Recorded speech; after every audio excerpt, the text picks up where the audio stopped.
Stella Varghese madam ನಮ್ಮ ಜೊತೆ ಇದ್ದಾರೆ. ಕನ್ನಡ ಸಂಸ್ಕೃತಿ ಇಲಾಖೆಯ ಸಹಾಯಕ ನಿರ್ದೇಶಕರಾದ ರಾಜೇಶ್ ಜಿ ನಮ್ಮನ್ನು ಸೇರಿಕೊಂಡಿದ್ದಾರೆ. ಇವತ್ತು ಅಭಿನಂದನಾ ನುಡಿಗಳನ್ನು ಆಡಲಿಕ್ಕಿರುವಂಥ ಪ್ರೊಫೆಸರ್ ಝೇವಿಯರ್ ಡಿಸೋಜಾ ನಮ್ಮ ಜೊತೆ ಸೇರಿಕೊಂಡಿದ್ದಾರೆ. ಎಲ್ಲರೂ ಕೂಡ ದಯವಿಟ್ಟು ಕಾರಂತ ವೇದಿಕೆಗೆ ಬರಬೇಕು. ಕೆಲವೇ ನಿಮಿಷಗಳಲ್ಲಿ ನಾವು ಕಾರಂತರಿಗೆ ರಂಗನಮನದ ಮೂಲಕ ಕಾರ್ಯಕ್ರಮವನ್ನು ಆರಂಭಿಸ್ತಾ ಇದ್ದೇವೆ. ಈ ರಂಗನಮನವನ್ನು ನಡೆಸಿಕೊಳ್ಳಿಕ್ಕಿರುವವರು ವಿಶ್ವಕಲಾನಿಕೇತನ ಪದಕ ಸುಳ್ಯ ಪದವು ಇದರ ಕಲಾವಿದೆಯರು, ರಾಜ್ಯೋತ್ಸವ ಪ್ರಶಸ್ತಿ ಪುರಸ್ಕೃತ ಶ್ರೀಮತಿ ನಯನಾ ವೀರೈ ಮತ್ತು ಸ್ವಸ್ತಿಕ ವಿದೂಷಿ ಸ್ವಸ್ತಿಕ ಇವರ ಸಂಯೋಜನೆಯಲ್ಲಿ ಈ ಕಾರ್ಯಕ್ರಮ ನಡೆಯುತ್ತದೆ. ಇನ್ನು ಎಲ್ಲ ಕಾಲೇಜಿನ ವಿದ್ಯಾರ್ಥಿಗಳು, ಬಿ ಎಡ್ ಕಾಲೇಜಿನ ವಿದ್ಯಾರ್ಥಿಗಳು ಹಾಗೆ ಪುತ್ತೂರು ಫಿಲೋಮಿನಾ ಕಾಲೇಜಿನ ವಿದ್ಯಾರ್ಥಿಗಳು ನಮ್ಮನ್ನು ಸೇರಿಕೊಂಡಿದ್ದಾರೆ. ದಯವಿಟ್ಟು ಎಲ್ಲರೂ ಕೂಡ ತಿಂಡಿ ಮುಗಿಸಿ ಕಾರಂತ ವೇದಿಕೆಗೆ ಬರಬೇಕು. ಇದೀಗ ನೃತ್ಯ ನಮನ ಕಾರ್ಯಕ್ರಮ ಆರಂಭ ಆಗ್ತದೆ.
ನಮ್ಮ ಜೊತೆ ಕನ್ನಡ ಸಾಹಿತ್ಯ ಪರಿಷತ್ ಪುತ್ತೂರು ಇದರ ಅಧ್ಯಕ್ಷರು ಇವತ್ತು ಕಾರಂತ ಸ್ಮರಣೆ ಮಾಡುವ ಪರಿಚಯ ಮಾಡಲಿಕ್ಕಿರುವಂಥ ಪುತ್ತೂರು ಉಮೇಶ್ ನಾಯಕ್ ನಮ್ಮ ಜೊತೆ ಇದ್ದಾರೆ. ಎಲ್ಲ ನೃತ್ಯಗಾರರು ದಯವಿಟ್ಟು ವೇದಿಕೆಗೆ ಬನ್ನಿ. ಹಿರಿಯರಾದ ಪುರಂದಭಟ್ ಸರ್ ದಯವಿಟ್ಟು ವೇದಿಕೆಗೆ ಬನ್ನಿ. ಐತಪ್ಪ ನಾಯಕರು ಹಾಗೆ ಗಿರಿಧರ್ ಸರ್, ಉಮೇಶ್ ನಾಯಕ್ ಎಲ್ಲರೂ ವೇದಿಕೆಗೆ ಬನ್ನಿ. ಕ್ಷಮಾರಾವ್ ಮೇಡಮ್ ಎಲ್ಲರೂ, ಮಾನ್ಯ ಉಪಾಯುಕ್ತರು ಕೂಡ ದಯವಿಟ್ಟು ವೇದಿಕೆಗೆ ಬನ್ನಿ. ನಾವು ಗಿಡಕ್ಕೆ ನೀರು ಸುರಿಯುವುದರ ಮೂಲಕ ಈ ಕಾರ್ಯಕ್ರಮವನ್ನು ಸಂಯೋಜಿಸಿದ ಶ್ರೀಮತಿ ನಯನಾ ವೀರೈ ಮೇಡಮ್ ಎಲ್ಲರೂ ವೇದಿಕೆಗೆ ಬನ್ನಿ.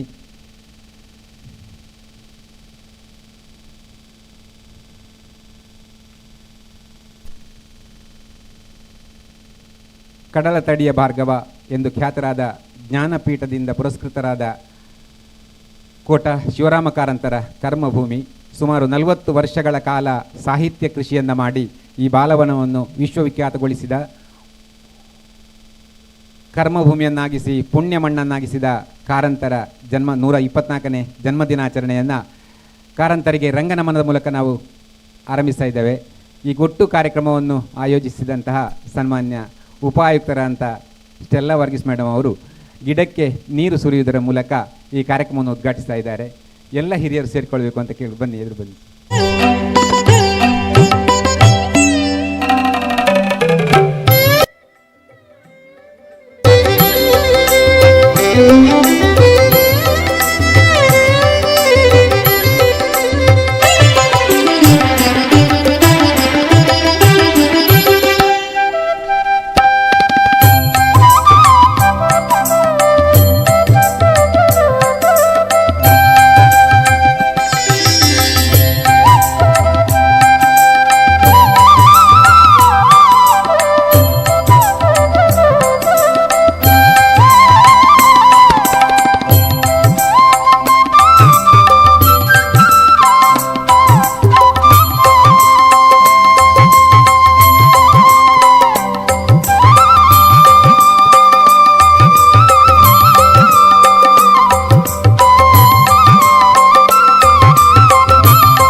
ವಿಶ್ವಕಲಾನಿಕೇತನ ಪದಕ ಸುಳ್ಳೆ ಪದವು ಇವರ ಕಲಾವಿದರೆಯಿಂದ ರಾಜ್ಯೋತ್ಸವ ಪ್ರಶಸ್ತಿ ಪುರಸ್ಕೃತ ಶ್ರೀಮತಿ ನಯನಾ ವೀರೈ ಇವರ ನಿರ್ದೇಶನದಲ್ಲಿ ಕಾರಂತರಿಗೆ ನೃತ್ಯ ನಮನ. ಎಲ್ಲರಿಗೂ ಕೂಡ ಸ್ವಾಗತ. ಎಲ್ಲ ಬಂದಿರೋ ಸಾಹಿತ್ಯಾಸಕ್ತರು ಕಾರಂತ ವೇದಿಕೆಯಲ್ಲಿ ಆಸೀನರಾಗಬೇಕು ಅಂತ ಕೇಳಿಕೊಳ್ಳುತ್ತಾ ವೇದಿಕೆಯನ್ನು ವಿಶ್ವಕಲಾನಿಕೇತನ ಪದಕದ ಕಲಾವಿದರಿಗೆ ಬಿಟ್ಟುಕೊಡ್ತಾ ಇದ್ದೇನೆ.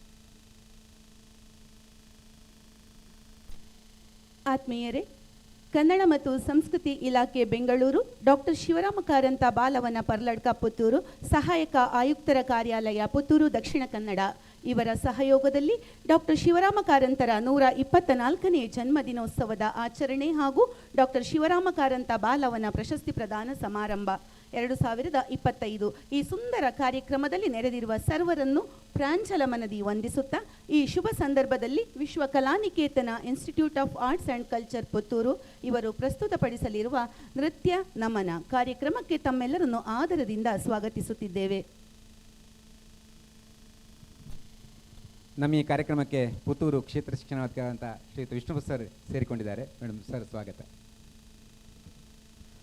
ನೆರೆದಿರುವಂತಹ ಎಲ್ಲ ಗೌರವಾನ್ವಿತರನ್ನು ಪ್ರಾಂಚಲ ಮನದಿ ಸ್ಮರಿಸಿಕೊಳ್ಳುತ್ತಾ Vishwa Kalaniketan Institute of Arts and Culture Puttur ತಾಲೂಕಿನಲ್ಲಿಯೇ ಪ್ರಥಮವಾಗಿ ನೃತ್ಯ ತರಗತಿಯನ್ನು 1956-57ರಲ್ಲಿ ನೃತ್ಯ ಗುರು ಕರ್ನಾಟಕ ಕಲಾಶ್ರೀ ವಿದ್ವಾನ್ ವಿಶ್ವನಾಥ ರೈ ಕುತ್ಕಾಡಿ ಇವರಿಂದ ಆರಂಭಗೊಂಡಿತು.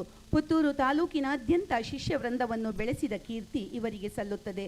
ಮುಂದೆ ಸಂಸ್ಥೆಯು ದೇಶ ವಿದೇಶಗಳ ಹಂತದಲ್ಲಿ ನೃತ್ಯ ತರಬೇತಿ ಹಾಗೂ ವಿವಿಧ ಕಾರ್ಯಕ್ರಮಗಳನ್ನು ಸಂಘಟಿಸುತ್ತಾ ಕಲಾ ಕ್ಷೇತ್ರದಲ್ಲಿ ತನ್ನದೇ ಆದ ಛಾಪನ್ನು ಮೂಡಿಸಿದೆ. ಪ್ರಸ್ತುತ ಕುತ್ಕಾಡಿಯವರ ಧರ್ಮಪತ್ನಿ ಕರ್ನಾಟಕ ಕಲಾಶ್ರೀ ವಿದುಷಿ ನಯನಾ ವಿ ರೈ ಹಾಗೂ ಅವರ ಸುಪುತ್ರಿ ಶ್ರೀಮತಿ ಸ್ವಸ್ತಿಕಾ ಆರ್ ಶೆಟ್ಟಿ ಇವರು ಸಂಸ್ಥೆಯನ್ನು ಮಾರ್ಗದರ್ಶಿಸುತ್ತಾ ಸಂಘಟಿಸುತ್ತಾ ಮುಂದುವರಿಸುತ್ತಿದ್ದಾರೆ. ತನ್ನ ಶಿಷ್ಯ ವೃಂದದವರೊಂದಿಗೆ ವಿಶೇಷವಾದಂತಹ ಕಾರ್ಯಕ್ರಮಗಳನ್ನು ನೀಡುವಲ್ಲಿ ಸಂಸ್ಥೆಯು ತನ್ನದೇ ಆದಂತಹ ಹೆಸರು ಗಳಿಸಿದೆ. ಹಲವಾರು ಹಿರಿಯ ವಿದ್ಯಾರ್ಥಿಗಳನ್ನು ಹೊಂದಿದ ಕೀರ್ತಿ Vishwa Kalaniketan Institute of Arts and Culture ಇದ್ದು, ಈ ಸಂದರ್ಭ ನಮ್ಮೊಂದಿಗೆ ಉಪಸ್ಥಿತರಿರುವಂತಹ ಡಾಕ್ಟರ್ ಶಿವರಾಮ ಕಾರಂತರ ಸುಪುತ್ರಿ ಕ್ಷಮಾ ರಾವ್ ಇವರು ಕೂಡ ನಮ್ಮ ಸಂಸ್ಥೆಯ ಹಿರಿಯ ವಿದ್ಯಾರ್ಥಿ ಎನ್ನುವುದನ್ನು ಈ ಸಂದರ್ಭದಲ್ಲಿ ಸ್ಮರಿಸಿಕೊಳ್ಳುತ್ತಾ ಈ ಸುದಿನ ಈ ಸುಂದರ ವೇದಿಕೆಯಲ್ಲಿ ನೃತ್ಯ ಕಾರ್ಯಕ್ರಮವನ್ನು ನೀಡಲು ನಮಗೆ ಅವಕಾಶ ದೊರೆತಿರುವಂಥದ್ದು ನಮ್ಮ ಪಾಲಿಗೆ ದೊರೆತಿರುವಂತಹ ಸೌಭಾಗ್ಯ. ಈ ಸುಂದರ ಕಾರ್ಯಕ್ರಮವನ್ನು ಪುಷ್ಪಾಂಜಲಿಯೊಂದಿಗೆ ಆರಂಭಿಸಲಿದ್ದೇವೆ. ಪುಷ್ಪಾಂಜಲಿಯಲ್ಲಿ ಅಭಿನಯಿಸಲಿರುವಂತಹ ವಿದ್ಯಾರ್ಥಿಗಳು ನಿಶ್ವಿತಾ, ತನ್ವಿ, ಅಹನಾ ಹಾಗೂ ಧ್ರುವಿ. ಇದೀಗ ಪುಷ್ಪಾಂಜಲಿಗಾಗಿ ವಿದ್ಯಾರ್ಥಿಗಳು ವೇದಿಕೆಯಲ್ಲಿ.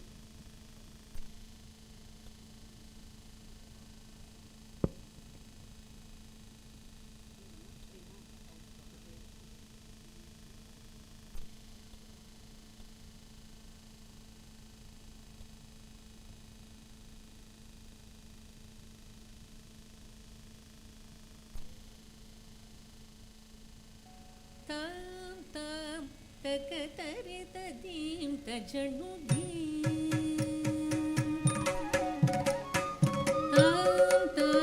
ತಕತರಿತ ದೀಂ ತಜನು ದೀಂ ತರಿತ ದಂಡ ತಜನು ತದಿಮಿತ ತಾಂ ತಕತರಿತ ದೀಂ ತಜನು ದೀಂ ತರಿತ ದಂಡ ತಜನು ತದಿಮಿತ ತಾಂ ತಕತರಿತ ದೀಂ ತಜನು ತರಿತ ಧಣತ ಜಣುತ ದಿಮಿತ ತಾಂ ತಾಂ ತಕತರಿತ ಧೀಂ ತಜಣು ಧೀಂ ತರಿತ ತಣತ ದಿಮಿತ ತಾಂ ತಾಂ ತಕತರಿತ ಧೀಂ ತಜಣು ಧೀಂ ತರಿತ ತಣತ ದಿಮಿತ ತಾಂ ತಾಂ ತಕತರಿತ ಧೀಂ ತಜಣು ಧೀಂ ದಿಮಿತ ತಾಂ ತಾಂ ತಕತ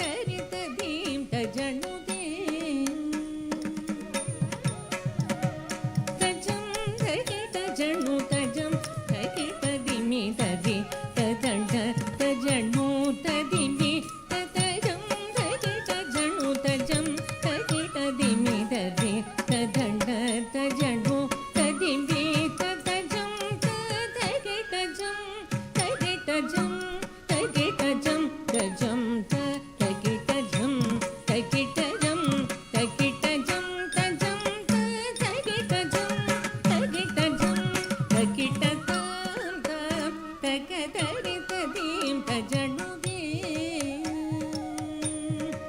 दिमि ततं तगदरि तदिं तजणुगे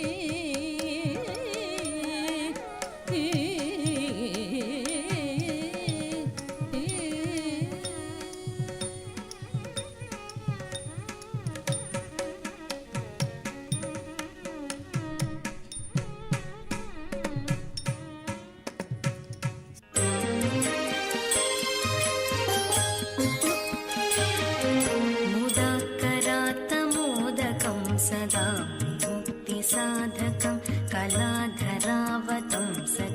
विलासिलोकरक्षकं मुदाकरात्तमोदकं सदा मुक्तिसाधकं कलाधरावतंसकं विलासिलोकरक्षकम् अनायकैकनायकं विनाशिते भदैत्यकं नताशुभाशुनाशकं नमामि तं विनायकम् अनायकैकनायकं विनाशिते भदैत्यकं नताशुभाशुनाशकं नमामि तं विनायकम् नमामि तं विनायकम्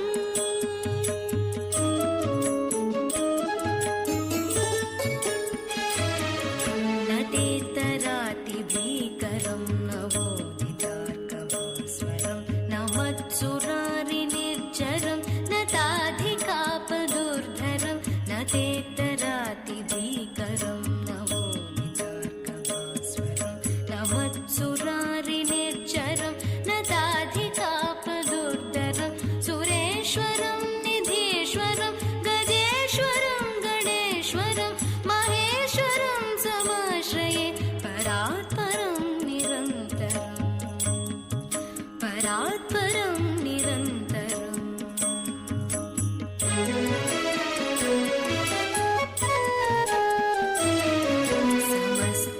समस्तलोकशङ्करं निरस्तदैत्यकुञ्जरं तरेतरोदरं वरं वरे भवत्रमक्षरं समस्तलोकशङ्करं निरस्तदैत्यकुञ्जरं तरेतरोदरं वरं वरे भवत्रमक्षरं कृपाकरं क्षमाकरं मुदाकरं यशस्करं मनस्करं नमस्कृतं नमस्करोमि भास्वरम् नमस्करोमि भास्वरम्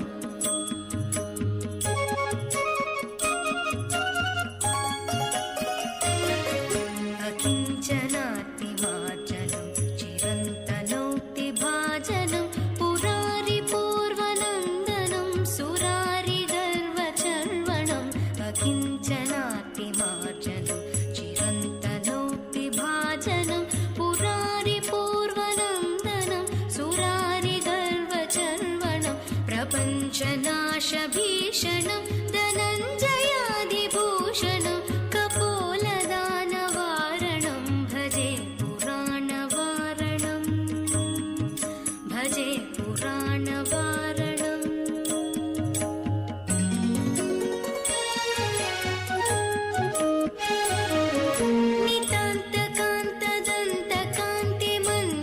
नितान्तकान्तदन्तकान्तिमन्तकान्तकात्मजम् अचिन्त्यरूपमन्तहीनमन्तराय कृ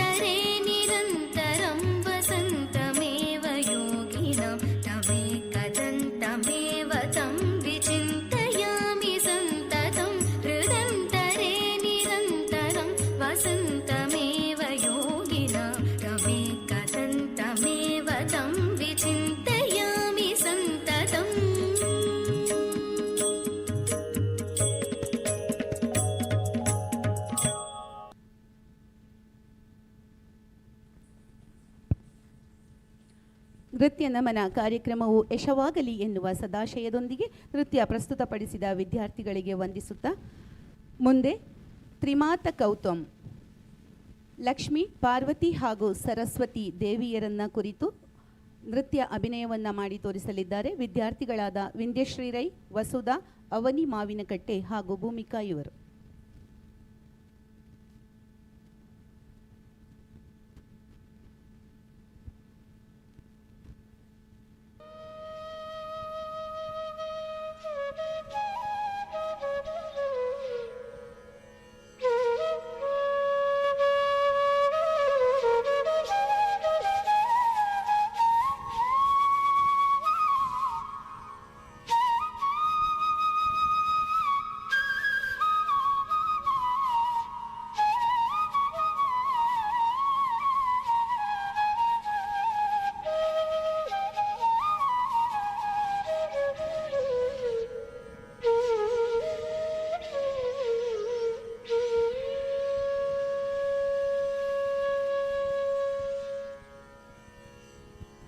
ताम ताम तज्जम तक्किट्टज्जम तकुंधटे किट्ट तक ताम ताम तज्जम तक्किट्टज्जम तकुंधटे किट्ट तक ताम ताम तज्जम तक्किट्टज्जम तकुंधरि किट्ट तक धीम धीम तज्जम तक्किट्टज्जम तकुंधरि किट्ट तक तक्कुंधट्टि तकुंधटि किट्ट तक कुक्कुंधट्टि कुक्कुंधटि किट्ट तक तक्कुंधट्टि तकुंधटि किट्ट तक कुक्कुंधट्टि कुक्कुंधटि किट्ट तक तक्कुंतरि तकुंतरि किट्ट तक कुक्कुंतरि कुक्कुंतरि किट्ट तक तक्कुंतरि तकुंतरि किट्ट तक धिक्कुंतरि धिक्कुंतरि किट्ट तक तकतति किट्ट तोम ताम तकतति किट्ट तोम ताम तकतति किट्ट तोम. माता सरस्वती ज्ञानादिदेवत वामहस्त पुस्तक दक्षिणे मणिमाला माता सरस्वती ज्ञानादिदेवत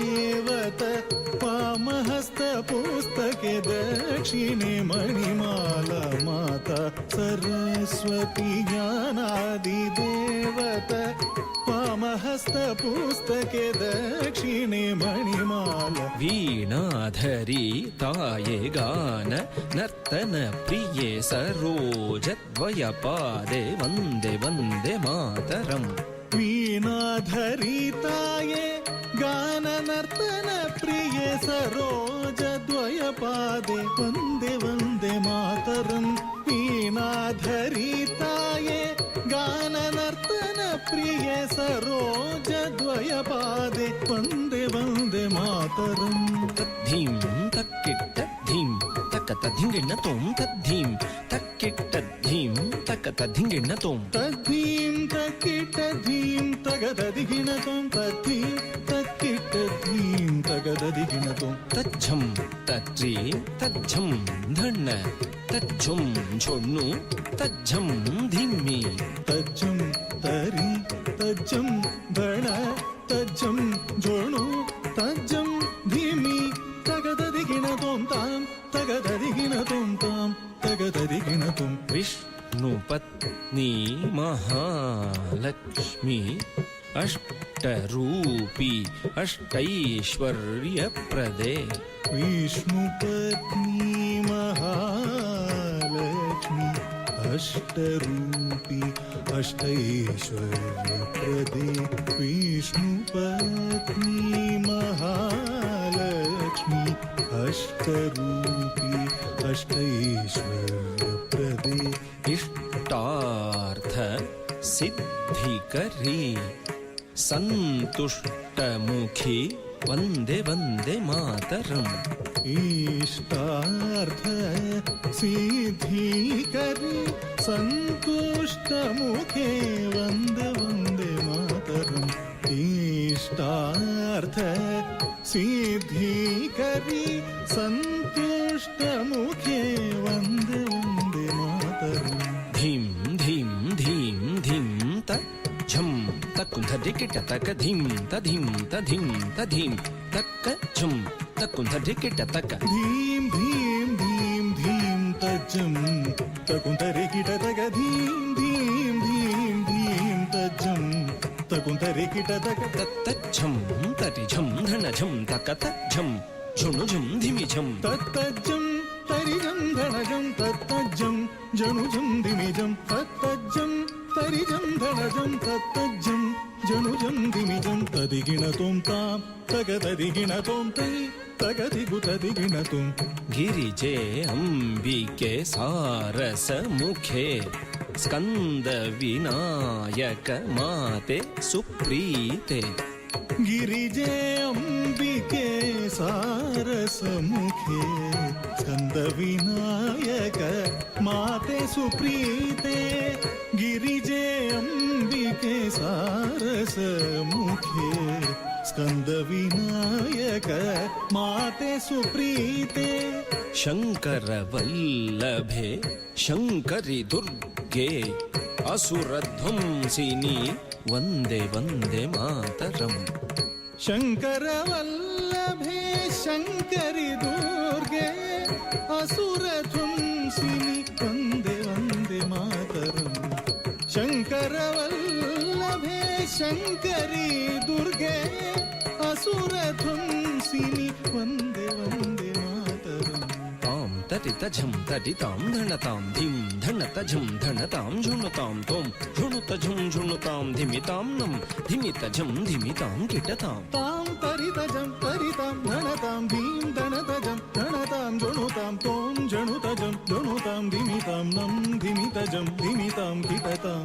ವಾಣಿ ಪರಾಕು ರಮಾ ಪರಾಕು ಪಾರ್ವತಿ ದೇವಿ ಪರಾಕು ಪರಾಕು ವಾಣಿ ಪರಾಕು ರಮಾ ಪರಾಕು ಪಾರ್ವತಿ ದೇವಿ ಪರಾಕು ಪರಾಕು ವಾಣಿ ಪರಾಕು ರಮಾ ಪರಾಕು ಪಾರ್ವತಿ ದೇವಿ ಪರಾಕು ಪರಾಕು ತ್ರಿಮಾತಾ ಪ್ರೀತ್ಯರ್ಥಂ ಕರ್ವುತ್ವಂ ಪಾದಸ್ಥಲೆ ಸಮರ್ಪಿತಂ ತ್ರಿಮಾತಾ ಪ್ರೀತ್ಯರ್ಥಂ ಕೌತ್ವಂ ಪಾದಸ್ಥಲೆ ಸಮರ್ಪಿತಂ ತ್ರಿಮಾತಾ ಪ್ರೀತ್ಯರ್ಥಂ ಕೌತ್ವಂ ಪಾದಸ್ಥಲೆ ಸಮರ್ಪಿತಂ ತಕ್ಕು ಧಿನ್ನ ತಕ ಧಿನ್ನಂ ಕಿಟತಕಿ ಧಿನ್ನ ತಾಂ ತಧಿನ್ನ ತಾಂ ದಿಕ್ಕು ಧಿನ್ನ ತಕ ಧಿನ್ನಂ ಕಿಟತಕಿ ಧಿನ್ನ ತಾಂ ತಧಿನ್ನ ತಾಂ ಧಿನ್ನ ತಾಂ ತಧಿನ್ನ ತಾಂ ಧಿನ್ನ ತತಾಂ ತಧಿನ್ನ ತತಾಂ ತಾ ತಂಗಿ ತಂಗಿ ತಕ್ಕಿಡ ತಕ ತಕ ಧಿನ್ನ ತತಾಂ ಧಿನ್ನ ತತಾಂ ಧಿನ್ನ ತಧಿನ್ನ ತತಾಂ ಧಿನ್ನ ತತಾಂ ಧಿನ್ನ ತಧಿನ್ನ ತತಾಂ ಧಿನ್ನ ತತಾಂ ಧಿನ್ನ ತತಾಂ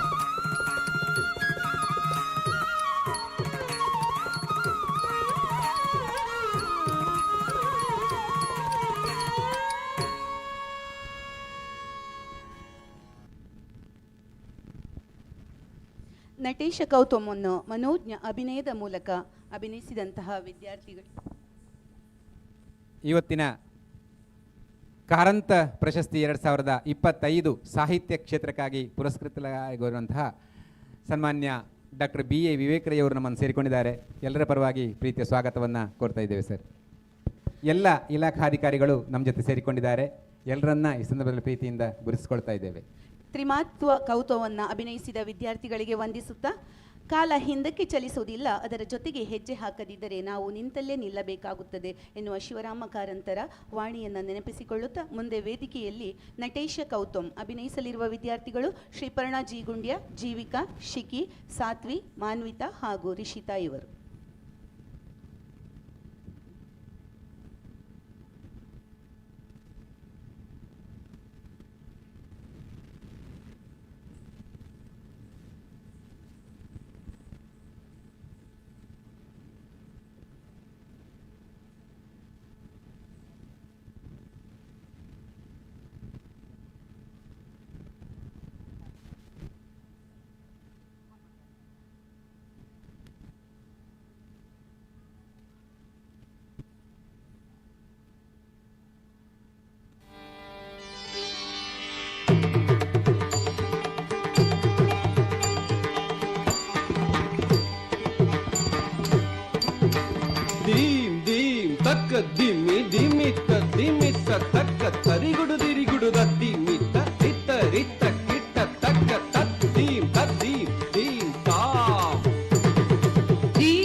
ನಾಯಕದಿ ಗಣ ಗಣ ಗಣ ಗಣ ವಿಧಿಧರಿ ಸೇವಿತ ಜನ ಜನ ಜನ ಜನ ನೂಪುರ ಲಯ ಗದಿ ಗಣ ಗಣ ಗಣ ಗಣ ವಿಧಿ ಹರಿ ಸೇವಿತ ತಡವಣ ಮುನಿ ಜನ ಸಕಲ ಸುರಾಸುರ ಸನ್ನುತ ಪಾದ ಕಿಂಕಿಣಿ ಜಂ ಜಂ ಜನ ಜನ ಜನ ಜನ ನೂಪುರ ಲಯ ಗದಿ ಗಣ ಗಣ ಗಣ ಗಣ ವಿಧಿ ಹರಿ ಸೇವಿತ ತಕ್ಕುಡು ದಿಕ್ಕುಡು ತಕ ತರಿ ಗಿಡ ತಕ ತಾಂ ತತ್ತಾಂ ತಕ್ಕಿಡ ಗಿಡ ತೆಗೆದರಿ ಗಿಡ ಗಿಡ ತಕ ತಾಂಡವಿದಂಬರ ತಕ್ಕಿಡ ಗಿಡ ತಗಿ ತರಿ ಗಿಡ ಗಿಡ ತಗಿ ತಾಂಡವಿದಂಬರ ದಿಕ್ಕಿಡ ಗಿಡ ತಗದಿರಿ ಗಿಡ ಗಿಡ ತಕ ವ್ಯಾಘ್ರಮ ಸಮರ್ಥ ದಿಕ್ಕಿಡ ಗಿಡ ತಗಿ ದಿರಿ ಗಿಡ ಗಿಡ ತಗಿ ವ್ಯಾಘ್ರಮ ಸಮರ್ಥ ತೊಂಗಿಡ ಗಿಡ ತಕ ತೊಣ ಗಿಡ ಗಿಡ ತಕ ತಿರಿಸೂಲದರ ತುಂಗಿಡ ಗಿಡ ತಗಿ ತೊಣ ಗಿಡ ಗಿಡ ತಗಿ ತ್ರಿಶೂಲಧರ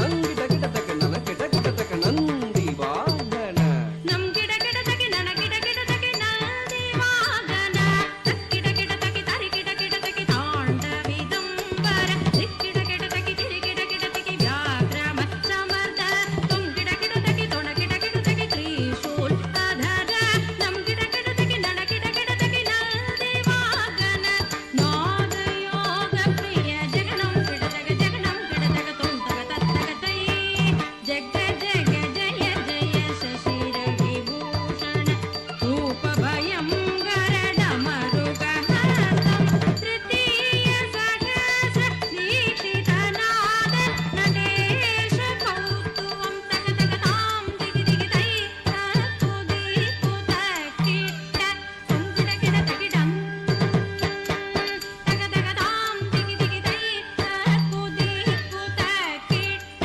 ತುಂಗಿಡ ಗಿಡ ತಗಿಡಂ ತಗ ತಗ ತಾಂ ದಿಗಿ ದಿಗಿ ತೈ ತಕ್ಕು ದೀಪು ತಕ್ಕಿಟ್ಟ ತುಂಗಿಡ ಗಿಡ ತಗಿಡಂ ತಂಗಿಟ್ಟಿಡ ತಗ ದೀಪು ತಾಂ ದೀಪು ತಾಂ ದೀಪು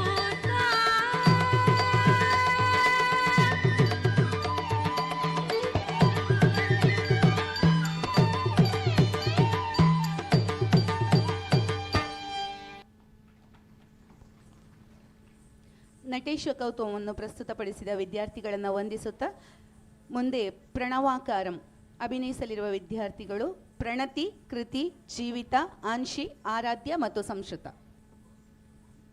ಇದೀಗ ವೇದಿಕೆಯಲ್ಲಿ ಪ್ರಣವಾಕಾರಂ.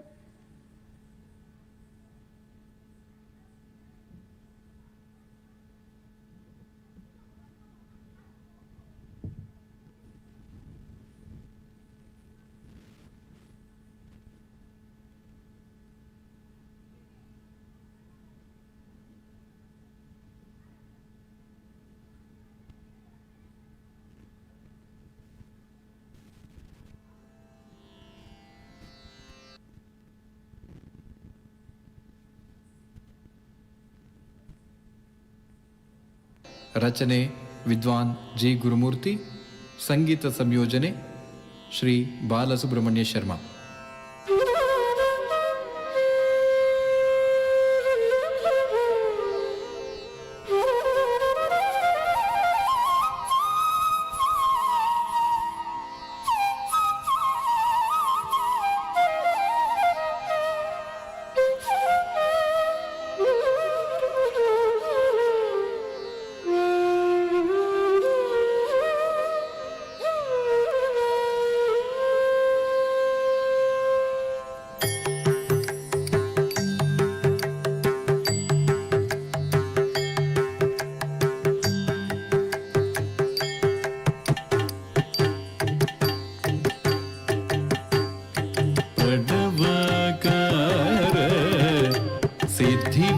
ಸಿದ್ಧಿವಿನಾಯಕ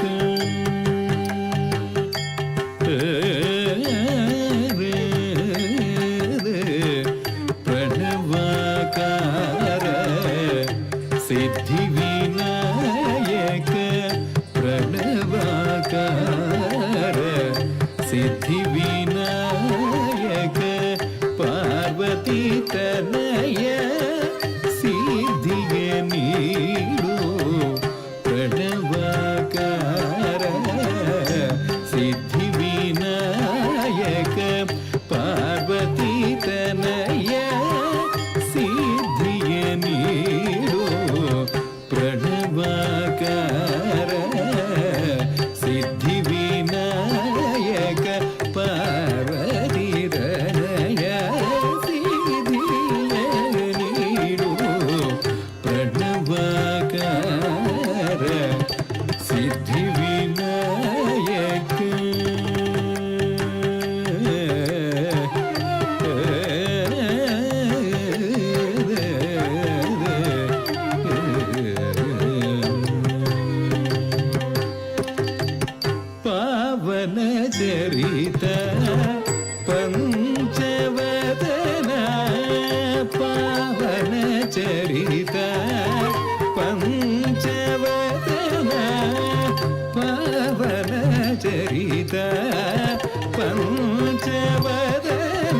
पाशाङ्कुशधर प्रणतार्थिहरन पादके नमना फणीन्द्रभूषित पाशाङ्कुशधर प्रणतार्थि हरन पादके नमना परिपरिविधदरि पूजिप भक्तर परिपरिविधदरि पूजिप भक्तर पापವ ಪರಿಹರಿಸಿ ಪಾಲಿಸಿ ಕಾಯೋ ಪಾಪವ ಪರಿಹರಿಸಿ ಪಾಲಿಸಿ ಕಾಯೋ ಪ್ರಣವಕಾರ ಸಿದ್ಧಿ ವಿನಾಯಕ ಪಾರ್ವತಿ ತನಯ ಸಿದ್ಧಿಯ ನೀಡು ಪ್ರಣವಕಾರ ಸಿದ್ಧಿ ವಿನಾಯಕ ಸಿದ್ಧಿ ವಿನಾಯಕ ಸಿದ್ಧಿ ವಿನಾಯಕ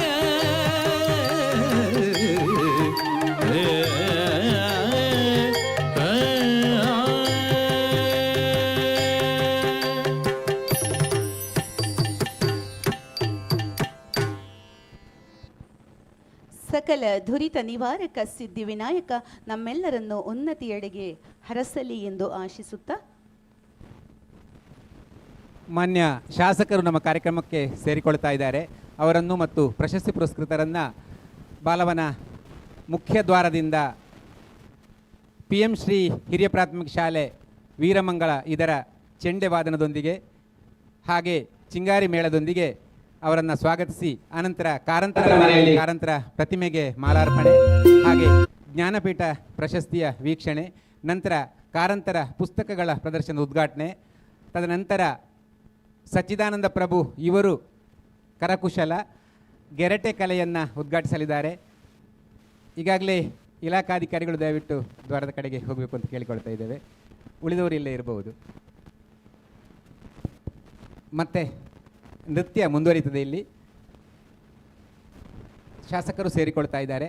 ಇಲಾಖಾಧಿಕಾರಿಗಳು ದಯವಿಟ್ಟು ಶಾಸಕರ ಸ್ವಾಗತಕ್ಕೆ ತೆರಳಬೇಕು ಅಂತ ಕೇಳಿಕೊಳ್ತಾ ಇದ್ದೇವೆ. ಈಗ ನೃತ್ಯ ಮುಂದುವರಿತದೆ. ಕಾರ್ಯಕ್ರಮವನ್ನು ಮುಂದುವರಿಸುತ್ತಾ ಇದೀಗ ಶಿವನ ಕುರಿತಾಗಿರುವಂತಹ ಒಂದು ನೃತ್ಯ ಪ್ರಸ್ತುತಿ ಆನಂದ ಕೂತಾಡಿದ.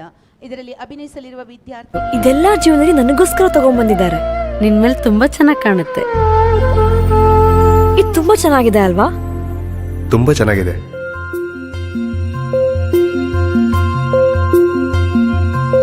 It will look really good on you. Amma? Huh? Mother is always son's first love.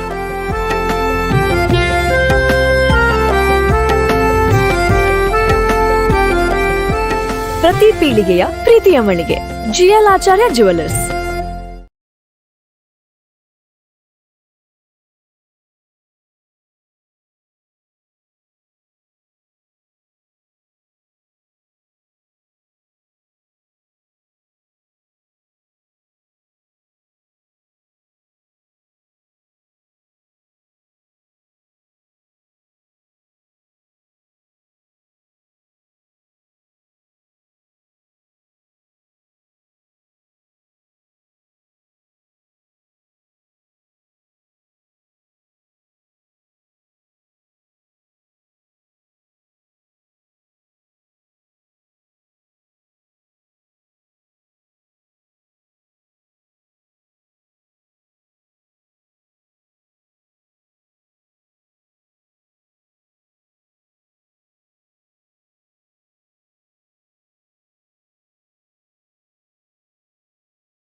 செந்தணலும் ஒரு கையில் உடுக்கையும் தாங்கி மக்கள் நலம் பெறவே தான் மிகவும் ஏங்கி செந்தணலும் ஒரு கையில்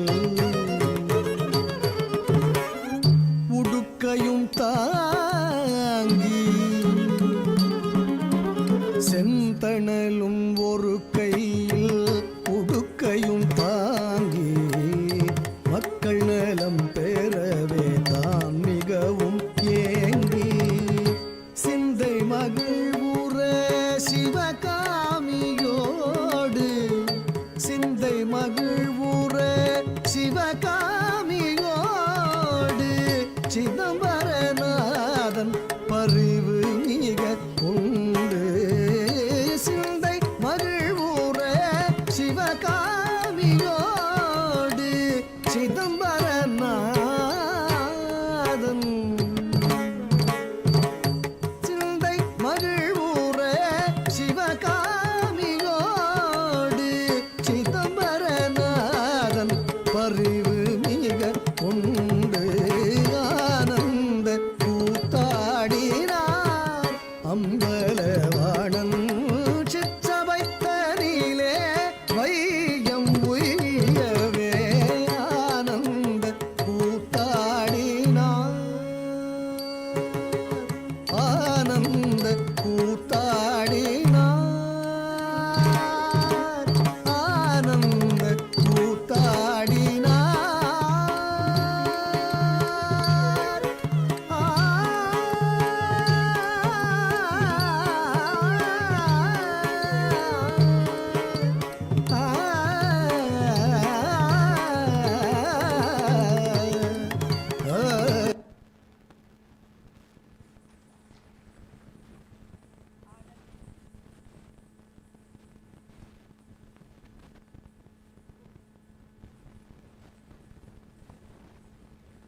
ಆನಂದ ಕೂತಾಡು ಎಂಬ ಕೃತಿಯನ್ನು ಅಭಿನಯಿಸಿದಂತಹ ವಿದ್ಯಾರ್ಥಿಗಳಿಗೆ ಹೃತ್ಪೂರ್ವಕವಾದ ಧನ್ಯವಾದಗಳನ್ನು ತಿಳಿಸುತ್ತಾ ಈ ವಿದ್ಯಾರ್ಥಿಗಳೆಲ್ಲರೂ ಸ್ವಸ್ತಿಕಾ ಆರ್ ಶೆಟ್ಟಿಯವರು ವಿವೇಕಾನಂದ ಆಂಗ್ಲ ಮಾಧ್ಯಮ ಶಾಲೆಯಲ್ಲಿ ನೃತ್ಯ ತರಗತಿಯನ್ನು ಪ್ರಾರಂಭಿಸಿದ್ದಾರೆ. ಆ ಶಾಲೆಯ ವಿದ್ಯಾರ್ಥಿಗಳು ಈ ನೃತ್ಯವನ್ನು ಮಾಡಿರುತ್ತಾರೆ. ಚಪ್ಪಾಳೆಯೊಂದಿಗೆ ಅವರನ್ನು ಹರಸಬೇಕಾಗಿ ವಿನಂತಿಸ್ತಾ ಇದ್ದೇನೆ.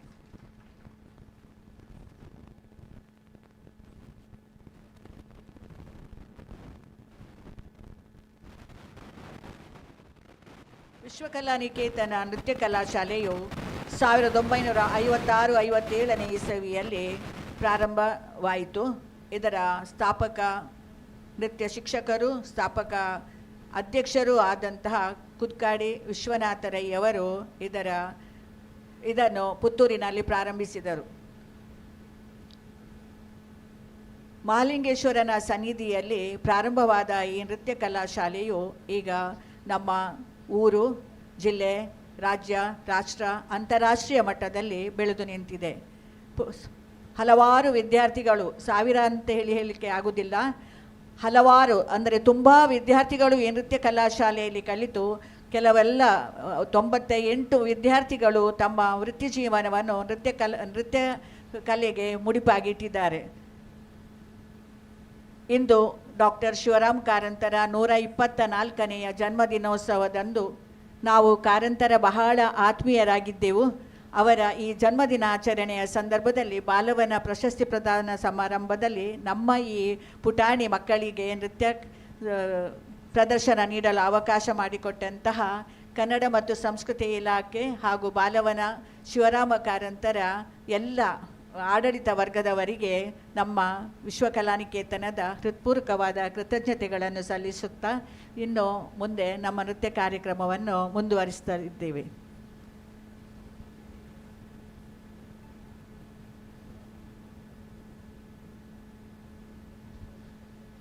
ಕಾರ್ಯಕ್ರಮವನ್ನು ಮುಂದುವರಿಸುತ್ತಾ ಇದೀಗ ವೇದಿಕೆಯಲ್ಲಿ ವಿಷ್ಣುವಿನ 8ನೇ ಅವತಾರಿ ಭಗವದ್ಗೀತೆಯ ಕರ್ತೃ, ಧರ್ಮವನ್ನು ಸ್ಥಾಪಿಸಿ ಆ ಧರ್ಮವನ್ನು ಸಂಹರಿಸಲು ಭೂಮಿಗೆ ಬಂದ ದೇವರಾದಂತಹ ಶ್ರೀಕೃಷ್ಣನ ಕುರಿತಾಗಿರುವಂತಹ ನೃತ್ಯ ಜಗನ್ಮೋಹಕ. ಇದೀಗ ವೇದಿಕೆಯಲ್ಲಿ ಜಗನ್ಮೋಹನನೇ ಕೃಷ್ಣ.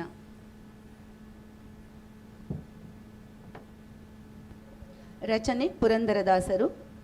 ರಾಗಮಾಲಿಕೆ ಆದಿತಾಳ. ಇದರಲ್ಲಿ ತ್ರಿಲೋಕವನ್ನು ತೋರಿಸಿದಂತಹ ಕೃಷ್ಣ, ಕಾಳಿಂಗ ಮರ್ದನ ಮತ್ತು ಭಸ್ಮಾಸುರ ಮೋಹಿನಿಯ ಕುರಿತಾದಂತಹ ಕಥೆಯನ್ನು ಪ್ರಸ್ತುತಪಡಿಸಲಾಗುತ್ತದೆ.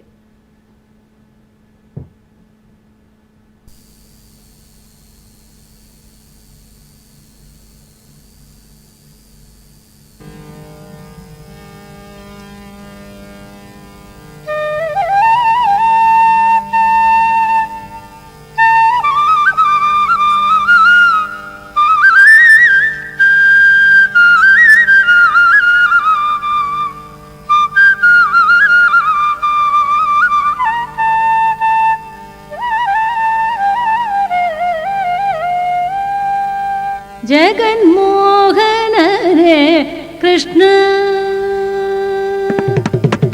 ಜಗನ್ಮೋಹನ ರೇ ಕೃಷ್ಣ, ಜಗನ್ಮೋಹನ ರೇ ಕೃಷ್ಣ, ಜಗನ್ಮೋಹನ ರೇ ಕೃಷ್ಣ, ಜಗವಂ ಪಾಲಿಪನೆ ಕೃಷ್ಣ, ಜಗನ್ಮೋಹನ ರೇ ಕೃಷ್ಣ, ಜಗವಂ ಪಾಲಿಪನೆ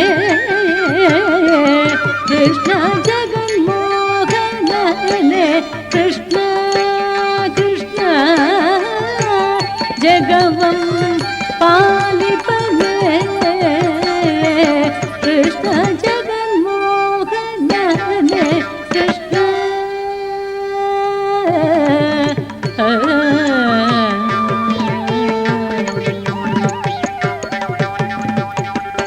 ಲೋಕದೊಳಗೆ ನೀ ಶಿಶುವಾಗಿ ಮೂಲೋಕವನೆಲ್ಲ ಬಾಯಲಿ ತೋರಿದೆ. ಲೋಕದೊಳಗೆ ನೀ ಶಿಶುವಾಗಿ ಮೂಲೋಕವನೆಲ್ಲ ಬಾಯಲಿ ತೋರಿದೆ. ಲೋಕದೊಳಗೆ ನೀ ಶಿಶುವಾಗಿ, ಲೋಕದೊಳಗೆ ನೀ ಶಿಶುವಾಗಿ, ಲೋಕದೊಳಗೆ ನೀ ಶಿಶುವಾಗಿ, ಲೋಕದೊಳಗೆ ನೀ ಶಿಶುವಾಗಿ, ಲೋಕದೊಳಗೆ ನೀ ಶಿಶುವಾಗಿ, ಲೋಕದೊಳಗೆ ನೀ ಶಿಶುವಾಗಿ, ಮೂಲೋಕವನೆಲ್ಲ,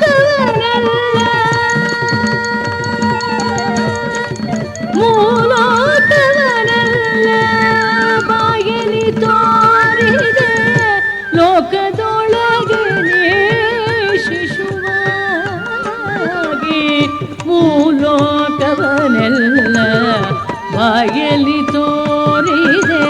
ಆಕಳ ಕಾಯುವ ಚಿನ್ನನಂದನಿಸಿದೆ, ಆಕಳ ಕಾಯುವ ಚಿನ್ನನಂದನಿಸಿದೆ. ಈ ಕುಟಿಲವನೆಲ್ಲ ಎಲ್ಲಿ ಕಲಿತೊರಂಗ, ಈ ಕುಟಿಲವನೆಲ್ಲ ಎಲ್ಲಿ ಕಲಿತೊರಂಗ, ಜಗನ್ಮೋಹನ ರೇ ಕೃಷ್ಣ, ಜಗವಂ ಪಾಲಿಪನೆ ಕೃಷ್ಣ, ಜಗನ್ಮೋಹನ ರೇ ಕೃಷ್ಣ.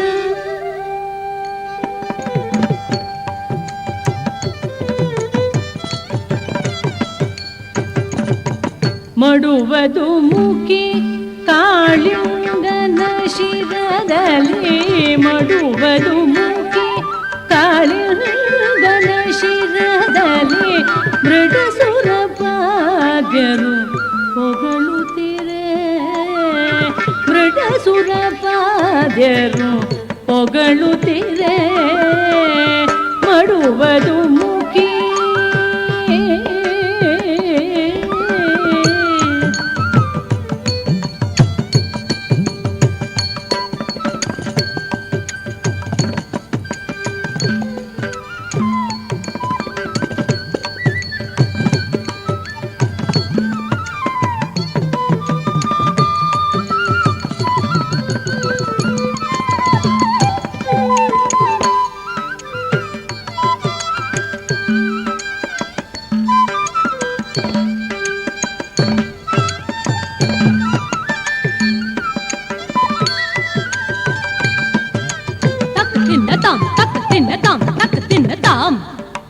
ತರಗಡದಂ ತರಗಡದಂ ಧೀಂ ತರಗಡದಂ ತರಗಡದಂ ತೋಂ ತರಗಡದಂ ತರಗಡದಂ ನಂ ತರಗಡದಂ ತರಗಡದಂ ತಾಂ ತತಕ್ಕ ಚಂಡು ದಕ್ಕ ತಿಕ್ಕಿಟ್ಟ ತಾಂ ಧೀಂ ತತಕ್ಕ ಚಂಡು ದಕ್ಕ ತಿಕ್ಕಿಟ್ಟ ತಾಂ ತಾಂ ತತಕ್ಕ ಚಂಡು ದಕ್ಕ ತಿಕ್ಕಿಟ್ಟ ತಾಂ ಧೀಂ ತತಕ್ಕ ಚಂಡು ದಕ್ಕ ತಿಕ್ಕಿಟ್ಟ ತಾಂ ದಕ್ಕಿಟ್ಟ ತಿಕ್ಕಿಟ್ಟ ತಾಂ ದಕ್ಕಿಟ್ಟ ತಿಕ್ಕಿಟ್ಟ ತೇ ದಕ್ಕಿಟ್ಟ ತಿಕ್ಕಿಟ್ಟ ತಾಂ ದಕ್ಕಿಟ್ಟ ತಿಕ್ಕಿಟ್ಟ ತೇ ತಾಂ ಸರಿ ಸರಿ ದಕ್ಕಿಟ್ಟ ತಾಂ ಸರಿ ಸರಿ ದಕ್ಕಿಟ್ಟ ತಾಂ ಸರಿ ಸರಿ ದಕ್ಕಿಟ್ಟ ತಾಂಗ್ ತದ್ದಿಂಗ್ ಗಿಣತಿ ತಾಂಗ್ ತದ್ದಿಂಗ್ ಗಿಣತಿ ತಾಂಗ್ ತದ್ದಿಂಗ್ ಗಿಣತಿ ಹೆಡೆಗೆ ಮೇಲೆ ಕುಣಿದಾಡುತ್ತ ಹೆಡೆಗೆ ಮೇಲೆ ಕುಣಿದಾಡುತ್ತ ಕಡೆ ಸರ ಎಂಬುದ ಎಲ್ಲಿ ಕಲಿತೋ ರಂಗ ಕಡೆ ಸರ ಎಂಬುದ ಎಲ್ಲಿ ಕಲಿತೋ ರಂಗ ಜಗನ್ಮೋಹನನೇ ಕೃಷ್ಣ ಜಗವಂ ಪಾಲಿಪನೆ ಕೃಷ್ಣ ಜಗನ್ಮೋಹನನೇ ಕೃಷ್ಣ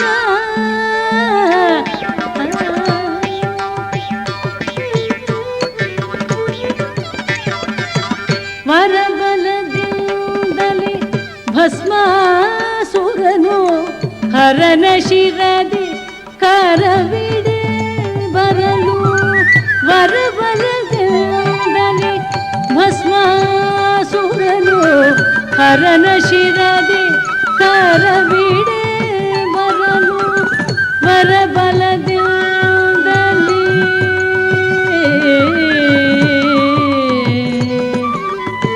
ಓಂ ನಮಃ ಶಿವಾಯ ಓಂ ನಮಃ ಶಿವಾಯ ಓಂ ನಮಃ ಶಿವಾಯ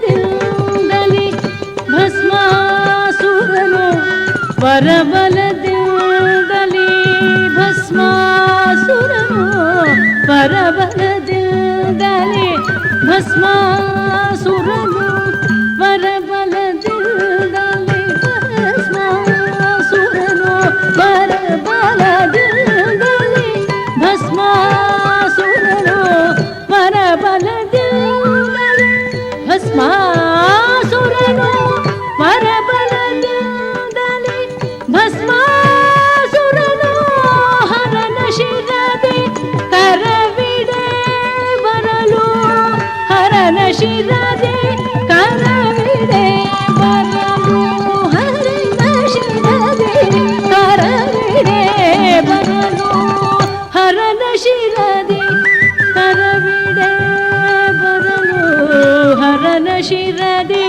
ಕರವಿಡೆ ಬರಲು ತರುಣಿಯ ರೂಪ ತಾಣಿ ತರುಣಿಯ ರೂಪ ತಾಳಿ ತರುಣಿಯ ರೂಪ ತಾಳಿ ತರುಣಿಯ ರೂಪ ತಾಳಿ ತರುಣಿಯ ರೂಪ ತಾಳಿ ತರುಣಿಯ ರೂಪ ತಾಳಿ ತರುಣಿಯ ರೂಪ ಸಾಸನಿ ನಿದ ಪಮ ಮನಿ ಪಮ ನಮ ಗಮ ಗರಿ ಗರಿ ಗಮ ಪಮ ಪದ ಗಮ ಪಮ ಪದ ಪದ ನಿಜ ದ ಪಮ ಗರಿ ಗಮ ದ ಪಮ ಗರಿ ಗಮ ದ ಪದ ಪಮ ಗರಿ ಸ ತಾಂ ತರಿತಕ ಜಂಡು ತರಿತ ದಣತ ಜಂಡು ದಿಮಿತ ಧೀಂ ತರಿತಕ ತರಿತ ದಣತ ಜಂಡು ದಿಂ ತದಿಂಗ್ ಗೆಣತು ತಕ ತದಿಂಗ್ ಗೆಣತು ತಕ ದಿಗ್ ತದಿಂಗ್ ಗೆಣತು ತ ಗಮ ಪದ ಪಮ ಗಮ ಪದ ಪಮ ಪದ ನಿಜ ದ ಪಮ ಗಮ ಪದ ನಿಜ ತಾಂ ತರಿತಕ ಜಂಡು ದಿಂ ತಕಿಟ ತಾಂ ತಕಿಟ ತೊಂ ತಕಿಟ ತಕ ದಿಗ್ ಕಡದಗ ತರಗಡದಂ ತ ನೀದ ಪಮ ಪದ ನಿಜ ಗಮ ಪದ ನಿಜ ತಾಂ ತರಿತಕ ತಕಿಟ ತತ್ ದಿಂ ತರಗಡದಂ ತ ಸಾನಿದ ಪಮ ಪದ ನಿ ಮ ಪದ ನಿಜ ನಿ ಧೀಂ ತರಿತಕ ತಕಿಟ ತತ್ ದಿಂ ತರಗಡದಂ ತ ಸಾನಿದ ಪದ ನಿ ತ ಕಡದಗ ತರಗಡದಂ ನೀ ದ ಪ ಮ ಪದ ತಕ್ಕಡ ತಕ ತರಕಡತಂ ರಿ ಗ ಮ ಮ ಪದ ಪದ ನಿ ರಿ ಗ ಮ ಪದ ನಿ ಸ ಗ ಮ ಪದ ನಿ ಸ ಮ ಪದ ನಿ ಸ ಪದ ನಿ ಸ ದ ನಿ ಸ ನಿ ಸ ದ ನಿ ಸ ನಿ ದ ರಿ ಸ ನಿ ದ ಪ ಸ ನಿ ದ ಪದ ನಿ ಸ ನಿ ದ ಪ ಸ ನಿ ದ ಪ ಮ ನಿ ದ ಪ ಮ ಗ ದ ನಿ ದ ಪ ಮ ನಿ ದ ಪ ಮ ಗ ಮ ಪದ ನಿ ಸ.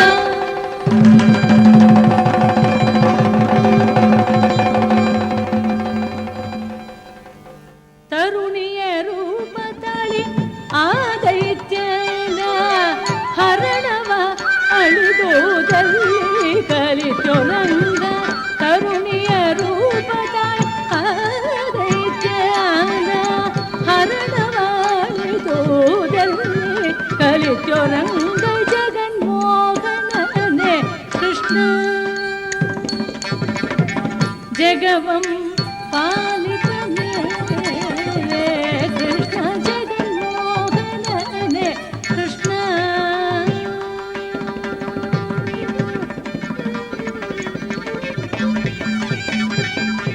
ಎಂದೆಂದಿಗೂ ನಿನ್ನ ಗುಣಗಳ ಪೊಗಳಲು ಇಂದ್ರಾದಿಗಳಿಗೆ ಅಳವಲ್ಲ.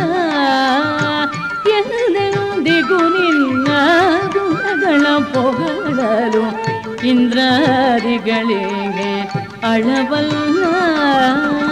ಮಂದರದರ ಶ್ರೀ ಪುರಂದರ ವಿಠಲನ ಮಂದರದರ ಶ್ರೀ ಪುರಂದರ ವಿಠಲನ ಒಂದೊಂದಾಟವ ಎಲ್ಲಿ ಕಲಿತೋರಂಗ ಒಂದೊಂದಾಟವ ಎಲ್ಲಿ ಕಲಿತೋರಂಗ. ಜಗನ್ಮೋಹನನೇ ಕೃಷ್ಣ ಜಗವಂ ಮಾಲಿಕನೇ ಕೃಷ್ಣ ಜಗನ್ಮೋಹನನೇ ಕೃಷ್ಣ ಮೋಹನನೇ ಕೃಷ್ಣ ಮೋಹನನೇ ಕೃಷ್ಣ ಕೃಷ್ಣ.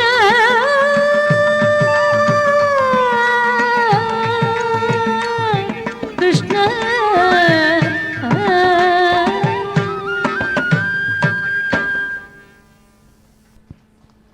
ಜಗನ್ಮೋಹನನೇ ಕೃಷ್ಣ ಈ ನೃತ್ಯವನ್ನು ಅದ್ಭುತವಾಗಿ ಪ್ರಸ್ತುತಪಡಿಸಿದ ವಿಶ್ವ ಕಲಾನಿಕೇತನದ ವಿದ್ಯಾರ್ಥಿಗಳಾದ ವಿಂಧ್ಯಶ್ರೀ ರೈ, ವಸುಧಾ, ಅವನಿ ಮಾವಿನಕಟ್ಟೆ ಹಾಗೂ ಭೂಮಿಕಾ ಇವರನ್ನು ವಂದಿಸುತ್ತಾ ಇದೀಗ ಕೃಷ್ಣನ ಕುರಿತಾಗಿರುವಂತಹ ಇನ್ನೊಂದು ನೃತ್ಯ ಕೃಷ್ಣ ಮುಕುಂದ ಮುರಾರೆ. ಇದರಲ್ಲಿ ಅಭಿನಯಿಸಲಿರುವಂತಹ ವಿದ್ಯಾರ್ಥಿನಿಯರು ಪ್ರಣತಿ, ಕೃತಿ, ಜೀವಿತಾ, ಆನ್ಶಿ, ಆರಾಧ್ಯ, ಸಂಶ್ರುತ, ಆನ್ಯಲಕ್ಷ್ಮಿ ಹಾಗೂ ಶಾರ್ವಿ.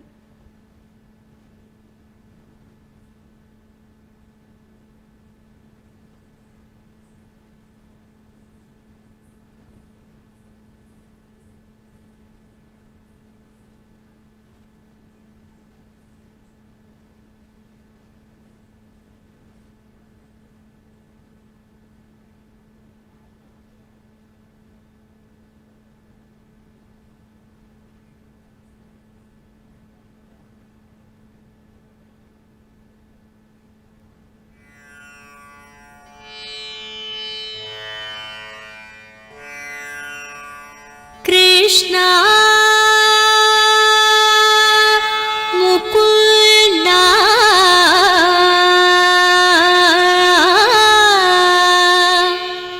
ಮುರಾರೆ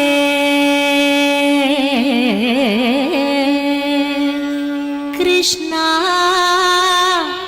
ಮುಕುಂದ ಮುರಾರೆ ಜಯ ಕೃಷ್ಣ ಮುಕುಂದ ಮುರಾರೆ ಜಯ ಕೃಷ್ಣ ಮುಕುಂದ ಮುರಾರೆ ಜಯ ಕೃಷ್ಣ ಮುಕುಂದ ಮುರಾರೆ ಕರುಣಾ ಸಾಗರ ಕಮಲಾನಾಯಕ ಕರುಣಾ ಸಾಗರ ಕಮಲಾನಾಯಕ ಕನಕಾಂಬರಧಾರಿ ಗೋಪಾಲ ಕನಕಾಂಬರಧಾರಿ ಗೋಪಾಲ ಕನಕಾಂಬರಧಾರಿ ಗೋಪಾಲ ಕೃಷ್ಣ ಮುಕುಂದ ಮುರಾರೆ ಜಯ ಕೃಷ್ಣ ಮುಕುಂದ ಮುರಾರೆ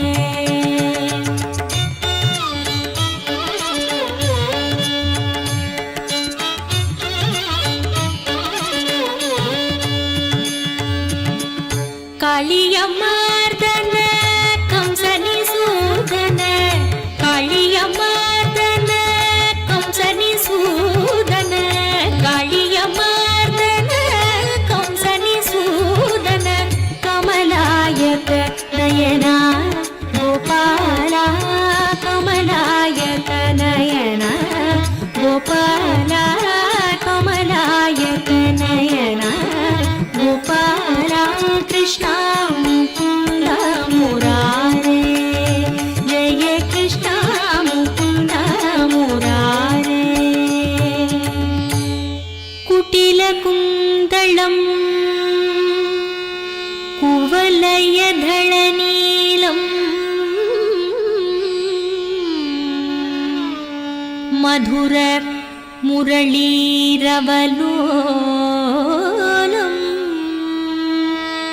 ಕೋಟಿ ಮದನ ಲಾವಣ್ಯಂ ಗೋಪೀ ಪುಣ್ಯಂ ಭಜಾಮಿ ಗೋಪಾಲಂ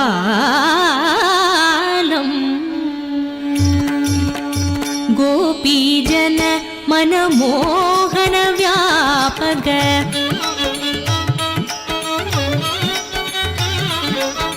गोपीजन मनमोहन व्यापक गोपीजन मनमोहन व्यापक कुवलयदಳ ನೀಲ ಗೋಪಾಲ ಕುವಲಯದಳ ನೀಲ ಗೋಪಾಲ ಕುವಲಯದಳ ನೀಲ ಗೋಪಾಲ ಕೃಷ್ಣ ಮುಕುಂದ ಮುರಾರೇ ಜಯ ಕೃಷ್ಣ ಮುಕುಂದ ಮುರಾರೇ ಕರುಣಾ ಸಾಗರ ಕಮಲಾನಾಯಕ ಕರುಣಾ ಸಾಗರ ಕಮಲಾನಾಯಕ ಕನಕಾಂಬರಧಾರಿ ಗೋಪಾಲ ಕನಕಾಂಬರಧಾರಿ ಗೋಪಾಲ ಕೃಷ್ಣ ಮುಕುಂದ ಮುರಾರೇ ಜಯ ಕೃಷ್ಣ ಮುಕುಂದ ಮುರಾರೇ ಜಯ ಕೃಷ್ಣ ಮುಕುಂದ ಮುರಾರೇ ಜಯ ಕೃಷ್ಣ ಮುಕುಂದ ಮುರಾರೇ ಜಯ ಕೃಷ್ಣ ಮುಕುಂದ ಮುರಾರೇ ಮುರಾರೇ ಜಯ ಕೃಷ್ಣ ಮುಕುಂದ ಮುರಾರೇ ಮುರಾರೇ ಜಯ ಕೃಷ್ಣ ಮುಕುಂದ ಮುರಾರೇ ಮುರಾರೇ ಜಯ ಕೃಷ್ಣ ಮುಕುಂದ ಮುರಾರೇ ಜಯ ಕೃಷ್ಣ ಮುಕುಂದ ಮುರಾರೇ ಜಯ ಕೃಷ್ಣ ಮುಕುಂದ ಮುರಾರೇ ಮುರಾರೇ ಮುರಾರೇ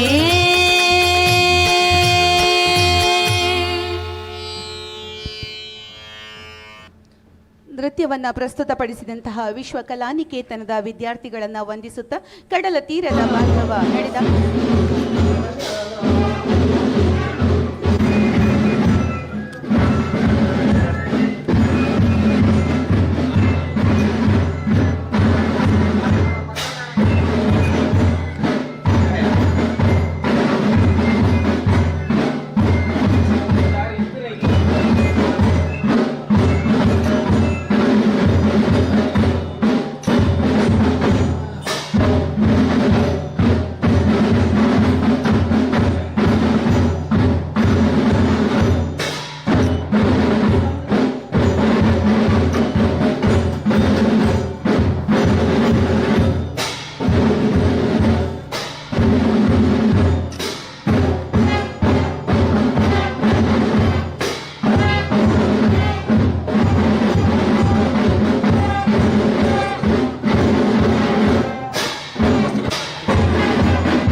श्रीविघ्नराजं भजे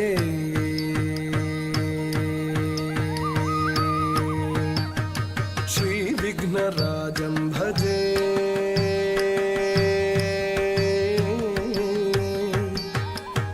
श्रीविघ्नराजं भजेऽहं भजेऽहं भजेऽहं भजे तमिह श्रीविघ्नराजं भजे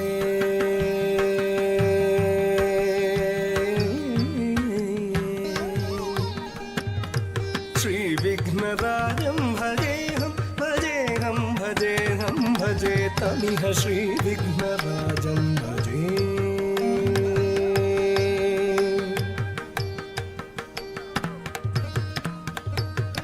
सन्ततमहं कुञ्जरमुखं शङ्करसुतं शङ्करिसुतं तमिह श्रीविघ्नराजं भजे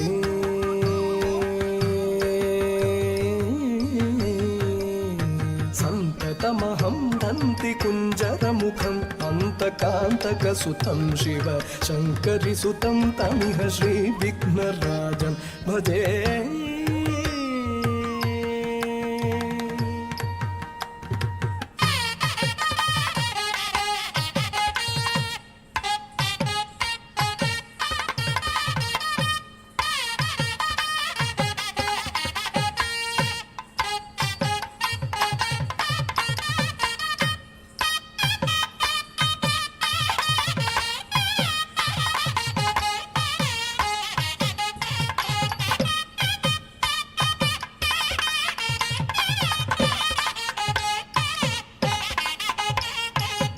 श्रीविघ्नराजं भजे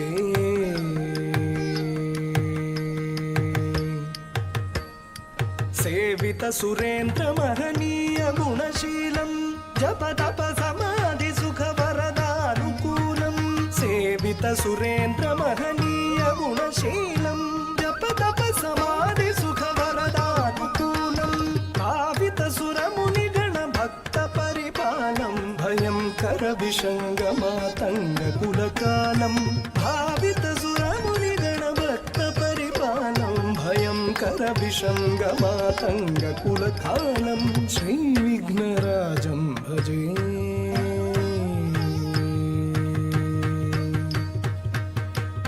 श्रीविघ्नराजं भजेऽहं भजेऽहं भजेऽहं भजे तमिह श्रीविघ्नराजं भजे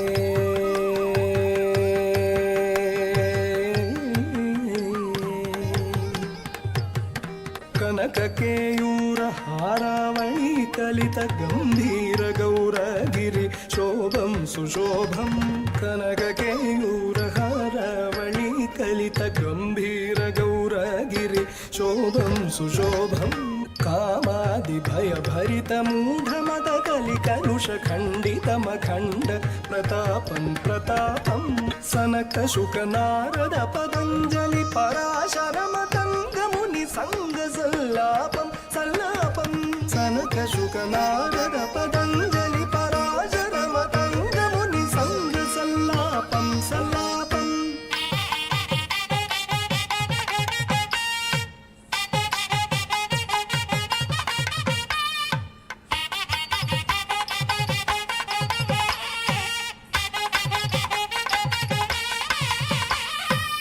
श्रीविघ्नराजं भजेऽहं भजेऽहं भजेऽहं भजे तमिह श्रीविघ्नराजं भजे श्रीविघ्नराजं भजे श्रीविघ्नराजं भजे श्रीविघ्नराजं भजे भजे भजे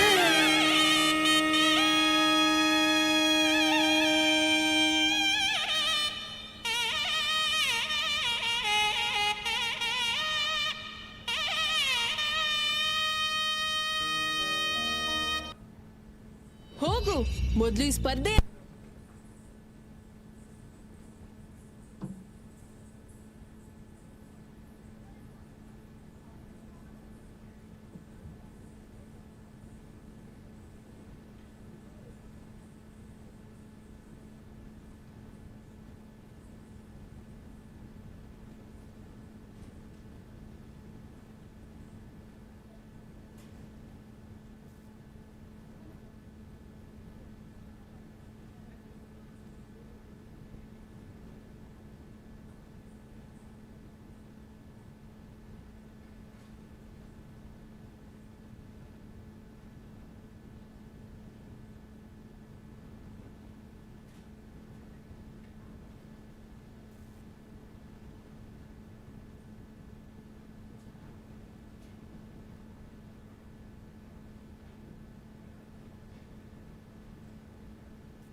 ಎಲ್ಲರಿಗೂ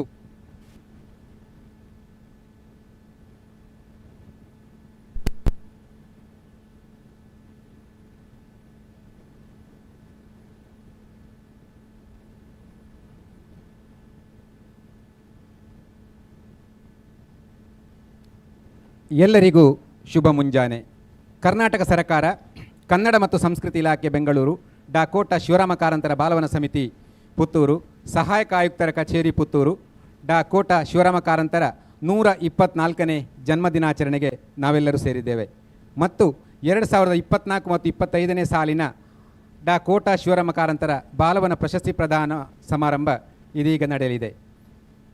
ಈ ಕಾರ್ಯಕ್ರಮದ ಅಧ್ಯಕ್ಷತೆಯನ್ನು ವಹಿಸಿಕೊಳ್ಳಿರುವ ಮತ್ತು ಈ ಕಾರ್ಯಕ್ರಮವನ್ನು ಉದ್ಘಾಟನೆ ಮಾಡಲಿಕ್ಕಿರುವವರು ನಮ್ಮ ನೆಚ್ಚಿನ ಶಾಸಕರಾದ ಸನ್ಮಾನ್ಯ ಶ್ರೀ ಅಶೋಕ್ ಕುಮಾರ್ ರೈ ಅವರು. ಹಾಗೆ ಈ ದಿನದ 2025ರ 24ರ ಸಾಹಿತ್ಯ ಕ್ಷೇತ್ರದ ಪ್ರಶಸ್ತಿಯನ್ನು ಸ್ವೀಕರಿಸಲಿಕ್ಕಿರುವವರು ಸನ್ಮಾನ್ಯ ಡಾ BA ವಿವೇಕ್ ರೈ ಇವರು ನಮ್ಮ ಜೊತೆ ಇದ್ದಾರೆ. ಹಾಗೆ ಈ ದಿನದ ಕಾರಂತ ಸ್ಮರಣೆಯನ್ನು ಮಾಡಲಿಕ್ಕಿರುವವರು ಕಾರಂತರ ಸೋದರಳಿಯ ಸನ್ಮಾನ್ಯ ಎಂ ಶಾಂತರಾಮ್ ರಾವ್ ಅವರು ನಮ್ಮ ಜೊತೆ ಇದ್ದಾರೆ. ಹಾಗೆ ಕಾರಂತರ ಸುಪುತ್ರಿ ಕ್ಷಮಾರಾವ್ ಮೇಡಮ್ ನಮ್ಮ ಜೊತೆ ಇದ್ದಾರೆ. ಇವರೆಲ್ಲ ಹಾಗೆ ಈ ದಿನದ ಅಭಿನಂದನಾ ನುಡಿಯನ್ನು ಆಡಲಿಕ್ಕಿರುವವರು ಡಾಕ್ಟರ್ ತಾಳ್ತಜೆ ವಸಂತಕುಮಾರ್ ಹಾಗೆ ಪ್ರೊಫೆಸರ್ ಝೇವಿಯರ್ ಡಿಸೋಜಾ ಇವರೆಲ್ಲರೂ ಕೂಡ ನಮ್ಮ ಜೊತೆ ಇದ್ದಾರೆ. ಇವರೆಲ್ಲರನ್ನು ಕೂಡ ಈ ಕಾರ್ಯಕ್ರಮದ ಸಂಯೋಜಕರಂತ ಸ್ಟೆಲ್ಲಾ ಮೇಡಮ್ ಅವರು ವೇದಿಕೆಗೆ ಕರೆದುಕೊಂಡು ಬರಬೇಕು ಅಂತ ವಿನಂತಿಸ್ಕೊಳ್ತಾ ಇದ್ದೇನೆ. ಹಾಗೆ ಕನ್ನಡ ಮತ್ತು ಸಂಸ್ಕೃತಿ ಇಲಾಖೆಯ ರಾಜೇಶ್ ಅವರು ಕೂಡ ಸೇರಿಕೊಳ್ಬೇಕು ಅಂತ ಕೇಳಿಕೊಳ್ತಾ ಇದ್ದೇನೆ. ದಯವಿಟ್ಟು ಎಲ್ಲ ಅತಿಥಿಗಳು ಹಾಗೆ ಕಾರಂತ ಸ್ಮರಣೆಕಾರರ ಪರಿಚಯ ಮಾಡಲಿಕ್ಕಿರುವಂತಹ ಕನ್ನಡ ಸಾಹಿತ್ಯ ಪರಿಷತ್ತಿನ ಅಧ್ಯಕ್ಷರಂತ ಉಮೇಶ್ ನಾಯ್ಕ್ ಇವರು ಕೂಡ ವೇದಿಕೆಗೆ ಬರಬೇಕು.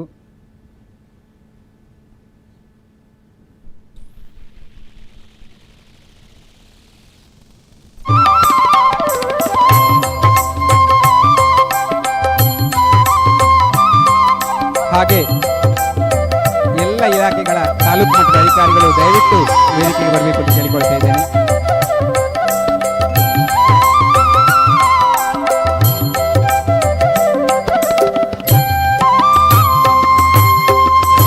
ಎಲ್ಲ ಇಲಾಖೆಗಳ ಅಧಿಕಾರಿಗಳು ದಯವಿಟ್ಟು ವೇದಿಕೆಗೆ ಬರಬೇಕು. ಶ್ರೀ ಅರುಣ್ ನಾಗೇಗೌಡ ತಹಶೀಲ್ದಾರರು, ಶ್ರೀ ನವೀನ್ ಕುಮಾರ್ ಭಂಡಾರಿ ಕಾರ್ಯನಿರ್ವಹಣಾ ಅಧಿಕಾರಿಗಳು, ಶ್ರೀಮತಿ ವಿದ್ಯಾ ಕಾಳೆ ಆಯುಕ್ತರು ನಗರಸಭೆ, ಶ್ರೀ ಕಿರಣ್ ವಲಯ ಅರಣ್ಯಾಧಿಕಾರಿ ಅವರು, ದೀಪಕ್ ರೈ ತಾಲೂಕು ಆರೋಗ್ಯಾಧಿಕಾರಿ ಅವರು, ಶ್ರೀ ಜಾನ್ಸನ್ ಡಿಸೋಜಾ ಪೊಲೀಸ್ ನಿರೀಕ್ಷಕರು ಪುತ್ತೂರು, ಶ್ರೀ ಶಂಕರ್ ಸಹ ಅಗ್ನಿಶಾಮಕ ಠಾಣಾಧಿಕಾರಿಗಳು ಪುತ್ತೂರು, ಶ್ರೀ ನಾಗರಾಜ್ ಪ್ರಭಾರ ತಹಶೀಲ್ದಾರರು ಪುತ್ತೂರು, ಶ್ರೀ ವಿಷ್ಣು ಪ್ರಸಾದ್ ಪ್ರಭಾರ ಕ್ಷೇತ್ರ ಶಿಕ್ಷಣಾಧಿಕಾರಿಯವರು ಪುತ್ತೂರು, ಹರೀಶ್ ಕೆ ಶಿಶು ಅಭಿವೃದ್ಧಿ ಯೋಜನಾಧಿಕಾರಿಯವರು ಪುತ್ತೂರು, ಶ್ರೀ ರಾಜೇಶ್ ಸಹಾಯಕ ಅಭಿಯಂತರರು ಲೋಕೋಪಯೋಗಿ ಇಲಾಖೆ ಪುತ್ತೂರು, ಜೋಸೆಫ್ ಪ್ರಭಾರ ಹಿಂದುಳಿದ ವರ್ಗಗಳ ಕಲ್ಯಾಣ ವಿಸ್ತರಣಾಧಿಕಾರಿ ಪುತ್ತೂರು, ಶ್ರೀ ಪಂಜಿಗುಡ್ಡೆ ಈಶ್ವರ ಭಟ್ ಅಧ್ಯಕ್ಷರು ವ್ಯವಸ್ಥಾಪನಾ ಸಮಿತಿ ಶ್ರೀ ಮಹಾಲಿಂಗೇಶ್ವರ ದೇವಸ್ಥಾನ. ದಯವಿಟ್ಟು ಇವರು ವೇದಿಕೆಗೆ ಬರಬೇಕು ಅಂತ ವಿನಂತಿಸ್ಕೊಳ್ತಾ ಇದ್ದೇವೆ.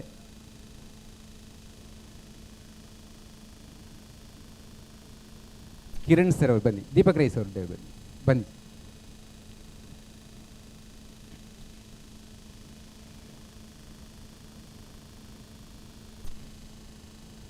ಹಿರಿಯರಾದ ಪುರಂದ್ರ ಭಟ್ ಸರ್ ದಯವಿಟ್ಟು ವೇದಿಕೆಗೆ ಬರಬೇಕು ಅಂತ ಕೇಳಿಕೊಳ್ತಾ ಇದ್ದೆ.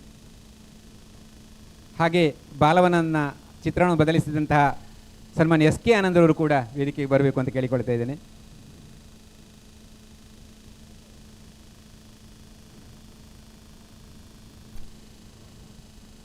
ನಾಡಗೀತೆಯೊಂದಿಗೆ ಕಾರ್ಯಕ್ರಮವನ್ನು ಆರಂಭಿಸ್ತಾ ಇದ್ದೇವೆ.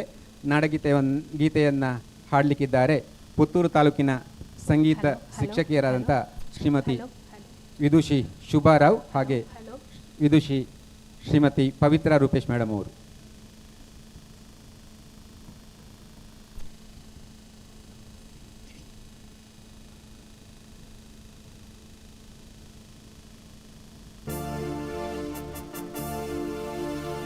ಭಾರತ ಜನನಿಯ ತನುಜಾತೆ ಜಯ ಹೇ ಕರ್ನಾಟಕ ಮಾತೆ ಜಯ ಸುಂದರ ನದಿವನಗಳ ನಾಡೆ ಜಯ ಹೇ ರಸ ಋಷಿಗಳ ಬೇಡೆ ಭೂದೇವಿಯ ಮಗು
ವಂದನೆಗಳು ಮೇಡಮ್.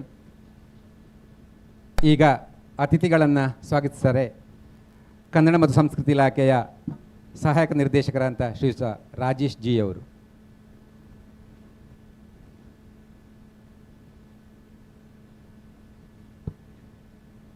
ಎಲ್ಲರಿಗೂ ನಮಸ್ಕಾರ. ಕಾರಂತರ ಕರ್ಮಭೂಮಿ, ಜೀವನದ ಅವರ ಬಹುಭಾಗವನ್ನು ಕಳೆದ ಈ ಪುಣ್ಯಭೂಮಿ, ಒಂದು ರೀತಿಯಲ್ಲಿ ತಪಸ್ಸು ಮಾಡಿದ ಜಾಗ.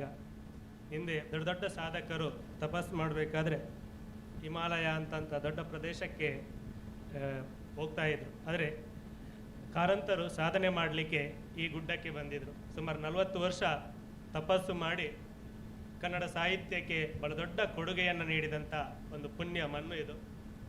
ಬಹುಶಃ ನಾವು ಇಂಥ ಒಂದು ಪವಿತ್ರವಾದ ಮಣ್ಣು ನಮ್ಮ ಕರ್ನಾಟಕದಲ್ಲಿ ಎಲ್ಲೂ ಸಿಗಲಿಕ್ಕಿಲ್ಲ. ಯಾಕೆಂದರೆ ಯಾವುದೇ ಕರ್ನಾಟಕದ ದೊಡ್ಡ ಸಾಹಿತಿಗಳನ್ನು ನೋಡಿ, ಅವರು ಅವರು ಪರ್ಟಿಕ್ಯುಲರ್ ಯಾವುದೋ ಒಂದು ಮನೆಯಲ್ಲಿ ಅಥವಾ ಯಾವುದೋ ಒಂದು ಅವರ ಕೆಲಸ ಮಾಡುವಂಥ ಸ್ಥಳದಲ್ಲಿ ಅನೇಕ ಕೃತಿಗಳನ್ನು ರಚನೆ ಮಾಡಿರ್ತಾರೆ. ಕುಪ್ಪಲ್ಲಿ ನೋಡುವುದಾದರೆ ಅವರ ಹುಟ್ಟೂರು ಅಂತಲೇ ಹೇಳ್ಬೋದು. ಆದರೆ ಸಾಧನೆ ಮಾಡಿದ್ದೆಲ್ಲ ಅವರು ಮೈಸೂರಲ್ಲಿ. ಆದರೆ ಕಾರಂತರು 40 ವರ್ಷ ಈ ಪ್ರದೇಶದಲ್ಲಿ ವಾಸ ಮಾಡಿ ಒಬ್ಬ ಮನುಷ್ಯ ಇಷ್ಟೆಲ್ಲ ಸಾಧನೆ ಮಾಡ್ಬೋದಾ ಅಂತ ತೋರಿಸಿಕೊಟ್ಟಂಥ ಇದು ಪುಣ್ಯಭೂಮಿ.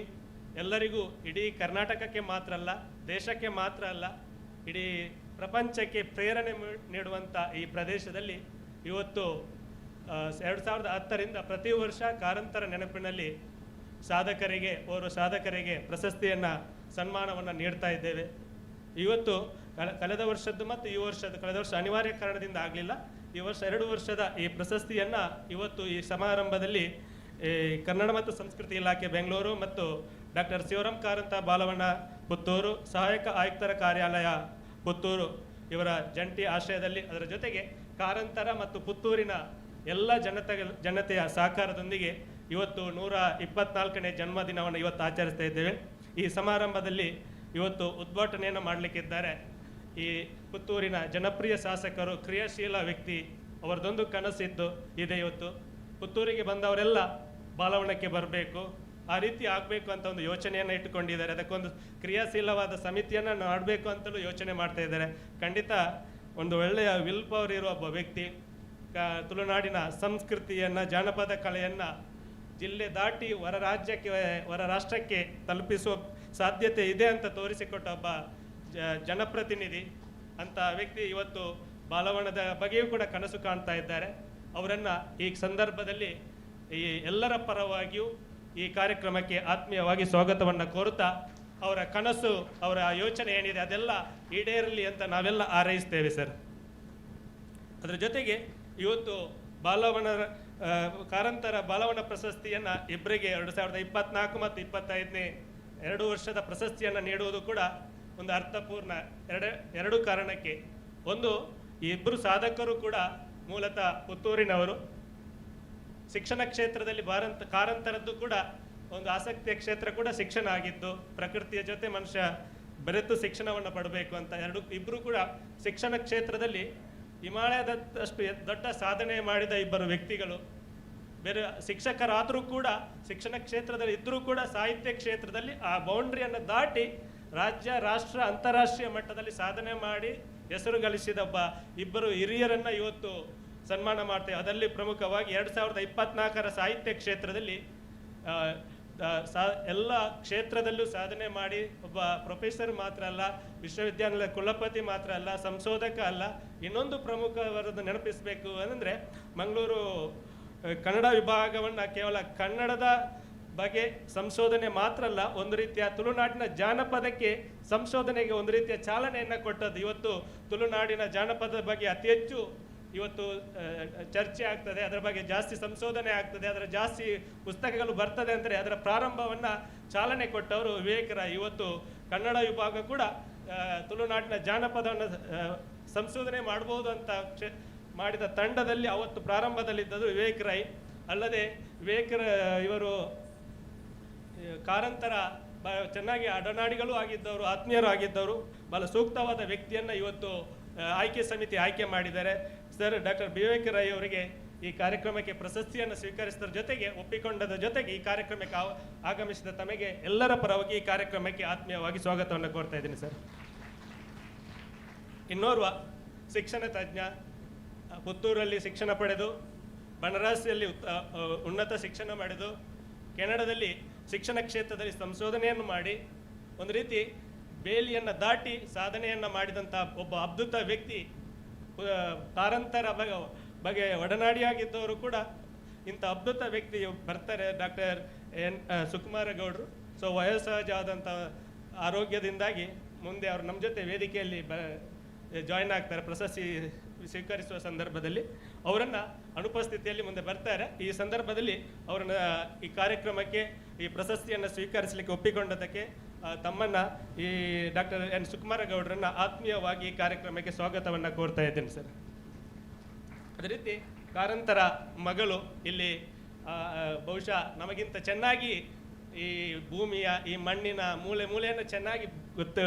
ಈ ಮರದ ಇಲ್ಲಿರುವ ದೊಡ್ಡ ದೊಡ್ಡ ಮರಗಳ ಪರಿಚಯ ಇರುವಂಥದ್ದು, ಅವರಿಗೆ ಸಣ್ಣ ಗಿಡವಾಗಿದ್ದ ಇವತ್ತಿರುವ ದೊಡ್ಡ ದೊಡ್ಡ ಮರಗಳೆಲ್ಲ ಅವ್ರ ಬಾಲ್ಯದಲ್ಲಿ ಸಣ್ಣ ಗಿಡವಾಗಿತ್ತು.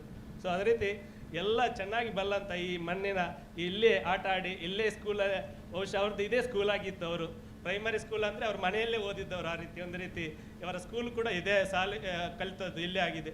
ಸೊ ಅಂಥ ಒಬ್ಬ ಕಾರಂತರ ಒಬ್ಬ ನಿಜ ಪ್ರತಿನಿಧಿಯಾಗಿ ಕಾರಂತರರ ಪ್ರತಿರೂಪವಾಗಿ ಇವತ್ತು ನಮ್ಮ ಜೊತೆ ಇದ್ರೆ ನಾವು ಈ ಮನಸ್ಸೆಲ್ಲ ಕಾರಂತರನ್ನು ಓದಿ ನೋಡಿದ್ರು ಕೂಡ ಅವರ ಮೂಲಕ ನಾವು ಇವತ್ತು ಕಾರಂತರನ್ನು ಇವತ್ತು ವೇದಿಕೆಯಲ್ಲಿ ನೋಡ್ತಾ ಇದ್ದೇವೆ. ಮೇಡಮ್, ಇವರ ಮಗಳಾದ ಶ್ರೀಮತಿ ಕ್ಷಮಾರಾವ್ ಅವರು ಇವತ್ತು ಬಂದಿದ್ದೀರಿ.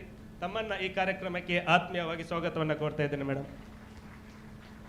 ಅದೇ ರೀತಿ BA ವಿವೇಕ್ ರೈ ಬಗ್ಗೆ ಅವರ ಸಾಧನೆ, ಅವರ ವ್ಯಕ್ತಿತ್ವದ ಬಗ್ಗೆ ನಮ್ಮ ಜೊತೆ ಅಭಿನಂದನಾ ನುಡಿಯನ್ನು ಮಾತಾಡ್ತಿದ್ದಾರೆ ಮುಂಬೈ ವಿಶ್ವವಿದ್ಯಾನಿಲಯದ ವಿಶ್ರಾಂತ ಪ್ರಾಧ್ಯಾಪಕರಾದ ಡಾಕ್ಟರ್ ತಾಲ್ತಾಜೆ ವಸಂತ್ ಕುಮಾರ್ ಸರ್. ತಮ್ಮನ್ನು ಈ ಕಾರ್ಯಕ್ರಮಕ್ಕೆ ಆತ್ಮೀಯವಾಗಿ ಸ್ವಾಗತವನ್ನು ಕೋರ್ತಾ ಇದ್ದೇನೆ. ಅದರ ಜೊತೆಗೆ ಪ್ರಮುಖವಾಗಿ ಕಾರಂತರ ಸಹೋದರ ಸಂಬಂಧಿ, ಅದೇ ರೀತಿ ಹಿರಿಯ ಸಾಹಿತಿ, ಕಾರಂತರ ಒಡನಾಡಿ, ಕಾರಂತರ ಜೊತೆ ಚೆನ್ನಾಗಿ ಬಲ್ಲ ವ್ಯಕ್ತಿ ಇವತ್ತು ಕಾರಂತರ ಬಗ್ಗೆ ಸ್ಮರಣೆಯನ್ನು ಮಾಡಲಿಕ್ಕಿದ್ದಾರೆ ಶ್ರೀ ಎಂ ಶಾಂತಾರಾಮ್ ತಮ್ಮನ್ನ ಸರ್ ಆತ್ಮೀಯವಾಗಿ ಈ ಕಾರ್ಯಕ್ರಮಕ್ಕೆ ಸ್ವಾಗತವನ್ನು ಕೋರ್ತಾ ಇದ್ದೇನೆ. ಅದೇ ರೀತಿ ಡಾಕ್ಟರ್ 2025 ಬಾಲವಣ್ಣ ಪ್ರಶಸ್ತಿಯನ್ನು ಸ್ವೀಕಾರ ಮಾಡಲಿಕ್ಕೆ ಇರುವಂಥ ಡಾಕ್ಟರ್ ಸುಕುಮಾರ್ ಗೌಡರ ಬಗ್ಗೆ, ಅವರ ಸಾಧನೆ, ಅವರ ವ್ಯಕ್ತಿತ್ವದ ಬಗ್ಗೆ, ಅವರ ಕೊಡುಗೆ ಬಗ್ಗೆ ಮಾತಾಡಲಿಕ್ಕಿದ್ದಾರೆ ಪ್ರೊಫೆಸರ್ ಕ್ಸೇವಿಯರ್ ಡಿಸೋಜಾ, ವಿಶ್ರಾಂತ ಪ್ರಾಂಶುಪಾಲರು, ಪ್ರಥಮ ದರ್ಜೆ ಕಾಲೇಜು ಪುತ್ತೂರು. ತಮ್ಮನ್ನು ಆತ್ಮೀಯವಾಗಿ ಈ ಕಾರ್ಯಕ್ರಮಕ್ಕೆ ಸ್ವಾಗತವನ್ನು ಕೋರ್ತಾ ಇದ್ದೇನೆ. ಅದೇ ರೀತಿ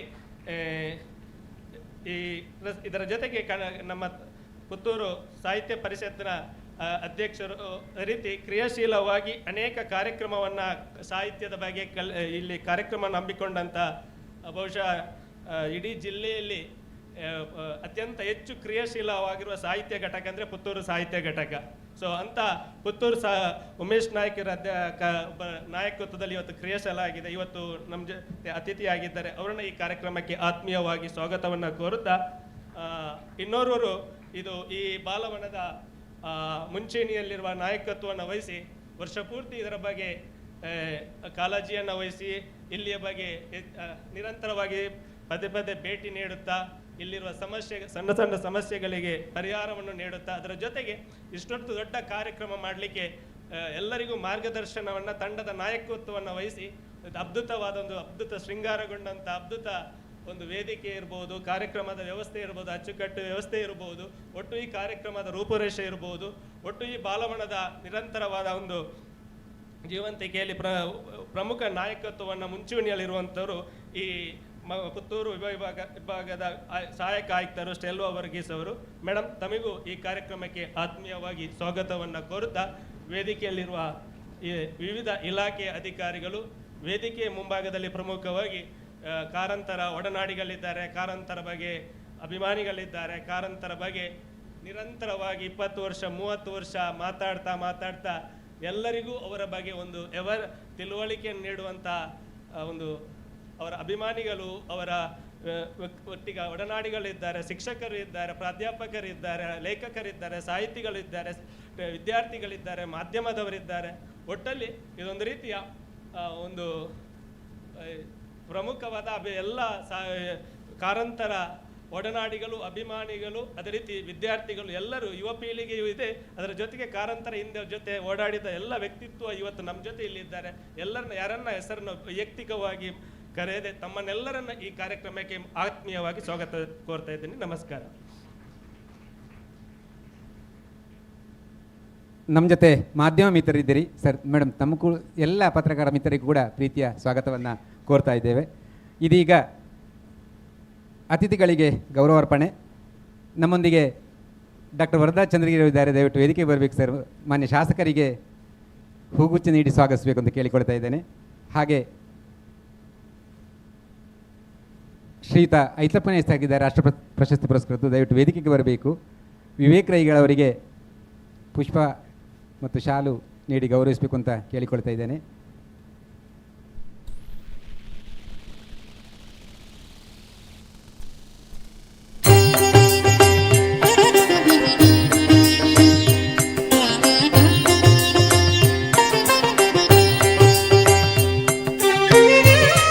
ಶ್ರೀಯುತ ನಾರಾಯಣ ರೈ ಕುಕ್ಕೊಳ್ಳಿ ಸರ್ ಇದ್ದಾರೆ.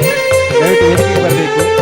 ಶಾಂತರಾಮ್ ಎಂಬುವರಿಗೆ ನಾರಾಯಣ ರೈ ಕುಕ್ಕೊಳ್ಳಿ,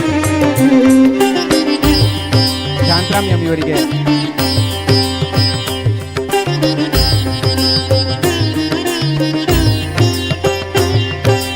ನಮ್ಮ ಜೊತೆ ಆಶಾ ಮೇಡಮ್ ಇದ್ದಾರೆ. ಮೇಡಮ್ ದಯವಿಟ್ಟು ಬನ್ನಿ. ಕ್ಷಮಾ ಮೇಡಮ್ಗೆ ಶಾಲು ನೀಡಿ ಗೌರವಿಸಬೇಕು ಅಂತ ಕೇಳ್ಕೊಳ್ತಾ ಇದ್ದೇನೆ.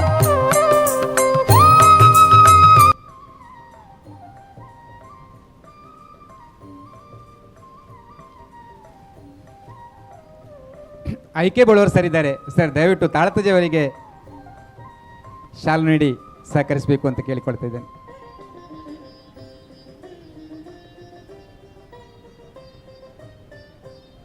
PM ಶ್ರೀ ವೀರಮಂಗಲದ ಮುಖ್ಯ ಗುರುಗಳು ತಾರನಾಥ್ ಸವಣೂರು ದಯವಿಟ್ಟು ವೇದಿಕೆಗೆ ಬನ್ನಿ. ಝೇವಿಯರ್ ಸರಿಗೆ ಹೂಗುಚ್ಚ ನೀಡಿ ಸಹಕರಿಸಬೇಕು ಅಂತ ಕೇಳಿಕೊಳ್ತಾ ಇದ್ದೇನೆ.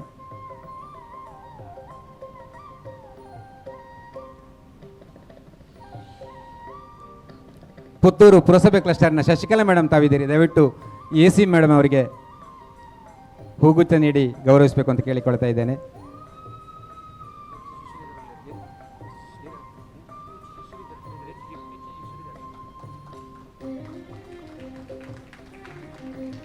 ಡಾಕ್ಟರ್ HG ಶ್ರೀಧರ್ ನಮ್ಮ ಜೊತೆ ಇದ್ದಾರೆ. ಸರ್ ದಯವಿಟ್ಟು ವೇದಿಕೆಗೆ ಬರಬೇಕು. ಕನ್ನಡ ಸಂಸ್ಕೃತಿ ಇಲಾಖೆಯ ಸಹಾಯಕ ನಿರ್ದೇಶಕರಿಗೆ ಶಾಲು ನೀಡಿ ಗೌರವಿಸಬೇಕು ಅಂತ ಕೇಳಿಕೊಳ್ತಾ ಇದ್ದೇನೆ.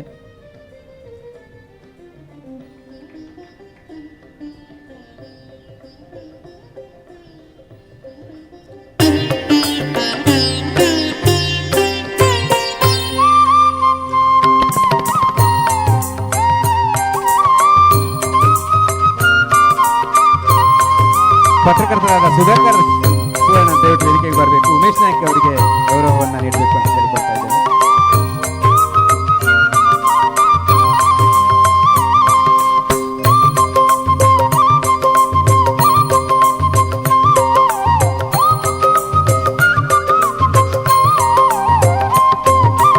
ಉಪನ್ಯಾಸಕರಾದ ಭೋಜರಾಜ್ ಸರ್ ದಯವಿಟ್ಟು ವೇದಿಕೆಗೆ ಬರಬೇಕು. ಆರೋಗ್ಯಾಧಿಕಾರಿಗಳಾದ ದೀಪಕ್ ರೈ ಅವರಿಗೆ ಶಾಲು ನೀಡಿ ಗೌರವಿಸಬೇಕು ಅಂತ ಅನ್ಕೊಳ್ತಾ ಇದ್ದೇನೆ. ಉಪನ್ಯಾಸಕರಾದ ಗೋಪಾಲಕೃಷ್ಣ ಸರ್ ನಮ್ಮ ಜೊತೆ ಇದ್ದೀರಿ. ಸರ್ ವೇದಿಕೆಗೆ ಬರಬೇಕು. ವಲಯ ಅರಣ್ಯಾಧಿಕಾರಿಗಳಾದಂಥ ಕಿರಣ್ ಕುಮಾರ್ ಅವರಿಗೆ ಸ್ವಾಗತ ಮಾಡಿಕೊಳ್ತೇನೆ.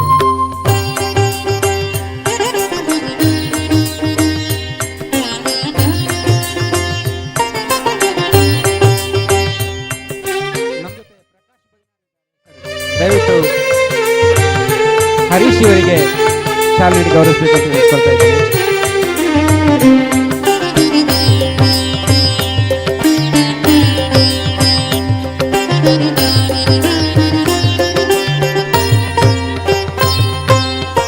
ಜಗನ್ನಾಥ್ ಅರಿಯಾಡ್ಕೆ ಅವರು ಪುರಂದ್ರ ಭಟ್ ಸರ್ಗೂ ಮತ್ತು SK ಆನಂದ್ ಅವರಿಗೆ ಗೌರವಿಸಬೇಕು ಅಂತ ಕೇಳಿಕೊಳ್ತಾ ಇದ್ದೇನೆ.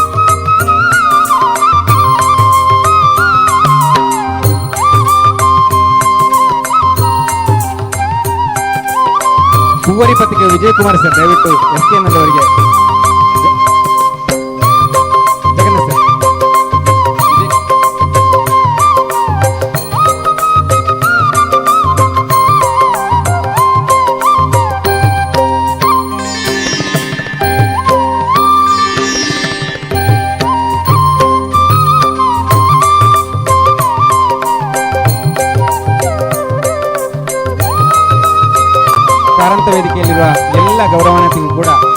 ಸ್ವಾಗತ. ಇದೀಗ ಬಗ್ಗೆ ಪ್ರಾಸ್ತಾವಿಕವಾಗಿ ಮಾತಾಡಬೇಕು ಅಂತ ಈ ಕಾರ್ಯಕ್ರಮವನ್ನು ಸಂಯೋಜಿಸಿದ ಸಹಾಯಕ ಆಯುಕ್ತರಾದ ಸ್ಟೆಲ್ಲಾ ಮೇಡಮ್ ಅವರಿಗೆ ಅನಿಸ್ಕೊಳ್ತಾ ಇದ್ದೇನೆ.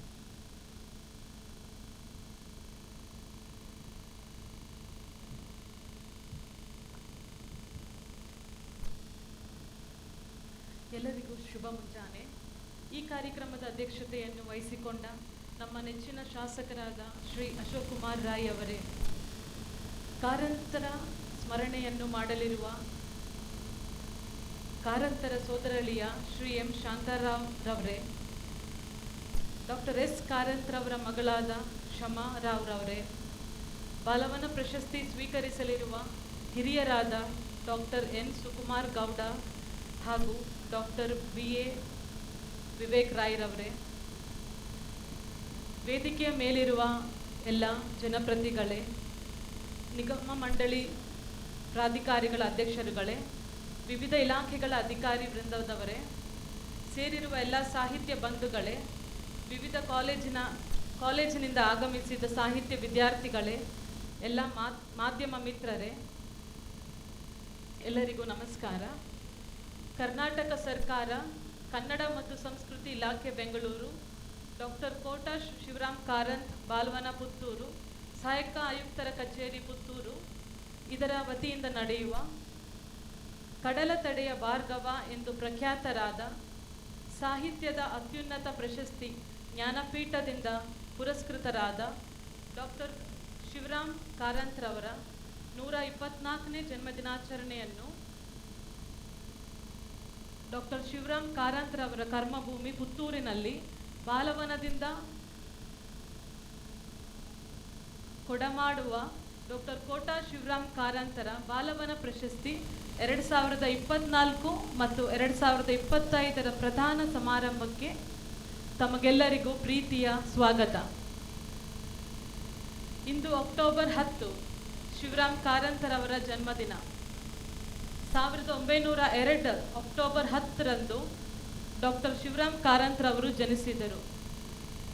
1930ರಲ್ಲಿ ಪುತ್ತೂರಿಗೆ ಬಂದ ಕಾರಂತರು ಈ ಬಾಲವನದಲ್ಲಿ ನೆಲೆ ನಿಂತು ಸುಮಾರು 40 ವರ್ಷಗಳ ಕಾಲ ಇಲ್ಲಿ ಸಾಹಿತ್ಯ ಸೇವೆಯನ್ನು ಮಾಡಿದರು. ಈ ನೆನಪಿಗೋಸ್ಕರ ಕಳೆದ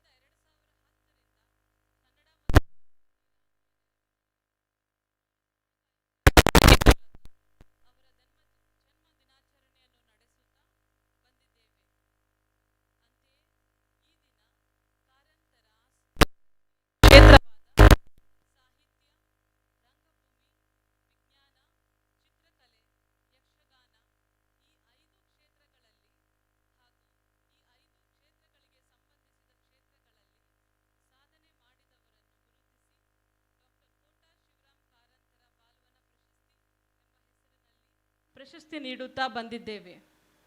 ಈ ಪ್ರಶಸ್ತಿಯು 25,000 ನಗದು ಪುರಸ್ಕಾರ, ಕಾರಂತರ ಪ್ರತಿಮೆ ಹಾಗೂ ಸನ್ಮಾನ ಪತ್ರಗಳನ್ನು ಒಳಗೊಂಡಿದೆ. ಪ್ರಶಸ್ತಿಯ ನಗದು ಪುರಸ್ಕಾರವನ್ನು the Academy of Liberal Education Sullia ಇದರ ಸಂಸ್ಥಾಪಕರಾದ ದಿವಂಗತ ಕುರಿಂಜಿ ವೆಂಕಟರಾಮಣ್ಣ ಗೌಡರು ನೀಡುವ ಶಾಶ್ವತ ನಿಧಿಯಿಂದ ಕೊಡಲಾಗುತ್ತಿದೆ. ಈ ದಿನ ನಾವು ಕಾರಂತರ 124ನೇ ಜನ್ಮದಿನಾಚರಣೆಯನ್ನು ಆಚರಿಸುತ್ತಿದ್ದೇವೆ. 2024ನೇ ಸಾಲಿನಲ್ಲಿ ವಿವಿಧ ಕಾರಣಾಂತರಗಳಿಂದ ಜನ್ಮದಿನಾಚರಣೆಯನ್ನು ಸಾಂಕೇತಿಕವಾಗಿ ಆಚರಿಸಲಾಗಿತ್ತು. ಆದ್ದರಿಂದ ಆ ವರ್ಷದ ಪ್ರಶಸ್ತಿಯನ್ನು ಮತ್ತು ಈ ವರ್ಷದ ಪ್ರಶಸ್ತಿಯನ್ನು ಈ ಸಂದರ್ಭದಲ್ಲಿ ಪ್ರದಾನ ಮಾಡುತ್ತಿದ್ದೇವೆ. ಸಾಹಿತ್ಯ ಕ್ಷೇತ್ರವನ್ನು ಗುರುತಿಸಿಕೊಂಡು ಈ ಕ್ಷೇತ್ರದಲ್ಲಿ ಅಪಾರ ಸಾಧನೆಯನ್ನು ಮಾಡಿದ ಡಾಕ್ಟರ್ BA ವಿವೇಕ್ ರಾಯ್ ಅವರನ್ನು 2024ನೇ ಸಾಲಿನ ಪ್ರಶಸ್ತಿಗೆ ಆಯ್ಕೆ ಮಾಡಿದ್ದೇವೆ. ಅಂತೆಯೇ ಶಿಕ್ಷಣ ಕ್ಷೇತ್ರವನ್ನು ಆರಿಸಿಕೊಂಡು ಶಿಕ್ಷಣ ಕ್ಷೇತ್ರದಲ್ಲಿ ಅಪಾರ ಸಾಧನೆ ಮಾಡಿದ ಡಾಕ್ಟರ್ ಎನ್ ಸುಕುಮಾರ್ ಗೌಡ ಇವರನ್ನು 2025ನೇ ಸಾಲಿನ ಪ್ರಶಸ್ತಿಗೆ ಆಯ್ಕೆ ಮಾಡಿದ್ದೇವೆ.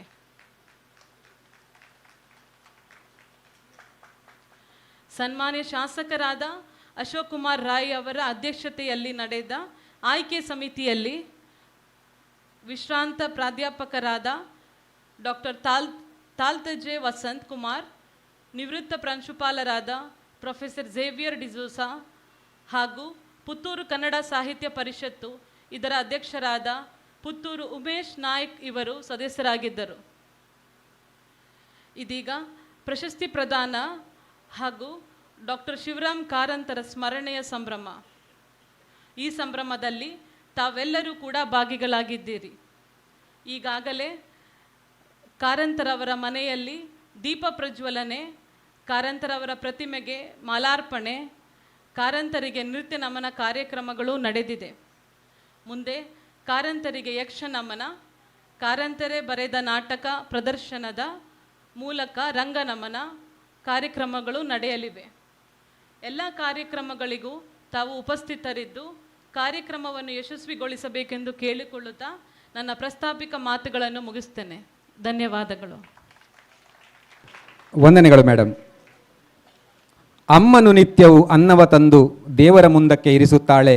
ದೇವರು ಏನನ್ನು ತಂದುದೇ ಇಲ್ಲ, ಅಮ್ಮನು ತರುವುದ ಬಿಟ್ಟದ್ದಿಲ್ಲ. ಊರಿನ ಕುರುಡನು ತಿಮ್ಮನು ನಿತ್ಯ ಹಸಿವಿನ ಹೊತ್ತಿಗೆ ಬರುತ್ತಿಹನಲ್ಲ, ಅಮ್ಮನು ಏನನ್ನು ಕೊಟ್ಟಿದ್ದಿಲ್ಲ, ತಿಮ್ಮನು ಬರುವುದ ಬಿಟ್ಟಿದ್ದಿಲ್ಲ. ಇಂಥ ಅಪೂರ್ವ ವೈಚಾರಿಕತೆಯನ್ನು ಸುಮಾರು 80 ವರ್ಷಗಳ ಹಿಂದೆ ಮಕ್ಕಳ ಮನಸ್ಸಿಗೆ ಹಾಕಿದ ಡಾ ಕೋಟ ಶಿವರಾಮ ಕಾರಂತರು ಸುಮಾರು 460ಕ್ಕಿಂತಲೂ ಹೆಚ್ಚು ಪುಸ್ತಕಗಳನ್ನು ಕನ್ನಡ ಸಾರಸ್ವತ ಲೋಕಕ್ಕೆ ನೀಡಿದ್ದಾರೆ. ಹುಟ್ಟಿದ್ದು 1902 ಅಕ್ಟೋಬರ್ 10ರಂದು. ತಂದೆ ಶ್ರೀ ಶೇಷಕಾರಂತ, ತಾಯಿ ಲಕ್ಷ್ಮಮ್ಮ. ಏನೆಂದು ಕರೆಯಲಿ ಇವರನ್ನು? ಮೂಕಜ್ಜ ಕನಸುಗಳ ಕಾದಂಬರಿಕಾರ, ಹಸಿವು ಮತ್ತು ಹಾವಿನ ಕತೆಗಾರ, ಡಮ್ ಡಮ್ ಡೋಳಿನ ಶಿಶುಕವಿ, ಬಾಲಪ್ರಪಂಚದ ವಿಜ್ಞಾನಿ, ಎಲ್ಲ ಪ್ರಕಾರದಲ್ಲಿ ಬರೆದ ಸರ್ವಜ್ಞ. ಇಂದು ಅವರ 124ನೇ ಜನ್ಮದಿನ. ಬಾಲವನದ ಈ ಪುಣ್ಯ ಮಣ್ಣಲ್ಲಿ ಸಾಹಿತ್ಯದ ಬೀಜ ಬಿತ್ತಿ ಹೆಮ್ಮರವಾಗಿಸಿದ ನೆನಪಿಗೆ ಕರ್ನಾಟಕ ಸರ್ಕಾರ, ಕನ್ನಡ ಮತ್ತು ಸಂಸ್ಕೃತಿ ಇಲಾಖೆ ಬೆಂಗಳೂರು, ಡಾ ಕೋಟ ಶಿವರಾಮ ಕಾರಂತರ ಬಾಲವನ ಸಮಿತಿ, ಸಹಾಯಕ ಆಯುಕ್ತರ ಕಚೇರಿ ಪುತ್ತೂರು ಇದರ ವತಿಯಿಂದ ನಡೆಯುವ ಈ ಸಂಭ್ರಮದ ಕಾರಂತರ ಜನ್ಮದಿನಾಚರಣೆ ಮತ್ತು ಇವರು ಹೆಸರಲ್ಲಿ ಕೊಡಮಾಡುವ ಡಾ ಕೋಟ ಶಿವರಾಮ ಕಾರಂತರ ಬಾಲವನ ಪ್ರಶಸ್ತಿ 2024 ಹಾಗೂ 25ರ ಪ್ರಧಾನ ಸಮಾರಂಭವನ್ನು ನಮ್ಮ ನೆಚ್ಚಿನ ಶಾಸಕರಾದ ಸನ್ಮಾನ್ಯ ಶ್ರೀ ಅಶೋಕ್ ರೈ ಅವರು ಉದ್ಘಾಟಿಸಬೇಕು ಅಂತ ಕೇಳಿಕೊಳ್ತೇನೆ. ತದನಂತರ ಎಲ್ಲ ಗಣ್ಯರು ಕಾರಂತರ ಭಾವಚಿತ್ರಕ್ಕೆ ಪುಷ್ಪಾರ್ಚನೆಯನ್ನು ಮಾಡಬೇಕು ಅಂತ ಕೇಳಿಕೊಳ್ತೇನೆ.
ಧರ್ಮಘಟ್ಟ ಅಣಾಧಿಕಾರಿ ಅವರು ವೇದಿಕೆಗೆ ಬರಬೇಕು.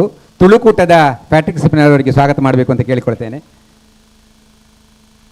ಈಗ ಕಾರಂತರ ಸ್ಮರಣೆಯನ್ನು ಮಾಡಲಿಕ್ಕಿರುವವರು ಹಿರಿಯರಾದ ಎಂ ಶಾಂತರಾಮ್ ರಾವಿಯವರು. ಸರಿ, ಮತ್ತೆ ಅಧ್ಯಕ್ಷರ ಭಾಷಣ ಇವರ ಪರಿಚಯವನ್ನು ಮಾಡಬೇಕು ಅಂತ ಪುತ್ತೂರು ತಾಲೂಕು ಕನ್ನಡ ಸಾಹಿತ್ಯ ಪರಿಷತ್ತಿನ ಅಧ್ಯಕ್ಷರಾದ ಉಮೇಶ್ ನಾಯ್ಕ ಅವರಲ್ಲಿ ವಿನಂತಿಸಿಕೊಳ್ತಾ ಇದ್ದೇನೆ.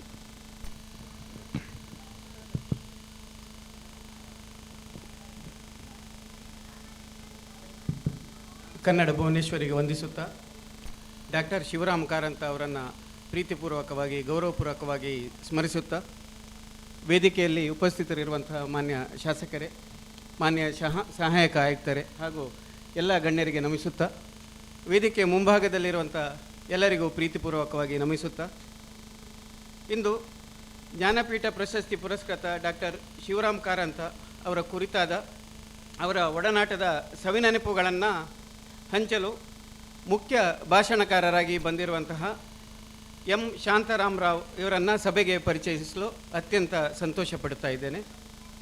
ಸರಳ ಸಜ್ಜನಿಕೆಯ ಮುಗ್ಧ ಮನಸ್ಸಿನ ವ್ಯಕ್ತಿತ್ವದ ಇವರು ಬೇರೆ ಯಾರೂ ಅಲ್ಲ, ಜ್ಞಾನಪೀಠ ಪ್ರಶಸ್ತಿ ಪುರಸ್ಕೃತ ಡಾಕ್ಟರ್ ಶಿವರಾಮ್ ಕಾರಂತರ ಖಾಸ ತಂಗಿ ಶ್ರೀದೇವಿಯವರ ಮಗ ಎಂಬುದು ಬಹಳ ಸಂತೋಷದ ವಿಚಾರ. ಸುಮಾರು 1950ರ ಸಮಯದಲ್ಲಿ ಪುತ್ತೂರಿನಲ್ಲಿ ವಕೀಲ ವೃತ್ತಿಯನ್ನು ವೃತ್ತಿ ಧರ್ಮದಲ್ಲಿ ಪಾಲಿಸುತ್ತಾ ಪುತ್ತೂರಿನ ಸರ್ವತೋಮುಖ ಅಭಿವೃದ್ಧಿಗಾಗಿ ಶ್ರಮಿಸಿರುವಂತಹ ಖ್ಯಾತ ವಕೀಲರಾಗಿರುವಂತಹ ಎಂ ಸದಾಶಿವರಾವ್ ಅವರ 11 ಮಕ್ಕಳಲ್ಲಿ 4ನೆಯವರು ಶಾಂತರಾಮ್ ರಾವ್ ಅವರು.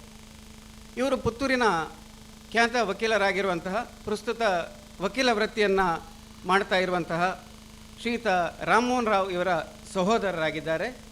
ಅದೇ ರೀತಿಯಲ್ಲಿ ಶ್ರೀಮತಿ ಶಕುಂತಲಾ ಇವರ ಧರ್ಮಪತ್ನಿ, ಸ್ಮಿತಾ, ದೀಪ ಹಾಗೂ ಶ್ವೇತಾ ಇವರ ಮುದ್ದಿನ 3 ಮಕ್ಕಳು. ಪ್ರಸ್ತುತ ಶ್ರೀಯುತ ಶಾಂತರಾಮ್ ರಾವ್ ಇವರು 84 ವರ್ಷ ವಯೋಮಾನದವರಾಗಿದ್ದಾರೆ. ಬಾಲ್ಯದಿಂದಲೇ ಓದುವ ಹವ್ಯಾಸವನ್ನು ಮೈಗೂಡಿಸಿಕೊಂಡ ಇವರು ಶ್ರೀಯುತ ಶ್ರೀರಾಮ್ ಕಾರಂತ ಅವರ ಬಹಳ ಒಡನಾಡಿಯೂ ಆಗಿದ್ದರು. ಅದೇ ರೀತಿಯಲ್ಲಿ ಇವರು ಅನೇಕ ಕತೆ ಕವನಗಳನ್ನು ರಚಿಸಿದ್ದು ಹಲವು ಪತ್ರಿಕೆಗಳಲ್ಲೂ ಕೂಡ ಪ್ರಕಟ ಆಗಿದೆ. ಇವರ ಕತೆ ಕವನಗಳು, ಹಾಸ್ಯಲೇಖನ ಇತ್ಯಾದಿಗಳು ಅಮೆರಿಕದ ನ್ಯೂಜೆರ್ಸಿಯಲ್ಲಿರುವಂಥ ಬೃಂದಾವನ ಕನ್ನಡ ಕೂಟದ ಮಾಸಿಕ ಪತ್ರಿಕೆಯಲ್ಲಿ ಕೂಡ ಪ್ರಕಟವಾಗಿದೆ ಅಂತ ಹೇಳಲಿಕ್ಕೆ ಸಂತೋಷ ಪಡ್ತಾ ಇದ್ದೇನೆ. 1984ರ ಸಮಯದಲ್ಲಿ ಅಮೆರಿಕದ ನ್ಯೂಯಾರ್ಕ್ ಟೈಮ್ಸ್ ಇದರ ಉತ್ತಮ ಮಾರಾಟದ ಕೃತಿ ಎಂಬ ಖ್ಯಾತಿಯನ್ನು ಪಡೆದಿರುವಂತಹ ಅಂದಿನ ಹೆಸರಾಂತ ಲೇಖಕರಾಗಿರುವಂತಹ ಪೀಟರ್ ಕೊಲ್ಲಿಯರ್ ಹಾಗೂ ಡೇವಿಡ್ ಹೊರೋವಿಟ್ಸ್ ಇವರು ಜಂಟಿಯಾಗಿ ಬರೆದಿರುವಂಥ ಕೃತಿ the Canadian and American drama ಎಂಬ ಸುಮಾರು 750 ಪುಟಗಳ ಕೃತಿಯನ್ನು ಕನ್ನಡಕ್ಕೆ ಅನುವಾದಿಸಿದಂತಹ ಗೌರವ ಶ್ರೀಯುತ ಶಾಂತರಾಮ್ ರಾವ್ ಅವರಿಗೆ ಸಲ್ಲುತ್ತದೆ. ಬಾಲ್ಯದಿಂದಲೇ ಡಾಕ್ಟರ್ ಶಿವರಾಮ್ ಕಾರಂತ್ ಅವರ ಜೊತೆಗಿನ ಅಪಾರ ಒಡನಾಟವಿದ್ದು ಅವರ ಜೊತೆಗಿನ ಅನುಭವಗಳನ್ನು ಇಂದು ಹಂಚಲು ಬಂದಿರುವಂತಹ ನನ್ನ ಹಿರಿಯ ಸನ್ಮಿತ್ರರಾದಂತಹ ಶ್ರೀಯುತ ಶಾಂತರಾಮ್ ರಾವ್ ಇವರೇ ಇಂದಿನ ಮುಖ್ಯ ಭಾಷಣಗಾರರು. ವಂದನೆಗಳು. ಈಗ ಕಾರಂತರಿಗೆ ನುಡಿ ನಮನ. ಸನ್ಮಾನ್ಯ ಶಾಂತರಾಮ್ ಎಂ ಅವರು ಕಾರಂತರಿಗೆ ನುಡಿ ನಮನವನ್ನು ನೀಡಬೇಕು ಅಂತ ಕೇಳಿಕೊಳ್ತಾ ಇದ್ದೇನೆ.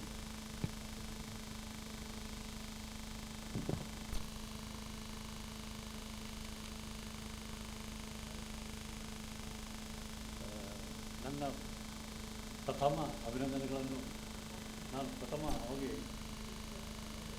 ಇಲ್ಲಿ ಅಧ್ಯಕ್ಷರಾದ MLA ಶ್ರೀ ಅಶೋಕುಮಾರ್ ಅವರಿಗೆ ಅರ್ಪಿಸುತ್ತೇನೆ. ಹಾಗೆ ಆಮೇಲೆ ಇಲ್ಲಿ ಎಲ್ಲ ನಡೆದ ಗಣ್ಯ ಮಹನೀಯರುಗಳಿಗೆಲ್ಲ ಮಹಿಳೆಯರುಗಳಿಗೆಲ್ಲ ನಮ್ಮ ನಮಸ್ಕಾರಗಳನ್ನು ಅರ್ಪಿಸಿ ನನ್ನ ಭಾಷಣವನ್ನು ಪ್ರಾರಂಭಿಸುತ್ತೇನೆ. ನನಗೆ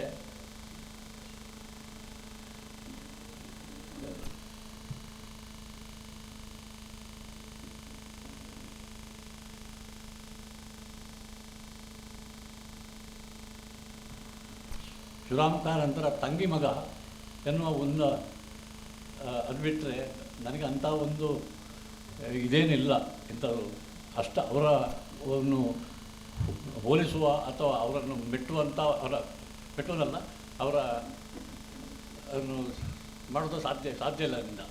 ಆದರೂ ಕೆಲವೆಲ್ಲ ಬರಲಿಕ್ಕೆ ಶುರು ಮಾಡಿದ್ದೆ ನಾನು. ಹಾಗೆ ನಾನು ನನ್ನ ಸ್ಟಾರ್ಟ್ ಮಾಡುವಾಗ ನಾನು ಹೇಳ್ಬೇಕಾದ ಒಂದು ವಿಷಯ ಹೇಳ್ತೇನೆ. ಆಡು ಮುಟ್ಟದ ಸೋಗೆ ಇಲ್ಲ. ಆಡು ಮುಟ್ಟದ ಸೋಗೆ ಇಲ್ಲ ಅಂತ ಹೇಳಿದ್ರೆ ಕಾರಂತರು ಕೈ ಆಡಿಸದ ಯಾವುದೇ ಒಂದು ವಿಷಯ ಇಲ್ಲ. ಎಲ್ಲವನ್ನು ಕೂಲಂಕಷವಾಗಿ ಪರಿಶೀಲಿಸಬೇಕು ಅವರಿಗೆ.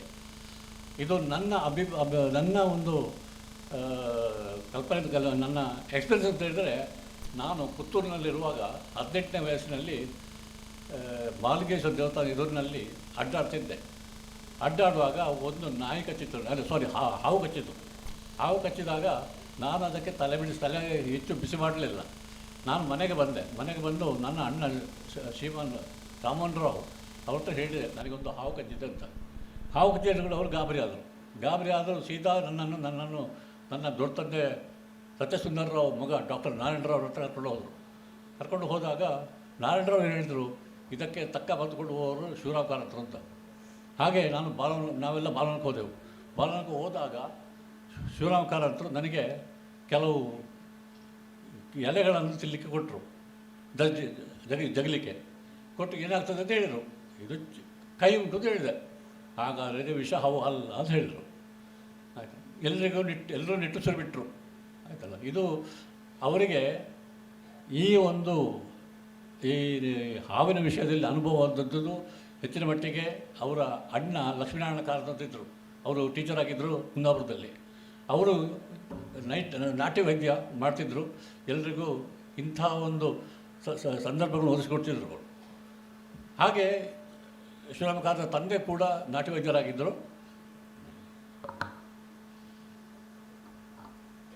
ಮತ್ತು ಇವರ ವಿಷಯ ಇನ್ನೊಂದು ಸಮಯ ಪ್ರಜ್ಞೆ ವಿಷಯ ನಾನು ಮಾತಾಡ್ತೇನೆ. ಅವರಿಗೆ ಸಮಯ ಪ್ರಜ್ಞೆ ತುಂಬ ಇತ್ತು. ಅದು ಒಂದು ಅವ್ರಿಗೇನಾದರೂ ಇದು ಪ್ರೋಗ್ರಾಮ್ಗೆ ಏನಾದರೂ ಅರೇಂಜ್ ಮಾಡಿದರೆ ಅವರು ಯಾವ ಗಂಟೆಗೆ ಭಾಷಣ ಕೊಡ್ತಾರೆ ಅಂತ ಹೇಳ್ತಾರೋ ಅದೇ ಗಂಟೆಗೆ ಅವರು ಭಾಷಣವನ್ನು ಶುರು ಮಾಡ್ತಾರೆ.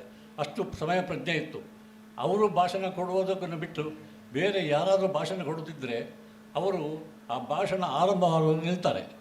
ಆದರೆ ಆ ಭಾಷಣ ಆಗುವಾಗ ಲೇಟ್ ಮಾಡಿದರೆ ಮತ್ತೆ ಅವರು ನಿಲ್ಲುವುದಿಲ್ಲ. ಅದು ಅವರ ಸಮಯ ಪ್ರಜ್ಞೆ.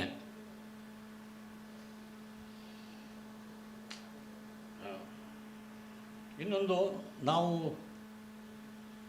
ಅವರು ಮುಂಬೈಗೆ ಬಂದಿದ್ದರು. ನಾವು ಪುತ್ತೂರು ಬಿಟ್ಟು ಅವರು ಸಾಲಿಗ್ರಾಮಕ್ಕೆ ಹೋದಾಗ ಅವರ ಮನೆಯಲ್ಲಿ ಅವ್ರ ಮನೆಯಲ್ಲಿದ್ದರು. ನಾನು ಅಲ್ಲಿಗೆ ಹೋದಾಗ ನಾನು ಅವ್ರ ಹತ್ರ ಕೇಳಿದೆ, ನೋಡಿ ನನ್ನದೊಂದು ಮನೆ ಇದೆ ಮುರುಮ್ನಲ್ಲಿ, ನೀವು ಬರಲಿಕ್ಕೆ ಆಗ್ತದ ಅಂತ ಕೇಳಿದೆ. ಖಂಡಿತ ಬರ್ತೇನೆ ಅಂತ ಹೇಳಿದರು. ಅವರು ಒಂದು ಮಾತನ್ನು ಹೇಳಿದ್ರು, ಅವರು ಕೊಟ್ಟ ಮಾತನ್ನು ತಪ್ಪುವುದಿಲ್ಲ. ಆದರೆ ಅವ್ರ ಕಂಡೀಷನ್ಸ್ ಇತ್ತು. 6 ಗಂಟೆಗೆ ನಾನು ಅಲ್ಲಿ ಕರ್ನಾಟಕ ಭವನ ಅಂತ ಇದ್ದೆ. ಕರ್ನಾಟಕ ಭವನದಲ್ಲಿ ನಾನು 6 ಗಂಟೆಗೆ ಬಂದು ನಿಲ್ತೇನೆ. ಅಲ್ಲಿಗೆ ನೀನು ನನ್ನನ್ನು ಕರ್ಕೊಂಡು ಹೋಗಬೇಕು, ಆಯ್ತಲ್ಲ. ತಪ್ಪದೆ ನನ್ನದು ಮನೆಗೆ ಕರ್ಕೊಂಡು ಹೋಗಬೇಕು. ಮರುದಿವಸ ಬೆಳಿಗ್ಗೆ ನನ್ನನ್ನು ಬಿಡುವುದು ಕೂಡ ನಿನ್ನ ಇದು ಕಂಡೀಷನ್ ಹಾಕಿದ್ರು. ಹಾಗೆ ಬಂದು ಅವರು ಈ ವಿಷಯ ಕೇಳುವಾಗ ಶಿವರಾಮ್ ಕಾರಂತರ ತಮ್ಮನ ಸೊಸೆ ಇದ್ದರು. ಅವರು ಹೇಳಿದರು, ಅವರಿಗೆ ನಡೀಲಿಕ್ಕೆ ಆಗ್ತದೋ ಇಲ್ವೋ, ಅವರಿಗೆ ಪ್ರಾಯ ಆಗಿದೆ, ನನ್ನದು ಮನೆ ಮಧ್ಯದ್ದು 3ನೇ ಮಾಳಿಗೆಯಲ್ಲಿ, ಅದನ್ನು ಹತ್ತಲಿಕ್ಕೆ ಆಗ್ತದೋ ಇಲ್ವೋ ಅಂತ ಅವರು ಆಲೋಚನೆ ಮಾಡ್ತಾಯಿದ್ರು. ಆದರೆ ಅವರು ಸರಸರ ಮೇಲೆ ಏರಿದರು. ಮೇಲೇರಿ ಅವರಿಗೆ ಅಂತ ನಾನು ನಮ್ಮ ಬೆಡ್ರೂಮನ್ನು ಸಪ್ರೇಟಾಗಿ ಪ್ರಿಪೇರ್ ಮಾಡಿದ್ದೆ. ಆದರೆ ಏನು ಮಾಡಿದೆ ಅಂತ ಹೇಳಿದರೆ, ಬಾಂಬೆಯಲ್ಲಿ ಹೇಗೆ ಅಂತ ಹೇಳಿದರೆ ಆದಷ್ಟು ಜಾಗವನ್ನು ಉಳಿಸಿಕೊಳ್ಳುವ ನಾವು ಹಂಚಿಕೆ ಮಾಡ್ತೇವೆ.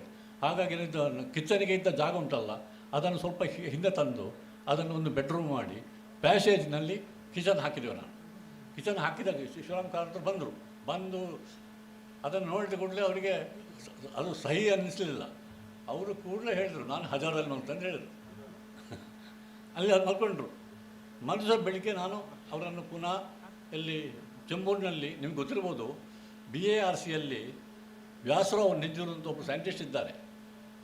ಅವರ ಮನೆಗೆ ಹೋಗ್ಲಿಕ್ಕಿತ್ತು ಅವರಿಗೆ. ಅಲ್ಲಿಗೆ ಹೋದರು ಅವರು. ಅಲ್ಲಿಗೆ ಅವರು ಬಿಟ್ಟು ಅದೇ ದಿವಸ ಏನಾಯ್ತು ಅಂತ ಹೇಳಿದರೆ, ನನ್ನ ತಂದೆ ರಾತ್ರಿ ಮಾಳಿಗೆ ಹತ್ತುವವರು ಅವರಿಗೆ ಆಯತಪ್ಪಿ ಎದುರಿನ ಮಂಚದಕ್ಕೆ ಅವರ ತಲೆ ಹೊಡೀತು. ತಲೆ ಹೊಡೆದು ಅವರು ಅಲ್ಲೇ ಬೋಧ ತಪ್ಪಿದ್ರು. ಬೋಧ ತಪ್ಪಿ ಒಂದು 2-3 ದಿವಸ ನಂತರ ಅವರು ತಿರುಗಿ ಹೋದಾಗ ಕಾರಂತರಲ್ಲೇ ಇದ್ದರು. ಯಾರ ಮನೆಯಲ್ಲಿ? ವ್ಯಾಸರಾವ್ ನಿಂಜೂರವ್ರ ಮನೆಯಲ್ಲಿದ್ದರು. ಅವರು ಹಾಗೆ ಹೇಳಿದರು, ಬಹುಶಃ ಅವನ ಕತೆ ಆಗಲೇ ಮುಗಿದಿರಬೇಕು ಹೇಳಿದರು. ಯಾರು? ಕಾರಂತರು. ಅದು ಅವರು ಪಬ್ಲಿಷ್ ಮಾಡಿದ ಮೇಲೆ ನನಗೆ ಗೊತ್ತಾಯ್ತು. ಅದು ಅವರೊಂದು ಗೋಕುಲ ಮಾಡಿದೊಂದು ಪತ್ರಿಕೆ ಬರ್ತದೆ, ಬ್ರಾಹ್ಮಣರು, ಬಾಂಬೆ ಬ್ರಾಹ್ಮಣರದ್ದು. ಅದರಲ್ಲಿ ಈ ವಿಷಯ ಮೆನ್ಷನ್ ಮಾಡಿದರು. ನಾನು ಇಂಥಲ್ಲಿಗೆ ಹೋಗಿದ್ದೆ, ಅಲ್ಲಿ ಹೀಗೆ ಆಯಿತು ಆಯ್ತಲ್ಲ, ಆಗ ನಾನು ಹೀಗೆ ಹೇಳಿದೆ ಅಂತ. ಅವರು ಹಾಗೆ ಹೇಳಿದ್ರು, ಬಹುಶಃ ಅವನ ಕತೆ ಮುಗಿದಿರಬೇಕು.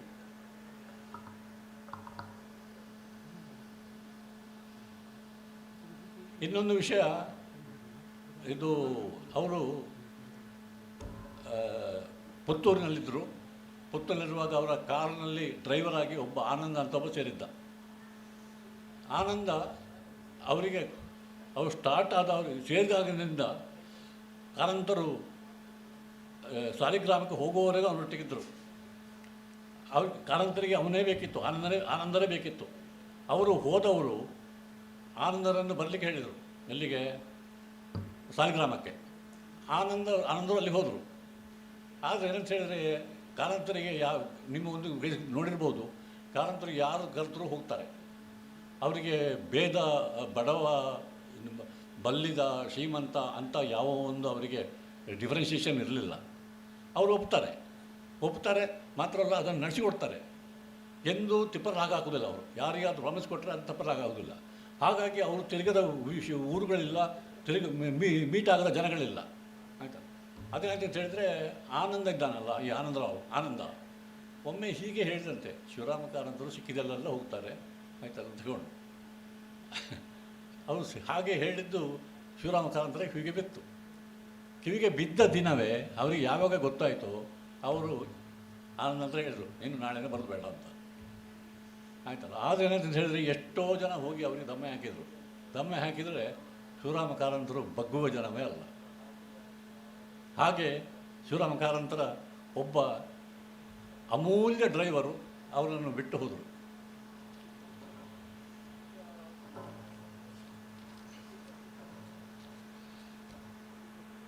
ಇನ್ನು ಅವರ ದೈನಂದಿನ ಕಾರ್ಯಕ್ರಮದ ಬಗ್ಗೆ ಹೇಳ್ತಾ ಇದ್ದೇನೆ.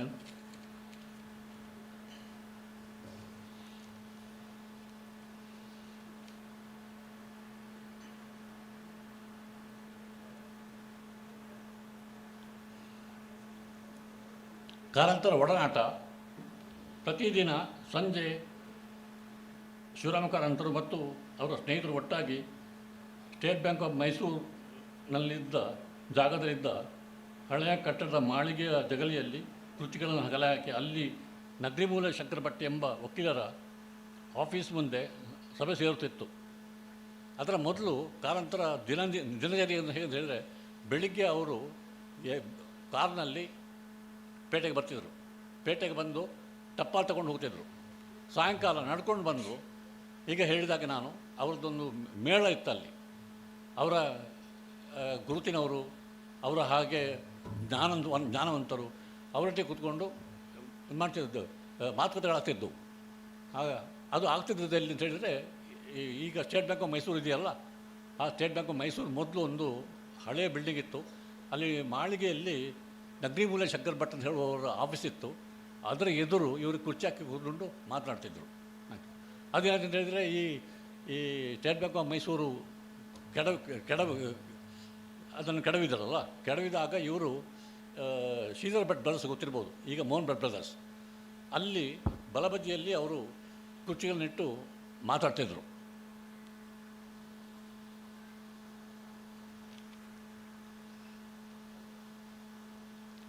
ಕಾರಂತರು ಸಾಲಿಗ್ರಾಮಕ್ಕೆ ಹೋದ ಮೇಲೆ ಈ ಕೂಟ ಅವರ ಮಾತುಗೀತುಗಳೆಲ್ಲ ಬಂದಾದವು. ಆಯ್ತಲ್ಲ, ಮರ್ಯಾದೆ.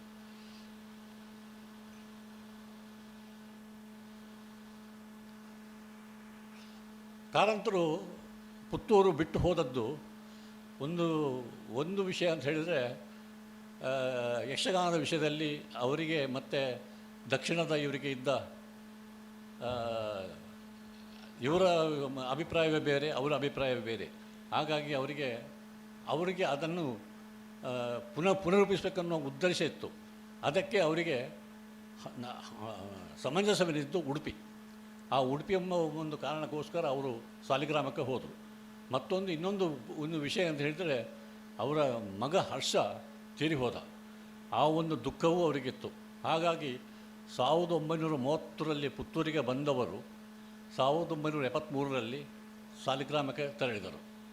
ಹತ್ತೂರನ್ನು ಕೊಟ್ಟರು ಪುತ್ತೂರು ಬಿಡೆ ಎನ್ನುವ ಮಾತಿಗೆ ಅಪವಾದವೆಂಬಂತೆ ಶಿವರಾಮ ಕಾರಂತರು ಪುತ್ತೂರನ್ನು ಬಿಟ್ಟು ಹೋದರು.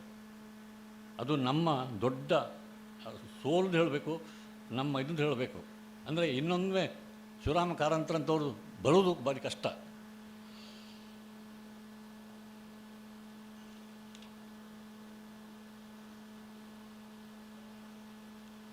ನಾನು ಒಂದು ವಿಷಯ ಹೇಳ್ತೇನೆ, ಒಂದು ಓದಿ ಹೇಳ್ತೇನೆ. ಪುತ್ತೂರಿನ ವಿಷಯ ಹೇಳ್ತಾರೆ. ಅವರು ಬೆಟ್ಟದ ಜೀವ ಬರೆದಿದ್ರಲ್ಲ, ಬೆಟ್ಟದ ಜೀವ ಬರೆದಾಗ ಅದಕ್ಕೆ ಮುನ್ನುಡಿ ಬರೆದಿದ್ರು. ಮುಂಚಿನ ಬರೆದ ಮುನ್ನುಡಿಯಲ್ಲಿ ಅವರು ಏನು ಬರೀಲಿಲ್ಲ, ಹೆಚ್ಚು ಬರೀಲಿಲ್ಲ. ಆದರೆ 92ನೇ ಇಸ್ವಿಯಲ್ಲಿ ಅವರು ಸಾಯುವಕ್ಕೆ ಮುನ್ನ ಅವರು ಬರೆದಿದ್ದರು, ನಾನು ಏನಾದರೂ ಇನ್ಸ್ಪಿರೇಷನ್ ಸಿಕ್ಕಿದ್ರೆ ನನಗೆ ಅದು ನಾನು ಪುತ್ತೂರಿಗೆ ಬಂದ ನಂತರ ಅಂತ. ಪುತ್ತೂರಿಗೆ ಅವರು ಅಷ್ಟು ಪ್ರಾಮುಖ್ಯತೆ ಕೊಟ್ಟಿದ್ದರು. ಪ್ರಾಮುಖ್ಯತೆ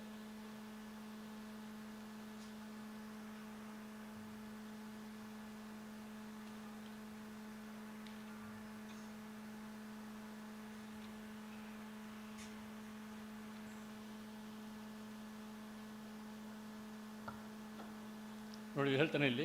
ಕಾರಂತರೇ ಹೇಳಿದಂತೆ 1997ರಲ್ಲಿ ಅವರ ಮರಣದ ಮುನ್ನ ಅವರ ಖ್ಯಾತಿಯ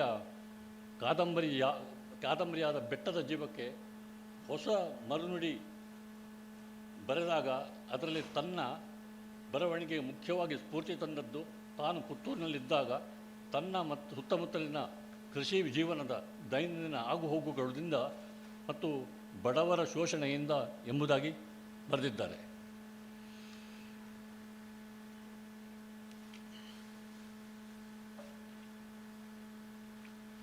ಶಿವರಾಮ ಕಾರಂತರ ಒಂದು ಅಮೋಘ ರತ್ಯ. ಅವರನ್ನು ಕಳೆದುಕೊಂಡ ನಾವು ಬಡವರಾದೆವು. ನನಗೆ ಹೊಳೆದ ವಾಕ್ಯವು ನೆನಪಾಗ್ತದೆ. ಇದು ಅವರು ಹೇಳಿದ್ದಲ್ಲ, ಇದು ಒಂದು ಪುಸ್ತಕದಿಂದ ನಾನು ತೆಗೆದದ್ದು. ನನ್ನ ಜೀವನದಲ್ಲಿ ಒಂದು ಬಾರಿ ಬಂದು ಹೋಗುತ್ತೇನೆ. ಹಾಗಾಗಿ ನಾನೇನಾದರೂ ಸಾಧಿಸಬೇಕಾದರೆ ಅಥವಾ ಒಳ್ಳೆಯತನವನ್ನು ತೋರಿಸಲೇಬೇಕಾದರೆ ಅದನ್ನೀಗಲೇ ಮಾಡಬಯಸುತ್ತೇನೆ. ಯಾಕೆಂದರೆ ಮತ್ತೊಮ್ಮೆ ಈ ದಾರಿಯಲ್ಲಿ ಬರಲಾರೆ. ಇದನ್ನು ಪ್ರಜ್ಞಾಪೂರ್ವಕವಾಗಿ ಮಾಡಿ ತೋರಿಸಿದ ಕಾರಂತರು ಕಾರಂತರಿಗೆ ಕಾರಂತರೇ ಸಾಕ್ಷಿ. ಗೊತ್ತಾಯ್ತಲ್ಲ, ಕಾರಂತರೇ ಸಾಕ್ಷಿ.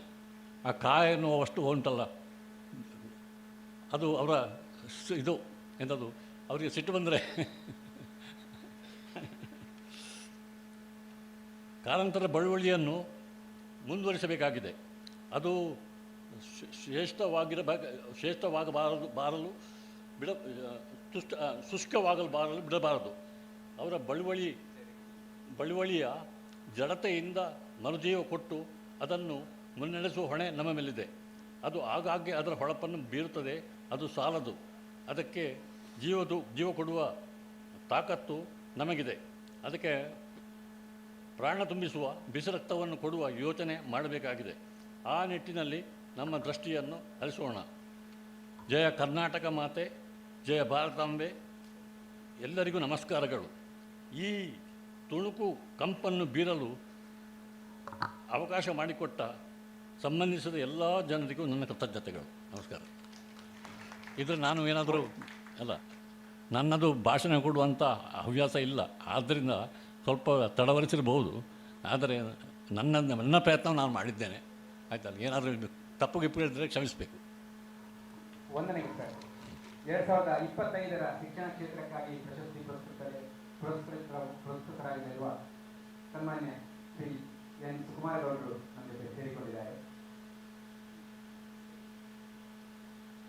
ಈಗ ಪ್ರಶಸ್ತಿ ಪ್ರದಾನ ಸಮಾರಂಭ.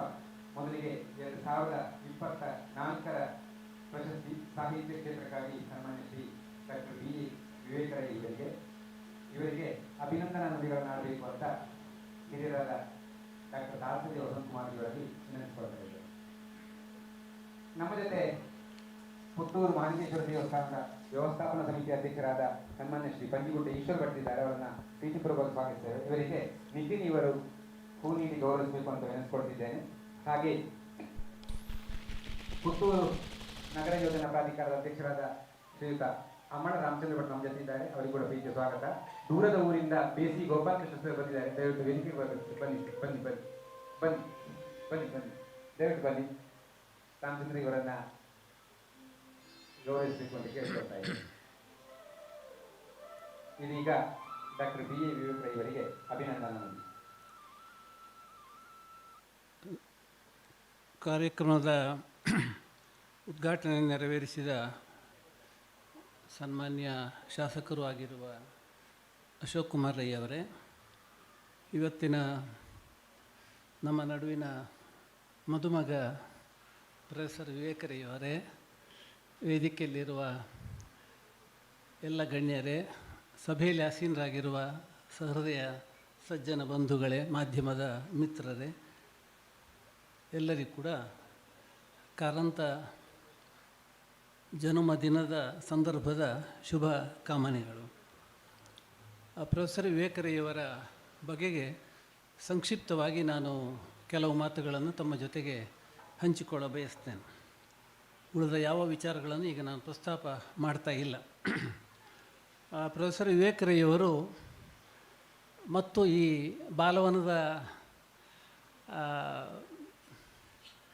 ದೀಪವಾಗಿದ್ದ ಶಿವರಾಮ ಕಾರಂತರು ಇವರ ನಡುವಣ ಸಂಬಂಧ ಭಾಳ ವಿಶೇಷವಾದದ್ದು. ಎಷ್ಟು ವಿಶೇಷವಾದದ್ದು ಅಂತಂದರೆ, ನಮ್ಮ ಹತ್ತಿರದ ಪುಣಚ ಗ್ರಾಮದ ನಿವಾಸಿಯಾಗಿದ್ದ ಪುರಂದರಯ್ಯವರು, ವಿವೇಕರೈಯವರ ತಂದೆಯವರು, ಪುರಂದರಯ್ಯವರು ಆಗಾಗ ಕಾರಂತರನ್ನು ಭೇಟಿ ಮಾಡುವುದಿತ್ತು. ಅವರು ಸ್ವಲ್ಪ ಕಾಲ ಇಲ್ಲೇ ನೆಲೆಸಿದ ಸಂದರ್ಭವೂ ಕೂಡ ಇತ್ತು ಪುತ್ತೂರಿನಲ್ಲಿ. ಮಗನಿಗೆ ಸೂಕ್ತವಾದ ಯೋಗ್ಯವಾದ ಹೆಸರಿಡುವ ವಿಚಾರ ಚರ್ಚಿಸಿದಾಗ ಕಾರಂತರು ಒಂದು ಸೂಚನೆ ಕೊಡ್ತಾರೆ. ಪುರಂದರಯ್ಯವರ ಮನಸ್ಸಿಗೆ ಬಂದ ವಿವೇಕಾನಂದ ಹೆಸರಿಗೆ ಆನಂದ, ವಿವೇಕ ಇದ್ದಾಗ ಆನಂದ ಬಂದೇ ಬರ್ತದೆ, ಆದ್ದರಿಂದ ವಿವೇಕ ಸಾಕು ಅಂತ ಶಿವರಾಮ ಕಾರಂತರು ಹೇಳಿದರಂತೆ. ಹಾಗೆ ಅರಳಿದ ಪ್ರತಿಭೆ ನಮ್ಮ ವಿವೇಕರಯ್ಯವರದ್ದು. ಇಲ್ಲೇ ಅವರು ಪುಣಚದ ಶಾಲೆಯ ಪ್ರಾರಂಭಿಕ ಶಿಕ್ಷಣದ ಬಳಿಕ ಇಲ್ಲಿಗೆ ಬರ್ತಾರೆ. ಇಲ್ಲಿಯ ಬೋರ್ಡ್ ಹೈಸ್ಕೂಲ್ನಲ್ಲಿ ವಿದ್ಯಾರ್ಥಿ ಆಗ್ತಾರೆ. ಅನಂತರ ಸಂತ ಫಿಲಮಿನಾ ಕಾಲೇಜಿನ ವಿದ್ಯಾರ್ಥಿ ಆಗ್ತಾರೆ. ಅನಂತರ ಮಂಗಳೂರಿನಲ್ಲಿ ಆ ನಡುವೆ 1 ವರ್ಷ ಬೋಧನಾ ವೃತ್ತಿಯನ್ನು ಕೂಡ ಕೈಗೊಳ್ತಾರೆ. ಅವರು ಪುತ್ತೂರಿನ ಬೋರ್ಡ್ ಹೈಸ್ಕೂಲ್ನಲ್ಲಿ ವಿಜ್ಞಾನ ವಿಚಾರದ ಬೋಧಕರಾಗಿ 1 ವರ್ಷ ದುಡಿತಾರೆ. ಅಷ್ಟರಲ್ಲಿ ಇದು 1968ನೇ ಇಸ್ವಿ ಬರ್ತದೆ. ಆಗ ಮೈಸೂರು ವಿಶ್ವವಿದ್ಯಾನಿಲಯದ ಒಂದು ಸ್ನಾತಕೋತ್ತರ ಅಧ್ಯಯನ ಕೇಂದ್ರ ಮಂಗಳೂರಿನಲ್ಲಿ ಸ್ಥಾಪನೆ ಆಗ್ತದೆ. ಅದರಲ್ಲಿ 3 ವಿಷಯಗಳಿಗೆ ಸಂಬಂಧಪಟ್ಟಂತಹ ಸ್ನಾತಕೋತ್ತರ ಅಧ್ಯಯನಕ್ಕೆ ಅವಕಾಶ ಕಲ್ಪಿಸ್ತಾರೆ. ಒಂದು ಕನ್ನಡ, ಇನ್ನೊಂದು ರಸಾಯನಶಾಸ್ತ್ರ, ಮತ್ತೊಂದು ಗಣಿತ. 2 MSc ಡಿಗ್ರಿಗಳು ಮತ್ತು 1 MA ಡಿಗ್ರಿಗಳಿಗೆ ಅವಕಾಶ ಕಲ್ಪಿಸಿ ಆ ಒಟ್ಟು ವಿಭಾಗಕ್ಕೆ ನಿರ್ದೇಶಕರಾಗಿ, ಬರೀ ಕನ್ನಡ ವಿಭಾಗ ಅಷ್ಟೇ ಅಲ್ಲ, ಒಟ್ಟು ಈ ಸ್ನಾತಕೋತ್ತರ ಅಧ್ಯಯನ ಕೇಂದ್ರಕ್ಕೆ ನಿರ್ದೇಶಕರಾಗಿ ಕನ್ನಡದ ತುಂಬ ಖ್ಯಾತ ನಾಮರಾದ ಪ್ರೊಫೆಸರ್ SV ಪರಮೇಶ್ವರ ಭಟ್ರು ಬರ್ತಾರೆ. ಇದು 1968 ಜೂನ್ನಲ್ಲಿ ನಡೆದಂತಹ ಘಟನೆ. ಆಗ ಪ್ರೊಫೆಸರ್ ಅಯ್ಯವರು ಅಲ್ಲಿಯ ಪ್ರಥಮ ಬ್ಯಾಚ್, ಮೊದಲ ತಂಡದ MA ವಿದ್ಯಾರ್ಥಿಯಾಗಿ ಅಲ್ಲಿಗೆ ಸೇರ್ತಾರೆ. ಅವರ ಜೊತೆಗೆ ಸೇರಿಕೊಂಡು ಆಗ MA ಪೂರೈಸಿದಂತಹ ಒಂದು ದೊಡ್ಡ ತಂಡವೇ ಇದೆ. ಅವರೆಲ್ಲರ ಒಂದು ಬಳುವಳಿಯೂ ಕೂಡ ಆ ವಿಭಾಗದಲ್ಲಿ ಜೊತೆಗೆ ಗಿಳಿವಿಂಡು ಎನ್ನುವ ಒಂದು ರೂಪದಲ್ಲಿ ಬೆಳ್ಕೊಂಡು ಬಂದದ್ದನ್ನು ಕೂಡ ನಾವು ಕಾಣುತ್ತೇವೆ. ಪ್ರೊಫೆಸರ್ ಅಯ್ಯವರು ತಮ್ಮ ಶಿಕ್ಷಣವನ್ನು ಪೂರೈಸಿದಾಗ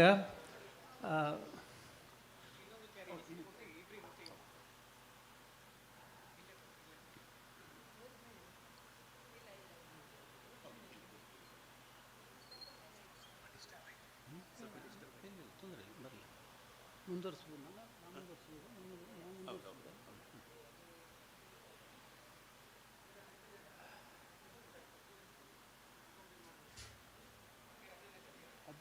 ಮುಂದುವರಿಸಿದ ಈಗ ಅದನ್ನು ಮೊದಲು ಮಾಡ್ತಾರೆ, ಅವರನ್ನು ಮೊದಲು ಮಾಡ್ತಾರೆ. ಅಲ್ಲ ಹಾಗಾದ್ರೆ ಈಗ ಮಾತು ಮುಂದುವರಿಸ್ತೇನೆ. ಸ್ವಲ್ಪ ನಾವು ವ್ಯವಸ್ಥೆಯ ಅನುಕೂಲತೆಗಾಗಿ ಅಷ್ಟೇ, ದಯವಿಟ್ಟು ಅನ್ಯಥಾ ಭಾವಿಸಬೇಡಿ. ವಯೋಸಹಜವಾದ ತೊಂದರೆಗಳಿವೆ ನಮ್ಮ ಪ್ರೊಫೆಸರ್ ಸುಕುಮಾರ್ ಗೌಡರಿಗೆ, ಹಾಗಾಗಿ ಅವರನ್ನು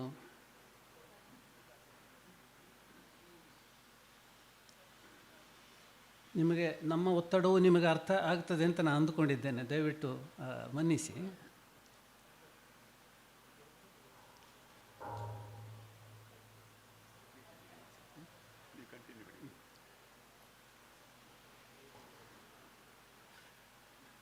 ಅಲ್ಲಿ ಅವರು ನನ್ನ ಮಾತನ್ನು ಮುಂದುವರಿಸ್ತೇನೆ. ಪ್ರೊಫೆಸರ್ ಸುಕುಮಾರ್ ಗೌಡ್ರ ಬಗ್ಗೆ ಅನಂತರ ಸ್ನೇಹಿತರು ಮಾತಾಡ್ತಾರೆ.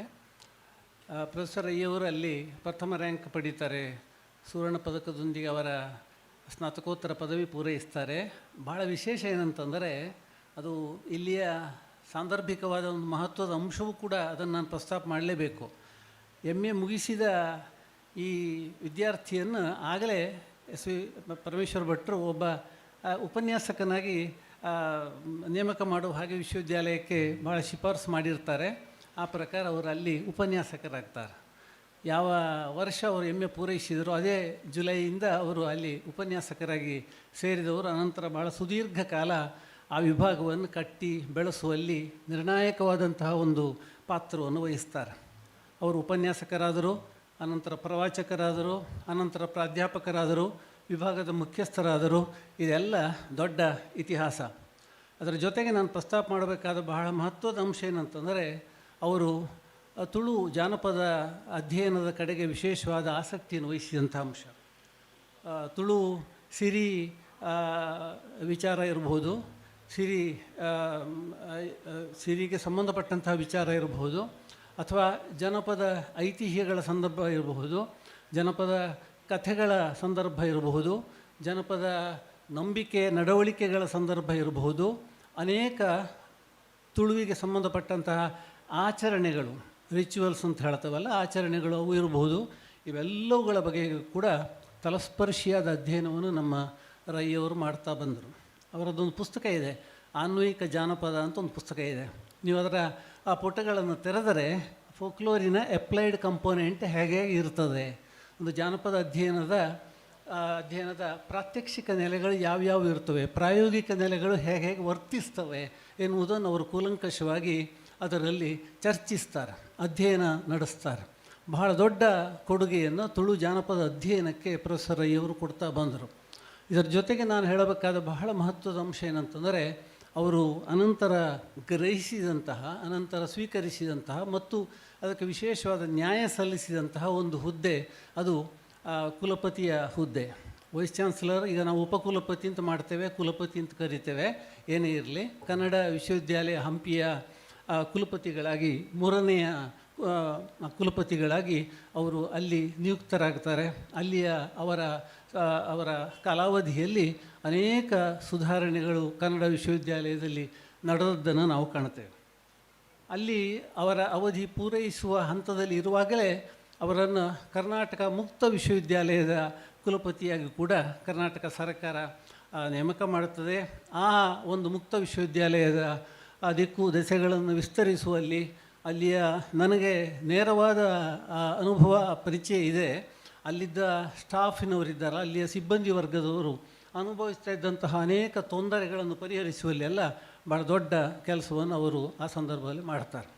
ಇದರ ಜೊತೆಗೆ ವಿದೇಶದ ವಿಶ್ವವಿದ್ಯಾಲಯಕ್ಕೆ ಸಂದರ್ಶಕ ಪ್ರಾಧ್ಯಾಪಕರಾಗಿ ಅವರು ಹೋಗಿ ಬಂದದ್ದಾಗಲಿ, ಅಥವಾ ಫಿನ್ಲ್ಯಾಂಡ್ನಲ್ಲಿದ್ದಂತಹ ಜಾನಪದ ಅಧ್ಯಯನದ ಕೇಂದ್ರಗಳಿಗೆ ಅವರು ಭೇಟಿ ಕೊಟ್ಟು ಅದನ್ನು ವಿಶೇಷವಾದ ವ್ಯಾಸಂಗಕ್ಕೆ ಅಳವಡಿಸಿದ್ದಾಗಲಿ, ಅಥವಾ ನಮ್ಮ ಮಂಗಳೂರಿಗೆ ಸಂಬಂಧಪಟ್ಟ ಹಾಗೆ ಮಂಗಳೂರು ದರ್ಶನ ಎನ್ನುವ ಹೆಸರಿನಲ್ಲಿ ಹೆಬ್ಬೊತ್ತಿಗೆಗಳು 3 ಸಂಪುಟಗಳಲ್ಲಿ ಅದನ್ನು ಸಂಪಾದಕರಾಗಿ ಕೊಟ್ಟದ್ದಾಗಲಿ, ಅಥವಾ ಇಲ್ಲೇ ನಮ್ಮ ಪಕ್ಕದ ಮೂಡುಬಿದಿರೆಯಲ್ಲಿ ನಡೀತಾ ಇದ್ದಂತಹ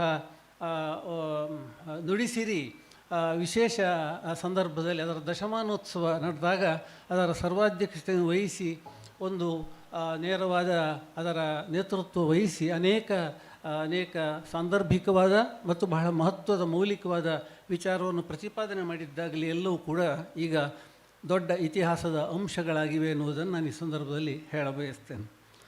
ಅವರಿಗೆ ಸಂದ ಪುರಸ್ಕಾರದ ಬಗ್ಗೆ ನಾನು ಹೇಳಲೇಬೇಕು. ಕರ್ನಾಟಕದ ತುಂಬ ಪ್ರತಿಷ್ಠಿತವಾದ ಪ್ರಶಸ್ತಿ ಅದು ಪಂಪ ಪ್ರಶಸ್ತಿ, ಮಹಾಕವಿ ಪಂಪನ ಹೆಸರಿನ ಪ್ರಶಸ್ತಿ, ಮಹಾಕವಿ ನೃಪತುಂಗನ ಹೆಸರಿನ ಪ್ರಶಸ್ತಿ ಇನ್ನೊಂದು.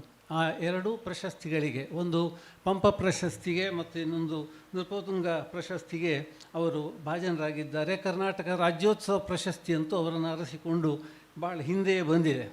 ಈಗ ಇತ್ತೀಚೆಗೆ ಉಡುಪಿಯಲ್ಲಿ ಸ್ಥಾಪಿತವಾದಂತಹ ಒಂದೊಂದು ಪ್ರತಿಷ್ಠಿತ ಪ್ರಶಸ್ತಿ ಅದು ರಾಷ್ಟ್ರಕವಿ ಗೋವಿಂದ ಪೈ ಪ್ರಶಸ್ತಿ, ಅದಕ್ಕೂ ಕೂಡ ವಿವೇಕರಯ್ಯವರು ಭಾಜನರಾದರು ಎನ್ನುವುದನ್ನು ನಾವು ಗಮನಿಸಿದ್ದೇವೆ. ಸಾಹಿತ್ಯ ಅಕಾಡೆಮಿಯಿಂದ ಪುರಸ್ಕೃತರಾದವರು.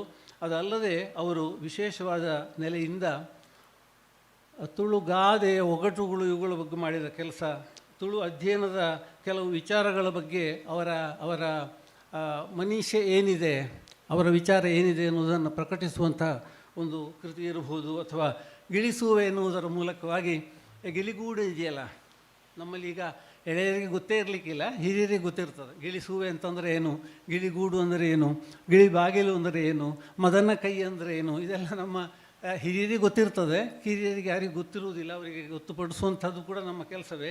ಗಿಳಿಸುವೆಯಲ್ಲಿ ಅನೇಕ ಅವರ ಉತ್ತಮ ಲೇಖನಗಳನ್ನು ನಾವು ನೋಡ್ತೇವೆ.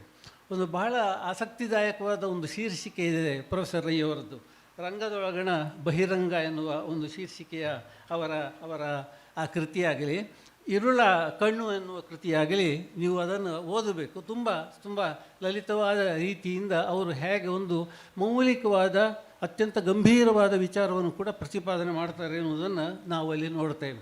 ಜರ್ಮನಿಯ ಒಳಗಿನಿಂದ ಅಂಥೇಳಿ ಅಲ್ಲಿದ್ದಾಗ ಅವರು ರಚಿಸಿದಂತಹ ಕೆಲವು ಲೇಖನಗಳು.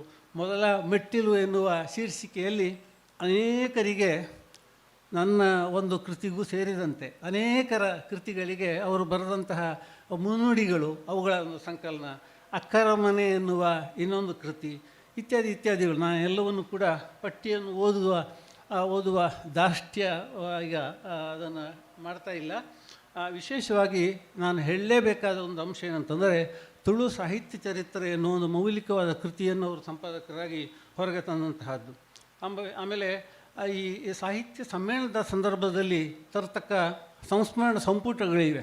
ಅಂತಹ ಸಂಪುಟಗಳಿಗೆ ಬೆಲೆ ಬರುವಂತಹದ್ದು ಆ ಸಂಪಾದಕರು ಅದನ್ನು ಹೇಗೆ ಅದನ್ನು ರೂಪಿಸ್ತಾರೆ, ಹೇಗೆ ಅದನ್ನು ಪ್ರತಿಪಾದಿಸ್ತಾರೆ ಎನ್ನುವುದರಿಂದ. ಆ ದೃಷ್ಟಿಯಿಂದ ಕೂಡ ಶಾಂಭವಿ ಎನ್ನುವ ಒಂದು ಕೃತಿಯಾಗಲಿ, ಪೊನ್ನಕಂಠಿ ಎನ್ನುವ ಒಂದು ಕೃತಿಯಾಗಲಿ ಅವರ ಇಂಗ್ಲೀಷ್ ಅವರ ಇತರ ಕೃತಿಗಳ ಮಾಲೆಯಲ್ಲಿ ಸೇರ್ತವೆ.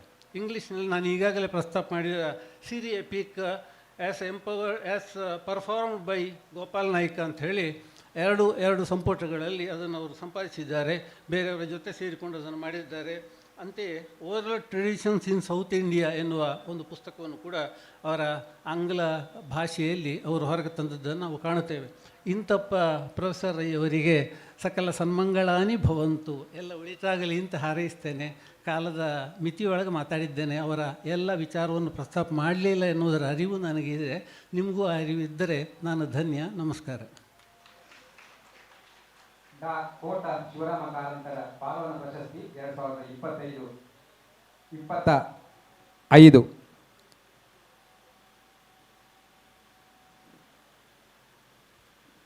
ಈಗ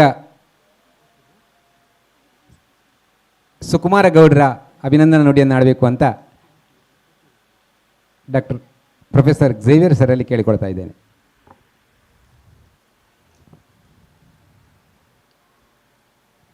ಈ ಸಭೆಯ ಅಧ್ಯಕ್ಷತೆ ವಹಿಸಿರುವಂಥ ಮಾನ್ಯ ಶಾಸಕರೇ, ವೇದಿಕೆ ಮೇಲೆ ಇರುವಂಥ ಎಲ್ಲ ಗಣ್ಯರೇ ಮತ್ತು ಎಲ್ಲ ಸಭಾಸದರೇ,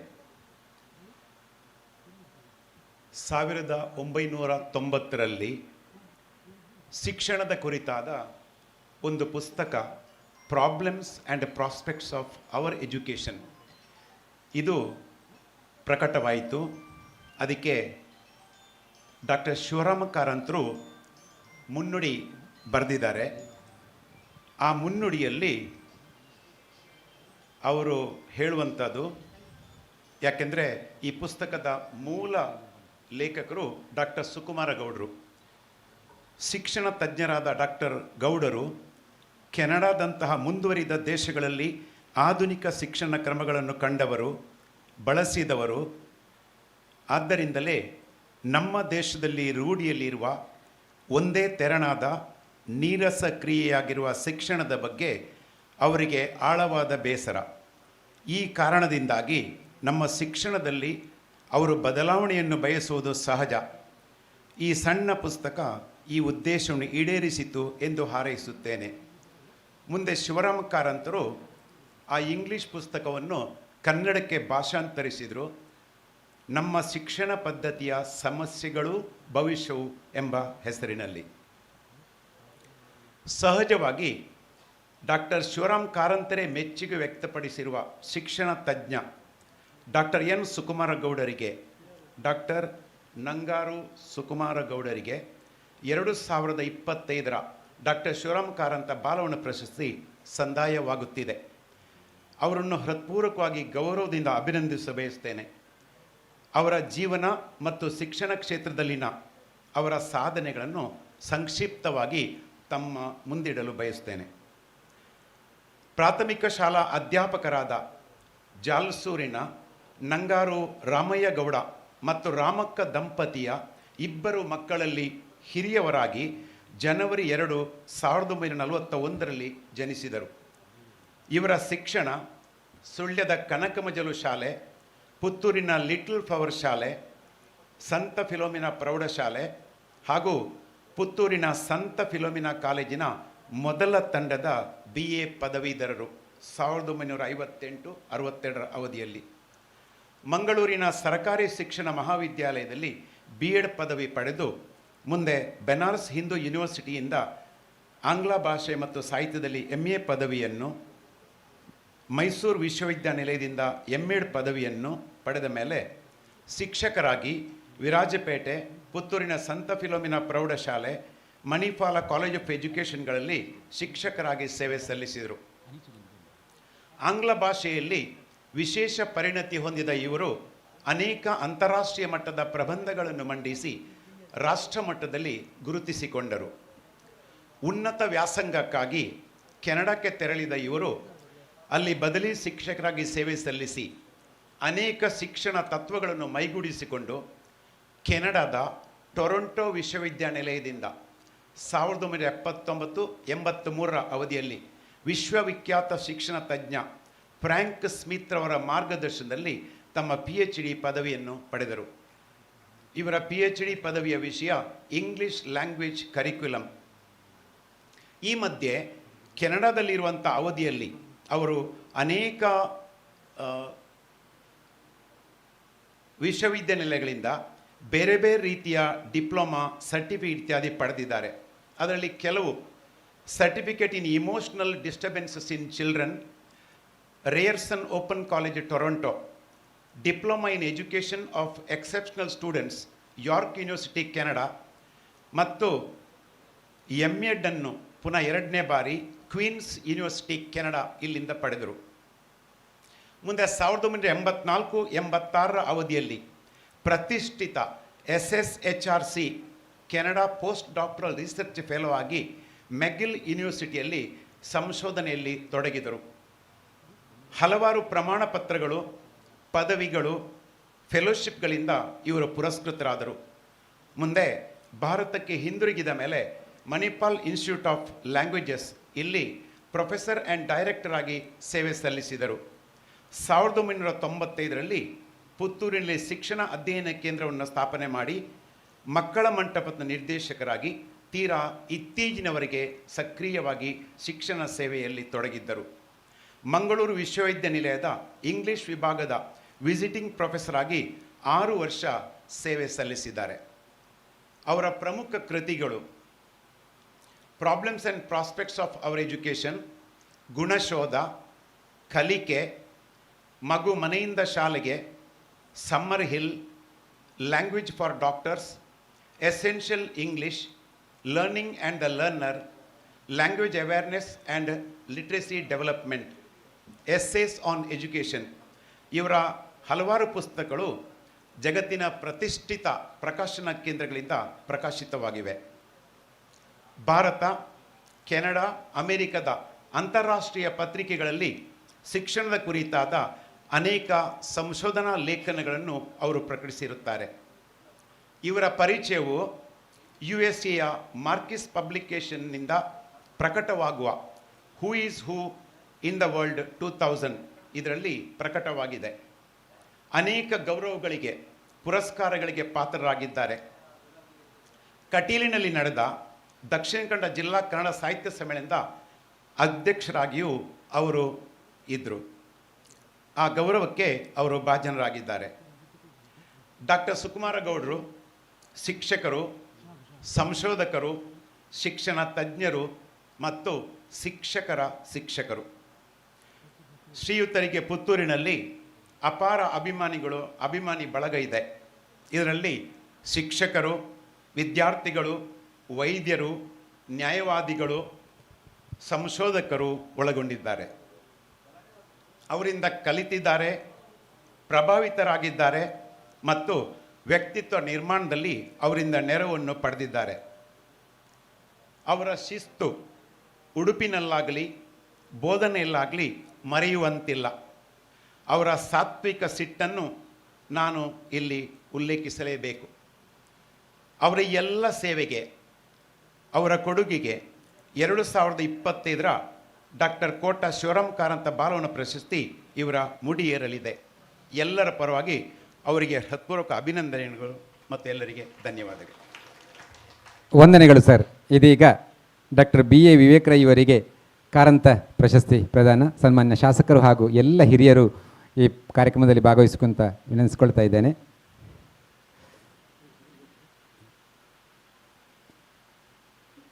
ನಡೆದಾಡುವ ವಿಶ್ವಕೋಶ ಎಂದೇ ಪ್ರಸಿದ್ಧರಾದ ಡಾ ಕೋಟ ಶಿವರಾಮ ಕಾರಂತರ ಸಂಸರ್ಗ ಪಡೆದ ಜನಪದ ಶೋಧಕ, ಗಿಳಿಸುವೆಯ ಸಂಸ್ಕೃತಿ ಚಿಂತಕ, ಹೊತ್ತಿಗೆಯ ಹೊಸ್ತಿಲಲ್ಲಿಯ ವಿಮರ್ಶಕ, ವಚನದ ಅನುವಾದಕ, ತೌಳವ ಸಂಸ್ಕೃತಿಯ ಪ್ರಾಧ್ಯಾಪಕ, ದಕ್ಷ ಆಡಳಿತದ ಉಪಕುಲಪತಿ ಸನ್ಮಾನ್ಯ BA ವಿವೇಕ ರೈ ಅವರೇ. ಪುತ್ತೂರು ತಾಲೂಕಿನ ಪುಣಿಚ ಗ್ರಾಮದ ಅಗ್ರಾಳ ಪುರಂದರ ರೈ ಮತ್ತು ಯಮುನಾ ದಂಪತಿಗಳ ಮಗನಾಗಿ ಡಿಸೆಂಬರ್ 8, 1846 ಜನಿಸಿದ ತಮ್ಮ ಸಾಹಿತ್ಯ ಕೃಷಿಗೆ ತಮ್ಮ ತಂದೆಯವರೇ ಮೊದಲ ಗುರು. ಪುಣುಚ ಗ್ರಾಮದ ಪರಿಯಲ್ತಡಕ, ಪುತ್ತೂರು, ಕೊಂಬೆಟ್ಟು ಪ್ರೌಢಶಾಲೆಗಳಲ್ಲಿ ಪ್ರಾಥಮಿಕ ಪ್ರೌಢ ವಿದ್ಯಾಭ್ಯಾಸವನ್ನು ಮುಗಿಸಿದ ತಾವು ಪುತ್ತೂರು ಸಂತ ಫಿಲೋಮಿನಾ ಕಾಲೇಜಿನಿಂದ BSc ಪದವಿಯನ್ನು ಪಡೆದು ಮೈಸೂರು ವಿಶ್ವವಿದ್ಯಾನಿಲಯದ MA ಪದವಿಯನ್ನು ಮೊದಲ ಸ್ಥಾನದಲ್ಲಿ ಪಡೆದು ಅಂತೆ ಮೈಸೂರು ವಿಶ್ವವಿದ್ಯಾನಿಲಯದಿಂದ ಡಾ ಹಾಮಾ ನಾಯಕರ ಮಾರ್ಗದರ್ಶನದಲ್ಲಿ PhD ಪದವಿಯನ್ನು ಪಡೆದಿರುವುದು ಹೆಗ್ಗಳಿಕೆಯ ಸಂಗತಿ. ಮೈಸೂರು ವಿಶ್ವವಿದ್ಯಾನಿಲಯದ ಮಂಗಳೂರು ಸ್ನಾತಕೋತ್ತರ ಕೇಂದ್ರ ಮತ್ತು ಮಂಗಳೂರು ವಿಶ್ವವಿದ್ಯಾನಿಲಯ ಕನ್ನಡ ಅಧ್ಯಯನ ವಿಭಾಗ, SVP ಕನ್ನಡ ಅಧ್ಯಯನ ಸಂಸ್ಥೆಗಳಲ್ಲಿ ಉಪನ್ಯಾಸಕ, ರೀಡರ್, ಪ್ರಾಧ್ಯಾಪಕ, ವಿಭಾಗ ಮುಖ್ಯಸ್ಥರಾಗಿ ಸೇವೆ ಸಲ್ಲಿಸಿದ ತಾವು ಕನ್ನಡ ವಿಶ್ವವಿದ್ಯಾನಿಲಯ ಹಂಪಿ ಹಾಗೂ ಕರ್ನಾಟಕ ರಾಜ್ಯ ಮುಕ್ತ ವಿಶ್ವವಿದ್ಯಾನಿಲಯದ ಉಪಕುಲಪತಿಗಳಾಗಿ ಈ ವಿಶ್ವವಿದ್ಯಾನಿಲಯಗಳ ಘನತೆಯನ್ನು ಹೆಚ್ಚಿಸಿದಿರಿ.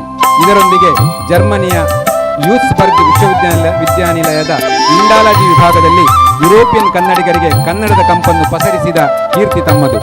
ಕರ್ನಾಟಕ ತುಳು ಸಾಹಿತ್ಯ ಅಕಾಡೆಮಿ, ಸಲಹಾ ಸಮಿತಿ, ಡಾಕ್ಟರ್ ಗೋವಿಂದ ಪೈ ಸಂಶೋಧನಾ ಕೇಂದ್ರ ಇವುಗಳ ಅಧ್ಯಕ್ಷರಾಗಿ ಕೇಂದ್ರ ಮತ್ತು ರಾಜ್ಯ ಸಾಹಿತ್ಯ ಅಕಾಡೆಮಿ, ಕರ್ನಾಟಕ ಜಾನಪದ ಮತ್ತು ಯಕ್ಷಗಾನ ಅಕಾಡೆಮಿ, ಕೇಂದ್ರ ಸಾಹಿತ್ಯ ಪರಿಷತ್ತಿನ ಕಾರ್ಯಕಾರಿ ಸಮಿತಿ, ಉಡುಪಿಯ ಪ್ರಾದೇಶಿಕ ಜಾನಪದ ರಂಗಕಲೆಗಳ ಅಧ್ಯಯನ ಕೇಂದ್ರ ಸದಸ್ಯರಾಗಿ ಮಂಗಳೂರು ವಿಶ್ವವಿದ್ಯಾನಿಲಯದ ಪ್ರಸಾರಾಂಗ, SDM ತುಳು ಪೀಠ, ಡಾ ಶಿವರಾಮ ಕಾರಂತ ಪೀಠ ಇವುಗಳ ನಿರ್ದೇಶಕರಾಗಿ ತಾವು ಸಾಹಿತ್ಯ ಲೋಕಕ್ಕೆ ನೀಡಿದ ಕೊಡುಗೆ ಅಪಾರವಾದುದು. ಇಳಿಸುವೆ, ಇರುಳುಗಣ್ಣು, ಇಂಧನ, ರಂಗದೊಳಗಿನ ಬಹಿರಂಗ, ಬಾಗಿಲನ್ನು ತೆರೆದು, ಎತ್ತರ ಮದುವೆ, ಜರ್ಮನಿಯ ಒಳಗಿನಿಂದ ಹೀಗೆ ಕನ್ನಡ, ಇಂಗ್ಲಿಷ್, ತುಳು ಭಾಷೆಗಳಲ್ಲಿ ಸರಿಸುಮಾರು 50ಕ್ಕಿಂತಲೂ ಹೆಚ್ಚು ಕೃತಿಗಳನ್ನು ನೀಡಿದ ಹೆಚ್ಚುಗಾರಿಕೆ ತಮ್ಮದು. ಕರ್ನಾಟಕ ರಾಜ್ಯೋತ್ಸವ ಪ್ರಶಸ್ತಿ, ಕರ್ನಾಟಕ ಸಾಹಿತ್ಯ ಅಕಾಡೆಮಿ ಪ್ರಶಸ್ತಿ, ಕರ್ನಾಟಕ ಜನಪದ ಅಕಾಡೆಮಿಯ ಜಾನಪದ ತಜ್ಞ ಪ್ರಶಸ್ತಿ, ತುಳು ಅಕಾಡೆಮಿಯ ಗೌರವ ಪ್ರಶಸ್ತಿ, ಮಂಗಳೂರು ವಿಶ್ವವಿದ್ಯಾಲಯದ ಗೌರವ ಪುರಸ್ಕೃತ ಡಾಕ್ಟರೇಟ್, ಮುಳಿಯ ತಿಮ್ಮಪ್ಪಯ್ಯ ಪ್ರಶಸ್ತಿ, ಹಾಮಾನ ಗೌರವ ಪ್ರಶಸ್ತಿ, ಕೊಳಲಿ ಶೀನಪ್ಪ ಹೆಗಡೆ ಪ್ರಶಸ್ತಿ, ಶ್ರವಣಬೆಳಗೊಳದ ಗೊಮ್ಮಟೇಶ್ವರ ವಿದ್ಯಾಪೀಠ ಪ್ರಶಸ್ತಿ, ಚಂದನ ದೂರದರ್ಶನ ಪ್ರಶಸ್ತಿ, ಶಿವಮೊಗ್ಗ ಕನ್ನಡ ಸಂಘದ ಗೌರವ ಪ್ರಶಸ್ತಿ, ಮಣಿಪಾಲ ಮಣಿಪಾಲ ವಿಶ್ವವಿದ್ಯಾನಿಲಯದ ಹೊಸ ವರ್ಷದ ಪ್ರಶಸ್ತಿ, ಮಾಸ್ತಿ ಪ್ರಶಸ್ತಿ, ಶಿವರಾಮ ಕಾರಂತ ಪ್ರಶಸ್ತಿ, ರಾಷ್ಟ್ರಕವಿ ಗೋವಿಂದ ಪೈ ಸಂಶೋಧನಾ ಪ್ರಶಸ್ತಿ, ಜೀಶಂ ಪರಮಶಿವಯ್ಯ ಜಾನಪದ ಪ್ರಶಸ್ತಿ, ಶ್ರೀ ಸಾಹಿತ್ಯ ಪ್ರಶಸ್ತಿ, ಸಂದೇಶ ಕನ್ನಡ ಸಾಹಿತ್ಯ ಪ್ರಶಸ್ತಿ, ಕುವೆಂಪು ಭಾಷಾ ಭಾರತಿ ಪ್ರಾಧಿಕಾರದ ಪ್ರಶಸ್ತಿ, ಪಂಪ ಪ್ರಶಸ್ತಿ, ಚಿದಾನಂದ ಪ್ರಶಸ್ತಿ ಸೇರಿದಂತೆ 106 ಪ್ರಶಸ್ತಿಗಳು ತಮ್ಮ ಮುಡಿಯೇರಿದೆ. ಕರ್ನಾಟಕ ಜಾನಪದ ಸಮ್ಮೇಳನ, ಕರ್ನಾಟಕ ದೇಸಿ ಸಮ್ಮೇಳನ, ಕುವೈತು ತುಳು ಸಮ್ಮೇಳನ, ಆಳ್ವಾಸ್ ನುಡಿಸಿರಿ ಮತ್ತು ಪುತ್ತೂರು ತಾಲೂಕು ತುಳು ಸಮ್ಮೇಳನ ಅಧ್ಯಕ್ಷತೆಯ ಗೌರವವು ತಮಗೆ ಸಂದಿರುವುದು ತುಳುನಾಡಿನ ಹಿರಿಮೆಗೆ ಸಂದ ಗೌರವ. ಇದೀಗ ತಮ್ಮ ಸಾಹಿತ್ಯ ಸಾಧನೆಗೆ ಕನ್ನಡ ಸಾರಸ್ವತ ಲೋಕವನ್ನು ವಿಶ್ವಕ್ಕೆ ಪರಿಚಯಿಸಿದ ಡಾ ಕೋಟಾ ಶಿವರಾಮ ಕಾರಂತರ ಹೆಸರಲ್ಲಿ ಕೊಡಮಾಡುವ ಡಾ ಕೋಟಾ ಶಿವರಾಮ ಕಾರಂತ ಬಾಲವನ ಪ್ರಶಸ್ತಿ 2024 ತಮ್ಮ ಮುಡಿಯೇರಿದೆ. ಈ ಪ್ರಶಸ್ತಿಯನ್ನು ಕರ್ನಾಟಕ ಸರ್ಕಾರದ ವಿಧಾನಸಭಾ ಸದಸ್ಯರಾದ ಸನ್ಮಾನ್ಯ ಶ್ರೀ ಅಶೋಕ್ ಕುಮಾರ್ ರೈ ಇವರ ಮೂಲಕ ಪ್ರದಾನ ಮಾಡಲು ಹೆಮ್ಮೆ ಎನಿಸುತ್ತದೆ. ತಮಗೆ ಬಾಲವನದ ಎಲ್ಲರ ಅಭಿನಂದನೆಗಳು.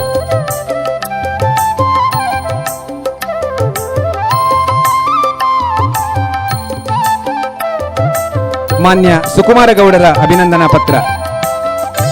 ಕಾಲ ಹಿಂದಕ್ಕೆ ಚಲಿಸುವುದಿಲ್ಲ, ಅದರ ಜೊತೆಗೆ ಹೆಜ್ಜೆ ಹಾಕದಿದ್ದರೆ ನಾವು ನಿಂತಲ್ಲೇ ನಿಂತಿರಬೇಕಾಗುತ್ತದೆ. ಡಾ ಕೋಟಾ ಶಿವರಾಮ ಕಾರಂತ. ಶಿಕ್ಷಣದ ಬದುಕು ಮತ್ತು ಬದುಕಿನ ಶಿಕ್ಷಣ ಒಂದಾಗಿಸಿ ಬದುಕುವುದೇ ಜೀವನ ಶಿಕ್ಷಣ. ನಡೆದಾಡುವ ವಿಶ್ವಕೋಶ ಎಂದೇ ಪ್ರಸಿದ್ಧರಾದ ಡಾ ಕೋಟಾ ಶಿವರಾಮ ಕಾರಂತರ ಅನುವಾದದ ಆಶೀರ್ವಾದ ಪಡೆದ ಶಿಕ್ಷಣ ಸಿದ್ಧಾಂತಿ, ಗುಣಶೋಧದ ಶಿಕ್ಷಣ ತಜ್ಞ, ಕಲಿಕೆಯ ಮಾರ್ಗದರ್ಶಕ, ಸಮ್ಮರ್ ಹಿಲ್ಲಿನ ಶಿಕ್ಷಣ ಸ್ನೇಹಿತ, ಶಿಕ್ಷಣ ಶಿಸ್ತು ಮನುಷ್ಯತ್ವದ ಪ್ರತಿಪಾದಕ, ಹಿರಿಯ ಶಿಕ್ಷಣ ವಿದ್ವಾಂಸ ಡಾ ಎನ್ ಸುಕುಮಾರ ಗೌಡರವರೇ. ಬದುಕಿನ ಭಾವ ನೆಲೆಯಾಗಿರುವುದು ಶಿಕ್ಷಣದ ಅಡಿಪಾಯದಲ್ಲಿ ಎಂಬ ಮಾತನ್ನು ಅರ್ಥಪೂರ್ಣವಾಗಿಸಿದ ವಾಸ್ತವ ಶಿಕ್ಷಣ ತಜ್ಞರು ತಾವು. ಶಿಕ್ಷಣ ಹಾಗೂ ಸಾಹಿತ್ಯ ಕ್ಷೇತ್ರದಲ್ಲಿ ತಾವು ಮಾಡಿರುವ ಸಾಧನೆ ಅವಿಸ್ಮರಣೀಯ ಕೃತಿಗಳಿಂದಾಗಿ ಅಂತಾರಾಷ್ಟ್ರೀಯ ಮಟ್ಟದಲ್ಲಿ ಗುರುತಿಸಿಕೊಂಡ ತಮ್ಮ ಶಿಕ್ಷಣ ಸಂವಹನದ ಬದುಕಿಗೆ ಪುತ್ತೂರಿನ ಸಾಹಿತ್ಯದಡವಿ ಬಾಲವನದ ಸಾಂಸ್ಕೃತಿಕ ಲೋಕದ ಸರ್ವರ ಹೃದಯಪೂರ್ವಕ ನಮನಗಳು. ಪ್ರಾಥಮಿಕ ಶಾಲಾ ಅಧ್ಯಾಪಕ ಜಾಲ್ಸೂರಿನ ನಂಗಾರು ರಾಮಯ್ಯಗೌಡ ಮತ್ತು ರಾಮಕ ದಂಪತಿಗಳ ಇಬ್ಬರು ಮಕ್ಕಳಲ್ಲಿ ಹಿರಿಯವನಾಗಿ ಜನವರಿ 2, 1941ರಲ್ಲಿ ಜನಿಸಿದ ತಾವು ಸುಳ್ಯದ ಕನಕಮಜಲು, ಪುತ್ತೂರಿನ ಲಿಟ್ಲ್ ಫ್ಲವರ್ ಶಾಲೆ, ಸಂತ ಫಿಲೋಮಿನ ಪ್ರೌಢಶಾಲೆಗಳಲ್ಲಿ ತಮ್ಮ ಪ್ರಾಥಮಿಕ ಪ್ರೌಢ ವಿದ್ಯಾಭ್ಯಾಸವನ್ನು ಮುಗಿಸಿದಿರಿ. ಪುತ್ತೂರಿನ ಸಂತ ಫಿಲೋಮಿನ ಕಾಲೇಜಿನ ಮೊದಲ ತಂಡದ ಪದವೀಧರರು ತಾವು. ನಂತರ ಮಂಗಳೂರಿನ ಸರ್ಕಾರಿ ಪದವಿ ವಿದ್ಯಾಲಯದಲ್ಲಿ BEd ಪದವಿ, ಬನಾರಸ್ ಹಿಂದೂ ವಿಶ್ವವಿದ್ಯಾಲಯದಿಂದ MA ಪದವಿ, ಮೈಸೂರು ವಿಶ್ವವಿದ್ಯಾಲಯದಿಂದ MEd ಪದವಿಯನ್ನು ಪಡೆದ ತಾವು ವಿರಾಜಪೇಟೆ, ಪುತ್ತೂರಿನ ಸಂತ ಫಿಲೋಮಿನ ಪ್ರೌಢಶಾಲೆ, ಮಣಿಪಾಲ ಕಾಲೇಜ್ ಆಫ್ ಎಜುಕೇಷನ್ ಮುಂತಾದ ಕಡೆಗಳಲ್ಲಿ ಶಿಕ್ಷಕರಾಗಿ ಸೇವೆ ಸಲ್ಲಿಸಿದಿರಿ. ಆಂಗ್ಲ ಭಾಷೆಯಲ್ಲಿ ವಿಶೇಷ ಪರಿಣತಿಯನ್ನು ಹೊಂದಿದ ತಾವು ಆ ವೇಳೆಗಾಗಲೇ ಅನೇಕ ಅಂತಾರಾಷ್ಟ್ರೀಯ ಮಟ್ಟದ ಪ್ರಬಂಧಗಳನ್ನು ಮಂಡಿಸಿ ರಾಷ್ಟ್ರಮಟ್ಟದಲ್ಲಿ ಗುರುತಿಸಿಕೊಂಡಿರಿ. ತಮಗೆ ಬಾಲವನದ ಎಲ್ಲರ ಪರವಾಗಿ ತುಂಬು ನಮನಗಳು ಸರ್.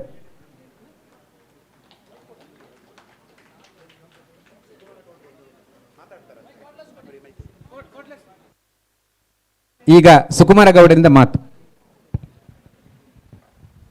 ಹಲೋ. ಶಿವರಾಮ ಕಾರಂತರ ಪ್ರಶಸ್ತಿ ಬಂದ ವಿಷಯದಲ್ಲಿ ಒಂದೆರಡು ಮಾತು. ಶಿವರಾಮ ಕಾರಂತರೊಟ್ಟಿಗಿರುವ ಸಂಬಂಧ ಅದನ್ನು ಹೇಳಿ.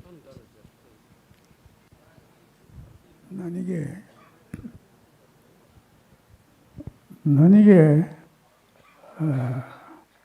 ಶಿವರಾಮ ಕಾರಂತರ ಪ್ರಶಸ್ತಿ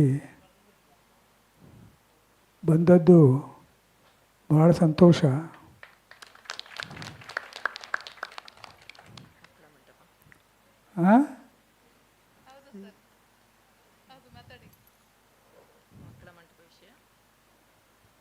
ಮಕ್ಕಳ ಮಂಟಪಕ್ಕೆ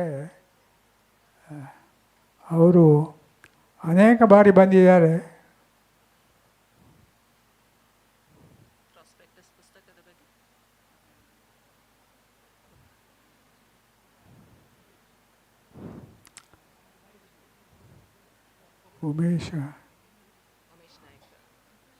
ಉಮೇಶ್ ನಾಯಕ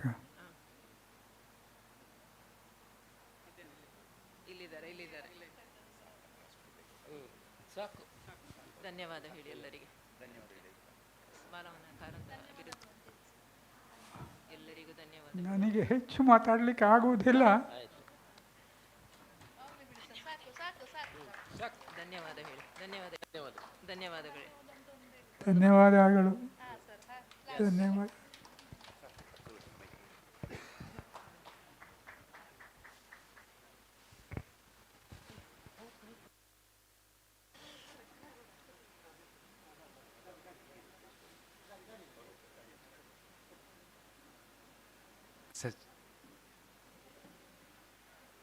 ಈಗ ಸನ್ಮಾನ್ಯ BA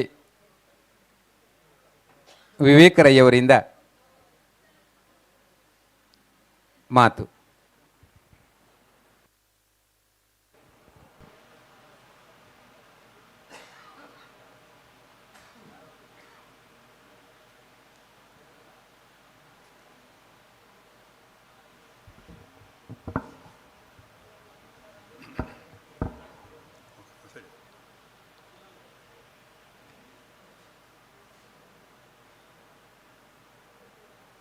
ಕಾರಂತರ ಈ ಸಂಭ್ರಮದ ಕಾರ್ಯಕ್ರಮದ ಅಧ್ಯಕ್ಷರಾದ ಪುತ್ತೂರಿನ ಜನಾನುರಾಗಿ ಶಾಸಕರು ನನ್ನ ಆತ್ಮೀಯರಾಗಿರುವ ಶ್ರೀ ಅಶೋಕ್ ಕುಮಾರಯ್ಯವರೇ, ಕಾರಂತರ ಸುಪುತ್ರಿ ಮತ್ತು ನಾನು ಬೋರ್ಡ್ ಸ್ಕೂಲ್ನಲ್ಲಿ 10ನೇ ತರಗತಿಯಲ್ಲಿರುವಾಗ 8ನೇ ತರಗತಿಯಲ್ಲಿದ್ದ ಹುಡುಗಿ ಕ್ಷಮಾರಾವ್ ಅವರೇ, ಸಹಾಯಕ ಆಯುಕ್ತೆಯರಾದ ಸ್ಟೆಲ್ಲಾ ವರ್ಗೀಸ್ ಅವರೇ, ಗೆಳೆಯರಾದ ಪ್ರೊಫೆಸರ್ ವಸಂತಕುಮಾರ್ ತಾಳ್ತಜೆಯವರೇ, ಮೊದಲಾಗಿ ನಾನು ಇವತ್ತು ಅಭಿನಂದನೆ ಸಲ್ಲಿಸಬೇಕಾದದ್ದು ಕೃತಜ್ಞತೆ ಮತ್ತು ಅಭಿನಂದನೆಗಳ ಒಟ್ಟಿಗೆ ಕೂಡ ಡಾಕ್ಟರ್ ಸುಕುಮಾರ ಗೌಡರು ನನ್ನ ಬಹಳ ಆತ್ಮೀಯ ಸ್ನೇಹಿತರು. ಅಂದರೆ ಅವರು ಅನೇಕ ವರ್ಷಗಳಿಂದ ವಿದೇಶದಿಂದ ಬಂದ ಬಳಿಕ ಅನೇಕ ಬಾರಿ ನಾವು ಒಟ್ಟಿಗೆ ಸೇರಿದ್ದೇವೆ. ಮಂಗಳೂರು ವಿಶ್ವವಿದ್ಯಾನಿಲಯಕ್ಕೆ ಇಂಗ್ಲೀಷ್ ವಿಭಾಗಕ್ಕೆ ಬಂದರೆ ಅವರು ಕನ್ನಡ ವಿಭಾಗಕ್ಕೆ ಬಂದು ನನ್ನ ಹತ್ರ ಮಾತಾಡದೇ ಹೋದ ದಿನವೇ ಇಲ್ಲ. ಅಂತಹ ತುಂಬ ಶಿಕ್ಷಣದ ಬಗ್ಗೆ ಬಹಳ ಶಿಸ್ತುಬದ್ಧವಾದ ಮಾತು, ಅಷ್ಟೇ ಪ್ರೀತಿಯನ್ನು ಇದ್ದಂತಹ ವ್ಯಕ್ತಿ. ಅವರ ಜೊತೆಗೆ ಕಾರಂತ ಪ್ರಶಸ್ತಿ ತಗೊಳ್ಳುವುದನ್ನು ನಾನು ದೊಡ್ಡ ಗೌರವ ಅಂತ ಭಾವಿಸ್ತೇನೆ.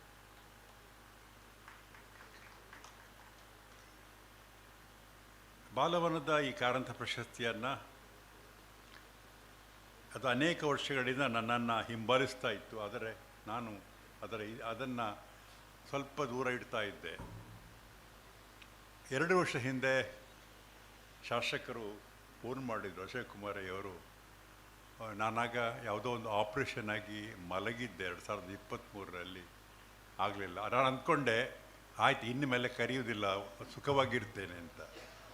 ಆದರೆ ಈ ವರ್ಷ ಮತ್ತೆ ಫೋನ್ ಮಾಡಿದರು. ಬಟ್ ಈಗ ಈ ಬಾರಿ ತಪ್ಪಿಸ್ಲಿಕ್ಕೆ ಆಗಲಿಲ್ಲ. ಯಾಕಂದರೆ ಈ ಪ್ರಶಸ್ತಿಗಳು ಸ್ವಲ್ಪ ಸಣ್ಣ ವಯಸ್ಸಿನಲ್ಲಿ ಬಂದಾಗ ಏನಾಗ್ತದೆ ಅಂದರೆ, ಸೊ ಅವರಿಗೂ ಪ್ರಶಸ್ತಿ ಬಂತ ಅಂತ ಕೇಳ್ತಾರೆ. ವಯಸ್ಸಾದ ಮೇಲೆ ಬಂದರೆ ಅವ್ರಿಗೆ ಇನ್ನೂ ಬಂದಿರಲಿಲ್ವೋ ಅಂತ ಕೇಳ್ತಾರೆ. ಹಾಗಾಗಿ ನಾನು ಈಗ ಇನ್ನೂ 80ರ ಅಂಚಿನಲ್ಲಿ ಈಗ ಇರುವಾದ ಕಾರಣ ಸ್ವಲ್ಪ ಸಕಾಲಕ್ಕೆ ಪ್ರಶಸ್ತಿ ಬಂದಿದೆ ಅಂತ ತಿಳ್ಕೊಳ್ತೇನೆ. ಆದರೆ ನನಗೆ ಬಹಳ ಸಂತೋಷ ಆಗಿರೋದು 2 ಕಾರಣಕ್ಕಾಗಿ. ಒಂದು, ಡಾಕ್ಟರ್ ಶಿವರಾಮ್ ಕಾರಂತ ಹೆಸರಿನ ಬಾಲವನ ಪ್ರಶಸ್ತಿ ಅನ್ನೋದಕ್ಕಾಗಿ. ಇನ್ನೊಂದು, ಅದು ಪುತ್ತೂರಿನ ಪ್ರಶಸ್ತಿ ಅನ್ನೋದಕ್ಕಾಗಿ. ಬಹುಶಃ ಬಹಳ ಹಳೆಯವರಿಗೆ ಮಾತ್ರ ಗೊತ್ತಿರ್ಬೋದು, ನಾನು ಪುತ್ತೂರು ಬಿಟ್ಟು 57 ವರ್ಷ ಆಯಿತು ಮಂಗಳೂರಿಗೆ ಹೋಗಿ. ನನಗೆ ಯಾವುದೇ ಪ್ರಶಸ್ತಿ ಬಂದಾಗಲೂ ಈ ಪುತ್ತೂರಿನ ಪತ್ರಕರ್ತರು ಮಾಡುವ ಒಂದು ಅಭಿಮಾನ ಏನಂತ ಹೇಳಿದರೆ, ಪುತ್ತೂರಿನ ವಿವೇಕರಯ್ಯವರಿಗೆ ಅಂತ ಬರೀತಾರೆ. ನನಗೆ ಅದನ್ನು ಕಳಿಸಿಕೊಡ್ತಾರೆ ಕೂಡ. ಇಲ್ಲಿದ್ದಾರೆ ಪತ್ರಕರ್ತರು, ಸುದ್ದಿ ಬಿಡುಗಡೆ ಮತ್ತು ಉಳಿದವರು. ಹಾಗಾಗಿ ನನ್ನನ್ನು ಪುತ್ತೂರಿನವರು ಮರೆತಿಲ್ಲ ಅಂತ ಕಾಣ್ತದೆ ಯಾವಾಗಲೂ. ಅಂದರೆ ನಾನು ಹುಟ್ಟಿದ್ದು ಇಲ್ಲಿಂದ ಒಂದು 8 ಮೈಲ್ ದೂರದ ಪುಣ್ಚ ಗ್ರಾಮ, ಆಗ ಪುತ್ತೂರು ತಾಲೂಕಿನಲ್ಲಿತ್ತು. ಅಲ್ಲಿಯೇ ನಾನು ನನ್ನ ಪ್ರೈಮರಿ ಶಾಲೆ ಓದಿ, ಈಗಿನ ನಿಮ್ಮ ಜೂನಿಯರ್ ಕಾಲೇಜ್ ಕೊಂಬಟ್ಟೂರಿನಲ್ಲಿ ನನ್ನ ಹೈಸ್ಕೂಲು, ವಿಲೋಮಿನ.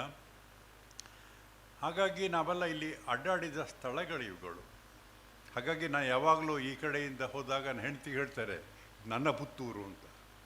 ಅದೇನು ನನಗೆ ಈಗಲೂ ಅದರ ಪ್ರೀತಿ ಏನಂತ ಹೇಳಿದರೆ, ಅದು ಬಾಲ್ಯವನ್ನು ಕಳೆದಂಥ ಊರು ಇದೆ ಅಲ್ಲ, ಅದರ ಪ್ರೀತಿ ಅದು ಎಂದಿಗೂ ಕೂಡ ಅದು ಮರೆಯಾಗುವುದಿಲ್ಲ ಅಂತ.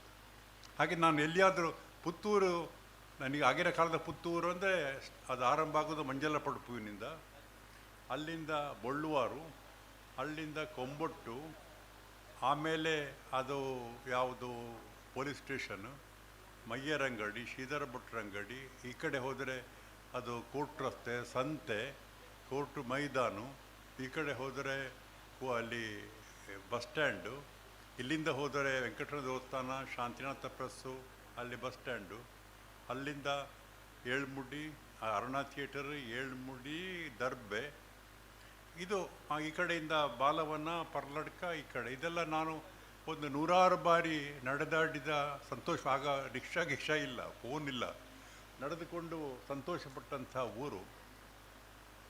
ಅದರಿಂದ ನನಗೆ ಪುತ್ತೂರಿನ ಈ ಪ್ರಶಸ್ತಿ ಅನ್ನೋದು ನಾಳೆ ದಿನ ಉಡುಪಿಯಲ್ಲಿ ಕಾರಂತ ಟ್ರಸ್ಟಿನವರು ನನಗೆ ಅವರ ಮೊದಲ ಪ್ರಶಸ್ತಿ ಕೊಡ್ತಾ ಇದ್ದಾರೆ. ಅದು ಬಹಳ ದೊಡ್ಡ ವಿಷಯ. ಅದು ನನಗೆ ಪುತ್ತೂರು ಅಂತ ಹೇಳಿದ ಕೂಡಲೇ ಒಂದು ಒಂದು ಒಂದು ಭಾವಾವೇಶ ಬರ್ತದೆ, ಮೈ ಮೇಲೆ ಬರ್ತದೆ. ಇನ್ನೊಂದು ಬಾಲವನದ್ದು ಅಂತ. ಈಗಾಗಲೇ ನನ್ನ ಪ್ರವರ ಹೇಳಿದ ನನಗೆ ಹೆಸರು ಕೊಟ್ಟದ್ದು ಕಾರಂತರು ಅಂತ. ಆ ಹೆಸರಿಗೆ ಅನುಗುಣವಾಗಿ ನಾನು ಬದುಕಿದ್ದೇನಿಲ್ಲೋ ನನಗೆ ಗೊತ್ತಿಲ್ಲ. ಆದರೆ ನನ್ನ ತಂದೆ ಅವರ 1930ರಲ್ಲಿ ಅವರು ಬಂದಾಗ 31ರಲ್ಲಿ ನನ್ನ ತಂದೆ ಅಗ್ರಾಳಪುರದಲ್ಲಿ ಇಲ್ಲಿಯ ಎಲಿಮೆಂಟ್ ಶಾಲೆಯಲ್ಲಿ ಅವರು ವಿದ್ಯಾರ್ಥಿಯಾಗಿದ್ದರು. ಆಗ ಕಾರಂತರ ಎಲ್ಲ ನಾಟಕಗಳು ನಡೀತಾ ಇದ್ದದ್ದು ಅಲ್ಲಿ ಎಲಿಮೆಂಟ್ ಶಾಲೆಯಲ್ಲಿ. ಅಲ್ಲಿ ಇವರು ಆಗ ಈ ಮಕ್ಕಳ ಕೂಟಕ್ಕೆ ಸೇರಿದವರು. ಮತ್ತು ದೊಡ್ಡವರಾದ ಮೇಲೆ ಕೂಡ ಮುಂದುವರಿದು ಬಾಲವನಕ್ಕೆ ನನ್ನ ಅಪ್ಪ ಮತ್ತು ಅಮ್ಮ ಇಲ್ಲಿಗೆ ನಿರಂತರ ಬರ್ತಾ ಇದ್ದು, ಆಮೇಲೆ ನಮ್ಮ ಮಕ್ಕಳನ್ನು ಇಲ್ಲಿ ಕರ್ಕೊಂಡು ಬಂದದ್ದು. ಹೈಸ್ಕೂಲ್ನಲ್ಲಿದ್ದಾಗ ನಾನು ಅಪ್ಪ ನನಗೆ ಕಾರಂತರ ಪುಸ್ತಕ ಅಂತ ಹೇಳಲಿಕ್ಕೆ ಬಂದಾಗ ನಾನು ಕೊಂಬಟ್ಟಿಯಿಂದ ನಡ್ಕೊಂಡು ಬಂದು ಬಾಲವನಕ್ಕೆ ಬಂದು ಅದೇ ಅವರ ಮೇಲಿನ ಅವರ ಓದುವ ಮಾಳಿಗೆಯವರೆಗೆ ಬಂದು ಪುಸ್ತಕ ತೊಗೊಂಡು ಬರುವುದು, ಹೋಗುವುದು. ಇಲ್ಲ ಕಾರಂತರು ಕಂಡ್ರೆ ವಿವೇಕ ಅಮ್ಮ ಹೇಗಿದ್ದಾರೆ ಕೇಳಿ ಒಂದು ಕಾಫಿ ಕೊಡ್ತಾ ಇದ್ದದ್ದು. ಇದೆಲ್ಲ 60ರಿಂದ 63, 67ರವರೆಗೆ ಕಾರಂತರು ಕೆಲವು ಬಾರಿ ಅಲ್ಲಿರುವುದಿಲ್ಲ. ಅವರವರ ಹರ್ಷ ಮುದ್ರಣದಲ್ಲಿ ಬನಿಯನು ಮತ್ತು ಪಂಚೆ, ಕಚ್ಚೆ ಅಲ್ಲ, ಆ ಮೊಳೆ ಜೋಡಿಸುವುದು, ಅದೆಲ್ಲ ಮಸಿ, ಅದರ ಆ ಕಾಲ ಮೊಳೆ ಜೋಡಿಸುವ ಪ್ರೆಸ್ಸಿನಲ್ಲಿ ಕೂತ್ಕೊಂಡು ಜೋಡಿಸುವುದು. ಇಂತಹ ಒಂದು ಕಾಲದಿಂದ ನಾನು ಕಾರಂತರ ಜೊತೆಗೆ, ಬಾಲಂಜರ್ತಿಗೆ, ಪುತ್ತೂರು ಜೊತೆಗೆ ಸಂಬಂಧಪಟ್ಟವನು. ಈಗ ಅದೆಲ್ಲವನ್ನು ನೆನಪು ಮಾಡಿಕೊಂಡಾಗ ಕಾರಂತರು ನನ್ನ ಬದುಕಿಗೆ ಕೊಟ್ಟ ಒಂದು 2-3 ತಿರುವುಗಳ ಬಗ್ಗೆ ಹೇಳಿ ನಾನು ಕಾರಂತರ ಬಗ್ಗೆ ಕೆಲವು ಮಾತು ಹೇಳ್ತೇನೆ. ಹೆಸರು ಕೊಟ್ಟದ್ದು ಅದು ತಾಳ್ತಾಜಿ ಹೇಳಿದರು. ನಾನು ಈ ಫಿಲೋಮಿನಾ ಕಾಲೇಜಿನಲ್ಲಿ 67ರಲ್ಲಿ BSc ಮಾಡಿದೆ. ಫಿಸಿಕ್ಸ್, ಕೆಮಿಸ್ಟ್ರಿ, ಮ್ಯಾಥಮೆಟಿಕ್ಸ್ ನಂದು. 63ರಿಂದ 67 ಇಲ್ಲಿ. ಹಾಗೆಲ್ಲ ನಾವು ಇಲ್ಲಿಂದ ನಮ್ಮ ಮನೆಯಿಂದ ಬರ್ದೆಗೆ ನಡ್ಕೊಂಡು ಹೋಗೋದು ಬರುವಂಥದ್ದು. ಅದಾದಮೇಲೆ ನನಗೇನಾಗಿದೆ, ಫಿಸಿಕ್ಸ್ನಲ್ಲಿ MSc ಮಾಡಬೇಕಂತ ಇತ್ತು. ಮಾರ್ಕ್ ಚೆನ್ನಾಗಿರಲಿಲ್ಲ, ಸೀಟ್ ಸಿಗಲಿಲ್ಲ. 68ರಲ್ಲಿ ಸ್ನಾತಕೋತ್ತರ ಕೇಂದ್ರ ಆದಾಗ 2ನೇ ಭಾಷೆಗೆ ಕನ್ನಡ ತೊಗೊಂಡವರಿಗೆ ಸೀಟ್ ಕೊಡ್ತಾರೆ. ನಾನು ಸುಮ್ಮನೆ ತಮಾಷೆಗೆ ಒಂದು ಅರ್ಜಿ ಹಾಕಿದೆ. ಫಿಸಿಕ್ಸ್ಗೆ ಸಿಗಲಿಲ್ಲ, ಕನ್ನಡಕ್ಕೆ ಸಿಕ್ತು. ಆ ಕಾಲಕ್ಕೆ 68ನೇ ಇಸವಿ. ಎಲ್ಲರೂ ಹೇಳಿ ಕನ್ನಡ MA ಮಾಡಿದರೆ ಏನು ನೀವು ಹೈಸ್ಕೂಲ್ನಲ್ಲಿ ಪಂಡಿತರಾಗುವುದಲ್ಲ, ಯಾಕೆ ಅಂತ. ಆದರೆ ನನ್ನ ಅಪ್ಪನಿಗೆ ಹೇಗಿದೆ ಅಂದರೆ, ಕಾರಂತರು ಅಂದರೆ ದೇವರು, ವೇದವಾಕ್ಯ. ಅವರು ಸೀದಾ ಬಾಲವನಕ್ಕೆ ಬಂದರು. ಕೇಳಿದ್ರಂತೆ ನನ್ನ ಮಗನಿಗೆ, ಅವನು MScಗೆ ಭಾಳ ಆಸೆ ಪಡ್ತಾರೆ, ಸಿಗಲಿಲ್ಲ, ಕನ್ನಡ MA ಸಿಕ್ಕಿದೆ, ಏನು ಮಾಡೋದು ಅಂತ. ಕಾರಂತ ಹೇಳಿದ್ರಂತೆ, ಆ ಹುಡುಗ ಕನ್ನಡ MA ಮಾಡಿ ಸಾಹಿತ್ಯ ಆಗ್ತಾ ಇಲ್ವೋ ಗೊತ್ತಿಲ್ಲ, ಸಂಸ್ಕಾರ ಆದರೂ ಬರ್ತದೆ, ಅವನು ಹೋಗಲಿ, ಕನ್ನಡಕ್ಕೆ MAಗೆ ಹೋಗಲಿ ಅಂತ ಹೇಳಿದ್ರಂತೆ. ಕಾರಂತ ಹೇಳಿದ ಒಂದು ಮಾತಲ್ಲದೆ ಹೋಗಿದ್ದರೆ ನಾನು ಕನ್ನಡ MA ಮಾಡ್ತಾ ಇಲ್ಲ, ಇವತ್ತಿನ ಪ್ರಶಸ್ತಿಯೂ ಸಿಗ್ತಾ ಇರಲಿಲ್ಲ, ಇಲ್ಲಿ ನಿಂತುಕೊಳ್ಳುವ ಅರ್ಹತೆ ನನಗಿರಲಿಲ್ಲ.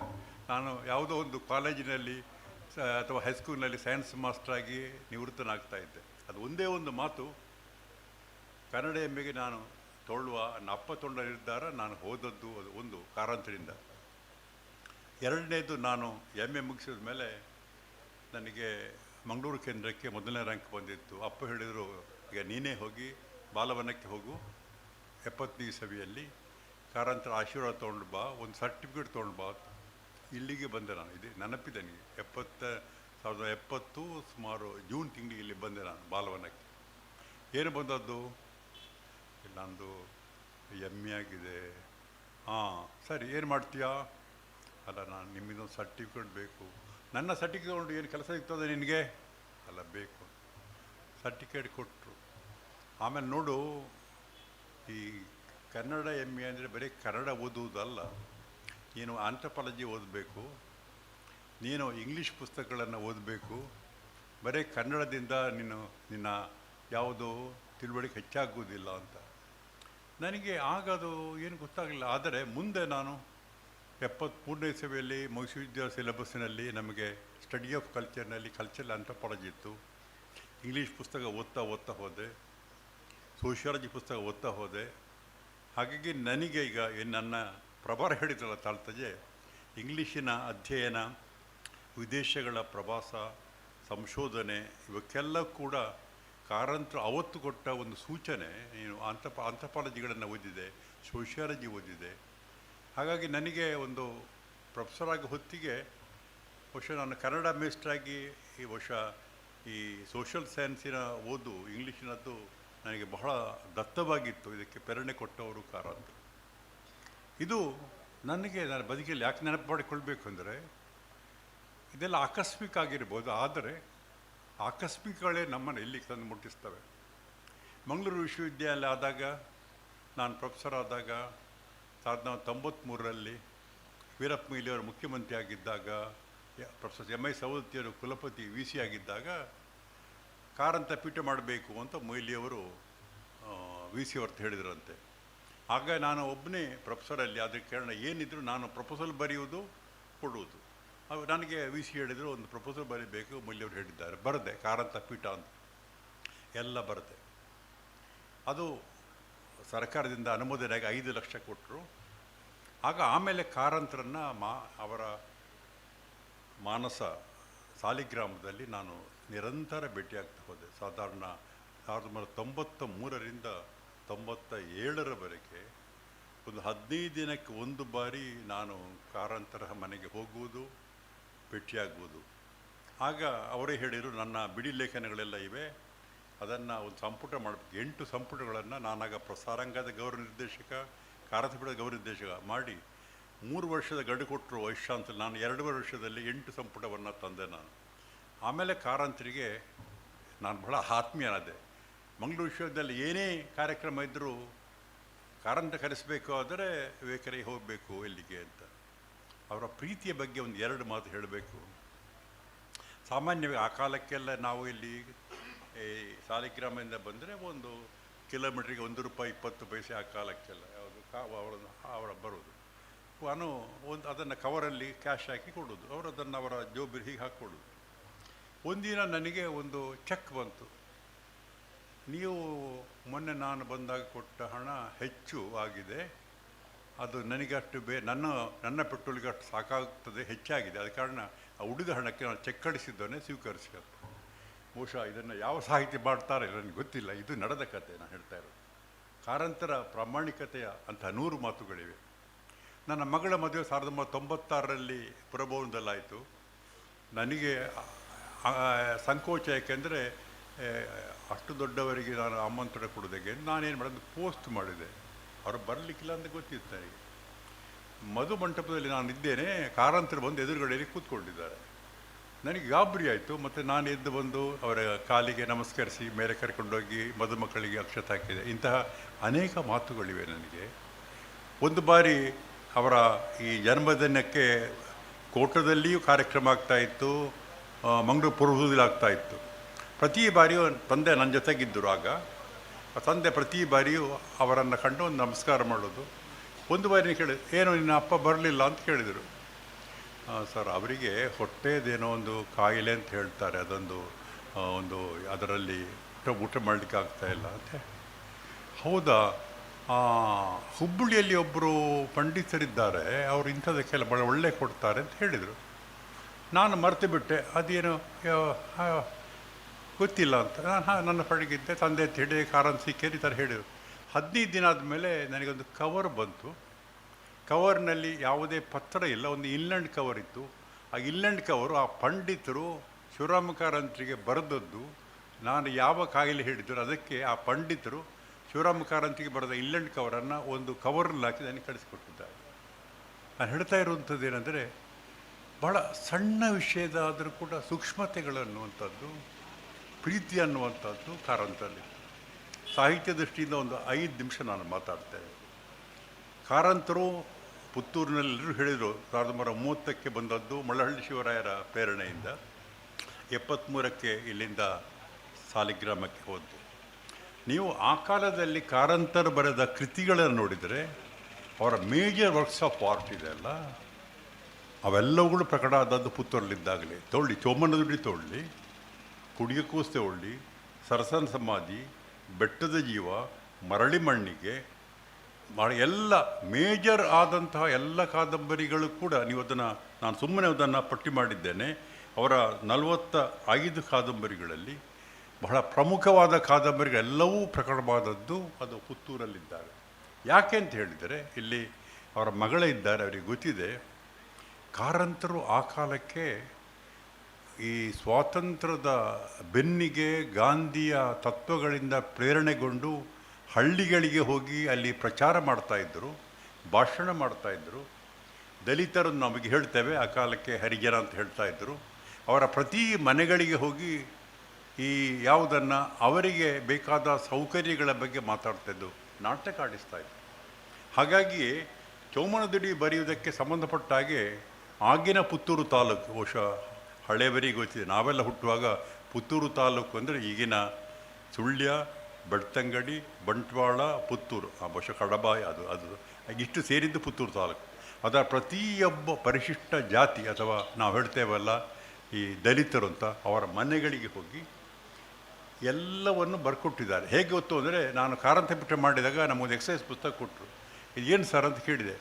ಅದು ನಾನು ಪುತ್ತೂರಲ್ಲಿ ಎಲ್ಲ ಮನೆಗಳಿಗೆ ಹೋಗಿ ಅಲ್ಲಿ ಏನಿತ್ತು ಅಂದರೆ, ಎಷ್ಟು ಈಗ ನೀವೀಗ ಜಾತಿ ಗಣತಿ ಮಾಡ್ತಾರಲ್ಲ, ಇದು ನಾನು ಹೇಳ್ತಾ ಇರೋದು 1900 ಸುಮಾರು 32-33 ಇಸವಿಯಲ್ಲಿ ಒಂದು ನೋಟ್ಬುಕ್, ಎಕ್ಸೈಸ್ ಪುಸ್ತಕ.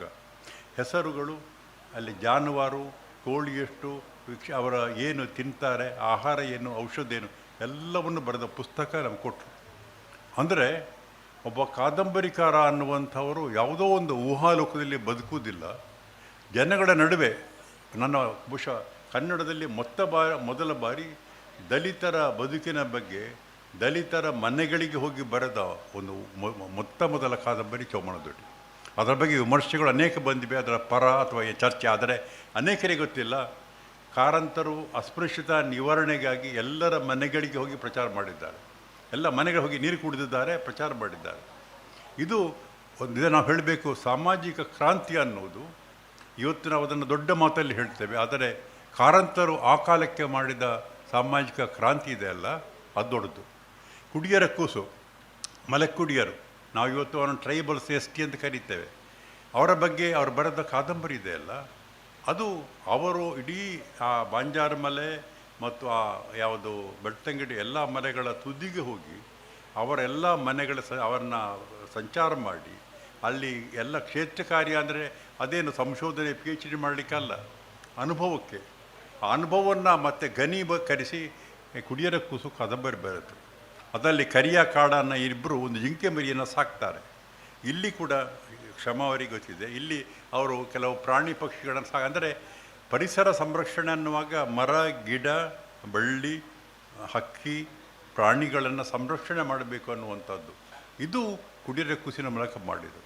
ಸರಸಂ ಸಮಾಧಿ ಅನ್ನುವಂಥದ್ದು, ಒಂದು ಹೆಣ್ಣು ಯಾಕೆ ಸತಿಯಾಗ್ತಾಳೆ, ಗಂಡನ ದೌರ್ಜನ್ಯಕ್ಕೆ ಒಳಗಾಗಿ ಆಕೆ ಸತಿಯಾಗ್ತಾಳೆ. ಅವಳಿಗೆ ಒಂದು ದೇವಸ್ಥಾನ ಕಟ್ತಾರೆ, ಅದನ್ನು ಮಾಸ್ತಿಕಲ್ಲು ಅಂತ ಹೇಳ್ತಾರೆ. ಅದರ ಮೇಲೆ ಒಂದು ಸಣ್ಣ ದೇವಾಲಯ ಕಟ್ತಾರೆ, ಮತ್ತು ಹೆಂಗಸರು ಅಲ್ಲಿಗೆ ಹೋಗಿ ಅದಕ್ಕೆ ಪೂಜೆ ಮಾಡ್ತಾರೆ. ಅಂದರೆ ನಮ್ಮ ಎಲ್ಲ ಧಾರ್ಮಿಕ ಕೇಂದ್ರಗಳು, ಈ ಹೆಣ್ಣು ಮೂಲವಾದವುಗಳು ಹೇಗೆ ಒಂದು ಕೌಟುಂಬಿಕವಾಗಿ ಶೋಷಣೆಗೆ ಒಳಗಾದ ಮಹಿಳೆಯರ ಒಂದು ದುರಂತ ಕಥನಗಳು ಅನ್ನೋದನ್ನು ಭಾಳ ಅದ್ಭುತವಾದ ಕಾದಂಬರಿ.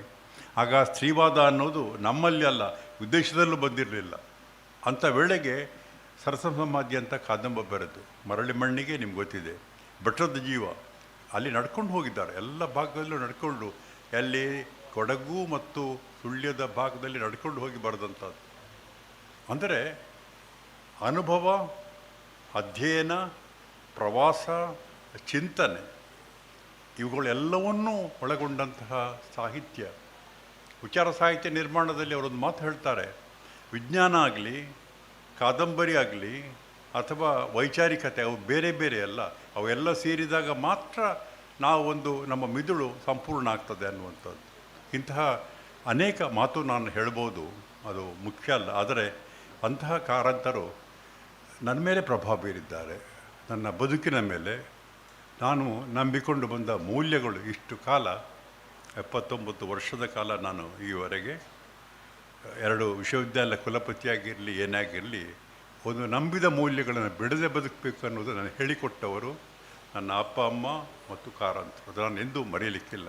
ಆದ್ದರಿಂದಲೇ ಇವತ್ತಿನ ಈ ಪ್ರಶಸ್ತಿ ನನಗೆ ಬಹಳ ಧನ್ಯತೆಯನ್ನು ತಂದುಕೊಟ್ಟಿದೆ. ಕೊನೆಯದಾಗಿ ಮಾನ್ಯ ಶಾಸಕರಿದ್ದಾರೆ, ಮಾನ್ಯ ಇಲ್ಲಿ ಅಸಿಸ್ಟೆಂಟ್ ಕಮಿಷನರ್ ಇದ್ದಾರೆ. ನನ್ನೊಂದು ಕೋರಿಕೆ ಇದೆ. ಕ್ಷಮಾರಾವು ಅನೇಕ ಸಲಹೆಗಳನ್ನು ಹಿಂದೆ ಕೊಟ್ಟಿದ್ದಾರೆ. ಈ ಬಾಲವನಕ್ಕೆ ಅಭಿವೃದ್ಧಿ ಅನೇಕ ರೀತಿಯಲ್ಲಿ ಆಗಿದೆ. ಆದರೆ ಕಾರಂತರ ಈ ಬಾಲವನವನ್ನು ಒಂದು ನಿರಂತರ ಚಟುವಟಿಕೆ ಕೇಂದ್ರವನ್ನಾಗಿ ಮಾಡಬೇಕು ಅನ್ನುವ ಒಂದು ವಿನಂತಿಯನ್ನು ನಾನು ಈ ವೇದಿಕೆಯಿಂದ ಮಾಡ್ತಾ ಇದ್ದೆ. ಯಾಕೆಂತ ಹೇಳಿದರೆ, ಕುಪ್ಪಳ್ಳಿಯ ಬಗ್ಗೆ ನಾನು ಹೋಲಿಸ್ತಾ ಇಲ್ಲ. ಯಾಕೆಂದರೆ ಅದು ವಿಶಾಲವಾದ ಸ್ಥಳ, ಸರಕಾರದ ಗ್ರ್ಯಾಂಟಿನಿಂದಲ್ಲ, ಅದಕ್ಕೆ ಸ್ಥಳೀಯರು ತುಂಬ ಅಲ್ಲಿಯ ಎಸ್ಟೇಟ್ನವರೆಲ್ಲ ಹಣ ಕೊಟ್ಟಿದ್ದಾರೆ, ಅದು ಬೇರೆ. ನಾನು ಹೇಳ್ತಾ ಇರುವಂಥದ್ದು ಒಬ್ಬರು ಇದಕ್ಕೆ ಕ್ಯೂರೇಟರ್ ಅನ್ನೋವ್ರನ್ನ ನೇಮಕ ಮಾಡುವುದು ಭಾಳ ಅಗತ್ಯ. ಕ್ಯೂರೇಟರ್ ಒಬ್ಬರು ಬೇಕೇ ಬೇಕು. ಆಮೇಲೆ ಪ್ರತಿ ವಾರಾಂತ್ಯದಲ್ಲಿ ಕೆಲವು ಕಾರ್ಯಕ್ರಮ ಮಾಡಬೇಕು. ನಾನು ಪಿಲಿಕುಳ ನಿಸರ್ಗಧಾಮವನ್ನು, ಅದರ ಸಂಸ್ಕೃತಿ ಗ್ರಾಮವನ್ನು ನಾನು ಕಟ್ಟಿದವನು. ನಾನು ಈಗ ಬಿಟ್ಟು ಒಂದು 5-6 ವರ್ಷ ಆಯಿತು. ಪ್ರತಿ ವೀಕೆಂಡಲ್ಲಿ ಅಲ್ಲಿ ಒಂದು ಕಾರ್ಯಕ್ರಮ, ಜನ ಬರ್ತಾರೆ. ಈ ಅಲ್ಲಿನ ಮಕ್ಕಳ ನಾಟಕಗಳು, ಮಕ್ಕಳ ಹಾಡು ಕುಣಿತಗಳು, ಮಕ್ಕಳ ಪೇಂಟಿಂಗ್ಗಳು ಮತ್ತು ವೈಚಾರಿಕವಾದ ಸೆಮಿನಾರ್ಗಳು, ಹಾಡು ಕುಣಿತ. ಬೆಳಿಗ್ಗೆ ಇವರು ನಯನ ಅವರ ತಂಡದವರು ತುಂಬ ಒಳ್ಳೆಯ ನೃತ್ಯವನ್ನು ಮಾಡಿದ್ರು. ಯಾವುದೇ ಒಂದು ಕಾರ್ಯಕ್ರಮ ಶನಿವಾರ ಅಥವಾ ಭಾನುವಾರ ನಿಯತವಾಗಿರಬೇಕು ಅನ್ನೋದು ಒಂದು. ಇನ್ನೊಂದು ನನ್ನ ಸಲಹೆ, ಅದು ಅಶೋಕ್ ಕುಮಾರ್ ಇವರಿಗೆ ಗೊತ್ತಿದೆ, ಈಗ ವರ್ಷಕ್ಕೆ ಒಂದು ಬಾರಿ ಒಂದು ಕಾರಂತ ಉತ್ಸವ ಅಂತ ಮಾಡಬೇಕು. ಯಾಕೆಂದರೆ ಈಗ ನನಗೆ ಪಂಪ ಪ್ರಶಸ್ತಿ ಸಿಕ್ಕಿದಾಗ ಏಪ್ರಿಲ್ 12ಕ್ಕೆ ಕದಂಬೋತ್ಸವ, ಮುಖ್ಯಮಂತ್ರಿಯವರು ಬರಲಿಕ್ಕಾಗಲಿಲ್ಲ. ಆದರೆ ಕನ್ನಡ ಸಂಸ್ಕೃತಿ ಸಚಿವರು ಬಂದರು, ಮಾಂಕಾಳಿ ವೈದ್ಯ ಜಿಲ್ಲಾ ಸಚಿವರು ಬಂದರು, ಎಲ್ಲ ಶಾಸಕರು ಬಂದರು. ನನಗೆ ಸಂಭ್ರಮ ಆಯಿತು. ಯಾಕೆಂದರೆ ಸುಮಾರು 15 ಸಾಮಾನ್ಯ 1000ಕ್ಕಿಂತ ಹೆಚ್ಚು ಜನ ಬಂದಿದ್ದರು. ಅಲ್ಲಿ ಕದಂಬ ಉತ್ಸವವನ್ನು ಈ ಜೊತೆಗೆ ಪಂಪ ಪ್ರಶಸ್ತಿಯನ್ನು ಕೊಡ್ತಾರೆ. ಕಾರಂತ ಉತ್ಸವವನ್ನು ಒಂದು 2 ದಿನ ಈ ಪ್ರಶಸ್ತಿ ಪ್ರದಾನದಕ್ಕೆ ಜೋಡಿಸಿಕೊಂಡು ದೊಡ್ಡ ಪ್ರಮಾಣದಲ್ಲಿ ಮಾಡಿದರೆ ಏನಾಗ್ತದೆ ಅಂತ ಹೇಳಿದರೆ, ಪುತ್ತೂರಿಗೆ ಒಂದು ದೊಡ್ಡ ಆಕರ್ಷಣೆ ಆಗ್ತದೆ. ಪುತ್ತೂರಿಗೆ ಆ ದಿನ ಹುಡುಕಿಕೊಂಡೆಲ್ಲರೂ ಬರಬೇಕು ಅಂತ. ಈಗ ಅನೇಕ ಧಾರ್ಮಿಕ ಕಾರ್ಯಕ್ರಮಗಳಿಗೆ ಜನ ಬರ್ತಾರೆ. ಆದರೆ ಕಾರಂತ ಉತ್ಸವದಲ್ಲಿ ಇಲ್ಲಿ ಜಾಗ ಸಾಕಾಗದವರೇ ಮಾರ್ಗದಲ್ಲೂ ಮಾಡಬಹುದು. ಯಾಕೆಂದರೆ ಅಶೋಕ್ ಕುಮಾರ್ ಇವರಿಗೆ ಗೊತ್ತಿದೆ, ಚಿತ್ರಕಲಾ ಪರಿಷತ್ನವರು ವರ್ಷಕ್ಕೆ 1 ದಿನ ಚಿತ್ರಸಂತೆ ಅಂತ ಮಾಡ್ತಾರೆ. ಆ ಕುಮಾರ ಕೃಪದ ರಸ್ತೆಯನ್ನು ಬಂದ್ ಮಾಡಿ, BL ಶಂಕರರ ಅಧ್ಯಕ್ಷರು ಬಂದ್ ಮಾಡಿ ಲಕ್ಷಾಂತರ ರೂಪಾಯಿಯ ಚಿತ್ರಗಳು ಅವತ್ತು ಮಾರಾಟ ಆಗ್ತವೆ. ಕಾರಂತರಿಗೆ ಭಾಳ ಪ್ರಿಯವಾದ ಕ್ಷೇತ್ರ ಪೇಂಟಿಂಗ್ ಕೂಡ. ಅದರಿಂದ ಈ ಬಾಲವನ್ನು ಕಾರಂತರ ಯಾವ ಎಲ್ಲ ಚಟುವಟಿಕೆಗಳಿದ್ದವು ಅವುಗಳಿಗೆ ಮರುಜೀವ ಕೊಡುವಂಥ ಕೆಲಸವನ್ನು ಮಾಡಲಿ ಅಂತ ಪ್ರಾರ್ಥಿಸ್ತಾ, ಮತ್ತೊಮ್ಮೆ ಮಗದೊಮ್ಮೆ ಈ ಎಲ್ಲ ಸಂಸ್ಥೆಗಳಿಗೆ ನನ್ನ ಪ್ರಣಾಮ ಸಲ್ಲಿಸ್ತೇನೆ. ನಮಸ್ಕಾರ.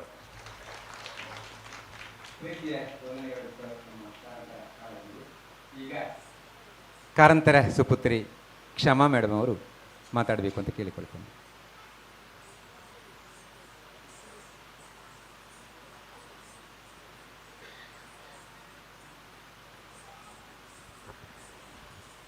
ನಮಸ್ಕಾರ. ಸಹೃದಯರೆಲ್ಲರಿಗೂ ನಮಸ್ಕಾರ. ನಾನೊಬ್ಬಳು ಸ್ಕಾಲರ್ ಅಲ್ಲ. ಇಷ್ಟು ದೊಡ್ಡ ಪಂಡಿತರು, ವಿವೇಕರಯ್ಯವರು, ಸುಕುಮಾರ ಗೌಡರೆಲ್ಲ ಮಾತಾಡಿದೆ. ನಾನು ತೀರಾ ಪರ್ಸ್ನಲ್ ಲೆವೆಲಲ್ಲಿ ಮಾತ್ರ ಮಾತಾಡ್ಬೋದು. ಅವರನ್ನು ನಾವು ತಾತ ಅಂತ ಕರಿತಿದ್ದೆವು, ನಮ್ಮ ಪ್ರೀತಿಯ ತಾತ. ನಾವಿಲ್ಲೇ ಹುಟ್ಟಿ ಬೆಳೆದು ಈ ಬಹಳ ಚಂದದ ನಿಸರ್ಗ ಸೌಂದರ್ಯವೇ ನಮಗೊಂದು ಪ್ರೇರಣೆಯಾಯಿತು. ನಮ್ಮನ್ನು ಮನೆಯಲ್ಲೇ ಸ್ವಲ್ಪ ಪಾಠ ಹೇಳಿಸಿಬಿಟ್ಟು ಒಬ್ಬರು ಟೀಚರ್ ಹತ್ರ ನಾವು 6ನೇ ಕ್ಲಾಸಿಗಷ್ಟೇ ಬೋರ್ಡ್ ಹೈಸ್ಕೂಲ್ ಸೇರಿದ್ದು. ಪ್ರಕೃತಿಯ ಪಾಠಶಾಲೆ ಅನ್ನುವ ಒಂದು ಕಾನ್ಸೆಪ್ಟ್ ನಮಗೆ ಕ್ರಿಯೇಟ್ ಮಾಡಿದರು. ಎಲ್ಲ ಕಡೆ ಹೇಳ್ತಿದ್ರು ಪ್ರಕೃತಿಗೆ ನಮಗೆ ಸ್ಫೂರ್ತಿ ಕೊಡಬೇಕು. ಚಿಕ್ಕ ಮಕ್ಕಳನ್ನೆಲ್ಲ ಶಾಲೆಯ 4 ಗೋಡೆ ಮಧ್ಯ ಕೂತ್ಕೊಳಿಸಿ 4 ವರ್ಷದ ಮಕ್ಕಳನ್ನು 5 ವರ್ಷದ ಮಕ್ಕಳನಿಗೆ ಕಷ್ಟ ಕೊಡಬೇಡಿ. ಆದರೆ ನಮಗೆ ಇಲ್ಲಿ ಓಡಾಡಿ ಬಾಲವನದ ಗಿಡಮರಗಳು ಇಲ್ಲಿನ ಈ ಪ್ರಕೃತಿಯ ಮಕ್ಕಳಾಗಿ ಬೆಳೆದ್ರಿಂದ ಒಂದು ರೀತಿಯ ಸೆನ್ಸಿಟಿವಿಟಿ ಸಂವೇದನಾಶೀಲ ಒಂದು ಪ್ರವೃತ್ತಿ ಉಂಟಾಯಿತು. ಮುಂದೆ ನನಗೆ ಡ್ಯಾನ್ಸರ್ ಆಗಲಿಕ್ಕೂ ಇದು ಬಹಳ ಹೆಲ್ಪ್ ಆಯಿತು. ಮತ್ತು ಅವರಿಗೆ ಹೇಳಿದ್ದಂದರೆ, ನಿಮ್ಮ ಮನಸ್ಸಿನಲ್ಲಿ ಯಾವುದು ಉತ್ಕಟ ಇಚ್ಛೆ ಇದೆಯೋ, ಏನು ಕಲಿಬೇಕಂತಿದೆಯೋ ಅದರ ಹಿಂದೆ ಹೋಗಿ ಅದನ್ನು ಪಟ್ಟು ಹಿಡಿದು ಕಲೀರಿ.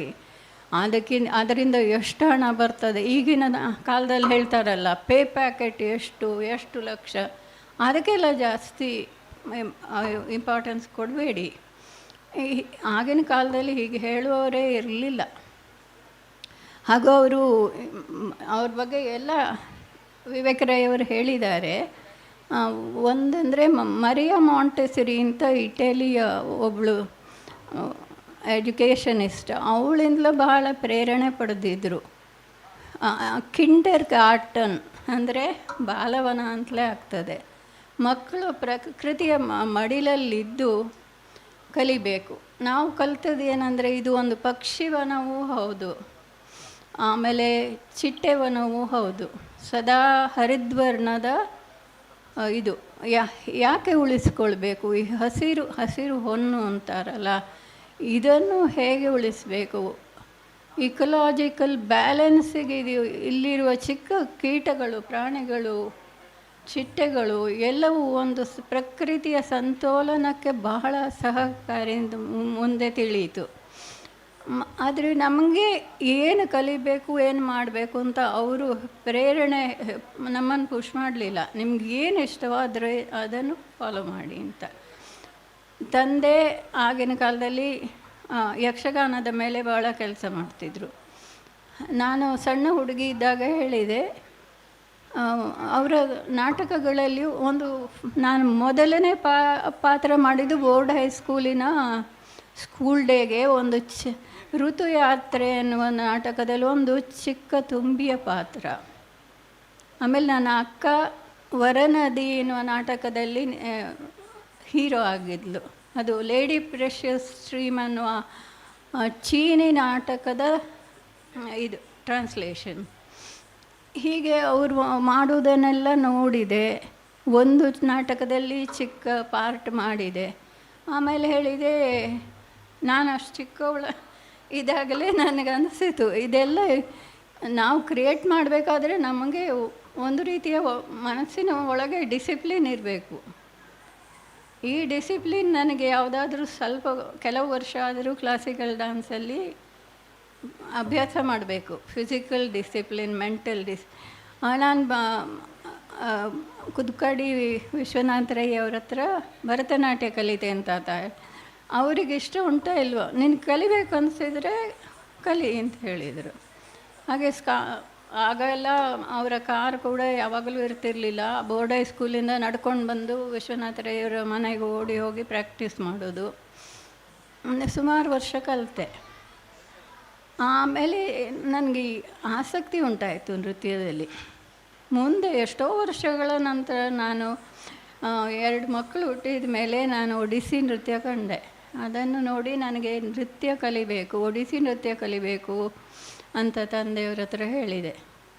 ನಮ್ಮ ಹೃದಯದಿಂದ ಏನೋ ಒಂದು ಬರ್ತದೆ, ಇಂಥದ್ದು ಮಾಡಬೇಕು ಅಂತ ಬಂದರೆ ಅದನ್ನು ಮಾಡು ಮಗು, ನಾನು ನಿನಗೆ ಸಹಾಯ ಮಾಡ್ತೇನೆ. ಎಲ್ಲರೂ ನನಗೆ ಹೇಳ್ತಿದ್ರು, 2 ಮಕ್ಕಳ ತಾಯಿಗೆ ಇದೇನು ಹುಚ್ಚುತನ, ಒರಿಸ್ಸಾ ಕಟಕಿಗೆ ಹೋಗಿ ಭುವನೇಶ್ವರಿಗೆ ಹೋಗಿ ಒಡಿಸ್ಸಿ ನೃತ್ಯ ಯಾಕೆ ಕಲಿಬೇಕು ಅಂತ ಅವರೊಬ್ಬರೇ ನನಗೆ ಸಪೋರ್ಟ್ ಕೊಟ್ಟಿದ್ದು. ಆ ಮಗು ನಿನಗೆ ಸಮ್ಮರಲ್ಲಿ ಹೋಗಿ ಅವರ ಗುರುಕುಲದಲ್ಲಿ ಕಲೀಲಿಕ್ಕೆ ನಾನು ಸ್ವಲ್ಪ ಹಣ ಕಳಿಸಿಕೊಡ್ತೇನೆ ಅಂತ ನನ್ನ ಮನೆಯಿಂದಲೇ ನನಗೆ ಸಿಕ್ಕಿರಲಿಲ್ಲ ಸಪೋರ್ಟ್. ನಮ್ಮ ತಂದೆ ಆಗಿನ ಕಾಲದಲ್ಲಿ ನಾನು ಹಿಂದೆ ನಿಂತು ನನಗೆ ಹಣ ಕಳಿಸಿ ಕಟಕ್ ಭುವನೇಶ್ವರಿಗೆ ಮುಂದೆ ಎಷ್ಟೋ ವರ್ಷ ಹೋಗಿ ನೃತ್ಯ ಕಲೀಲಿಕ್ಕೆ ಅವರು ನನಗೆ ಸಹಾಯ ಮಾಡಿದರು. ಫುಲ್ ಸಪೋರ್ಟ್ ಕೊಟ್ಟಿದ್ದರು. ಹಾಗಾಗಿ ನಾನು ನೃತ್ಯವನ್ನು ಮುಂದೆ ಒಂದು ಸಲ ನಾವು ಅಬುದಾಬಿಗೆ ದುಬೈಗೆಲ್ಲ ಹೋಗಿದ್ವು ತಂದೆಯವರ ಯಕ್ಷಗಾನದ ಜೊತೆಯೂ ಯಕ್ಷರಂಗದ ಜೊತೆಯೂ. ಅಲ್ಲಿ ನಾನು ಡ್ಯಾನ್ಸ್ ಒಂದೇ ರೂಮ್ ಕೊಟ್ಟಿದ್ರು ನನ್ನ ತಂದೆಯವರಿಗೂ ನನಗೂ. ತಾತ ನಾನು ಒಂದು ಬದಿಲಿ ಪ್ರಾಕ್ಟೀಸ್ ಮಾಡ್ಕೊಳ್ತೇನೆ ಸಂಜೆ ಪ್ರೋಗ್ರಾಮಲ್ಲಿ. ಏನಾದರೂ ನಾನು ಅನಿಸಿದೆ ಅವರು ನೋಡ್ತಾ ಇಲ್ಲ ಅಂತ. ಕೊನೆಗೆ ನೋಡಿ ಇದು ಚೆನ್ನಾಗಿದೆ ಮಗು, ಡ್ಯಾನ್ಸ್ ಸಹ ಚೆನ್ನಾಗಿದೆ, ಮ್ಯೂಸಿಕ್ ಸಹ ಅಷ್ಟೊಂದು ಚೆನ್ನಾಗಿದೆ, ಮೆಲೋಡಿಯಸ್, ಮತ್ತು ಈ ಅಂಗಭಂಗಿಗಳು ಎಲ್ಲ ಶಿಲ್ಪದ ಹಾಗೆ ಕಾಣ್ತದೆ. ನಾನೇನೋ ಬೈತಾರೆ ಅಂದುಕೊಂಡಿದ್ದೆ, ಆದರೆ ಅವರು ಭಾಳ ಸಂತೋಷಪಟ್ಟರು. ಈ ರೀತಿ ಎಷ್ಟೋ ರೀತಿ ಸಪೋರ್ಟ್ ಕೊಟ್ಟಿದ್ದಾರೆ. ಎಲ್ಲದಕ್ಕಿಂತ ನಮಗೆ ಪ್ರಕೃತಿಯಿಂದ ಕಲಿತ ಪಾಠ. ಮತ್ತು ಆಗಿನ ಕಾಲದಲ್ಲಿ ನಮ್ಮ ಮನೆಗೆ ಗೆಸ್ಟಾಗಿ ಬರ್ತಿದ್ರಲ್ಲ ವಿ ಸೀತಾರಾಮಯ್ಯ ಅವರು, JP ರಾಜರತ್ನಂ ಅವರು, ಕುವೆಂಪು ಅವರು ಫಿಲೋಮಿನಾ ಕಾಲೇಜಿನ ಇನಾಗ್ರೇಷನ್ಗಂತೆ ಎಣಿಸ್ತೇನೆ ಬಂದಿದ್ದರು. ನಮ್ಮ ತಂದೆ ಹೋಗಿರಲಿಲ್ಲ ಯಾಕೋ. ಅವ್ರು ಕುವೆಂಪು ಅವರು ಹೇಳಿದ್ರಂತೆ, ಕಾರಂತರ ಊರಿಗೆ ಬಂದು ನಾನು ಅವರನ್ನು ನೋಡೋದಿದ್ರೆ ಹೇಗೆ ಅಂತ ನೇರ ಬಂದಿದ್ದಾರೆ. ನಮ್ಮ ಮನೆಯ ಸ್ಪೈರಲ್ ಸ್ಟೇರ್ ಕೇಸಲ್ಲಿ ಕುವೆಂಪು ಅವರವರ ಉದ್ದ ಶೇರ್ವಾನಿ ಅವ್ರದ್ದೊಂದು ವ್ಯಕ್ತಿತ್ವ ಅಂದರೆ ಅಷ್ಟೊಂದು ಚೆನ್ನಾಗಿರ್ತಿತ್ತು. ಅಲ್ಲಿ ಮೇಲೆ ಹತ್ತಿ ಇಳಿಯುವುದು ನಾವು ನೋಡಿದೆವು. ಇದು ಮಾತ್ರ ಅಲ್ಲ, ಬಹಳ ವರ್ಷಗಳ ಹಿಂದೆ ಡಾಕ್ಟರ್ ಬಾಕೆ ಎಂಬವರು ಸಂಶೋಧನೆ ಮಾಡಿ ಮ್ಯೂಸಿಕಾಲಜಿಸ್ಟು, ಆಗ ಅವರಿಗೆ ಸಹಾಯ ಮಾಡಿದ್ದಾರೆ ಮ್ಯೂಸಿಕ್ ಬಗ್ಗೆ. ಆಮೇಲೆ ಇದು ಮಲೆಕುಡಿಯರ ಬಗ್ಗೆ ಎಲ್ಲ ಹೇಳಿ ಈಗ ವಿವೇಕ್ ರೈ ಅವರು ಹೇಳಿದ್ದಾರೆ. ಇಂಥದ್ದೆಲ್ಲ ಭಾಳ ಒರಿಜಿನಲ್ ಥಿಂಕಿಂಗ್ ಅವರದ್ದು. ಅದಕ್ಕೆ ಯಾರು ಏನು ಹೇಳ್ತಾರೆ ಅಂದರೆ ಅವ್ರಿಗೆ ಅದ್ರ ಭಯ ಇರಲಿಲ್ಲ. ನಮಗೆ ಕೊಟ್ಟ ದೊಡ್ಡ ಕೊಡುಗೆ ಅಂದರೆ ಅವರು ನಮಗೆ ಕೊಟ್ಟ ಜೀವನದ ಮೌಲ್ಯಗಳು. ಒಂದು ಪ್ರಾಮಾಣಿಕರಾಗಿ ಸತ್ಯವಂತರಾಗಿ ಬಾಳಿ, ಇನ್ನೊಂದು ಯಾವುದೇ ಒಂದು ಕನಸು, ಯಾವುದೇ ಒಂದು ಕಲಿಬೇಕಂತಿದ್ರೆ ಅಥವಾ ಮಾಡಬೇಕಂತಿದ್ರೆ ಏಕಾಗ್ರತೆಯಿಂದ ಅದರ ಹಿಂದೆ ಹೋಗಿ ಅಂತ ಹೇಳಿದ್ದು. ಈ ಬಾಲವನ ನನಗೆ ಯಾವತ್ತೂ ಬಂದಾಗ ಇಲ್ಲಿನ ಸದಾ ಹರಿದ್ವರ್ಣದ ಈ ಕೆಲವರು ಹೇಳ್ತಾರೆ ಇಲ್ಲಿ ಏನಪ್ಪ ಕಾಡು ಬೆಳೆಸಿದ್ದೀರಿ ಅಂತ. ಈ ಕಾಡು, ಹರಿದ್ವರ್ಣದ ಕಾಡು ಪ್ರಕೃತಿಯ ಸಂತೋಲಕ್ಕೆ ಬಹಳ ಇಂಪಾರ್ಟೆಂಟ್. ಇಲ್ಲಿ ಹಲವಾರು ರೀತಿಯ ಜೀನ್ ಪೂಲ್ ಹೇಳ್ತಾರೆ, ತಳಿ ಸಂಗ್ರಹ, ಮತ್ತು ಗುಡ್ಡ ಕುಸಿತಗಳನ್ನು ಹಿಡಿದು ನಿಲ್ಲಿಸುವ ಒಂದು ಕ್ವಾಲಿಟಿ ಇದೆ. ಈಗ ನಾವು ಇತ್ತೀಚೆಗೆ ನೋಡಿದ್ದೇವೆ ಏನೇನಾಗಿದೆ ಶಿರ್ಸಿ ಕಡೆ ಎಲ್ಲ ಗುಡ್ಡ ಕುಸಿತಗಳಿಂದ. ಇಂಥ ಗಿಡಮರ, ದೊಡ್ಡ ಹಳೆಗಾಲದ ಗಿಡಮರಗಳು ಇರುವುದರಿಂದ ಭೂಕುಸಿತ ತಪ್ಪುತ್ತದೆ. ಮತ್ತು ತಂದೆಯವರ ಆಂಥ್ರೋಪಾಲಜಿದು ಇಂಟ್ರೆಸ್ಟ್ ಎಲ್ಲ ಭಾಳ ವಿವರ ಆಗಿ ಭಾಳ ಸೊಗಸಾಗಿ ವಿವೇಕ್ ರೈ ಅವರು ಹೇಳಿದ್ದಾರೆ. ಅವರು ಬೋರ್ಡ್ ಹೈಸ್ಕೂಲಲ್ಲಿ ನಮ್ಮ ಸೀನಿಯರ್ ಆಗಿದ್ದರು, ಈಗ ಬಹಳ ಎತ್ತರವಾಗಿದ್ದಾರೆ, ಬೆಳೆದಿದ್ದಾರೆ. ಆದರೂ ನಮ್ಮದೊಂದು ಆತ್ಮೀಯ ಸಂಬಂಧ ಭಾಳ ಹಿಂದಿಂದ. ಇಷ್ಟನ್ನೆಲ್ಲ ಹೇಳಿ ನಮ್ಮ ತಂದೆ ಯಾವತ್ತೂ ಇಲ್ಲಿ ಬಂದಾಗ ನಾನು ಹೋಗಿ ಕೆಳಗೆ ಅವ್ರು ಮೊದಲು ಕಟ್ಟಿದ ಮನೆ ಮತ್ತು ಈ 3 ಬಿಲ್ಡಿಂಗ್ಗಳ ಸೈಂಟಿಫಿಕ್ ರೆಸ್ಟೋರೇಷನ್, ಯಾಕಂದರೆ ಇದು ನಮ್ಮ ದೇಶದ, ನಮ್ಮ ರಾಜ್ಯದ ಒಂದು ಬಹಳ ದೊಡ್ಡ ಸಂಪತ್ತು. ಇದರ ಪುನಶ್ಚೇತನ ಕಾರ್ಯಕ್ಕೆ ಇದನ್ನು ಮಾಡರ್ನೈಸ್ ಮಾಡದೆ ಸೈಂಟಿಫಿಕ್ ರೆಸ್ಟೋರೇಷನ್ ಇಂಟ್ಯಾಕ್ಟ್ ಸಂಸ್ಥೆಯಿಂದ ಮಾಡಿದ್ದು ಅದು ಒಂದು ನನ್ನ ಜೀವನದಲ್ಲೇ ಪೂರ್ಣ ಘಟ್ಟ ಕೆಲಸ, ನನಗೆ ಸಂತೃಪ್ತಿ ತರುವಂಥ ಕೆಲಸ. ಇಲ್ಲಿಯ 3 ಬಿಲ್ಡಿಂಗನ್ನು ರೆಸ್ಟೋರ್ ಮಾಡಿದ್ದು. ಇಲ್ಲಾಂದರೆ ಅದನ್ನೆಲ್ಲ ತೆಗೆದು ಬಿಟ್ಟು ಬಾಲವನ ಏನೇನೋ ಆಗ್ತಿತ್ತು, ಮರವನ್ನು ಕಡಿದು ಆರ್ಟಿಫಿಷಿಯಲ್ ಗಾರ್ಡನ್ ಬರ್ತಿತ್ತು.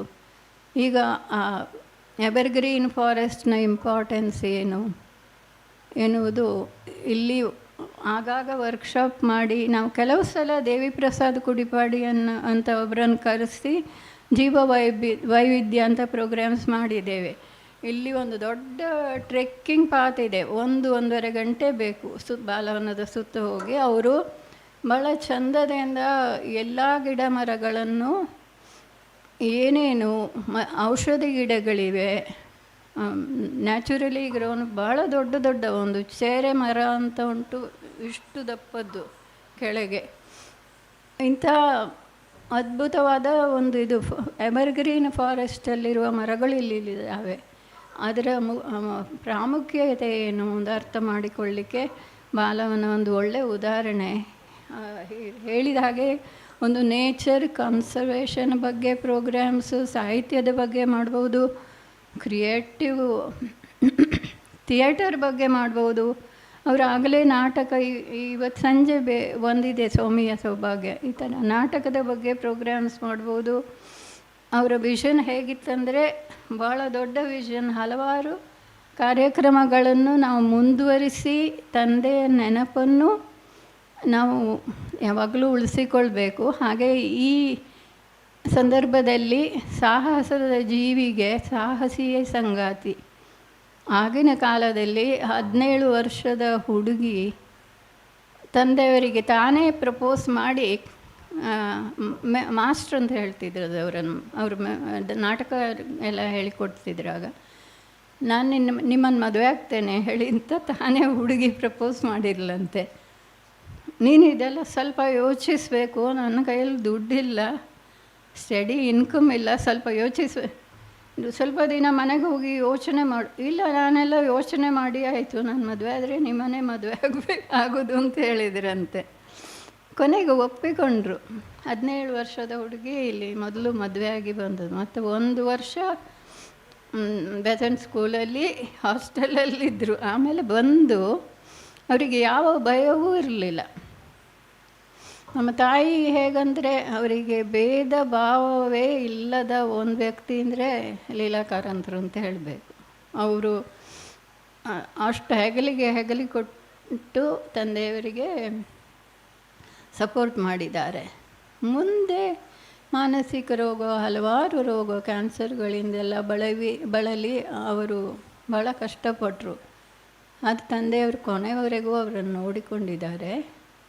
ಇಂಥ ವ್ಯಕ್ತಿ ಪುತ್ತೂರಲ್ಲಿದ್ದದಕ್ಕಾಗಿ ನಾವು ಇಲ್ಲಿ ಹಲವಾರು ಕಾರ್ಯಕ್ರಮ, ಭಾಳ ಸ್ಕೋಪ್ ಇದೆ ಏನೇನು ಕಾರ್ಯಕ್ರಮ ಮಾಡ್ಬೋದು ಅಂತ. ನಾವಿಲ್ಲಿ ಮಾಡಲೇಬೇಕು ಮತ್ತು ಅವರ ನೆನಪನ್ನು ಯಾವತ್ತೂ ಉಳಿಸಿಕೊಳ್ಬೇಕಂತ ಹೇಳಿ ನಿಮ್ಮೆಲ್ಲ ಸಹೃದಯರಿಗೂ ನನ್ನ ವಂದನೆ.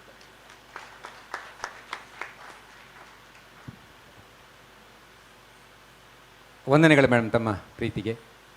ಈಗ ಅಧ್ಯಕ್ಷರ ಭಾಷಣ. ಈ ಕಾರ್ಯಕ್ರಮವನ್ನು ಉದ್ಘಾಟಿಸಿ ಪ್ರಶಸ್ತಿ ಪ್ರದಾನ ಸಮಾರಂಭ ನಡೆಸಿಕೊಟ್ಟ ನಮ್ಮ ನೆಚ್ಚಿನ ಶಾಸಕರು ಕಾರ್ಯಕ್ರಮವನ್ನು ಉದ್ದೇಶಿಸಿ ಮಾತಾಡಬೇಕು ಅಂತ ಕೇಳಿಕೊಳ್ತಾ ಇದ್ದೇನೆ.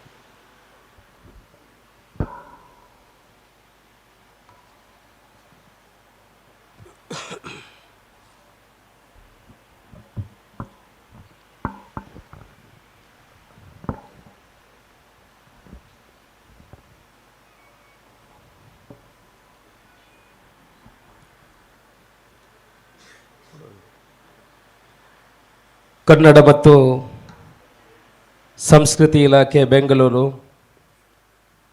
ಡಾಕ್ಟರ್ ಶಿವರಾಮ್ ಕಾರಂತ ಬಾಲವನ ಪರ್ಲಡ್ಕ ಪುತ್ತೂರು, ಸಹಾಯಕ ಆಯುಕ್ತರ ಕಾರ್ಯಾಲಯ ಪುತ್ತೂರು ಆಯೋಜನೆ ಮಾಡಿದಂಥ ಡಾಕ್ಟರ್ ಶಿವರಾಮ್ ಕಾರಂತ 124ನೇ ಜನ್ಮದಿನೋತ್ಸವದ ಡಾಕ್ಟರ್ ಶಿವರಾಮ್ ಕಾರಂತ ಬಾಲಭವನ ಪ್ರಶಸ್ತಿ 2024-25ರ ಈ ಪ್ರಶಸ್ತಿ ಪ್ರದಾನ ಕಾರ್ಯಕ್ರಮದ ಸಭಾ ವೇದಿಕೆಯಲ್ಲಿರುವಂಥ ಇವತ್ತು ಪ್ರಶಸ್ತಿಯನ್ನು ಸ್ವೀಕಾರ ಮಾಡಿದ ನನ್ನ ಮಾರ್ಗದರ್ಶಕರು, ಆತ್ಮೀಯರು, ಪ್ರಶಾಂತ ಉಪಕುಲಪತಿಗಳು ಮತ್ತು ಹಿರಿಯ ಸಾಹಿತಿಗಳು ಆಗಿರುವಂಥ ಡಾಕ್ಟರ್ BA ವಿವೇಕರೈಗಳೇ, ಇನ್ನೊಬ್ಬರು ಇವತ್ತು ಪ್ರಶಸ್ತಿ ಸ್ವೀಕಾರ ಮಾಡಿದಂಥ ಹಿರಿಯ ಶಿಕ್ಷಣ ತಜ್ಞರು ಮತ್ತು ಶಿಕ್ಷಣ ಸಾಹಿತಿ ಆಗಿರುವಂಥ ಡಾಕ್ಟರ್ N ಸುಕುಮಾರ್ ಗೌಡ್ರೆ,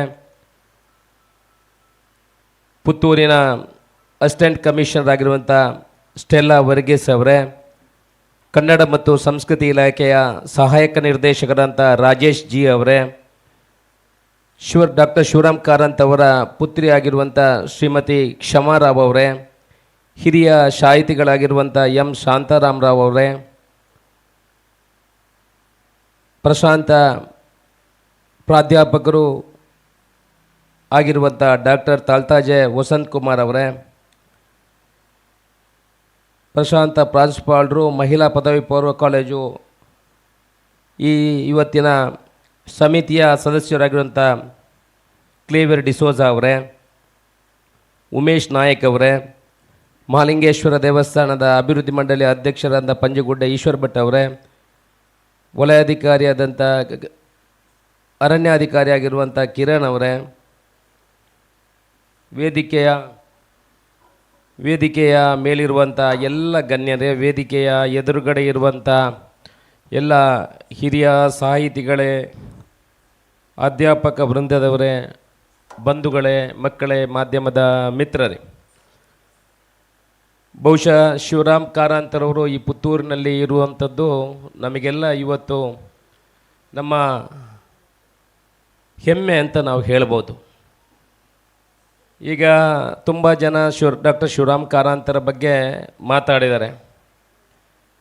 ಶಿವರಾಮ್ ಕಾರಂತರವರ ಪೂರ್ಣ ಹೆಸರು ಕೋಟ ಶ್ರೀನಿವಾಸ್ ಶಿವರಾಮ್ ಕಾರಂತ ಅಂತ.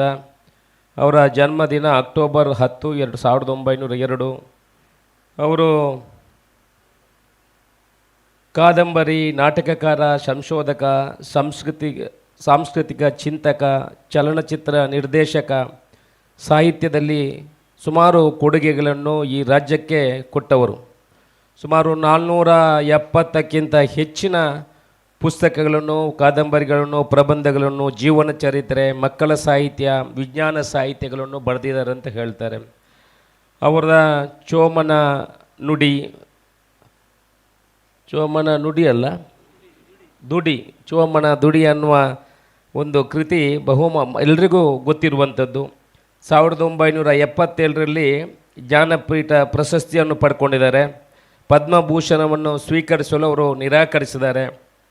ಸುಮಾರು ಚಿತ್ರರಂಗದಲ್ಲಿ ಕೂಡ ಅಭಿನಯವನ್ನು ಮಾಡಿದ್ದಾರೆ. ಹಲವು ನಾಟಕಗಳು, ಚಲನಚಿತ್ರ, ಮಕ್ಕಳ ನಾಟಕಗಳನ್ನು ಕೂಡ ನಿರ್ದೇಶನ ಮಾಡಿದ್ದಾರೆ. ಪರಿಸರದ ಬಗ್ಗೆ ಅತ್ಯಂತ ಕಾಳಜಿ ಉಳ್ಳವರು. ವಿಜ್ಞಾನ ಜಾಗೃತಿ ಮತ್ತು ಪರಿಸರದ ಸಂರಕ್ಷಣೆ ಬಗ್ಗೆ ಹಲವು ಬರಹಗಳನ್ನು ಬರೆದಿದ್ದಾರೆ. ಶಿವರಾಮ್ ಕಾರಂತರ ಬಹುಮುಖ ಪ್ರತಿಭೆ ಪ್ರತೀಕವಾಗಿದೆ. ಅವರ ಜನ್ಮದಿನವು ಬಹುಶಃ ಇವತ್ತು ನಾವು ಆಚರಿಸುವ ಮುಖಾಂತರ ಪುತ್ತೂರಿನಲ್ಲಿ ಒಂದು ಒಳ್ಳೆಯ ಸಂದೇಶವನ್ನು ಕೊಡುವಂಥದ್ದು ಆಗಿದೆ. ಈಗ ಮಾತಾಡುವಾಗ ಹಲವು ವಿಚಾರಗಳನ್ನು ಇಲ್ಲಿ ಉಲ್ಲೇಖ ಮಾಡಿದ್ದಾರೆ. ನನ್ನ ಮಾರ್ಗದರ್ಶಕರಾದಂಥ ಡಾಕ್ಟರ್ ಬಿ ಎ ವಿವೇಕ್ ರೈಗಳು ಒಂದು ವಿಚಾರವನ್ನು ಉಲ್ಲೇಖ ಮಾಡಿದರು. ನನಗೆ ಯಾವಾಗಲೂ ಅವರು ಕರೆ ಮಾಡಿ ಹೇಳ್ತಾಯಿದ್ರು. ಈಗ ಅವರ ಭಾಷಣದಲ್ಲಿ ಮಾತಾಡುವಾಗ ಹೇಳಿದರು, ನಾನು 2 ವರ್ಷದ ಹಿಂದೆ ನನ್ನನ್ನು ಕರೆದಿದ್ದರು, ಆದರೆ ನನಗೆ ಬರಲಿಕ್ಕೆ ಆಗಲಿಲ್ಲ. ಆ ನಂತರ ಪುನಃ 2 ವರ್ಷದ ನಂತರ ಅವರನ್ನು ಕರೆಯುವಂಥದ್ದು ಆಗಿದೆ ಅಂತ. ನಿಮ್ಮನ್ನು ಕರೆಯುವುದು ನಿಮಗೆ ಪ್ರಶಸ್ತಿ ಕೊಡುವುದಲ್ಲ ಸರ್, ನಮಗೆ ನಿಮ್ಮನ್ನು ಕರೆಯುವಂಥದ್ದು ಹೆಮ್ಮೆ ಅಂತ ನಾವು ತಿಳ್ಕೊಂಡಿದ್ದೇವೆ. You are the valuable person for Puttur. ನಾವು ಅದನ್ನು ಎಲ್ಲಿ ಹೋದರೂ ನಮಗೆ 2 ಸಲ ಅವರಿಗೆ ಪ್ರಶಸ್ತಿ ಕೊಡುವಂಥ ಅವಕಾಶ ನನಗೆ ಸಿಕ್ಕಿದೆ. ನಾನು ಸಿಂಡಿಕೇಟ್ ಮೆಂಬರ್ ಆಗಿದ್ದಾಗ ಅವರಿಗೆ ಮಂಗಳೂರು ಸಿಂಡಿಕೇಟ್ನ ಡಾಕ್ಟ್ರೇಟ್ ಪ್ರಶಸ್ತಿಯನ್ನು ನಾವು ಕೊಡುವಾಗ ನಾವು ಅವರಿಗೆ ಕರೆ ಮಾಡಿದ್ದೀವಿ. ಆಗ ಅವರು ಹೇಳಿದರು, ನನಗೆ ಡಾಕ್ಟ್ರೇಟ್ ಮೊದಲೇ ಸಿಕ್ಕಿದೆ, ನನಗೆ ಅಗತ್ಯ ಇಲ್ಲ, ಆದರೂ ಕೇಳದೆ ಒಬ್ಬರು ಪ್ರಶಸ್ತಿ ಸಿಗುವುದಂತ ಹೇಳಿದ್ರೆ ನಿಮಗೆ ಅಂತ ತಿಳ್ಕೊಂಡಿದ್ದೀನಿ. ಯಾಕೆಂದರೆ ಪ್ರಸ್ತುತ ಪರಿಸ್ಥಿತಿಯಲ್ಲಿ ಪದವಿಗಳನ್ನು ಕೊಡಿ, ಪ್ರಶಸ್ತಿಗಳನ್ನು ಕೊಡಿ ಅಂತ ಕೇಳುವವರೇ ಜಾಸ್ತಿ.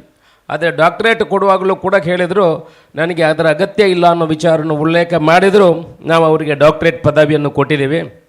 ಅದೇ ರೀತಿ ಇವತ್ತು 2 ವರ್ಷದ ಹಿಂದೆ ಕೇಳಿದರೂ ಪುನಃ ನಿಮ್ಮನ್ನು ಹುಡುಕಿಕೊಂಡು ಬಂದು ಕೊಡುವಂಥ ಕೆಲಸ ನಾನು ಮಾಡಿದ್ದಲ್ಲ, ನೀವು ಮಾಡಿರುವಂಥ ಸಾಧನೆಗೆ ಅದು ಸಿಕ್ಕಿದೆ ಅಂತ ನಾನು ಹೇಳಲಿಕ್ಕೆ ಇಚ್ಛೆಪಡ್ತೇನೆ. ಅದರ ಜೊತೆಗೆ ಒಂದಷ್ಟು ಪುತ್ತೂರಿನ ಬಗ್ಗೆ ಅವರ ಕಾಳಜಿ.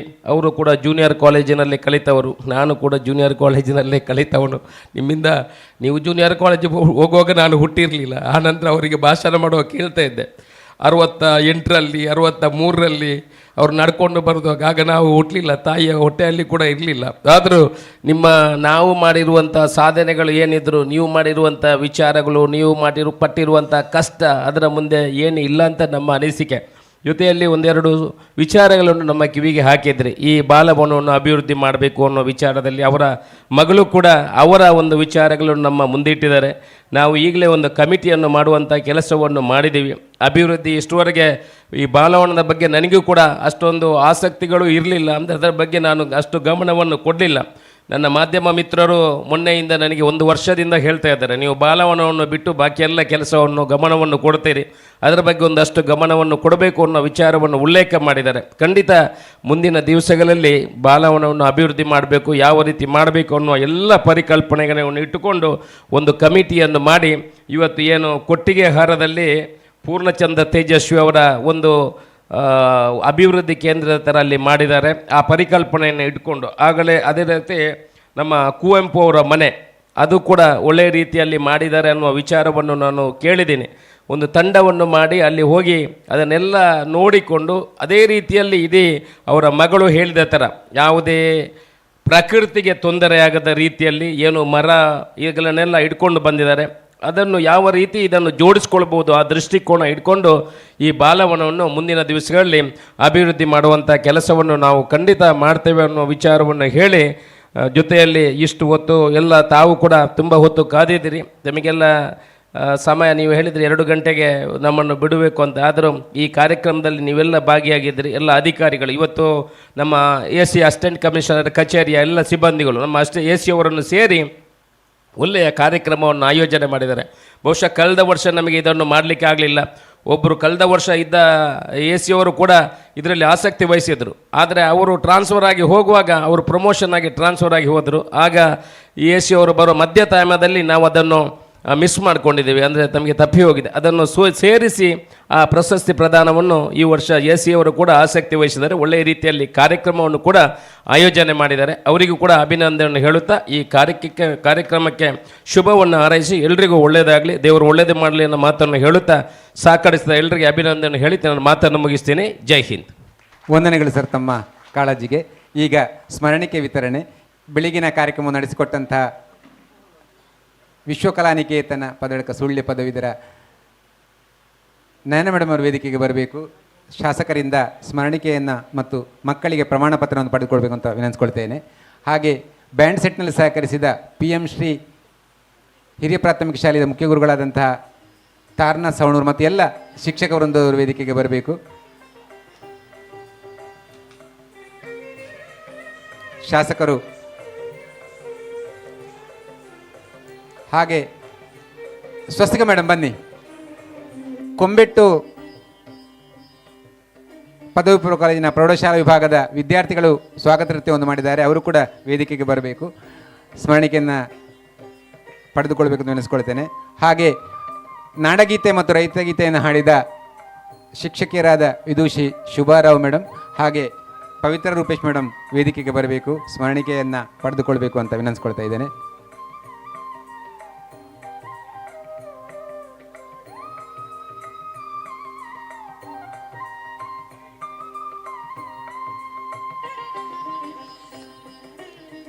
PM ಶ್ರೀ ಶಾಲೆಯ ಮುಖ್ಯ ಗುರುಗಳು ಮತ್ತು ಶಿಕ್ಷಕ ವೃಂದ ದಯವಿಟ್ಟು ವೇದಿಕೆಗೆ ಬರಬೇಕು. ಆಕರ್ಷಕವಾದ ಬ್ಯಾಂಡ್ ಸೆಟ್ಟನ್ನು ಒದಗಿಸಿರಬೇಕು ಸರ್.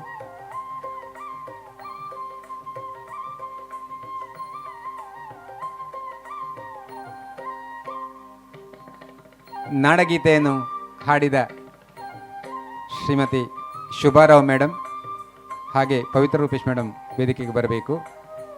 ಕೊಂಬೆಟ್ಟು ಶಾಲಾ ಶಿಕ್ಷಕರಿದ್ದರೆ ದಯವಿಟ್ಟು ಸ್ವಾಗತ ನೃತ್ಯಕ್ಕಾಗಿ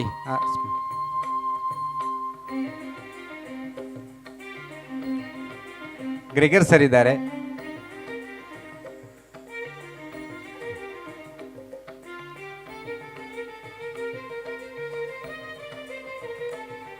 ಈ ದಿನದ ಕಾರಂತ ಸ್ಮರಣೆಯನ್ನು ನಡೆಸಿಕೊಟ್ಟಂಥ M ಶಾಂತರಾಮ್ ರಾವ್ ಅವರು ಸ್ಮರಣಿಕೆಯನ್ನು ಪಡ್ಕೊಳ್ಬೇಕು ಅಂತ ನೆನೆಸ್ಕೊಳ್ತೇನೆ. ಡಾಕ್ಟರ್ BV ವಿವೇಕರಯ್ಯವರ ಅಭಿನಂದನಾ ನುಡಿಗಳನ್ನು ಆಡಿದಂತಹ ಡಾಕ್ಟರ್ ತಾಳತಜೆ ವಸಂತಕುಮಾರ್ ಅವರು ಸ್ಮರಣಿಕೆಯನ್ನು ಸ್ವೀಕರಿಸಬೇಕು.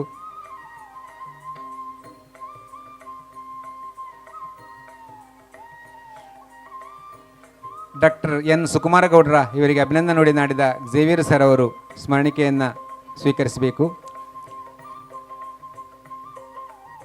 M ಶಾಂತರಾಮರಾವ್ ಪರಿಚಯವನ್ನು ಮಾಡಿದಂಥ ಪುತ್ತೂರು ಕನ್ನಡ ಸಾಹಿತ್ಯ ಪರಿಷತ್ ಅಧ್ಯಕ್ಷರಾದ ಉಮೇಶ್ ನಾಯಕ್ ಅವರು ಸ್ಮರಣಿಕೆಯನ್ನು ಝೇವಿಯರ್ ಸರ್ ಅವರು ದಯವಿಟ್ಟು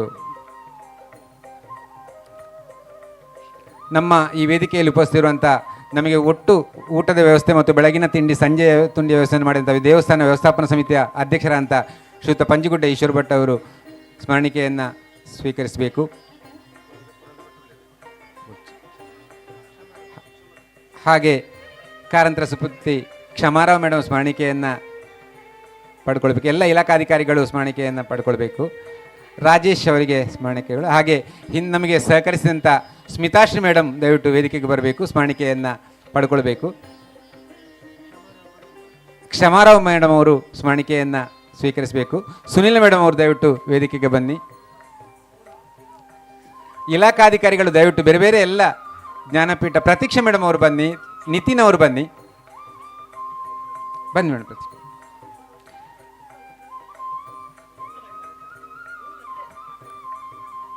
ಎಲ್ಲ ಇಲಾಖಾಧಿಕಾರಿಗಳಿಗೆ ಪ್ರೀತಿಯ ಧನ್ಯವಾದಗಳು. ಇಲ್ಲಿ ದಯವಿಟ್ಟು ಬರಬೇಕು. ಹಾಗೆ ಅಶೋಕ್ ಮಣ್ಯನವರು ಬರಬೇಕು, ವೇದಿಕೆಗೆ ಬರಬೇಕು. ಇದಾದ ನಂತರ ಮತ್ತೆ ನೃತ್ಯ ಕಾರ್ಯಕ್ರಮ ನಡೀತದೆ. ತದನಂತರ ಆಂಜನೇಯ ಮಹಿಳಾ ಯಕ್ಷಗಾನ ಕಲಾ ಸಂಘದ ವತಿಯಿಂದ ಶ್ರೀರಾಮ ನಿರ್ಯಾಣ ಎಂಬ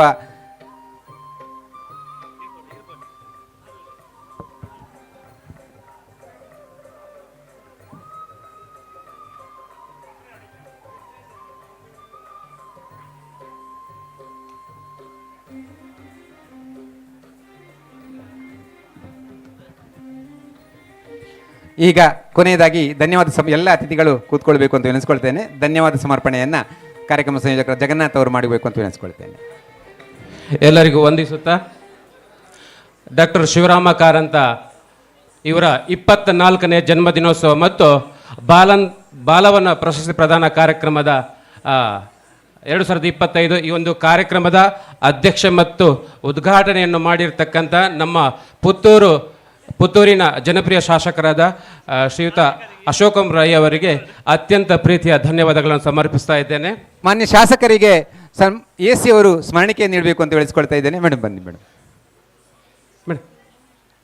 ಇದು ಸ್ಮರಣಿಕೆ. ಸಂಜೆ 6:30 ಗಂಟೆಯಿಂದ ಕಾರಂತರ ಸೌಮ್ಯ ಸೌಭಾಗ್ಯ ನಾಟಕ ನಡೀತದೆ. ಈಗಾಗಲೇ ರಂಗತಂಡದವರು ಆಗಮಿಸಿದ್ದಾರೆ, ಅವರಿಗೆ ಪ್ರೀತಿಯ ಸ್ವಾಗತವನ್ನು ಕೋರ್ತಾ ಇದ್ದೇನೆ.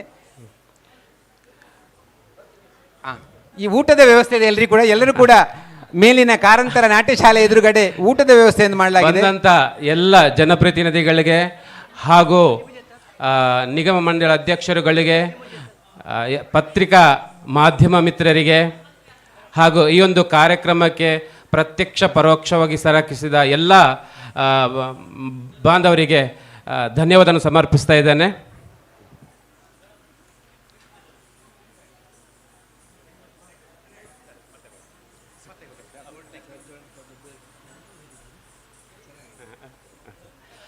ಬಂದಂಥ ಎಲ್ಲ ಜನಪ್ರತಿನಿಧಿ ಎಲ್ಲರಿಗೂ ಕೂಡ ಊಟದ ವ್ಯವಸ್ಥೆ ಇದೆ ಮೇಲಿನ ಕಾಂಪೌಂಡಲ್ಲಿ. ದಯವಿಟ್ಟು ಎಲ್ಲರೂ ಊಟ ಸ್ವೀಕರಿಸಬೇಕು. ಮುಂದಕ್ಕೆ ಇದೇ ವೇದಿಕೆಯಲ್ಲಿ ಸಾಂಸ್ಕೃತಿಕ ಕಾರ್ಯಕ್ರಮ ನಡೀಲಿಕ್ಕಿದೆ.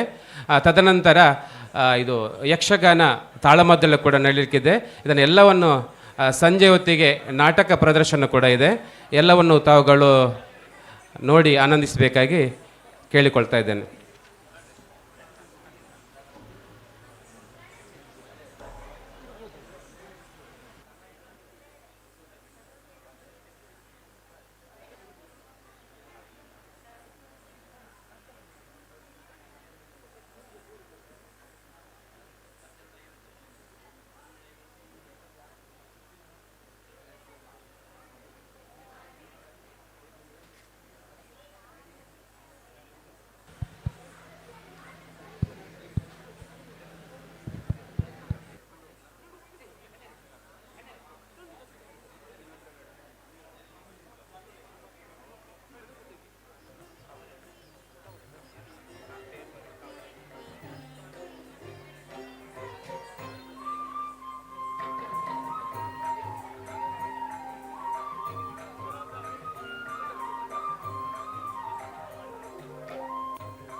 ಬೋರ್ಡ್ ಮುಟ್ಟಾರ ಮನ್ಪುಜಿ ಬಣ್ಣ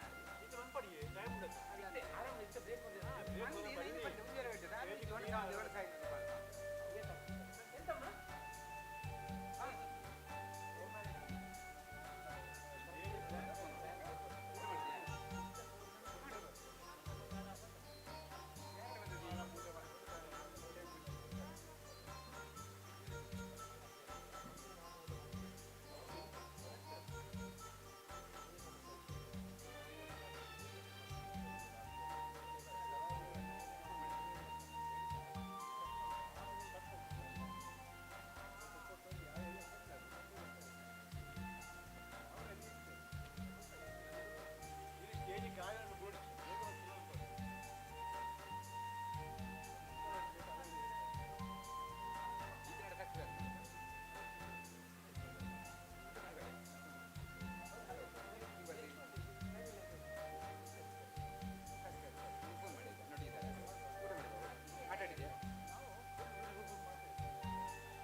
ಎಲ್ರಿಗೂ ಮತ್ತೊಮ್ಮೆ ಸ್ವಾಗತ.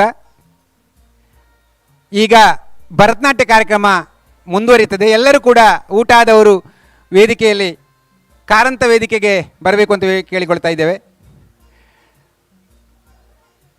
ವಿಶ್ವಕಲಾನಿಕೇತನ ಕುದ್ಕಾಡಿ ಇದರ ಸದಸ್ಯರಿಂದ ಈಗ ನೃತ್ಯ ಕಾರ್ಯಕ್ರಮ 2:15 ಸರಿಯಾಗಿ ಶ್ರೀ ಆಂಜನೇಯ ಮಹಿಳಾ ಯಕ್ಷಗಾನ ಕಲಾ ಕೇಂದ್ರ ಬೊಳುವಾರು ಇದರ ವತಿಯಿಂದ ಶ್ರೀರಾಮ ನಿರ್ಯಾಣ ಎನ್ನುವಂತಹ ಯಕ್ಷಗಾನ ತಾಳಮದ್ದಳೆ ಮೂಲಕ ಕಾರಂತರಿಗೆ ಯಕ್ಷನಮನವನ್ನು ಸಲ್ಲಿಸಲಿಕ್ಕಿದ್ದಾರೆ ಭಾಸ್ಕರ್ ಬಾರಿಯಾ ಇವರು. ಎಲ್ಲರೂ ಕೂಡ ಕಾರಂತ ವೇದಿಕೆಗೆ ಬರಬೇಕು ಅಂತ ವಿನಂತಿಸಿಕೊಳ್ತಾ ವೇದಿಕೆಯನ್ನು ವಿಶ್ವಕಲಾನಿಕೇತನ ಇದರ ಕಲಾವಿದರಿಗೆ ಬಿಟ್ಟುಕೊಡ್ತಾ ಇದ್ದೇನೆ. ಊಟ ಮಾಡೋದು ದಯವಿಟ್ಟು ಊಟದ ತೆರಳಬೇಕು ಅಂತ ಕೇಳಿಕೊಳ್ತಾ ಇದ್ದೇನೆ. ಎಲ್ಲರೂ ಕೂಡ ದಯವಿಟ್ಟು ಕಾರಂತ ವೇದಿಕೆಗೆ ಬಂದು ಊಟ ಆದವರು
ಕಲಾಭಿಮಾನಿಗಳೇ, ಸರ್ವರಿಗೂ ಮಧ್ಯಾಹ್ನದ ಶುಭ ವಂದನೆಗಳನ್ನು ಸಲ್ಲಿಸುತ್ತಾ ಡಾಕ್ಟರ್ ಶಿವರಾಮ ಕಾರಂತರ 124ನೇ ಜನ್ಮದಿನೋತ್ಸವದ ಪ್ರಯುಕ್ತ ಬಾಲವನದಲ್ಲಿ ನಡೆಯುತ್ತಿರುವ ಜನ್ಮದಿನಾಚರಣೆ ಕಾರ್ಯಕ್ರಮದ ವೇದಿಕೆಯಲ್ಲಿ Vishwa Kalaniketan Institute of Arts and Culture Puttur ಇವರು ಪ್ರಸ್ತುತಪಡಿಸುತ್ತಿರುವ ನೃತ್ಯ ನಮನ ಕಾರ್ಯಕ್ರಮವನ್ನು ಮುಂದುವರಿಸುತ್ತಾ ಇದೀಗ ವೇದಿಕೆಯಲ್ಲಿ ತಾಯಿ ಚಾಮುಂಡೇಶ್ವರಿಯ ಕುರಿತಾಗಿರುವಂತಹ ನೃತ್ಯದ ಪ್ರಸ್ತುತಿ ಶ್ರೀ ಚಾಮುಂಡೇಶ್ವರಿ. ಇದನ್ನು ಅಭಿನಯಿಸಿರುವಂತಹ ವಿದ್ಯಾರ್ಥಿನಿಯರು ನಿಶ್ವಿತಾ, ತನ್ವಿ, ಅಹನ, ಧನ್ವಿ, ಮಾಣಿಕ್ಯಲಕ್ಷ್ಮಿ. ರಾಗ ಬೆಲ್ಹರಿ, ತಾಳ ಆದಿತಾಳ, ರಚನೆ ಮೈಸೂರು ವಾಸುದೇವಾಚಾರ್ಯ. ಇದೀಗ ವೇದಿಕೆಯಲ್ಲಿ ಶ್ರೀ ಚಾಮುಂಡೇಶ್ವರಿ.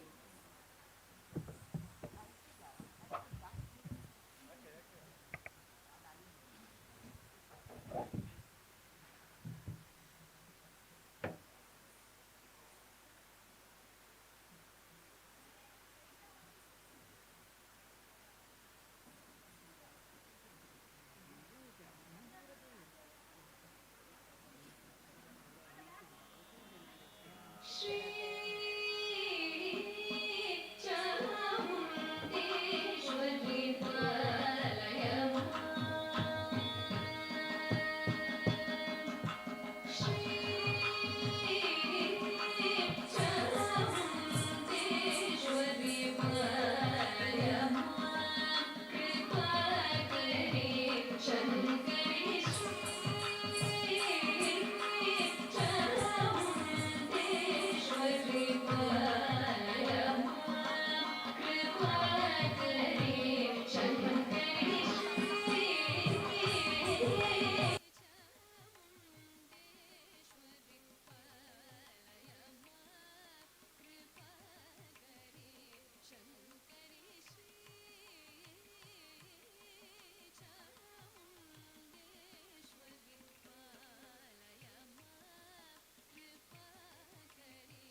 वाचामगोचर महिमविराजिते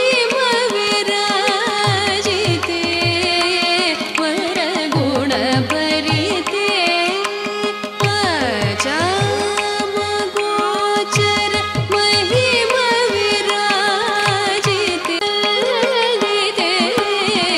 वासुदेव सहजाते सानिद केसनिद पदनि पमगद पमगरि सनि ग पमगरि सनिद सारि ग पद मगरि ग पद सरि ग पमगरि सरि ग पद सनिद पद सनि ग पद सरि ग पद सनिद केसरि सनिद पमगरि सरि ग पद सनिद सनिद पद पमगरि सरि ग पद श्री चामुण्डेश्वरि वालयम्म कृपाकरि शङ्करि श्रितजनपालिनि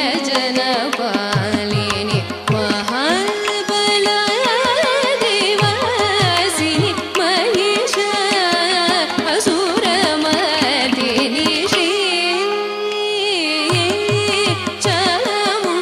चामुण्डेश्वरि वालयम्म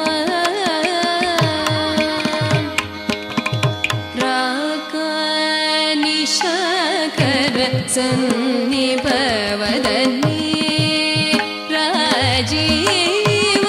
राजीवलोचने राकानिशाकर सन्निभवदन्नि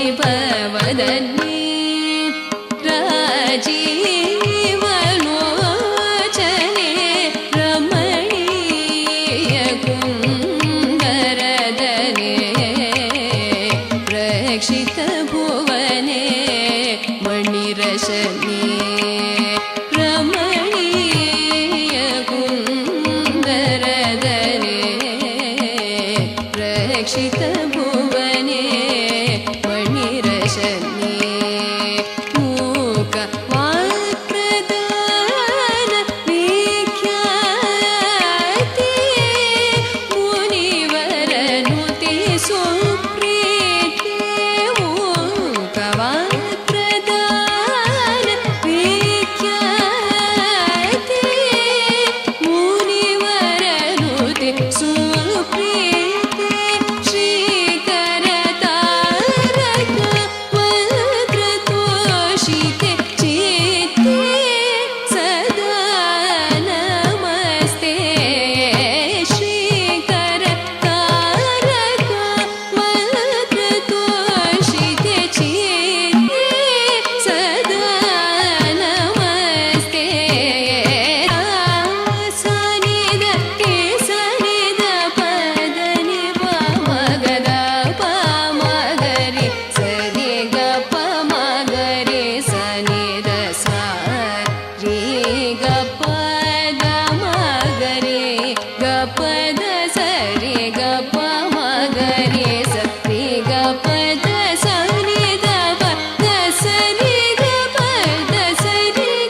ಚಾಮುಂಡೇಶ್ವರಿ ನೃತ್ಯಾಭಿನಯವನ್ನು ಅಭಿನಯಿಸಿದಂತಹ ವಿದ್ಯಾರ್ಥಿಗಳಿಗೆ ವಂದನೆಗಳನ್ನು ಸಲ್ಲಿಸುತ್ತಾ ಮುಂದೆ ನೀಲಮೇಘ ಶ್ಯಾಮವರ್ಣ ಮುರಳಿ ಗಾನಲೋಲ ಯಶೋದೆಯ ಹೃದಯ ನಂದನ ಗೋಕುಲದ ಆನಂದ ತಿಲಕ ಶ್ರೀಕೃಷ್ಣನ ಕುರಿತಾಗಿರುವಂತಹ ನೃತ್ಯವನ್ನು ಪ್ರಸ್ತುತಿಪಡಿಸಲಿದ್ದಾರೆ.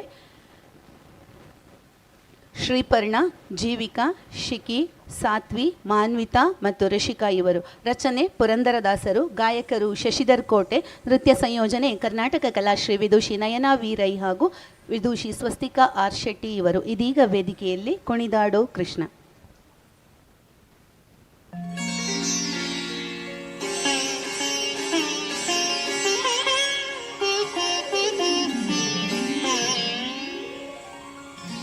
ವಸುದೇವಸುತಂ ದೇವಂ ಕಂಸಚಾಣೂರಮರ್ದನಂ ದೇವಕೀ ಪರಮಾನಂದಂ ಕೃಷ್ಣಂ ವಂದೇ ಜಗದ್ಗುರುಂ.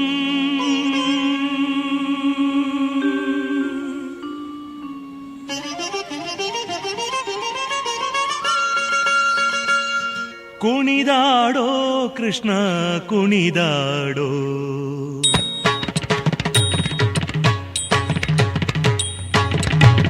ಕುಣಿದಾಡೋ ಕೃಷ್ಣ ಕುಣಿದಾಡೋ, ಕುಣಿದಾಡೋ ಕೃಷ್ಣ ಕುಣಿದಾಡೋ, ಕುಣಿದಾಡೋ ಕೃಷ್ಣ ಕುಣಿದಾಡೋ, ಕುಣಿದಾಡೋ ಕೃಷ್ಣ ಕುಣಿದಾಡೋ.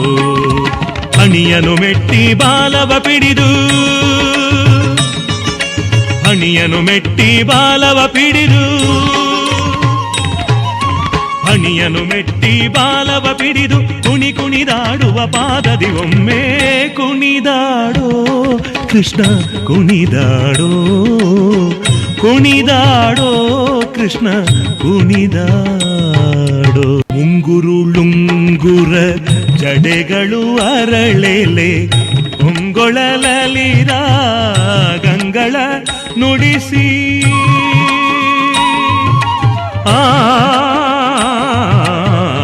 ಮುಂಗುರುಳುಂಗುರ ಜಡೆಗಳು ಅರಳೆಲೆ ಪೊಂಗೊಳಲಲಿರ ಗಂಗಳ ನುಡಿಸಿ ತ್ರಿಭಂಗಿಯಲ್ಲಿ ನಿಂದು ಧಿಗಿ ಧಿಗಿ ತಾಂಗಿನ,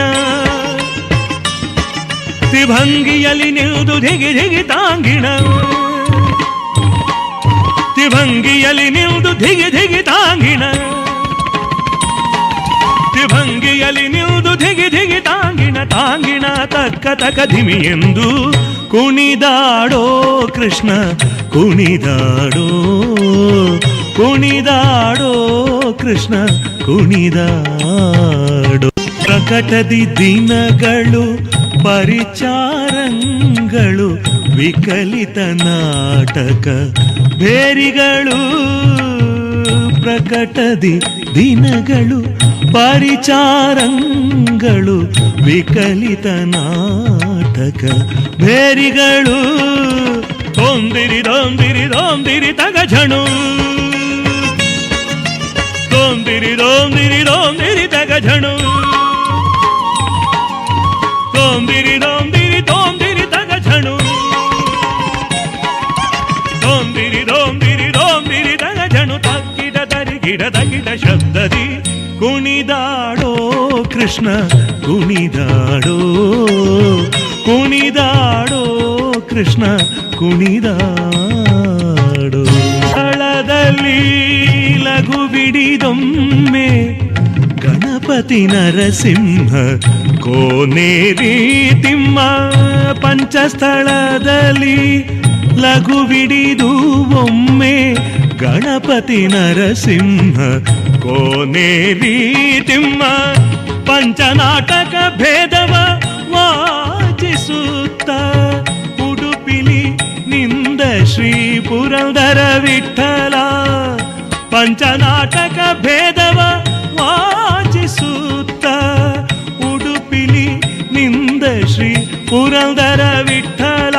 ವಿಠಲ ವಿಠಲ ವಿಠಲ ವಿಠಲ ವಿಠಲ ವಿಠಲ ವಿಠಲ ವಿಠಲ ವಿಠಲ ವಿಠಲ ವಿಠಲ ವಿಠಲ ವಿಠಲ ವಿಠಲ ವಿಠಲ ವಿಠಲ ತೊಂದಿರಿದಾಗ ಝಣು ದೊಂದಿರಿದಾಗ ಝಣು ದೊಂದಿರಿದಾಗ ಝಣು ದೊಂದಿರಿದಾಗ ಝಣು ಸರಿ ಸನಿ ಸಾ ಸಾ ಸರಿ ಸನಿ ಸಾ ಸಾ ನಿಜ ನಿಧ ನೀ ನೀ ನಿಜ ನಿಧ ನೀ ನೀ ಧನಿ ಧ ಮದಾದ ಧನಿ ಧ ಮದಾದ ಮದ ಮಗ ಮಾಮ ಮದ ಮಗ ಮಾಮ ಗಮಗರಿ ಗ ಮಗರಿ ಗ ಗರಿ ಸರಿ ಗರಿ ಸರಿ ಸರಿ ಧನಿ ದ ಧರಿ ಧನಿ ದ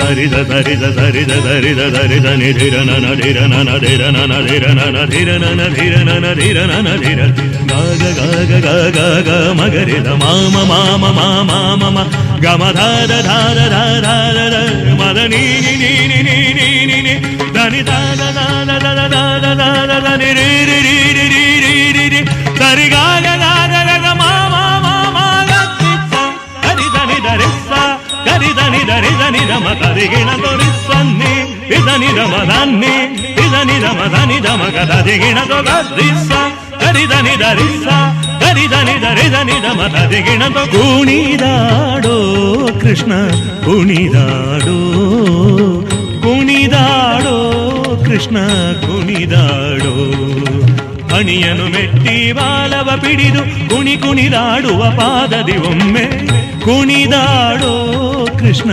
ಕುಣಿದಾಡೋ ಕುಣಿದಾಡೋ ಕೃಷ್ಣ ಕುಣಿದಾಡೋ ಕೃಷ್ಣ ಕುಣಿದಾಡೋ ಕೃಷ್ಣ ಕೃಷ್ಣ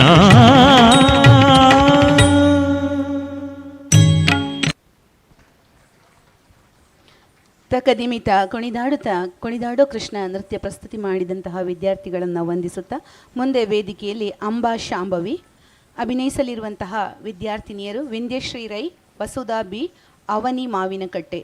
ಆದಿಶಂಕರಾಚಾರ್ಯರ ವಿರಚಿತ ರಾಜರಾಜೇಶ್ವರಿ ಸ್ತೋತ್ರದ ಭಾಗವನ್ನು ಅಭಿನಯಿಸಲಿದ್ದಾರೆ. ರಾಗಮಾಲಿಕೆ, ತಾಳ ಆದಿತಾಳ.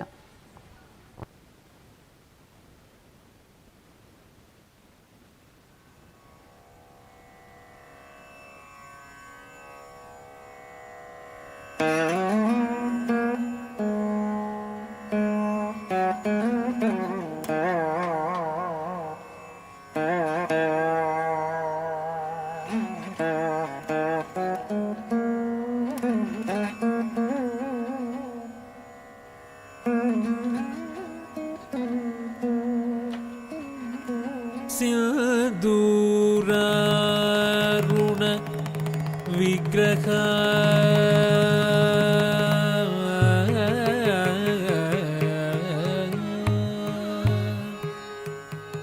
ತ್ರಿನಯನ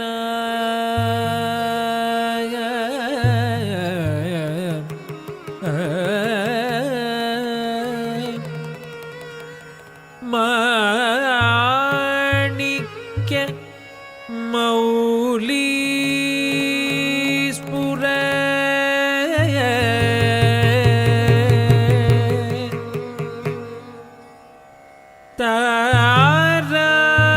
ತಾರನಾಯಕ ಶೇಖರ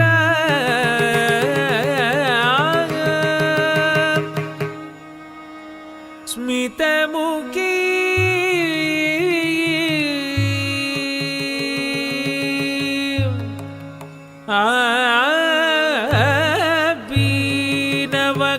ಬೀನವಕ್ಷೋರುಹ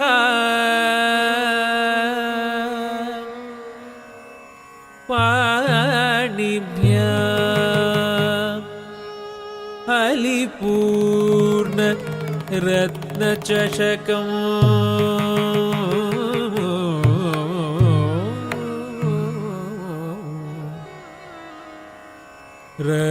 रक्तोद्भलं बिभ्रति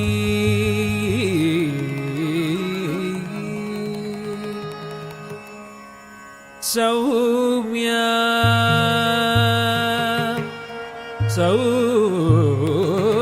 ಸೌಮ್ಯ ರತ್ನ ಘಟಸ್ಥ ರಕ್ತ ಚರಣ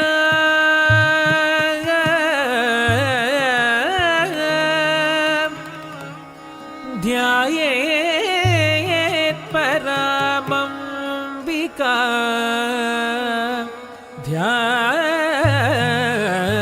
ಧ್ಯಾಯೇತ್ ಪರಮಂಬಿಕಾ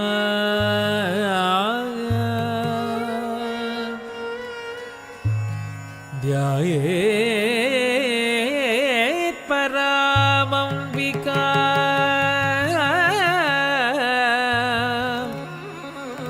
ಅಂಬಿಕಾ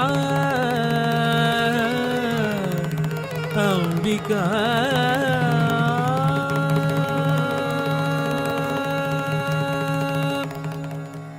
ಅಂಬಾ ಶಾಂಭವಿ ಚಂದ್ರಮೌಳಿ ಅಂಬಾ ಶಾಂಭವಿ ಚಂದ್ರಮೌಳಿ ಅಮಲಾಭರಣ ಉಮಾ ಪಾರ್ವತಿ ಅಂಬಾ ಶಾಂಭವಿ ಚಂದ್ರಮೌಳಿ ಅಮಲಾ ಅಪರ್ಣ ಉಮಾ ಪಾರ್ವತಿ ಕಾಳಿ ಹೈಮವತಿ ಶಿವಾತ್ರಿ ನಯನಿ ಕಾರ್ತ್ಯಾಯನಿ ಭೈರವಿ ಕಾಳಿ ಹೈಮವತಿ ಶಿವಾ ತ್ರಿನಯನಿ ಕಾತ್ಯಾಯನಿ ಭೈರವಿ ಅಂಬಾ ಶಾಂಭವಿ ಚಂದ್ರಮೌಳಿ ಅಮಲಾಭರಣ ಉಮಾ ಪಾರ್ವತಿ ಕಾಳಿ ಹೈಮವತಿ ಶಿವಾತ್ರಿ ನಯನಿ ಕಾರ್ತ್ಯಾಯನಿ ಭೈರವಿ ಕಾರ್ತ್ಯಾಯನಿ ಭೈರವಿ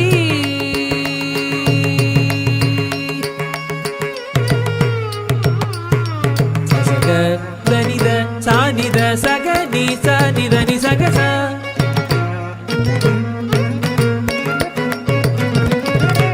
ಸಗ ಸ ನಿದ ಬನಿ ಸ ನಿದ ಬಗ ಪದ ನಿ ಸ ನಿ ಪದ ನಿ ಸಗ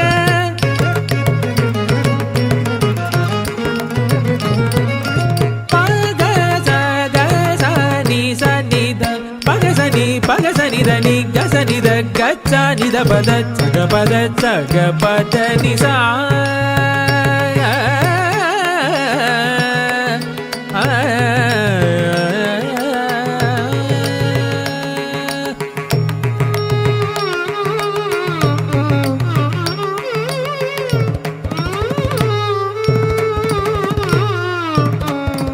ಅಂಬಾ ಮೋಹಿನಿ ದೇವತಾ ತ್ರಿಭುವನಿ ಆನಂದ ಸದಾಯಿನಿ ಅಂಬಾ ಮೋಹಿನಿ ದೇವತಾ ತ್ರಿಭುವನಿ ಆನಂದ ಸದಾಯಿನಿ ವಾಣಿ ಪಲ್ಲವ ವಾಣಿ ವೇಣು ಮುರಳಿ ಗಾನ ಪ್ರಿಯ ಲೋಲಿನಿ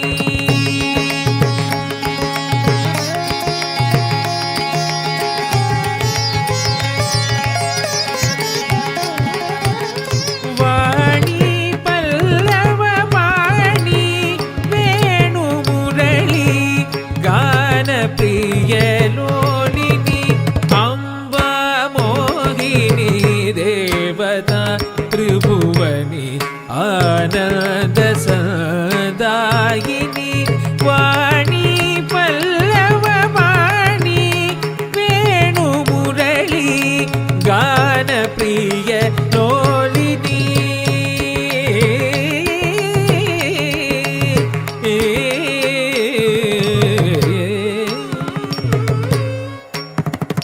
ತಕಿಟ ಝಂ ತತ್ ತಕಿಟ ಝಂ ತದ್ದಿತ್ ತಕಿಟ ಝಂ ತಧಿ ಗಿಣತಂ ತಕಿಟ ಝಂ ತತ್ ತಕಿಟ ಝಂ ತದ್ದಿತ್ ತಕಿಟ ಝಂ ತಧಿ ಗಿಣತಂ ತಕ ತಧಿ ಗಿಣತಂ तकिट जम तक तकिट जम तद्दित तकिट जम तधी गिणतम तक तधी गिणतम तक दिक्कु तधी गिणतम अंबानूपुर रत्न कंगणधरी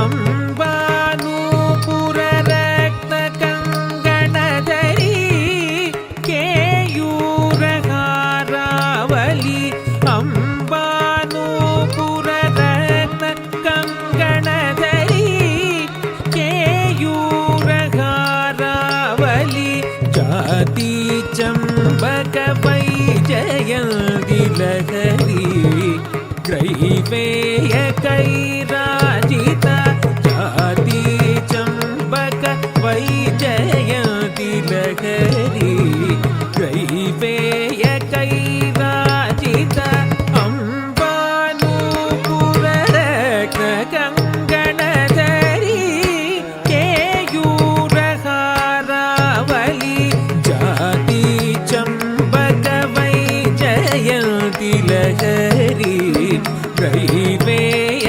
कैराजिता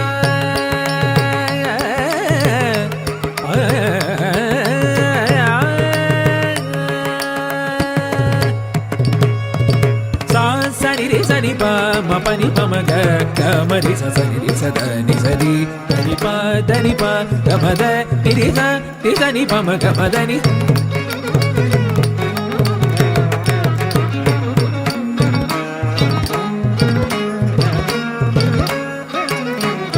सरि प ग ग म रि स नि रि स द द नि प म म नि प ग ग म रि स म रि स नि प नि स नि प म ग म द नि रि स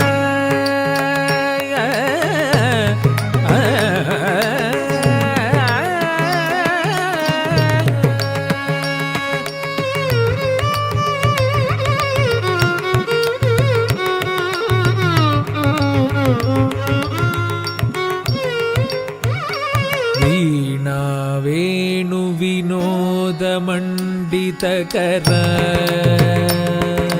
धड़ंग कुतक धिक्कु तक तधिंगिण तुम तरि त जम त जम तकिट तक ता दी गे न तुम त धन त जम तकिट तक ता दी गे न तुम त तरि त जम तकिट तक धन त जम तकिट तक तधिंगिण तुम तक तधिंगिण तुम तक दिक्कु तधिंगिण तुम वीणा वेणु विनोद मंडितकर वीरासन संस्थित वीणा वेणु विनोद मंडितकर वीरासन संस्थित चित्रूपी परदेवता भगवती श्रीराजराजेश्वरी चित्रूपी परदेवता भगवती श्रीराजराजेश्वरी वीणा वेणु विनोद मंडितकर वीरासन संस्थित चित्रूपी परदेवता भगवती श्रीराजराजेश्वरी श्रीराजराजेश्वरी श्रीराजराजेश्वरी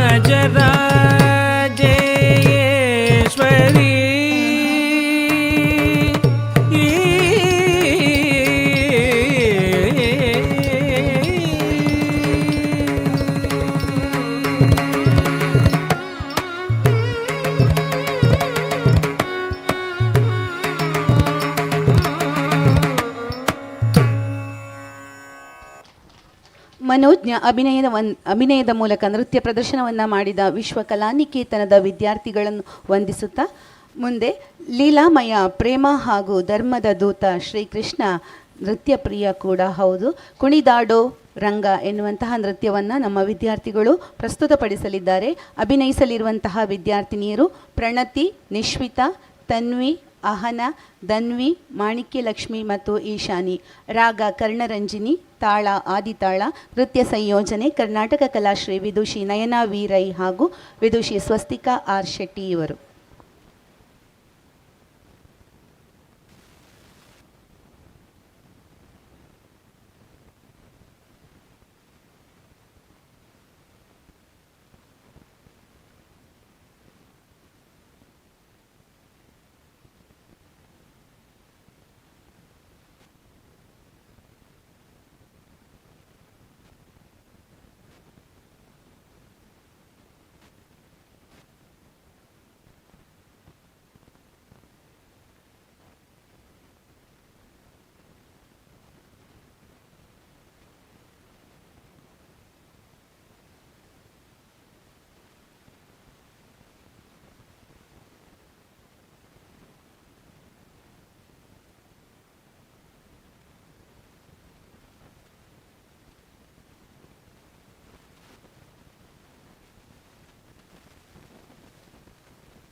ನಲಿದಾಡೋ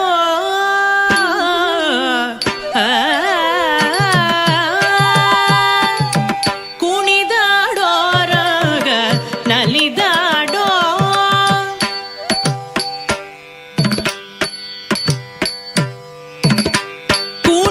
ಕುಣಿದಾಡೋರಾಗ ನಲಿದಾಡೋ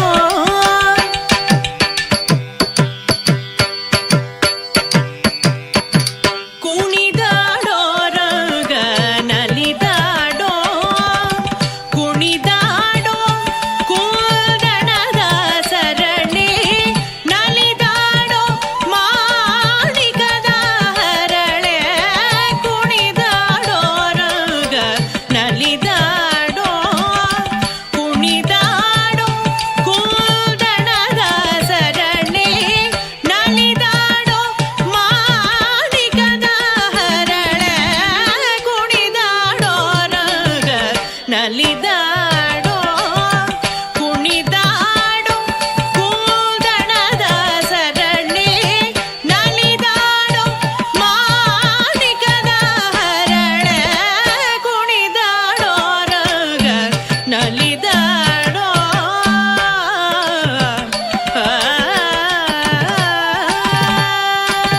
ಅತಿ ದಿವ್ಯ ಶ್ರೀ ಚರಣಾರ ಬಿಲ್ದ ಗತಿಗಿಲ್ದಲಿ ಕಡು ದಿಲ್ದಿಮಿಕೆ ನೂತ ಅತಿ ದಿವ್ಯ ಶ್ರೀ ಚರಣಾರ ಬಿಲ್ದ ಗತಿಗಿಲ್ದಲಿ ಕಡು ದಿಲ್ದಿಮಿಕೆ ನೂತ ಅತಿ ದಿವ್ಯ ಶ್ರೀ ಚರಣಾರ ಬಿಲ್ದ ಗತಿಗಿಲ್ದಲಿ ಕಡು ದಿಲ್ದಿಮಿಕೆ ನೂತ ಕುಣಿದಾಡೋರಾಗ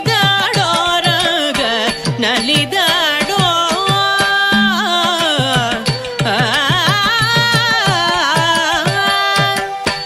ರಕ್ಕಸನಾದ ಶಕಟಾಸುರನ ಸೊಕ್ಕ ಮುರಿದು ಬಂಡಿಯ ನೋರೆದು ರಕ್ಕಸನಾದ ಶಕಟಾಸುರ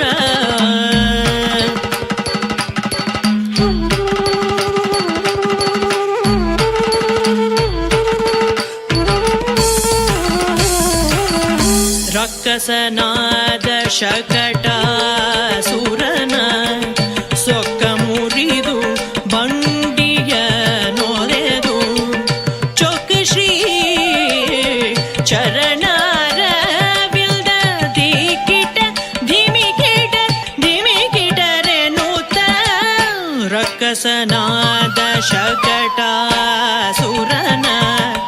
ಸೊಕ್ಕ ಮುರಿದು ಬಂಡಿಯ ನೋರೆದು ಚೊಕ್ಕ ಶ್ರೀ ಚರಣಾರ ಬಿಲ್ದ ದಿಕ್ಕಿಟ ಧಿಮಿಕಿಟರೆ ನೂತ ಬಲಿಯ ಮೆಟ್ಟಿ ಕಾಳಿಂಗನ ಪಣಿಯಲಿ ಬಲಿಯ ಮೆಟ್ಟಿ ಕಾಳಿಂಗನ ಪಣಿಯಲಿ ತುಳಿದು ನಾಟ್ಯವ ನಾಡೆದಾಗ ಬಲಿಯ ಮೆಟ್ಟಿ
ವಂದನೆಗಳು.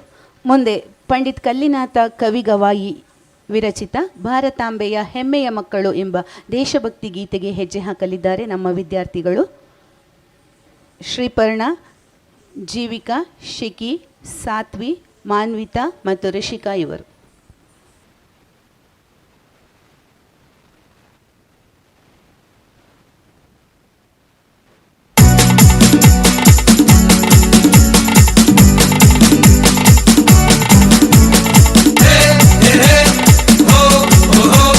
la la la la la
ವಂದನೆಗಳು ಅಭಿನಯಿಸಿದಂತಹ ವಿದ್ಯಾರ್ಥಿನಿಯರಿಗೆ. ನೃತ್ಯ ನಯನ ಕಾರ್ಯಕ್ರಮದ ಕೊನೆಯ ನೃತ್ಯ ಪ್ರೇಮಕವಿ KS ನರಸಿಂಹಸ್ವಾಮಿಯವರು ರಚಿಸಿರುವಂತಹ ಎಲ್ಲಿ ಕತ್ತಲು ಕಳೆದು ಅನ್ನುವಂತಹ ಭಾವಗೀತೆಗೆ ಹೆಜ್ಜೆ ಹಾಕಲಿದ್ದಾರೆ ನಮ್ಮ ವಿದ್ಯಾರ್ಥಿಗಳಾದ ಪ್ರಣತಿ, ಕೃತಿ, ಜೀವಿತ, ಆನ್ಶಿ, ಶಾರ್ವಿ, ಆನ್ಯಲಕ್ಷ್ಮಿ, ಆರಾಧ್ಯ, ಸಂಶ್ರುತ ಮತ್ತು ಹಂಸಿಕಾ.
ಬೆಳಕು ತಲೆ ಎತ್ತಿ ಮೆರೆಯುತ್ತಿಹುದು, ಎಲ್ಲಿ ಮುಗಿಲು ಚಿತ್ತಾರವಾಗಿ ಕಂಗಳನ್ನು ಹರಸುತ್ತಿಹುದು.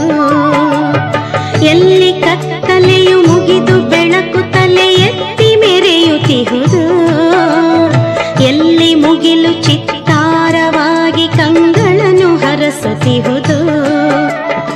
ಎಲ್ಲಿ ಬೆಳಕು ಬರಿ ಬೆಳಕು ನುಡಿಗಳಿಗೆ ದೂರವಾಗುತ್ತಿಹುದು, ಎಲ್ಲಿ ಬೆಳಕು ಬರಿ ಬೆಳಕು ನುಡಿಗಳಿಗೆ ದೂರವಾಗುತ್ತಿಹುದು. ಅಲ್ಲಿಗೆನ್ನ ಕರೆದೊಯ್ಯೆ ಬಂದ ತಂಬೆಲರಿಗೆನ್ನ ನಮನ, ತಂಬೆಲರಿಗೆನ್ನ ನಮನ.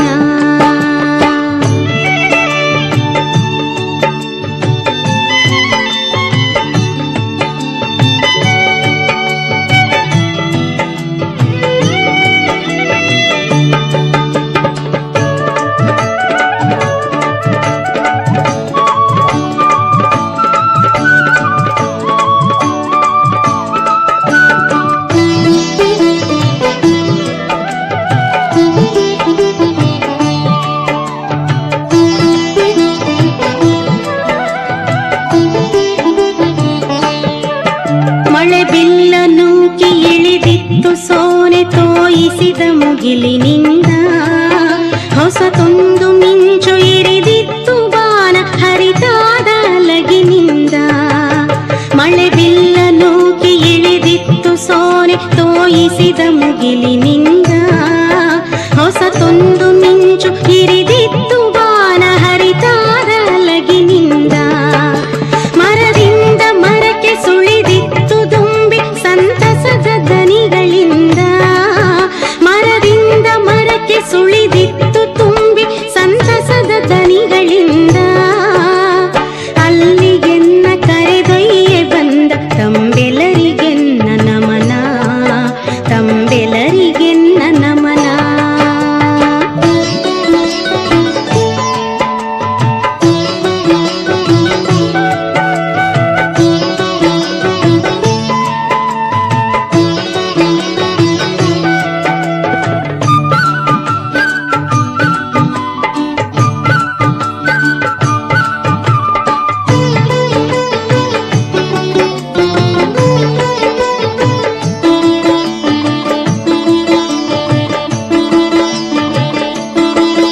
ಹೊಳೆಯಂಚಿನಲ್ಲಿ ಬಳುಕುತ್ತಲಿತ್ತು ಬಂಗಾರ ಗರಿಯ ಮೀನು, ಅದರೆಲ್ಲ ಚೆಲುವ ನೋಡುತ್ತ ನಿಂತೆ ಅಪ್ರತಿಭನಾಗಿ ನಾನು. ಹೊಳೆಯಂಚಿನಲ್ಲಿ ಬಳುಕುತ್ತಲಿತ್ತು ಬಂಗಾರ ಗರಿಯ ಮೀನು, ಅದರೆಲ್ಲ ಚೆಲುವ ನೋಡುತ್ತ ನಿಂತೆ ಅಪ್ರತಿಭನಾಗಿ ನಾನು. ಹೆಮ್ಮರನ ಮೇಲೆ ತುದಿ ಕೊಂಬೆಯಲ್ಲಿ ಕಟ್ಟಿತ್ತು ಗೂಡ ಜೇನು, ಹೆಮ್ಮರನ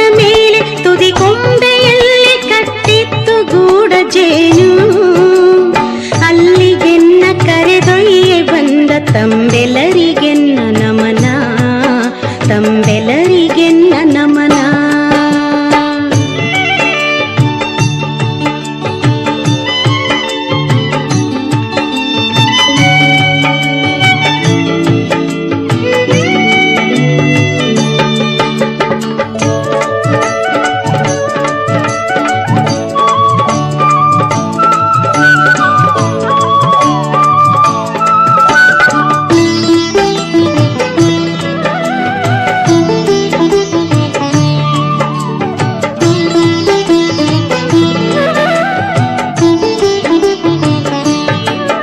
ಮುಚ್ಚಂಜೆಯಲ್ಲಿ ಧುಮುಕಿತ್ತು ಮೇಲೆ ನಕ್ಷತ್ರ ಮಾಲೆ ಮಾಲೆ.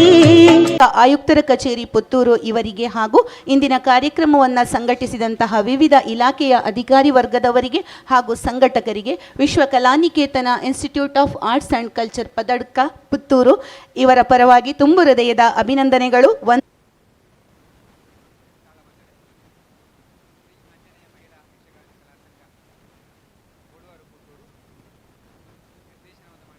ತುಂಬಾ ಚೆನ್ನಾಗಿ ಕಾಣುತ್ತೆ.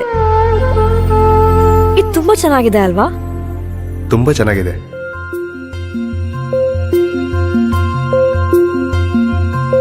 It will look really good on you. Amma? Huh? Mother is always son's first love.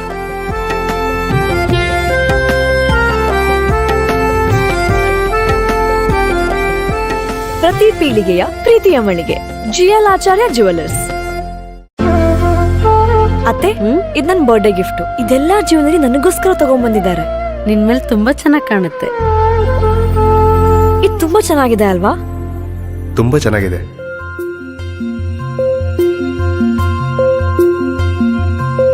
It will look really good on you. Amma? Huh?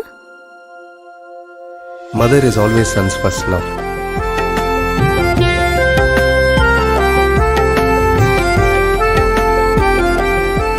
ಪ್ರತಿ ಪೀಳಿಗೆಯ ಪ್ರೀತಿಯ ಮಳಿಗೆ GL ಆಚಾರ್ಯ ಜುವೆಲ್ಲರ್ಸ್. ಅತ್ತೆ, ಇದು ನನ್ನ ಬರ್ಡೇ ಗಿಫ್ಟ್. ಇದೆಲ್ಲ ಜೀವನದಲ್ಲಿ ನನಗೋಸ್ಕರ ತಗೊಂಡ್ಬಂದಿದ್ದಾರೆ. ನಿನ್ ಮೇಲೆ ತುಂಬಾ ಚೆನ್ನಾಗಿ ಕಾಣುತ್ತೆ. ಇದು ತುಂಬಾ ಚೆನ್ನಾಗಿದೆ ಅಲ್ವಾ? ತುಂಬಾ ಚೆನ್ನಾಗಿದೆ. Mother is always son's first love.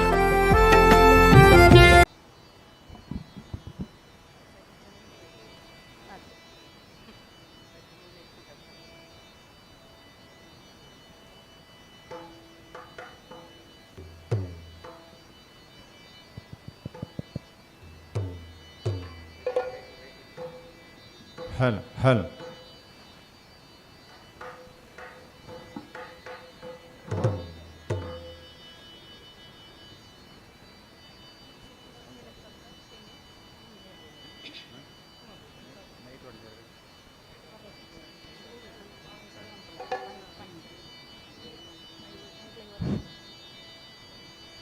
Shri ಗುರುಗಣಾಧಿಪತಯೇ ನಮಃ.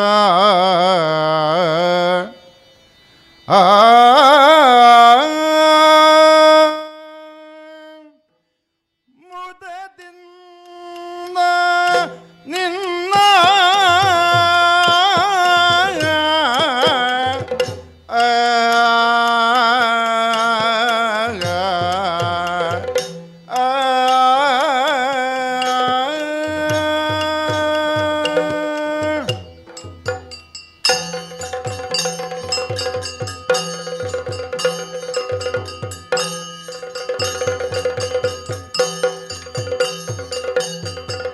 ಮುದದಿಂದ ನಿನ್ನ ಕೊಂಡಾಡುವೆನು.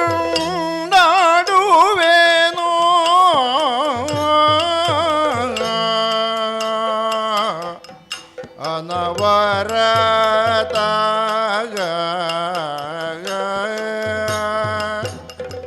ಮುದದಿಂದ ನಿನ್ನ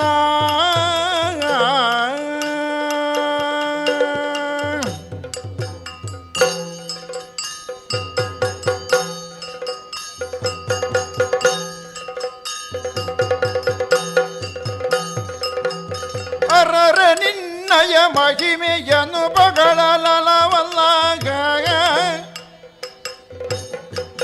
ಆ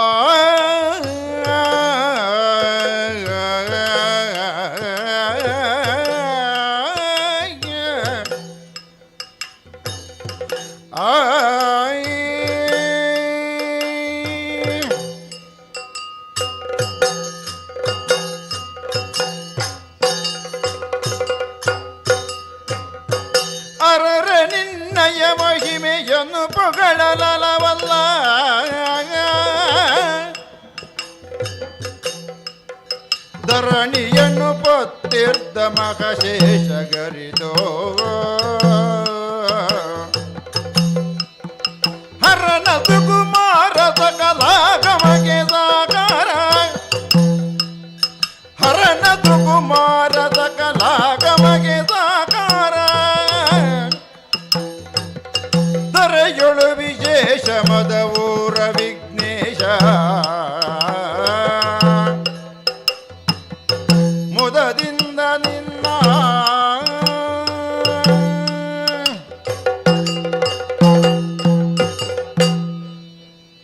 ಅಂಬುರುಗದಳ ನೇತ್ರ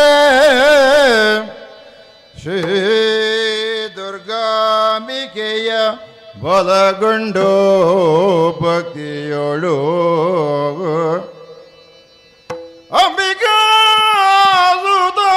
ವಿಘ್ನರಾಜನ ಪಿರಿದು ಸಂಸುದಿದಿ ಅಂಬುನಿಧಿ ಆತ್ಮಜಗೆ ಕೈ ಮುಗಿದು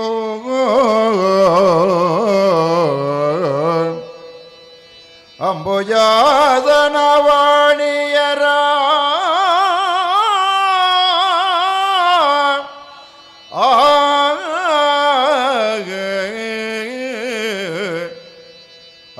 ಅಂಬುಜಾಸನ ವಾಣಿಯರ ಪದಾಂಬುಜಗೆ ಬುಡಮಣುತ ವರ್ಣಿಪೆನಿ ಕಥಾಮೃತವ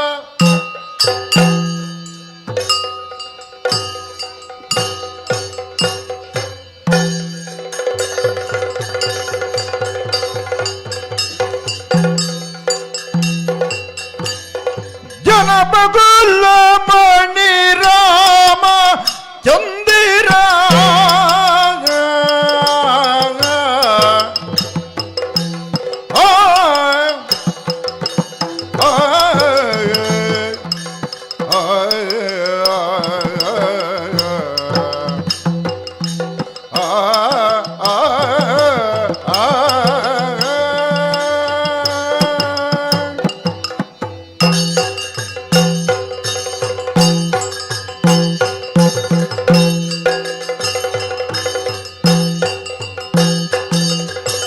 ಜನಪಕುಲ ಮಣಿ ರಾಮ ಚಂದ್ರನೋ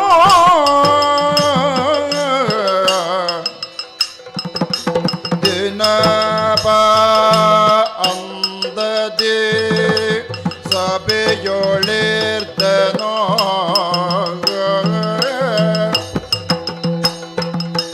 ಗಣತೆಯನು ಕೊಂಡಾಡುತ್ತೀರೆ ಗಣತೆಯನು ಕೊಂಡಾಡುತ್ತೀರೆ ಪರಿಜನರು ಮೋದದಿಯೇ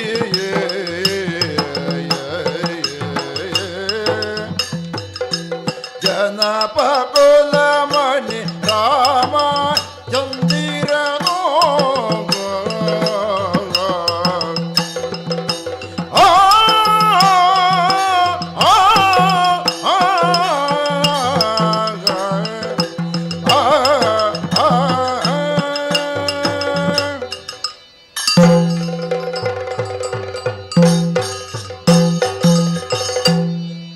ಚಕ್ರವರ್ತಿಯೊಬ್ಬ ಸಿಂಹಾಸನವನ್ನೇರಿ ಕುಳಿತಾಗ ಸ್ತುತಿ ಪಾಠಕರು ಸಾಮಾನ್ಯವಾಗಿ ಹಾಡುವುದು ಹೀಗೆ. ವಿಧ ವಿಧವಾಗಿ ತಮ್ಮದ್ದಾದಂತಹ ಚಕ್ರವರ್ತಿಯನ್ನ ಹಾಡುತ್ತಾ ಹೊಗಳುತ್ತಾ ಇರಬೇಕಾದ್ದು ಅವರಿಗದು ಕರ್ತವ್ಯವೂ ಹೌದು. ಆದರೆ ಅದರೊಳಗೆ ಭಾವವನ್ನು ತುಂಬಿ ಅಕ್ಷರ ಸಹ ಅದು ನಿಜ ಎನ್ನುವ ಹಾಗೆ ಭಾವನಾತ್ಮಕವಾಗಿ ಹಾಡುತ್ತಾರಲ್ವಾ, ಆಗ ನಿಜವಾಗಿಯೂ ಆದರೂ ಒಬ್ಬ ಚಕ್ರವರ್ತಿಯಾದವನಿಗೆ ಹೃದಯ ತುಂಬಿ ಬರ್ತದೆ. ಜನಪ ಕುಲಮಣಿ ರಾಮಚಂದ್ರನ ದಿನಪನಂದದಿ ಸಭೆಯೊಳಿರ್ದನು. ಪ್ರಜೆಗಳಿಗೆ ಚಕ್ರವರ್ತಿಯಾದವನು ತಂದೆಯಾಗಿಯೂ ಕಾಣಿಸ್ತಾನೆ, ದೇವರಾಗಿಯೂ ಕಾಣಿಸ್ತಾನೆ. ಪ್ರತಿಯೊಬ್ಬ ಪ್ರಜೆಯ ಕಷ್ಟ ಸುಖಗಳನ್ನು, ನೋವು ನಲಿವುಗಳನ್ನು, ಆ ಕ್ರಿಯೆಗೆ ಪ್ರತಿಯಾಗಿ ಪ್ರತಿಸ್ಪಂದವನ್ನು ನಾವು ಕೊಟ್ಟೆವು ಅಂತಾದರೆ ಪ್ರತಿಯೊಬ್ಬನೂ ತನ್ನ ತಂದೆಯನ್ನೇ ಕಾಣುತ್ತಾನೆ ರಾಜನಾದವನಲ್ಲಿ. ಹಾಗಂತ ಆ ಸ್ಪಂದ ಹೇಗಿರಬೇಕು ಎನ್ನುವುದೇ ಮುಖ್ಯವಾಗಿರುತ್ತದೆ. ಅದು ಸದ್ಧರ್ಮಯುತವಾಗಿರಬೇಕು.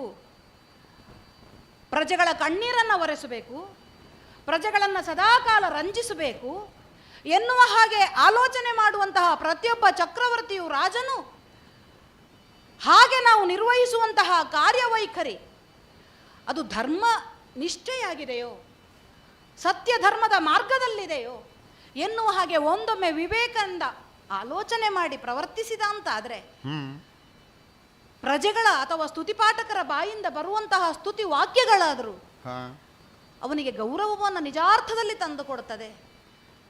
ಆ ಹಾಡುವಿಕೆಗೆ ಮನಸ್ಸು ಒಂದು ಕಡೆ ಮುದಗೊಳ್ಳುತ್ತದೆ. ಪ್ರಜೆಗಳಿಗೆ ರಾಜ ತಂದೆಯೂ ಹೌದು, ದೇವನೂ ಹೌದು. ಹಾಗಂತ ಅವನು ಆಳುತ್ತಿರುವಂತಹ ಆ ಭೂಮಿಗೆ ಪತಿಯಾಗುತ್ತಾನೆ. ಭೂಪತಿ ಎನ್ನುವ ಹಾಗೆ ಅವನನ್ನು ಸಂಬೋಧಿಸ್ತಾರೆ. ಹಾಗಂತ ಭೂಮಿಗೆ, ಸಾಮ್ರಾಜ್ಯಕ್ಕೆ ನಾನೇ ಒಡೆಯ, ಸರ್ವಾಧಿಕಾರಿ ಎನ್ನುವ ನೆಲೆಯಲ್ಲಿ ನಾವು ಪ್ರವರ್ತಿಸಿದೆವು ಅಂತಾದ್ರೆ, ನಮ್ಮ ಇಚ್ಛೆಗೆ ಮಾತ್ರ ಆಲೋಚನೆ ಮಾಡಿ ಅದಕ್ಕೆ ರೀತಿಯಲ್ಲಿ ಅದೇ ರೀತಿಯಲ್ಲಿ ಪ್ರವರ್ತಿಸಿದೆವು ಅಂತಾದ್ರೆ ಕೆಲವೊಮ್ಮೆ ಅನಿಷ್ಟ ಅನಾಚಾರಗಳು ಸಂಭವಿಸುವುದಕ್ಕೂ ಸಾಧ್ಯತೆ ಇದೆ. ಯಾಕೆ? ಭೂಮಿಗೆ ಪತಿ ಎನ್ನುವ ಕಾಲದ ಕಾರಣದಿಂದ ಆ ಭೂಮಿಯ ಮೇಲಿನ ಸರ್ವ ಸ್ವಾತಂತ್ರ್ಯ ನಮಗುಂಟು ಎನ್ನುವ ಹಾಗೆ ನಾವು ಅವಳ ಮೇಲೆ ಯಾವುದೇ ಧಾಷ್ಟ್ಯವನ್ನು ತೋರುವ ಹಾಗಿಲ್ಲ. ನಾವು ಆಲೋಚನೆ ಮಾಡಬೇಕಾದ್ದೇನು? ಯಾವ ಭೂಮಿಯನ್ನ ಪತ್ನಿಯ ಸ್ಥಾನದಲ್ಲಿಟ್ಟು ಒಬ್ಬ ರಾಜ ನಿರ್ವಹಣೆ ಮಾಡ್ತಾನೋ ಅದೇ ಭೂಮಿ ಪರಂಪರೆಯಿಂದ ನನ್ನ ಅಪ್ಪನಿಗೂ ಕೂಡ ಸತಿಯ ಸ್ಥಾನದಲ್ಲಿದ್ದವಳು, ಆ ಕಾಲಕ್ಕೆ ನನಗೆ ತಾಯಿಯಾಗಿದ್ದವಳು. ಮಾತ್ರವಲ್ಲ, ನನ್ನ ಮುಂದಿನ ಪೀಳಿಗೆ ಆನುವಂಶಿಕವಾಗಿ ನನ್ನ ಮಗನಿಗೆ ಈ ಸಾಮ್ರಾಜ್ಯ ಬಂದು ಬಿಡ್ತದೆ ಅಂತ ಆದ ಕಾಲದಲ್ಲಿ ಅದೇ ಮಗನ ಸತಿಯಾಗಿ ವಿರಾಜಮಾನಳಾಗಿರಬೇಕಾದವಳು ಅದೇ ಭೂಮಿ ತಾಯಿ. ಹಾಗಿದ್ರೆ ಆ ಕಾಲಕ್ಕೆ ನಮ್ಮ ಮಗಳ ಸಮಾನಳಾದ ಸೊಸೆಯಾಗಿ ನಾವು ಅವಳನ್ನು ಕಾಣಬೇಕಾಗುತ್ತದೆ. ಹಾಗಿದ್ರೆ ಸತಿ ಎನ್ನುವ ಆ ಪದಕ್ಕೆ ಒಂದಷ್ಟು ಅರ್ಥವನ್ನು ನಾವು ವಿಶ್ಲೇಷಿಸಬೇಕಾಗುತ್ತದೆ. ಹಾಗಿರುವಾಗ ರಾಜನಾದವನು ಸದಾಕಾಲ ಇದನ್ನು ಆಲೋಚನೆಯಲ್ಲಿ ಇಟ್ಟುಕೊಂಡ ಅಂತಾದ್ರೆ ಒಬ್ಬ ಹೆಣ್ಣನ್ನು, ಅದೇ ರೀತಿಯಲ್ಲಿ ಭೂಮಿಯನ್ನು ಯಾವ ರೀತಿಯಲ್ಲಿ ಗೌರವಯುತವಾಗಿ ಕಾಣಬೇಕು? ತಾಯಿಯ ಸ್ಥಾನದಲ್ಲಿ ಕಾಣಬೇಕು, ಸತಿಯ ಸ್ಥಾನದಲ್ಲಿ ಕಾಣಬೇಕು, ಮಗಳು ಅಥವಾ ಸೊಸೆಯ ಸ್ಥಾನದಲ್ಲಿ ಕಾಣಬೇಕು ಅಂತಾದ್ರೆ ನಮ್ಮದ್ದಾದಂತಹ ಹೊಣೆಗಾರಿಕೆ ಎಷ್ಟು ದೊಡ್ಡದು ಎನ್ನುವುದು ಈ ಆಸ್ಥಾನದಲ್ಲಿ ಕುಳಿತಿರುವ ಅಷ್ಟೂ ಕಾಲ ನಮ್ಮ ಪ್ರಜ್ಞೆಯಲ್ಲಿ ಇಟ್ಟುಕೊಂಡು ನಾವು ಪ್ರವರ್ತಿಸಬೇಕಾಗುತ್ತದೆ. ಆದ ಕಾರಣವೇ ಕಿರೀಟವನ್ನ ತಲೆಯಲ್ಲಿಟ್ಟಾಗ ಕಿರಿಕಿರಿ ತಪ್ಪುವುದಲ್ಲ. ನೋಟಕರಿಗೆ ಕಾಣಬಹುದು ಸರ್ವ ಅಧಿಕಾರಿಯಾಗಿದ್ದಾನೆ, ಇವನು ಸರ್ವಾಧಿಕಾರಿಯಾಗಿದ್ದಾನೆ, ಸಾಮ್ರಾಜ್ಯಕ್ಕೆ ಅಧಿಪತಿಯಾಗಿದ್ದಾನೆ, ಸಾಮ್ರಾಟನಾಗಿದ್ದಾನೆ. ಆದ್ರೆ ಯಥಾರ್ಥದಲ್ಲಿ ಅವನು ಹೇಗಿದ್ದ ಒಬ್ಬ ಸಾಮ್ರಾಟ ಎನ್ನುವುದು ತಿಳಿಯಲ್ಪಡುವುದು ಅವನು ಆಗಿ ಹೋದ ನಂತರದಲ್ಲಿ, ವರ್ತಮಾನದಲ್ಲ. ನಮ್ಮ ಭೂತವನ್ನು ಭವಿಷ್ಯದಲ್ಲಿ ಬರೆದಿಟ್ಟುಕೊಳ್ಳುವ ಹಾಗೆ ನಾವು ಮಾಡಿದೆವು ಅಂತಾದರೆ ಆಗ ನಾವು ಆ ನಮ್ಮ ವರ್ತಮಾನವನ್ನು ಯಾವ ರೀತಿಯಲ್ಲಿ ನಡೆಸಿಕೊಂಡು ಹೋಗಬೇಕು ಎನ್ನುವಂಥದ್ದನ್ನು ನಾವು ನಿರ್ಧರಿಸುವುದಕ್ಕೆ ಈ ಸಕಲ ಆಲೋಚನೆಗಳು ನಮಗೆ ಸಹಾಯಕ್ಕೆ ಬರ್ತದೆ. ಆಗ ಸಾಮ್ರಾಟ ಎನ್ನುವಂತಹ ಆ ಪದಕ್ಕಿರುವ ವ್ಯಾಪ್ತಿ ಎಷ್ಟು ಅಗಲವಾದದ್ದು, ಎಷ್ಟು ಆಳವಾದದ್ದು ಎನ್ನುವುದು ನಾವು ಪರಿಕಲ್ಪನೆಗೆ ಬರ್ತದೆ. ಅಯೋಧ್ಯೆಯ ಈ ಸಿಂಹಾಸನದಲ್ಲಿ ನನ್ನ ಹಿಂದೆ ಅನೇಕರು ಕುಳಿತು ಆಳಿ ಹೋದವರಿದ್ದಾರೆ. ಅಚ್ಚಳಿಯದೆ ಅವರ ಹೆಸರನ್ನ ಚರಿತ್ರೆಯಲ್ಲಿ ದಾಖಲಿಸಿ ಹೋದವರು ಇದ್ದಾರೆ. ಅವರ ದಾಖಲೆಯನ್ನು ಅಳಿಸುವಂತಹ ಅತ್ಯಂತ ವಿಶೇಷವಾದಂತಹ ಕಾರ್ಯವನ್ನು ನಾವು ಮಾಡುವುದಕ್ಕೆ ಸಾಧ್ಯವೋ ಅಸಾಧ್ಯವೋ ನನಗೆ ಗೊತ್ತಿಲ್ಲ. ಆದರೆ ನಾವೇನು ಮಾಡ್ತೇವೋ ಅದಾದರೂ ಚರಿತ್ರೆಯಲ್ಲಿ ಒಳ್ಳೆಯ ರೀತಿಯಲ್ಲಿ ಬರೆದಿಡುವಲ್ಪಡುವಂಥದ್ದಂತೂ ನಾವು ಮಾಡಬೇಕು ಎನ್ನುವ ನಿಷ್ಠೆ ನಮ್ಮಲ್ಲಿ ಉಂಟು ಅಂತಾದರೆ ಆ ನಿಟ್ಟಿನಲ್ಲಿ ನಾವು ಕಾರ್ಯನಿರ್ವಹಿಸುವುದಕ್ಕೂ ಸಾಧ್ಯವಾಗುತ್ತದೆ. ಇಕ್ಷ್ವಾಕು ವಂಶದಲ್ಲಿ ನನ್ನಕ್ಕಿಂತ ಮುಂಚೆ 61 ಅರಸರು ಆಗಿ ಹೋಗಿದ್ದಾರೆ. ಒಬ್ಬೊಬ್ಬರು ವಿಶೇಷ ರೀತಿಯಲ್ಲಿ ಧರ್ಮ ಸತ್ಯದ ಆಚರಣೆಗಾಗಿ ತಮ್ಮನ್ನು ತಾವು ಅನೇಕ ರೀತಿಯಲ್ಲಿ ತ್ಯಾಗಮಯಿಗಳಾಗಿ ತೋರಿಸಿಕೊಂಡವರು ಹೌದು. ತೋರಿಕೆಗಾಗಿ ಅಲ್ಲ, ನಾವು ಕುಳಿತಿರುವಂತಹ ಪೀಠದ ಔನ್ನತ್ಯ ಎಷ್ಟು ದೊಡ್ಡದು ಎನ್ನುವುದು ಸದಾಕಾಲ ಅವರ ಸ್ಮರಣೆಯಲ್ಲಿ ಇದ್ದ ಕಾರಣದಿಂದಲೇ ಮುಂದೆ ಈ ಪಟ್ಟವನ್ನ ಇದೇ ರೀತಿಯಲ್ಲಿ ಹಸ್ತಾಂತರಿಸಬೇಕು, ಮುಂದುವರಿಸಿಕೊಂಡು ಹೋಗಬೇಕು ಅಂತಾದ್ರೆ ಮುಂದಿನ ನಮ್ಮ ಜನಾಂಗಕ್ಕೆ ನಾವು ದಾರಿ ದೀಪವಾಗಬೇಕು ಎನ್ನುವುದು ಜಾಗೃತ ಮನಸ್ಸಿನಲ್ಲಿ ಸದಾಕಾಲ ಅವರಲ್ಲಿ ಇದ್ದಂಥದ್ದು. ಅದುವೇ ಈ ಕಾಲಕ್ಕೆ ನಾವು ಪ್ರವೃತ್ತರಾಗಬೇಕಾದ್ರೂ ಯಾವ ರೀತಿಯಲ್ಲಿ ನಾವು ಮುನ್ನುಗ್ಗಬೇಕು, ಎಷ್ಟು ಆಲೋಚನೆ ಮಾಡಿ ನಾವು ಕಾರ್ಯಪ್ರವೃತ್ತರಾಗಬೇಕು ಎನ್ನುವುದಕ್ಕೆ ನಮಗೆ ದಾರಿ ಮಾಡಿ ಕೊಡುತ್ತದೆ. ಯಾಕೆ? ಒಂದು ಆಸ್ಥಾನದಲ್ಲಿ ಕುಳ್ಳಿರಿತು, ಒಂದು ಸಾಮ್ರಾಜ್ಯದ ಅಧಿಪತಿಯಾಗಿದ್ದುಕೊಂಡು ಆ ಪರಂಪರೆ ಏನುಂಟು, ಆ ವಂಶ ಏನುಂಟು, ಅದರ ಔನ್ನತ್ಯವನ್ನ ಮತ್ತು ಸಾಧ್ಯವಾದಷ್ಟು ಎತ್ತರಕ್ಕೆ ನಾವು ಕರ್ಕೊಂಡು ಹೋಗಬೇಕು, ತೆಗೆದುಕೊಂಡು ಹೋಗಬೇಕು ಅಂತ ಆದಾಗ ಬಹಳಷ್ಟನ್ನು ನಾವು ಕಳೆದುಕೊಳ್ಳಬೇಕಾದಂತಹ ಸ್ಥಿತಿಯೂ ಒದಗುತ್ತದೆ. ಯಾಕೆ? ಸಾಮ್ರಾಜ್ಯದ ಸಾಮ್ರಾಟನ ಆ ಯಾವ ಮುಕುಟ ಉಂಟು ಅದನ್ನು ಧರಿಸಿದ ಮೇಲೆ ಆತನು ಸರ್ವ ಸ್ವತಂತ್ರ ಎನ್ನುವುದೇ ತಪ್ಪು. ಅವನು ಆ ಸಿಂಹಾಸನದ ಸೇವಕನಾಗಿರ್ತಾನೆ, ಆ ಪರಂಪರೆಗೂ ಅವನು ಸೇವಕನಾಗಿರ್ತಾನೆ. ಹಾಗಿರುವಾಗ ಅಲ್ಲಿ ಸಿಂಹಾಸನದ ಅಧಿಪತಿ ಎನ್ನುವುದೇ, ಆ ಸಿಂಹಾಸನದ ಸೇವಕ ಎನ್ನುವುದೇ ಮುಖ್ಯವಾದ ಕಾಲದಲ್ಲಿ ತಾನು ತನ್ನವರು ಎನ್ನುವುದನ್ನೆಲ್ಲ ಒಂದೊಮ್ಮೆ ಅವನು ಮರೆತು ವ್ಯವಹರಿಸಬೇಕಾದಂತಹ ಅನಿವಾರ್ಯತೆಯೂ ಬಂದು ಒದಗುತ್ತದೆ. ಅದಿಲ್ಲ ಅಂತಾದ್ರೆ ನಮ್ಮ ಅಪ್ಪನೇ ಇದ್ದಾರಲ್ವ ದಶರಥ ಮಹಾರಾಜರು, ಬಹಳ ಸುಖ ಸೌಭಾಗ್ಯದಿಂದ ಅನೇಕ ವರ್ಷಗಳ ಕಾಲ ರಾಜ್ಯವನ್ನು ಆಳಿದ್ರು. ಆದರೆ ಮಕ್ಕಳಿಲ್ಲ, ನಾನು ನಿರ್ವಂಶನಾಗಿ ಬಿಡ್ತೇವೆ ಎನ್ನುವಂತಹ ಒಂದೇ ಒಂದು ಕೊರತೆ ಬಿಟ್ರೆ ಅವನ ಆ ಜೀವನ ಮಾತ್ರದಲ್ಲಿ ಯಾವ ಕೊರತೆಯೂ ಇದ್ದದ್ದಿಲ್ಲ. ದೇವರ ದಯೋ ಎನ್ನುವ ಹಾಗೆ ಯಜ್ಞದ ಪಾಯಸ ನಿಮಿತ್ತವಾಗಿ ದೇವನಿರ್ಮಿತ ಪಾಯಸದಿಂದ 4 ಮಕ್ಕಳು ಹುಟ್ಟಿದ ಕಾಲಕ್ಕೆ ಅತ್ಯಂತ ಸಂತುಷ್ಟರಾದವರು ನಮ್ಮಪ್ಪ.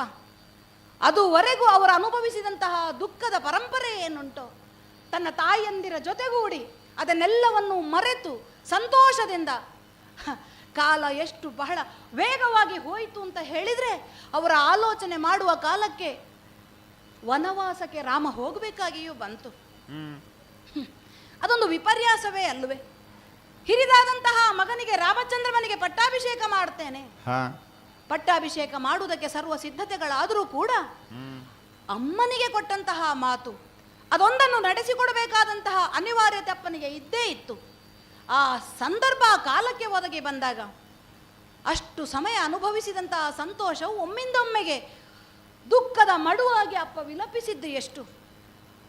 ನನ್ನ ಜೀವವೇ ಆಗಿರುವಂತಹ ರಾಮನನ್ನು ನಾನು ಕಳೆದುಕೊಳ್ಳುತ್ತಾ ಇದ್ದೇನೆ, ಅವನನ್ನು ಅಗಲಿ ನಾನು ಇರುವುದಕ್ಕೆ ಸಾಧ್ಯ ಇಲ್ಲ. ಮಗನನ್ನ ಬಿಟ್ಟು ಕೊಡಬೇಕಾದಂತಹ ಪರಿಸ್ಥಿತಿಯನ್ನು ಅಪ್ಪ ಸ್ವೀಕರಿಸುವುದಕ್ಕೆ ಆ ವೃದ್ಧಾಪ್ಯದಲ್ಲಿ ಸಾಧ್ಯವಾಗಲಿಲ್ಲ. ಆದರೆ ಅಪ್ಪನ ಸಂತೋಷ ನನಗೆ ಮುಖ್ಯವೇ ಹೌದಾದರೂ ಅರಸನಾಗಿ ಅಪ್ಪ ತಪ್ಪಬಾರದು ಎನ್ನುವುದೇ ಇಲ್ಲಿ ಮುಖ್ಯ ಎನ್ನುವುದು ನನಗೆ ಪರಿಗಣನೆಗೆ ಬಂದದ್ದು. ಒಂದೊಮ್ಮೆ ಅಪ್ಪನ ದುಃಖಕ್ಕೆ ನಾ ಮನಕೊಟ್ಟು ಅಪ್ಪನ ಮಾತಿನಂತೆ ಒಂದು ರಾತ್ರಿ ಅಲ್ಲಿ ಉಳಿದುಕೊಂಡೆ ಅಂತಾದ್ರೆ ನನ್ನ ಮನಸ್ಸು ಚಂಚಲವಾಗಿ ಅಪ್ಪನ ಮೇಲಿನ ವ್ಯಾಮೋಹದಿಂದಲೋ ಅಥವಾ ಸಾಮ್ರಾಜ್ಯದ ಮೇಲಿನ ವ್ಯಾಮೋಹದಿಂದಲೋ ಮತ್ತೊಮ್ಮೆ ಮನಸ್ಸು ಚಂಚಲತೆಗೆ ಒಳಗಾಗಿ ನಾನು ಅಲ್ಲಿಯೇ ಉಳುಕೊಳ್ಳುವಂತಹ ಸಂದರ್ಭ ಒದಗಿ ಬಂದರೆ ಹಾಗಾಗ ಕೂಡದು. ಹಾಗಾದ್ರೆ ನಾನು ತಪ್ಪಿದ ಹಾಗಲ್ಲ, ಪರ್ಯಾಪ್ತವಾಗಿ ನನ್ನ ಅಪ್ಪಯ್ಯ ತಪ್ಪಿದ ಹಾಗಾಗುತ್ತದೆ. ನನ್ನ ಅಪ್ಪಯ್ಯ ತಪ್ಪಿದ ಹಾಗಲ್ಲ, ಅಯೋಧ್ಯೆಯ ಅರಸನೊಬ್ಬ ದಶರಥ ಚಕ್ರವರ್ತಿ ಮಾತಿಗೆ ತಪ್ಪಿದ. ಹೀಗಾಗ ಕೂಡದು. 60,000 ವರ್ಷಗಳ ಕಾಲ ದೇವಲೋಕಕ್ಕೂ ಹೋಗಿ ಬಂದು ಅಂದ್ರೆ ದೇವತೆಗಳಿಗೆ ಅಸುರರನ್ನ ಧ್ವಂಸ ಮಾಡುವಲ್ಲಿ ಸಹಾಯ ಹಸ್ತರಾಗಿ ಭೂಲೋಕದಿಂದ ಸಶರೀರನಾಗಿ ಹೋದಂತಹ ನಮ್ಮಪ್ಪಯ್ಯ ಗಳಿಸಿದ ಕೀರ್ತಿ ಕೇವಲ ಒಂದು ಕಾರ್ಯದಿಂದ ತೊಡೆದು ಹಾಕಲ್ಪಡ್ತದೆ ಅಂತ ಆದ್ರೆ ಮುಂದಿನ ಆ ಭವಿಷ್ಯತ್ತಿನಲ್ಲಿ ನಮ್ಮ ವಂಶಕ್ಕೊಂದು ಕಪ್ಪು ಚುಕ್ಕೆಯಾಗಿ ಉಳಿದುಕೊಳ್ಳುತ್ತದೆ ಅಂತ ಆದ್ರೆ ಮಗನಾಗಿ ನಾನು ಅದಕ್ಕೆ ಅವಕಾಶ ಮಾಡಿಕೊಡಕೂಡದು ಎನ್ನುವ ಕಾರಣಕ್ಕಾಗಿಯೇ ವೃದ್ಧಾಪ್ಯದಲ್ಲಿ ಅನ್ನಾಹಾರಗಳಿಲ್ಲದೆ ಅಳುತ್ತಾ ಹೊಸ್ತಿಲ ದಾಟಿ ರಾಮ ಹೋಗಬೇಡ ಎನ್ನುವಂತಹ ಕಾಲಕ್ಕಾದರೂ ಇಲ್ಲ, ಅಪ್ಪನಿಗೆ ಬೆನ್ನು ಹಾಕಿ ವನದ ಕಡೆಗೆ ನಡೆದವನು ನಾನು. ಏನು ಮಾಡೋಣ, ಅಪ್ಪ ಕನಸು ಕಂಡಂತಹ ಆ ಸಿಂಹಾಸನ ಆರೋಹಣ ಮಾಡಬೇಕಾದ್ರೆ ಆ ಮಾಡುವ ಕಾಲದಲ್ಲಿ ಅಪ್ಪ 10-14 ವರ್ಷಗಳೇ ಕಳೆದು ಹೋಗಿತ್ತು. ಪ್ರಪಂಚದಲ್ಲಿ ನಮ್ಮ ಆ ಸಾಮ್ರಾಜ್ಯದ ಒಂದು ಇತಿಹಾಸವನ್ನು ಉಳಿಸಬೇಕು ಎನ್ನುವಂತಹ ಪಣತೊಟ್ಟ ಕಾಲಕ್ಕೆ ರಾಜನಾದವನು ಕಳೆದುಕೊಳ್ಳಬೇಕಾದದ್ದು ಏನನ್ನು ಎನ್ನುವುದಕ್ಕೊಂದು ಚಿಕ್ಕ ಉದಾಹರಣೆಯಷ್ಟೇ. ಮುಂದುವರಿಯುತ್ತಾ ಕಾಣಲಿಲ್ಲವೇ? ವನಗಮನ ಮಾಡಿದ ಕಾಲಕ್ಕೆ ಮಡದಿ ತಮ್ಮನ ಸಹಿತವಾಗಿ ಅಲ್ಲಿಯೂ ಅನೇಕವನ್ನು ನಾನು ಕಳೆದುಕೊಳ್ಳಬೇಕಾಗಿ ಬಂದಿದೆ. ಸಾಧ್ವಿ ಮಣಿಯಾದಂತಹ ಸೀತೆಯನ್ನ ಕಳೆದುಕೊಂಡೆ ಎನ್ನುವವಳನ್ನೇ ಮತ್ತೆ ಲಕ್ಷ್ಮಣನ ಜೊತೆಗೂಡಿ ಅನೇಕ ವಾನರರ ಸಹಿತರಾಗಿ ಸಹಾಯ ಹಸ್ತದಿಂದ ಅವರನ್ನು ಧ್ವಂಸ ಮಾಡಿ ಸೀತೆಯನ್ನ ಮತ್ತೆ ಪಡೆದುಕೊಂಡೆ ಎನ್ನುವುದೂ ಸೂಕ್ತವೇ. ಆದರೆ ಮತ್ತೆ ಪಡೆದುಕೊಂಡ ನನ್ನ ಸತಿಯನ್ನಾದರೂ ಜೊತೆಯಲ್ಲಿ ಇರಿಸಿಕೊಳ್ಳುವುದಕ್ಕೆ ಹೆಚ್ಚು ಸಮಯ ಸೌಭಾಗ್ಯ ನನಗೆ ಇಲ್ಲದೆ ಹೋಯಿತು. ಅಗ್ನಿ ಸಾಕ್ಷಿಯಾಗಿ ತನ್ನನ್ನು ತಾನು ನಿರೂಪಿಸಿಕೊಂಡರೂ ಕೂಡ ಆ ಶೀಲವತಿಯನ್ನು ಕಳೆದುಕೊಳ್ಳಲೇಬೇಕಾದಂತಹ ಪರಿಸ್ಥಿತಿ ಯಾಕೆ ಒದಗಿ ಬಂತು? ಮತ್ತೆ ಆ ಸಿಂಹಾಸನದ ಅಧಿಪತಿಗೆ ಬರಬಹುದಾದಂತಹ ಒಂದು ಚಾರಿತ್ರ್ಯಕ್ಕೆ ಬರಬಹುದಾದ ಕಪ್ಪು ಚುಕ್ಕೆ. ಒಬ್ಬೊಬ್ಬ ಪ್ರಜೆಯೂ ನಮಗೆ ಸಾವಿರ ಸಾವಿರ ಮಂದಿಗಳಿಗೆ ಸಮಾನ. ಯಾವುದೋ ಮೂಲೆಯಲ್ಲಿ ಕುಳಿತು ಒಬ್ಬ ಪ್ರಜೆ ರಾಮನು ಮಡದಿಯನ್ನು ಸ್ವೀಕರಿಸಿದ ಎಲ್ಲಿಯೋ ಇದ್ದವಳನ್ನು ಎನ್ನುವುದಲ್ಲ ವಿಚಾರ. ಇಕ್ಷ್ವಾಕು ವಂಶದಲ್ಲಿ ಇಂಥದ್ದೊಂದು ನಡೆದು ಹೋಯಿತು, ಅರಸನಾದವನು ಈ ತರದಲ್ಲಿ ಪ್ರವರ್ತಿಸಿದ ಅಂತಾದ್ರೆ ಅಲ್ಲಿ ರಾಮನಿಗೆ ಕಳಂಕ ಅಲ್ಲ, ಆ ಚಕ್ರವರ್ತಿ ಪೀಠಕ್ಕೆ ಕಳಂಕ ಎನ್ನುವುದನ್ನು ಗಮನದಲ್ಲಿರಿಸಿಕೊಂಡೆ ಯಾವ ಸಾಮ್ರಾಜ್ಯಕ್ಕಾಗಿ ಅಪ್ಪನನ್ನು ರಾಜ್ಯವನ್ನು ತೊರೆದು ಬಂದೆನೋ ಅದೇ ಸಾಮ್ರಾಜ್ಯದ ಅದೇ ಕುಟುಂಬದ ವಂಶದ ಕಪ್ಪು ಚುಕ್ಕೆ ಆಗಕೂಡದು ಎನ್ನುವ ಕಾರಣಕ್ಕಾಗಿ, ಅದರ ಔನ್ನತ್ಯಕ್ಕಾಗಿ ಮಡದಿಯನ್ನ ಬಿಟ್ಟೆ ರಾಜ್ಯಕ್ಕಾಗಿ. ಹಾಗಿದ್ರೆ ಕೆಲವೊಮ್ಮೆ ರಾಜ್ಯ ಪ್ರಾಮುಖ್ಯವಾಗುತ್ತದೆ, ಕೆಲವೊಮ್ಮೆ ಮಡದಿ ಪ್ರಾಮುಖ್ಯವಾಗುತ್ತದೆ, ಕೆಲವೊಮ್ಮೆ ತಂದೆ ಪ್ರಾಮುಖ್ಯವಾಗುತ್ತಾನೆ. ಎಲ್ಲದಕ್ಕೂ ಹಿನ್ನೆಲೆಯಲ್ಲಿ ಬರುವುದು ನಮ್ಮ ವಂಶದ ಚಾರಿತ್ರ್ಯ ಎಷ್ಟು ಶುದ್ಧ ಮಾನಸವಾಗಿರಬೇಕು, ಅದು ಪರಿಶುದ್ಧವಾದಂತಹ ಬಿಳಿಯ ಹಾಳೆ ಆಗಿರಬೇಕು, ಅಲ್ಲಿ ಯಾವುದೇ ಕಲ್ಮಶ ಇರಕೂಡದು ಎನ್ನುವ ಕಾರಣದಿಂದಲೇ ಅಲ್ಲವೇ? ಆದ ಕಾರಣದಿಂದಲೇ ತಾಟಕ ವಧೆಯಿಂದ ಹಿಡಿದು ಪಡೆದುಕೊಂಡಂತಹ ಸೀತೆಯನ್ನು ಮತ್ತೊಮ್ಮೆ ಪರಿತ್ಯಾಗ ಮಾಡಬೇಕಾದಂತಹ ಪರಿಸ್ಥಿತಿ ಬಂದವಾಗಲೂ ಕೂಡ ಸ್ಥಿತಪ್ರಜ್ಞನಾಗಿಯೇ ನಾನು ವ್ಯವಹರಿಸಿಕೊಂಡೆ. ಎಲ್ಲಿಯೂ ಅಳುಕಲಿಲ್ಲ, ಎಲ್ಲಿಯೂ ಅಂಜಲಿಲ್ಲ. ಯಾಕೆ? ಧರ್ಮವೇ ಲೋಕದಲ್ಲಿ ಅತ್ಯಂತ ಉನ್ನತವಾದದ್ದು. ಧರ್ಮ ಉಂಟು ಅಂತಾದರೆ ಸತ್ಯ ಸದಾ ಕಾಲ ಅದನ್ನು ಮುನ್ನಡೆಸ್ತದೆ. ನಾವು ಧರ್ಮವನ್ನು ರಕ್ಷಿಸಿದರೆ ಧರ್ಮವು ಸದಾಕಾಲ ನಮ್ಮನ್ನು ರಕ್ಷಿಸುತ್ತದೆ ಎನ್ನುವಂತಹ ಯಾವ ಸಾರ್ವಕಾಲಿಕ ಸತ್ಯ ಉಂಟೋ ಅದರ ಮೇಲೆ ನಂಬಿಕೆ ವಿಶ್ವಾಸ ಇದ್ದವನಾಗಿಯೇ ನಾನು ವ್ಯವಹರಿಸುವುದಕ್ಕೆ ನಾನು ಎನ್ನುವ ಹಾಗೆ ಹೇಳುವ ಹೆಮ್ಮೆ ಎಲ್ಲ ನನಗೆ. ಯಾಕೆ? ಆ ಹೆಮ್ಮೆಯಲ್ಲಿ ಬಹುಪಾಲನ್ನು ನಾನು ನನ್ನ ತಮ್ಮಂದಿರಿಗೆ ಕೊಟ್ಟಿದ್ದೇನೆ. ಎಂತಹ ತಮ್ಮಂದಿರು!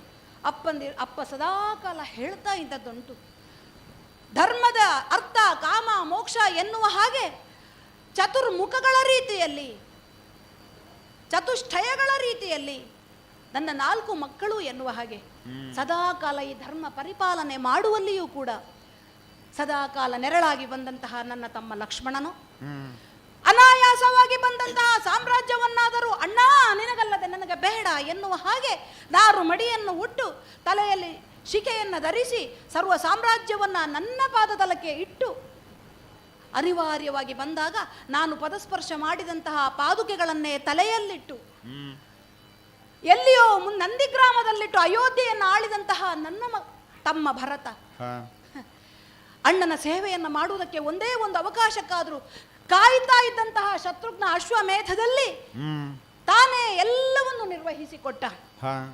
ಹಾಗಿದ್ರೆ ಚತುರ್ಭುಜಗಳು ಎನ್ನುವಂತಹ ನನ್ನ ಅಪ್ಪಯ್ಯನ ಮಾತೆಷ್ಟು ಸತ್ಯ.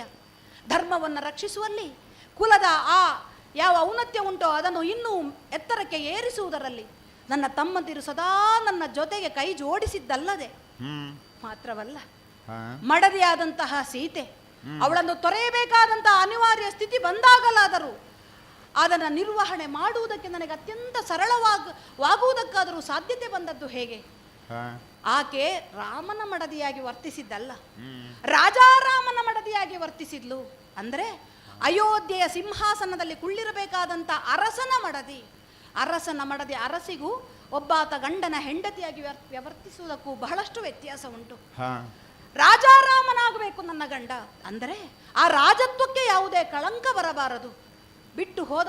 ಬಿಡುವುದಕ್ಕೆ ಹೋದಂತಹ ತಮ್ಮನಾದ ಲಕ್ಷ್ಮಣನಾದರೂ ಹಿಂತಿರುವ ಕಾಲಕ್ಕೆ ಆಕೆ ಹೇಳಿದ್ದು ವೈದೇಹಿ ಅದನ್ನೇ ಅಂತೆ, ಕರುಣಾಳು ರಾಮನಳು ದೋಷವಿಲ್ಲ, ಹಾಗಾಗಿ ನೀ ಚಿಂತಿಸಬೇಡ, ನನ್ನ ಕಣ್ಣೀರು ಹೇಗೋ ನಡೀತದೆ, ಆದರೆ ಆ ಪೀಠಕ್ಕೆ ಕಳಂಕ ಬರಬಾರದು.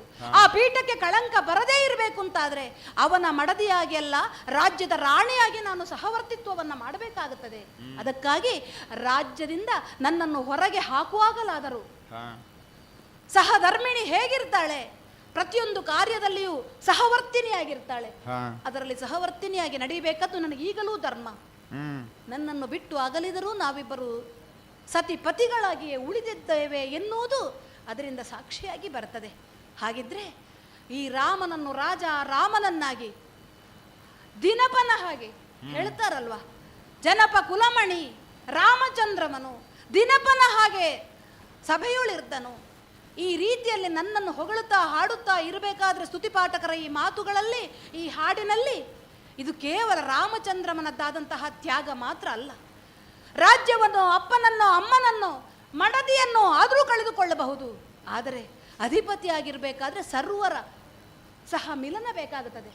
ಸಹೋದರರ ಸಾಹೋದರ್ಯದಿಂದ ನನಗಿದು ಸಾಧ್ಯವಾಯಿತು.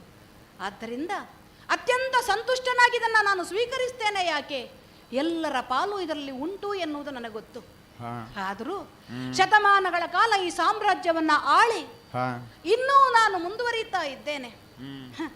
ಕುಶಲ್ ಅವರಂತಹ ಉತ್ತಮ ಮಕ್ಕಳನ್ನ ವಾಲ್ಮೀಕಿ ಮಹರ್ಷಿಗಳೇ ನನಗೆ ಕೊಟ್ಟಿದ್ದಾರೆ. ಮಡದಿಯನ್ನ ಮತ್ತೆ ಸ್ವೀಕರಿಸುವ ಯೋಗ ಇಲ್ಲದೆ ಹೋದರೂ ಕೂಡ ಅಶ್ವಮೇಧದ ಆ ಸಂದರ್ಭದಲ್ಲಿ ಮಕ್ಕಳನ್ನ ನನಗೆ ತಂದೊಪ್ಪಿಸಿದವರು ಮಹರ್ಷಿಗಳು. ಹಾಗಾದ್ರೆ ಇನ್ನೂ ನನ್ನದಾದಂತಹ ರಾಜ್ಯಭಾರ ಮುಂದುವರಿಯುತ್ತಾ ಉಂಟು ಅಂತ ಹೇಳುವಾಗ ಕೆಲವೊಮ್ಮೆ ಭಯ ಆಗುತ್ತದೆ. ಯಾಕೆ ಹೀಗೆ ಮುಂದುವರಿಯುತ್ತದೆ? ರಾಜನಾದವನು ಸದಾಕಾಲ ಕಳೆದುಕೊಳ್ಳಬೇಕು, ಏನನ್ನಾದರೂ ಪಡೆದುಕೊಳ್ಳಬೇಕೆ ಎನ್ನುವುದನ್ನೇ ನಾನು ತಿಳ್ಕೊಂಡದ್ದು ಸತ್ಯ ಅಂತ ಆದ್ರೆ ಕಳೆದುಕೊಳ್ಳುವುದಕ್ಕೆ ಬಹುಶಃ ಇನ್ನೂ ನಾನು ಹಿಡಿದಿಟ್ಟುಕೊಂಡದ್ದು ಏನೋ ಇರಬೇಕು. ಅದನ್ನು ನಾನು ಇನ್ನೂ ಕಳೆದುಕೊಳ್ಳಬೇಕಾಗಬೇಕು. ಆ ಕಾರಣಕ್ಕಾಗಿ ಕಾಲದ ಆ ಕರೆ ಯಾವಾಗ ಬರ್ತದೆ, ಅದು ಯಾವ ರೀತಿಯಲ್ಲಿರ್ತದೆ? ಕರ್ಮ ಎನ್ನುವುದು ಕಾಲದ ಅಧೀನ. ಕಾಲದ ಪ್ರಚೋದಕವಾಗಿ ಕರ್ಮ ನಮ್ಮಿಂದ ನಡೆಸಲ್ಪಡುತ್ತದೆ. ಕಾಲ ಕರ್ಮಗಳ ಸಂಯೋಜನೆಯಿಂದ ಈ ಪ್ರಪಂಚ ನಡೆಯುತ್ತದೆ. ಇನ್ನು ಮುಂದೆ ಹೇಗೆ ಏನು ಎನ್ನುವುದು ನನಗೆ ಗೊತ್ತಿಲ್ಲ. ಆದರೆ ಅಲ್ಲಿಯ ತನಕ ಇನ್ನು ನಾನು ಪಡೆದುಕೊಂಡಂತಹ, ನಾನು ಗಳಿಸಿದಂತಹ, ನಮ್ಮ ವಂಶ ಗಳಿಸಿದಂತಹ ಯಾವ ಔನ್ನತ್ಯ ಉಂಟು ಅದನ್ನು ಉಳಿಸಿಕೊಳ್ಳುವಲ್ಲಿ, ಅಥವಾ ಅದನ್ನು ಉಳಿಸಿಕೊಳ್ಳುವುದಕ್ಕೆ ಯಾವುದನ್ನಾದರೂ ಕಳೆದುಕೊಳ್ಳಬೇಕಾದಂತಹ ಸಂದರ್ಭ ಬಂದರೆ ಅದಕ್ಕೆ ಬೇಕಾದಂತಹ ಸರ್ವ ಶಕ್ತಿಯನ್ನು ಆ ಭಗವಂತ ಶ್ರೀರಂಗನಾಥ ನನಗೆ ದಯಪಾಲಿಸಬೇಕು ಎನ್ನುತ್ತಾ, ಯಾಕೋ ಈ ದಿನ ಹಳೆಯದೆಲ್ಲ ಒಂದು ಕಾಲಕ್ಕೆ ಸ್ಮರಣೆಗೆ ಬಂದದ್ದು ಹೌದು. ರಾಜಾಸನದಲ್ಲಿ ಆರೂಢನಾದ ಕಾಲಕ್ಕೆ ಸ್ತುತಿ ಪಾಠಕರು ಸ್ತುತಿಯನ್ನು ಹೇಳುತ್ತಾ ಇರುವ ಸಂದರ್ಭದಲ್ಲಿ ಮುಂದಿನ ರಾಜ್ಯ ಕಲಾಪ ಹೇಗೆ ನಡೆಯಬೇಕು ಎನ್ನುವ ಆ ಕುತೂಹಲದಲ್ಲಿ ಎಲ್ಲರೂ ಕಾಯುತ್ತಿರುವಾಗಲೇ ಮುಂದುವರಿಯಲಿ ಅಲ್ವಾ, ಮುಂದುವರಿಯಲಿ ರಾಜ್ಯ ಕಲಾಪ. ಇಳಿದ ಪ್ರಶಾಂತ ತೇಜದಲ್ಲಿ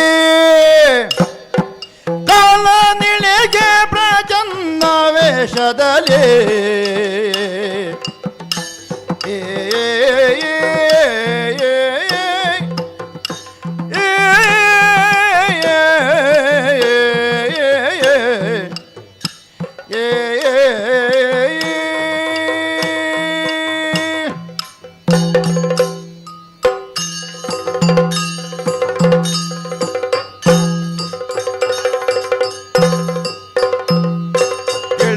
ಪ್ರಶಾಂತ ತೇಜದಲ್ಲಿ ಕಾಲ ನಿಳಿಗೆ ಪ್ರಜನ್ನ ವೇಷದಲ್ಲಿ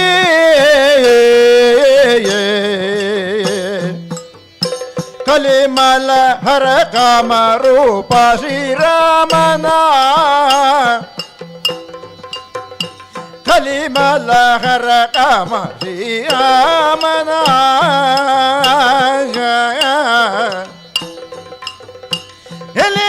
ಎಲೆಯಾಯಿಗಿದಲಲೆ ದಳೆದೂತ ನೈತರೆ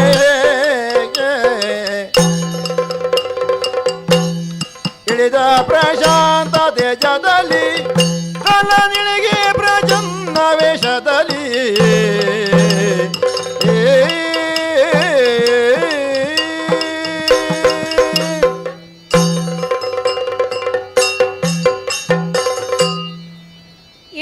ಪ್ರಶಾಂತ ತೇಜದಲ್ಲಿ. ಹೌದು, ಸಹಸ್ರಾಕ್ಷನ ಮಾತಿಗೆ ಅನುಗುಣವಾಗಿ ಈ ಕಾಲಪುರುಷ ಇಳಿಯಲೇಬೇಕು. ನಾನು ಇಳಿಯಬೇಕು ಅಂತಾದ್ರೆ ಅರ್ಥ ಏನು? ಏರುವವರು ಏರಬೇಕು ಅಂತಲೇ ಅರ್ಥ. ಇವಾಗ ಸೀತಾವಲ್ಲಭನಾಗಿ ಅಯೋಧ್ಯೆಯಲ್ಲಿ ಅವ ರಾಜ್ಯಭಾರ ಮಾಡಿಕೊಂಡಿದ್ದರೂ, ಸಿಂಹಾಸನವನ್ನು ಆಳುತ್ತಾ ಇದ್ದರೂ ಕೂಡ ಸುರಪಾಲನೆ ಮಾತಿಗೆ ಮಾತನಾಡುತ್ತಾ ರಮೆಯ ವಲ್ಲಭನನ್ನು ಎಚ್ಚರಿಸಬೇಕು ಎಂದು ನನಗೆ ಹೇಳಿದ. ಹಾಗಾದರೆ ರಮೆಯ ವಲ್ಲಭನೇ ಈಗ ರಾಮನಾಗಿದ್ದಾನೆ. ಆ ಸೀತಾರಾಮ ಈಗ ಬರೇ ರಾಮನಾಗಿ ಉಳಿದಿದ್ದಾನೆ. ತನ್ನ ತಮ್ಮಂದಿರೊಡನೆ ಅಯೋಧ್ಯೆಯ ರಾಜ್ಯಭಾರವನ್ನು ಕಾರ್ಯವೈಖರಿಯನ್ನು ಮಾಡುತ್ತಾ ಇದ್ದಾನೆ. ಹಾಗಾದರೆ ಅವನಿಗೆ ಕಾಲದ ಪರಿವೆಯೇ ಇಲ್ಲವೇ? ಕಾಲ ಯಾರನ್ನೂ ಬಿಡುವುದಿಲ್ಲ. ಕಾಲಾಯ ತಸ್ಮೈ ನಮಃ.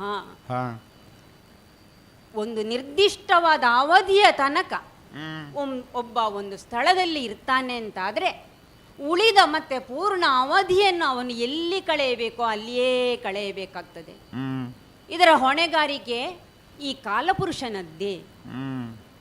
ಆದರೆ ಅವರ ಕುರಿತಾಗಿ ಅವನ ಏನು ಮಾಡಿದ ಅಲ್ಲಿ ಈ ಬಗ್ಗೆ ಚರ್ಚಿಸುವುದಾಗಲಿ ವಿಮರ್ಶಿಸುವುದಾಗಲಿ ಸಾಮಾನ್ಯನಾದರೆ ನಾನು ಮಾಡಬಹುದು. ಆದರೆ ಇವ ಮೇಲಿನಿಂದ ಕೆಳಗೆ ಇಳಿದವ ಭಗವಂತ ಅಂತ ಆದಮೇಲೆ ಅವನ ಬಗ್ಗೆ ನಾನು ಚರ್ಚಿಸುವುದಾಗಲಿ ವಿಮರ್ಶಿಸುವುದಾಗಲಿ ಸಾಧ್ಯವೇ ಇಲ್ಲ. ಆದರೆ ಅವ ಇಲ್ಲಿ ಬರಬೇಕು, ಮೇಲೆ ಬರಬೇಕು. ಹಾಗಾಗಿ ನಾನು ಅವನನ್ನು ಸಮೀಪಿಸಬೇಕು, ಅವನನ್ನು ನೆನಪಿಸಬೇಕು, ಅವನನ್ನು ವಿಚಾರಿಸಬೇಕು. ಹಾಗಾಗಿ ಕಾಲಪುರುಷನಾಗಿ ಗದೆಯನ್ನು ಹಿಡಿದುಕೊಂಡೋ ಕೋಣನನ್ನು ಹತ್ತಿಕೊಂಡೋ ನಾನು ಹೋಗುವುದು ಸರಿಯಲ್ಲ. ನಾನು ಅಷ್ಟ ದಿಕ್ಪಾಲಕರಲ್ಲಿ ಒಬ್ಬ ಯಮ. ನನ್ನನ್ನು ನೋಡಿದರೆ ಆ ಸ್ಥಾನದಲ್ಲಿ ಇರುವವರೆಲ್ಲರೂ ಒಮ್ಮಿಂದೊಮ್ಮೆಲೆ ಭಯಭೀತರಾಗಬಹುದು. ಹಾಗಾಗಿ ಪ್ರಚ್ಛನ್ನ ವೇಷದಲ್ಲಿ ಅಂದರೆ ಮಾರು ವೇಷದಲ್ಲಿ, ಅದರಲ್ಲಿಯೂ ಮುನಿಯ ವೇಷ ಧರಿಸಿಕೊಂಡು ಹೋದರೆ ಆ ಶ್ರೀರಾಮ ಅವನು ನನ್ನನ್ನು ಗುರುತಿಸಬಹುದು. ಯಾಕಂದ್ರೆ ಮುನಿಗಳು ಅಂದರೆ ಅವನಿಗೆ ಅಪಾರವಾದಂತಹ ಅಭಿಮಾನ, ಪ್ರೀತಿ, ಗೌರವ, ವಿಶ್ವಾಸ. ಮುನಿಗಳ ಜೊತೆಯಲ್ಲಿಯೇ ಬಹುಕಾಲ ಕಳೆದವನು ಅವನು. ವನವಾಸದಲ್ಲಂತೂ ಆ ಮುನಿಗಳ ಆಶೀರ್ವಾದದ ಬಲವೇ ಅವನಿಗೆ ಅಧಿಕವಾಗಿತ್ತು. ಎಳವೆಯಲ್ಲಿಯೇ ದುಷ್ಟರನ್ನು ಸಂಹಾರ ಮಾಡಿ ಮುನಿಗಳ ಯಾಗ ರಕ್ಷಣೆಯನ್ನು ಮಾಡಿಕೊಟ್ಟವನವನಲ್ವೇ. ಹಾಗಾಗಿ ನಾನು ಕಾಲಪುರುಷನೆಂದು ಅವನಿಗೆ ತೋರಿಸಿಕೊಳ್ಳಬಾರದು. ಮುನಿಯ ವೇಷವನ್ನು ಧರಿಸಿ ತೇಜೋಮಯನಾಗಿ ಕೆಳಗೆ ಇಳಿದು ಬಂದಿದ್ದೇನೆ. ಬಂದು ನಿಂತದ್ದು ಅಯೋಧ್ಯೆಯ ಮಹಾದ್ವಾರದ ಬಳಿಯಲ್ವೇ. ಆಹಾ ಆಹಾ, ಆ ಕಲಿಮಲ ಹರನಾದಂತಹ ಶ್ರೀರಾಮಚಂದ್ರ ಸಭೆಯಲ್ಲಿ ವಿರಾಜಮಾನನಾಗಿದ್ದಾನೆ. ದೂರದಿಂದಲೇ ಅವನಿಗೆ ಒಂದು ನಮಸ್ಕಾರವನ್ನು ಮಾಡ್ತೇನೆ. ಹಾಗೆಯೇ ಈ ದ್ವಾರದ ಬಳಿಯಲ್ಲೇ ನಿಂತಿರ್ತೇನೆ. ನೋಡೋಣ. ಸಭೆಯ ಕಾರ್ಯಕಲಾಪಗಳನ್ನು ಸಮಾಪ್ತಿ ಮಾಡಿ ಇನ್ನೇನು ಸಭಾ ನಿರ್ಗಮನ ಮಾಡಬೇಕು ಎನ್ನುವಂತಹ ಕಾಲಕ್ಕೆ ಏನದು ದೂರದಲ್ಲಿ ಕಾಣ್ತಾ ಇರುವಂತಹ ತೇಜಪೂರ್ಣವಾದಂತಹ ಒಂದು ಪ್ರಭೆ. ಓಹೋ, ಇನ್ನು ನಾವೇ ಅಲ್ವೇ ಹೇಳ್ಬೇಕಾದ್ದು? ಇದಿರೇ ದೋ ಬಂದೋ ಮಣ್ಣೀಸಿ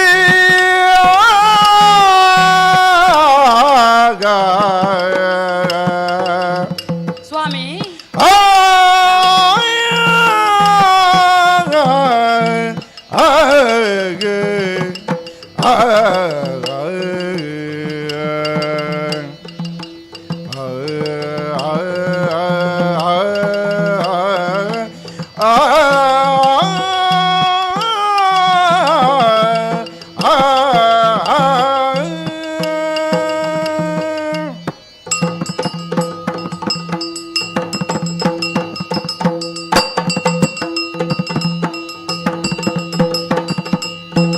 ಇದಿರೇದೋ ಬಂದು ಮನ್ನಿದೆ ಕರೆದೈದಾಗ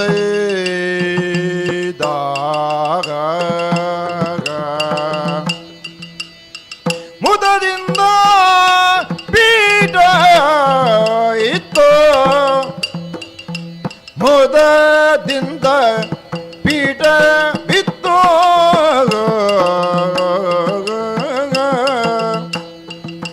ಪದಗೆ ರಘುತಲೆಂದ ಧರ್ಮ ದೇವನೇ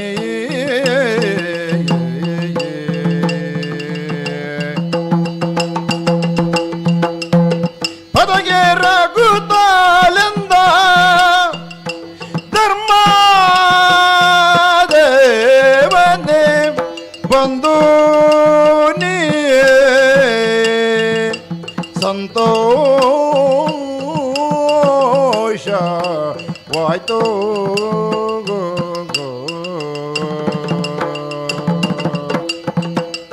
ಪದಕ್ಕೆ ರಘುತಲೆಂದ ಧರ್ಮದೇವನೇ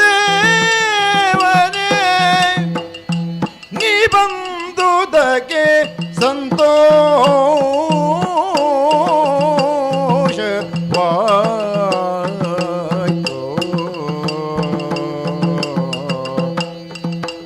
ಇದಿರೆದ್ದು ಬಂದು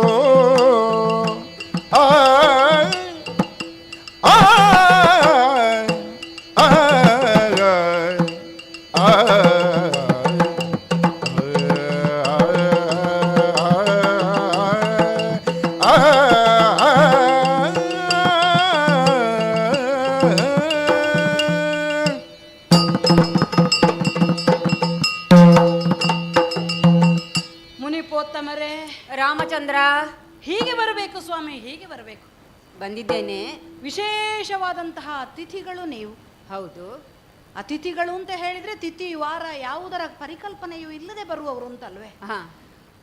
ಪೂರ್ವಾಪರವಾಗಿ ನಾವು ಅದನ್ನು ಆಲೋಚನೆ ಮಾಡಿಯೇ ಬರದೇ ಇದ್ರೆ ಅವರು ಅತಿಥಿಗಳು. ನಿಮ್ಮ ಅಂತಹ ಅತಿಥಿಗಳು ಅನೇಕರು ನಮ್ಮಲ್ಲಿಗೆ ಬರ್ತಾ ಇರ್ತಾರೆ. ನಿಮ್ಮನ್ನ ಕಂಡಾಗ ವಿಶೇಷವಾದಂತಹ ತೇಜಸ್ಸು ಎಲ್ಲರನ್ನೂ ಆಕರ್ಷಿಸ್ತಾ ಉಂಟು. ಆದ್ದರಿಂದಲೇ ನಿಮ್ಮಲ್ಲಿ ನಿಂತ ಕಾಲಕ್ಕೆ ಬಂದಂತಹ ತೇಜಪೂರ್ಣವಾದಂತಹ ಆ ಆಕರ್ಷಣೆಗೆ ಒಳಗಾದವರು ಎಲ್ಲರೂ. ಸ್ವಾಮಿ, ಏನು ಆ ಆಕರ್ಷಣೆಯೇ ನನ್ನ ಪೀಠವನ್ನ ಎತ್ತು ನಾನಾಗಿ ನಾನು ಇಲ್ಲಿಗೆ ಬಂದು ನಮಸ್ಕರಿಸುವ ಹಾಗೆ ಅನುವು ಮಾಡಿಕೊಟ್ಟಿತ್ತು ತಂದೆ. ಶುಭವಾಗ್ಲಿ, ನಿನಗೆ ಒಳ್ಳೇದಾಗ್ಲಿ. ಹೀಗೆ ಬರಬೇಕು, ಹೀಗೆ ಬರಬೇಕು.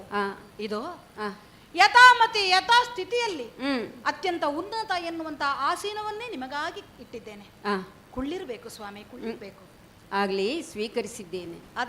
ಆದ್ಯ ಪಾದ್ಯಗಳಿಂದ ನಿಮ್ಮನ್ನ ಪೂಜಿಸಿದ್ದೇನೆ. ನನ್ನಿಂದ ಎಷ್ಟು ಸಾಧ್ಯವೋ ಅಷ್ಟು ಹೃದಯ ನಿವೇದನೆ ಮಾಡಿಕೊಂಡಿದ್ದೇನೆ, ಸತ್ಕರಿಸಿದ್ದೇನೆ. ಸ್ವಾಮಿ, ಏನು ನಿಮ್ಮಂತಹ ಬ್ರಾಹ್ಮಣೋತ್ತಮರು ಅಯೋಧ್ಯೆಗೆ ಬರುವುದು ಅಂತ ಹೇಳಿದ್ರೆ ನಮಗೆ ಪುಳಕ. ಆಗಾಗ ಬರ್ತಾ ಇರ್ತಾರೆ ಅಲ್ವಾ? ನಿಜ ಸ್ವಾಮಿ. ಆದರೆ ನಿಮ್ಮನ್ನು ನಾನು ಇದುವರೆಗೆ ಬಂದದ್ದನ್ನು ಕಂಡದ್ದಿಲ್ಲ. ಹಾಗಂತ ಸರ್ವಕಾಲಕ್ಕೂ ನಿಮ್ಮಂತವರು ಬಂದ ಸಂದರ್ಭದಲ್ಲಿ ನಮ್ಮಲ್ಲಿ ಏನೋ ಒಂದು ಒಳ್ಳೆದಾಗುತ್ತದೆ, ಅಯೋಧ್ಯೆಯಲ್ಲಿ ಇನ್ನೂ ಧರ್ಮ ನೆಲೆ ನಿಂತಿದೆ ಎನ್ನುವಂತಹ ಸಂತೃಪ್ತ ಭಾವ ನಮಗೆ. ಅದಕ್ಕಾಗಿ ಅಲ್ವೇ ನಿಮ್ಮನ್ನೆಲ್ಲ ನಾವು ಧರ್ಮ ಪುರುಷರು ಅಂತ ಹೇಳೋದು. ಹೌದು.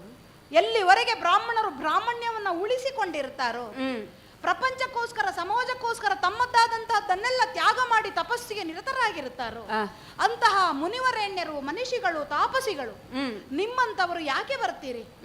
ನಮ್ಮಿಂದ ಏನೋ ಒಂದು ಕಿಂಚಿತ್ ಸೇವೆ ಆಗಬೇಕು ಅಥವಾ ನಮ್ಮಿಂದ ಏನೋ ದೋಷ ಆಗಿದೆ. ಹೌದು. ಈ ಎರಡು ವಿಚಾರ ಇಲ್ಲದೆ ನೀವು ಬರುವವರಲ್ಲ. ಪ್ರಪಂಚದ ಕಡೆಗೆ ನಿಮ್ಮ ಗಮನವೇ ಇಲ್ಲ. ನಿಮ್ಮದ್ದಾದಂತಹ ಆಯಸ್ಸನ್ನು ಎಲ್ಲವನ್ನು ನೀವು ವಿನಿಯೋಗಿಸುವುದು ತಪಶ್ಚರ್ಯದಲ್ಲಿ. ಆ ತಪಸ್ಸು ಯಾರಿಗೆ? ನಿಮ್ಮ ಸ್ವಾರ್ಥಕ್ಕಾಗಿ ಅಲ್ಲ, ಲೋಕ ಕಲ್ಯಾಣ, ಲೋಕ ಕಲ್ಯಾಣ. ಹೌದು. ಹಾಗಾಗಿ ಲೋಕದಲ್ಲಿ ಕಾಣುವಂತಹ ಭೂಸುರರು ಅಂದ್ರೆ ಸುರರು ಅಂದ್ರೆ ನೀವೇ. ಮೇಲೆಯಿಂದ ನೀವು ಬಂದವರು, ನಮಗಾಗಿ ಕಳುಹಿಸಲ್ಪಟ್ಟವರು ಎನ್ನುವಾಗೆ ಬ್ರಾಹ್ಮಣರನ್ನು ಮುನಿಪೋತ್ತಮರನ್ನು ನಾವೆಲ್ಲರೂ ಭೂಸುರರು ಅಂತ ಕರೆಯುವುದರ ಹಿನ್ನೆಲೆ ಅದಲ್ವೇ ಸ್ವಾಮಿ? ಹೌದು ಸ್ವಾಮಿ. ನೀವು ಬಂದಿದ್ದೀರಿ, ಬಹಳ ಸಂತೋಷಗೊಂಡಿದ್ದೇನೆ. ಆತಿಥ್ಯವನ್ನ ಸ್ವೀಕರಿಸಿದ್ದೀರಿ ಸ್ವಾಮಿ. ಏನು ಇಷ್ಟು ದೂರದಿಂದ ಬಂದಿದ್ದೀರಿ? ಎಲ್ಲಿಂದ ಬಂದಿದ್ದೀರಿ ಅಂತ ನನಗೆ ಯಾಕೋ ಗೊತ್ತಿಲ್ಲ. ಇಷ್ಟು ದೂರ ಅಂತ ನಾನು ಯಾಕೆ ಕಲ್ಪಿಸ್ತೇನೆ? ಹತ್ತಿರದವರಾದ್ರೆ ಇದಕ್ಕಿಂತ ಮುಂಚೆಯೂ ಬರಬಹುದಾಗಿತ್ತು, ನೀವು ಬಂದಿರಬಹುದಾಗಿತ್ತು. ಹೌದು. ಕಂಡ ನೆನಪಿಲ್ಲ ನನಗೆ. ಕೆಲವೊಮ್ಮೆ ಹಾಗೆ ನಮ್ಮದಾದಂತಹ ಜೀವನದಲ್ಲಿ ಒಂದೇ ಒಂದು ಸಲ ಭೇಟಿ ಮಾಡುವವರು ಅಂತ ಇರ್ತಾರೆ. ಅವರು ಒಮ್ಮೆ ಬಂದು ಹೋದ ನಂತರ ಮತ್ತೊಮ್ಮೆ ಭೇಟಿಗೆ ನಮಗೆ ಅವಕಾಶವೇ ಇರುವುದಿಲ್ಲ. ಅಂಥವರು ನೀವು ಹೌದು ಅಂತ ಆದ್ರೆ ಯಾಕೆ ಬಂದಿರಿ? ಎಲ್ಲಿಂದ ಬಂದಿರಿ? ನನ್ನಿಂದ ಏನು ಲೋಪವಾಗಿದೆ ತಿಳಿಸಿಕೊಟ್ರೆ ಅದನ್ನು ಸರಿಪಡಿಸಿಕೊಳ್ಳುವಂತ ಔದಾರ್ಯವನ್ನ ತೋರುತ್ತೇನೆ ಸ್ವಾಮಿ. ಓ ಪರಮ ಪುರುಷ ಸ್ವಾಮಿ. ಪರಮ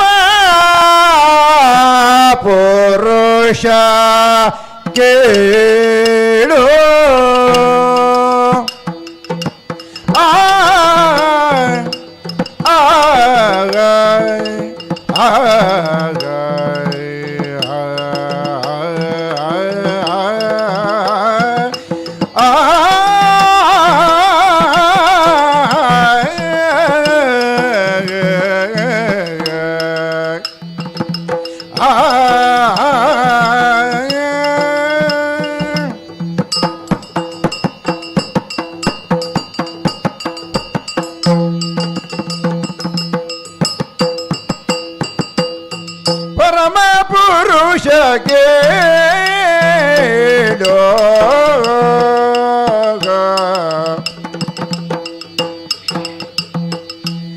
ಬರಿದ ರಹಸ್ಯ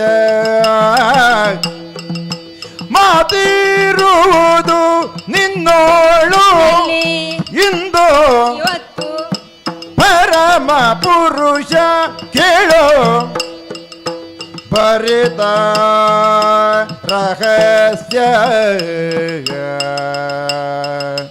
ಮಾತಿರುವುದು ನಿನ್ನೋಳಿಂದು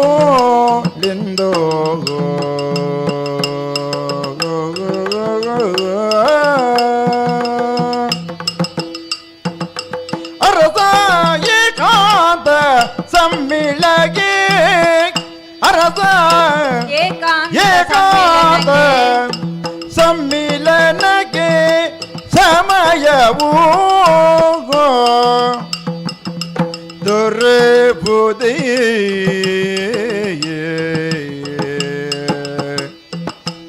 ಅರಸ ಏಕಾಂತ ಸಮಯ ಅರಸ ಏಕಾಂತ ಮಿಲನಗೆ ಸಮಯವು ದೊರೆಯುವುದೇ ಹೇಳೋ ಪರಮ ಪುರುಷ ಕೇಳೋ ಬರಿದ ರಹಸ್ಯ ಮಾತಿರುವುದು ನಿನ್ನೊಳಿಂದೋ ಬರಿದ ರಹಸ್ಯ ಮಾತಿರುವುದು ನಿನ್ನೊಳಿಂದೋ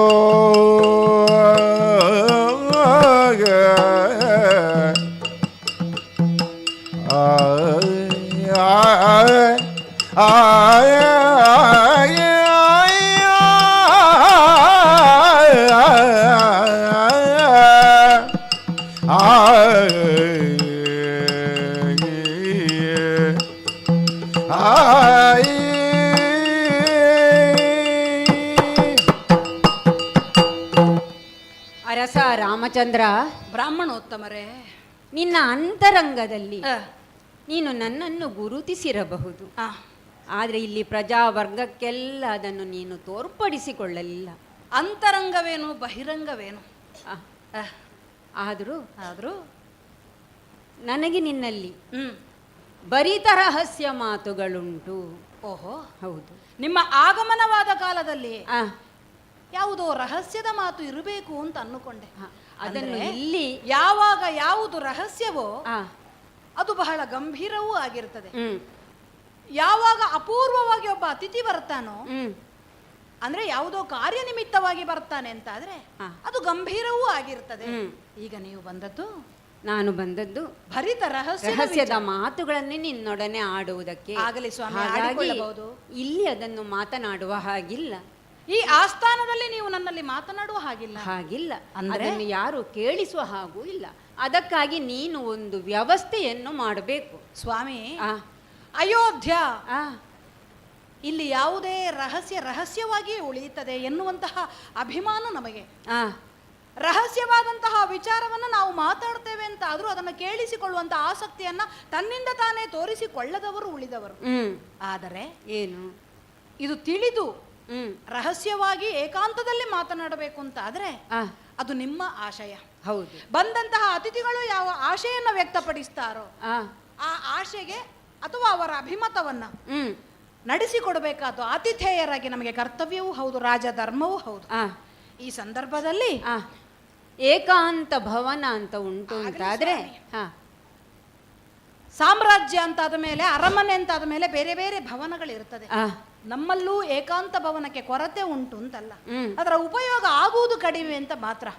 ಸ್ವಾಮಿ, ಏನು ನಿಮ್ಮ ಇಚ್ಛೆಯ ಹಾಗೆ ಇದು ನಿಮ್ಮನ್ನ ಏಕಾಂತ ಭವನಕ್ಕೆ ಕರೆದುಕೊಂಡು ಬಂದಿದ್ದೇನೆ. ಹೇಗೆ ಇಲ್ಲಿ ಬಿತ್ತರಿಸಬಹುದೇ ನಿಮ್ಮ ವಿಚಾರವನ್ನು?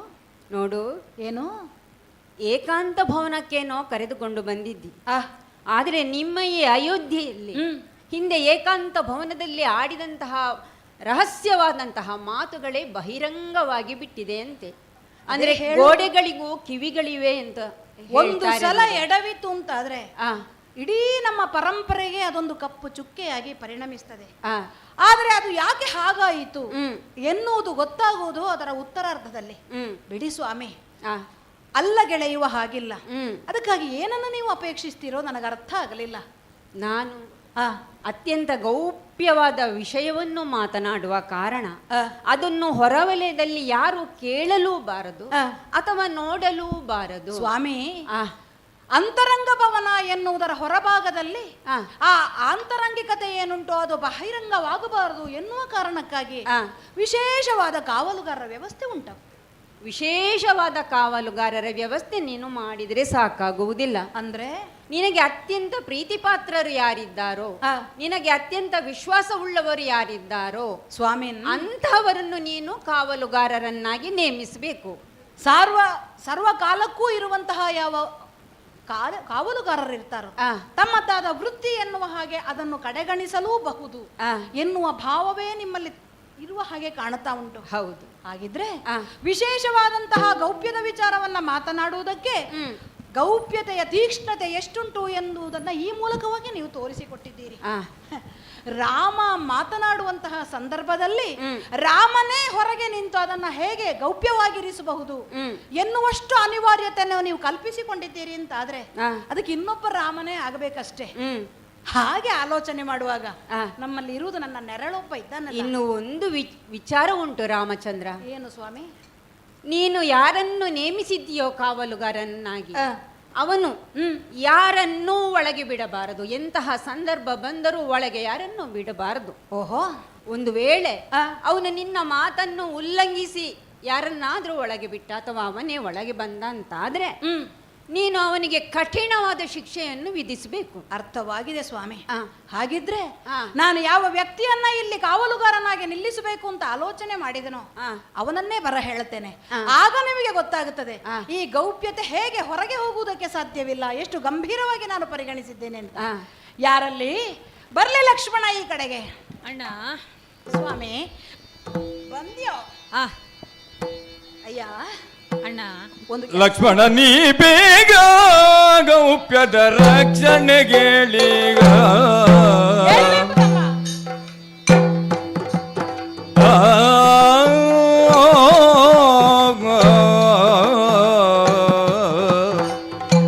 ಲಕ್ಷ್ಮಣ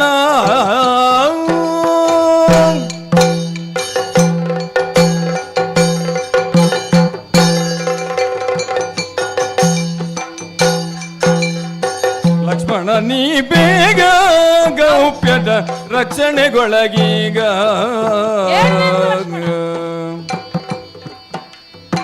ಶಿಕ್ಷೆ ಇದೆನು ತಲಿ ಭಾವಿಸುವ ತಿಥಿಯ, ಶಿಕ್ಷೆ ಇದೆನು ತಲಿ ಭಾವಿಸುವ ತಿಥಿಯ ಪೇಕ್ಷೆಯ ಸಲ್ಲಿಸುವೆ ಬೊಣ ನಿಮಗೊದಗಿ ಪೇಯೇ. ಲಕ್ಷ್ಮಣ ನೀ ಬೇಗ ಗೌಪ್ಯದ ರಕ್ಷಣೆಗೊಳಗೀಗ. ಲಕ್ಷ್ಮಣ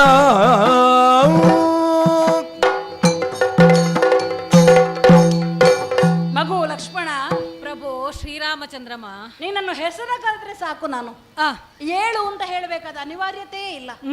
ಸದಾಕಾಲ ಅಣ್ಣನಿಂದ ಯಾವ ಆಜ್ಞೆ ಆಗುತ್ತದೆ ಎನ್ನುವಂತೆ 24 ಗಂಟೆಗಳು ಎಚ್ಚರ ಸ್ಥಿತಿಯಲ್ಲಿರುವಂತಹ ಭಾವ ನಿನ್ನದು. ಸದಾ ನಿನ್ನ ಸರ್ವದ ನಿನ್ನ ದೇಹವನ್ನಾಗಲಿ ನಿನ್ನ ಜೀವಿತವನ್ನಾಗಲಿ ಅಣ್ಣನ ಸೇವೆಗಾಗಿ ಮುಡಿಪಾಗಿಟ್ಟವನು ನೀನು. ಲಕ್ಷ್ಮಣ ಎನ್ನುವಂತಹ ಶಬ್ದ ನನ್ನ ಬಾಯಲ್ಲಿ ಬಿದ್ದ ಕ್ಷಣದಲ್ಲಿ ಎದ್ದು ನೀ ನನ್ನ ಕಾಲಬುಡದಲ್ಲಿ ಇರುತ್ತೆ. ಮಗು ಅಣ್ಣ, ಈ ಕಾಲಕ್ಕೂ ಅಂಥದ್ದೇ ಒಂದು ಅನಿವಾರ್ಯತೆ ಬಂದಿದೆ. ನಾನೇ ಇನ್ನೊಂದು ಕೆಲಸ ಮಾಡಬೇಕು ಅಂತ ಹೇಳಿದ್ರೆ ಸಾಧ್ಯವೋ ಹೇಳು? ಖಂಡಿತ ಇಲ್ಲ. ಏಕಕಾಲದಲ್ಲಿ ರಾಮನು 2 ಕಾರ್ಯವನ್ನು ಮಾಡಬೇಕು ಅಂತಾದ್ರೆ ಪ್ರತಿ ರಾಮನಾಗಿದ್ದವನಿಗೆ ಆ ಕಾರ್ಯವನ್ನು ವಹಿಸಿಕೊಡಬೇಕು. ನೋಡಿದ್ದೀಯಲ್ಲ, ಬಂದವರು ಇವರು ವಿಶೇಷ ಅತಿಥಿಗಳು. ಯಾವುದೋ ಗೌಪ್ಯವಾದಂತಹ ವಿಚಾರವನ್ನ ಮಾತನಾಡಬೇಕು ನನ್ನಲ್ಲಿ ಎನ್ನುವ ಹಾಗೆ ಮಾತನಾಡುವುದಕ್ಕೆ ಅಪೇಕ್ಷಿಸಿ ಬಂದಿದ್ದಾರೆ.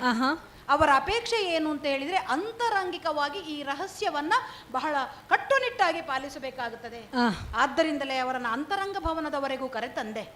ನಿನ್ನನ್ನು ಯಾಕೆ ಕರೆಸಿದೆ? ಈ ಭವನದಲ್ಲಾದರೂ ನಾವಾಡುವಂತಹ ಮಾತುಗಳು ಹೊರ ವಲಯವನ್ನ ತಲುಪುವ ಹಾಗಿದ್ದ ಒಂದು ಅವ್ಯವಸ್ಥೆ ಉಂಟಾಗಕೂಡದು.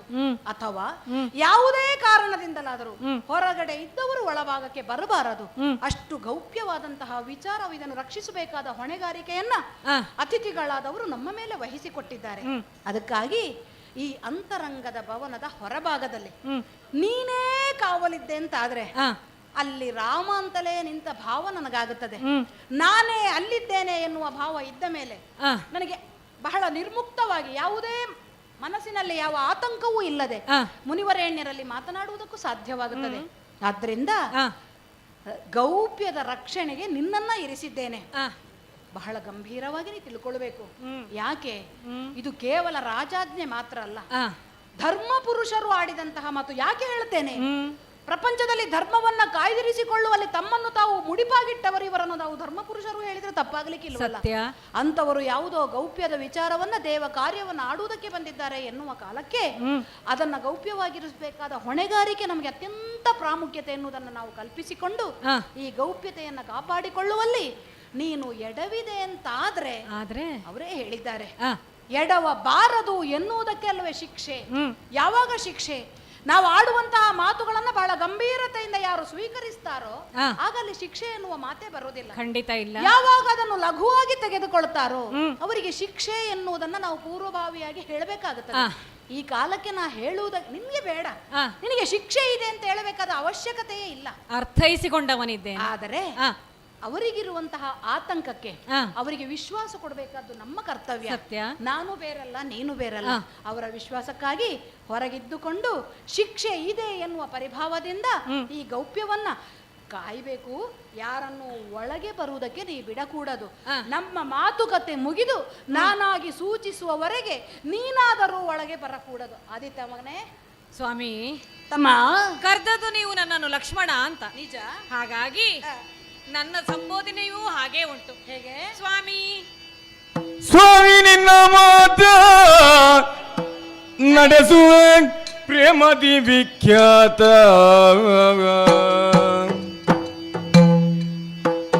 ಸ್ವಾಮಿ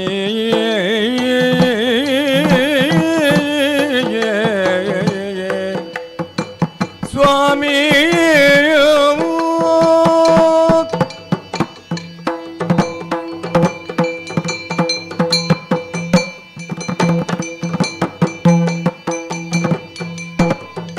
ಸ್ವಾಮಿ ನಿನ್ನ ಮಾತ ನಡೆಸುವೆ ಪ್ರೇಮದಿ ವಿಖ್ಯಾತ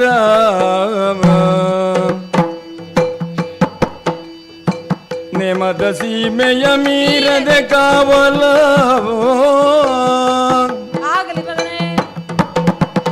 ನೇಮದ ಸೀಮೆಯ ಮೀರದೆ ಕಾವಲ ನಾಮನ ಗೊಟ್ಟ ಆಚರಿಸುವೆ ನಲಸ ಸ್ವಾಮಿ ನಿನ್ನ ಮಾತು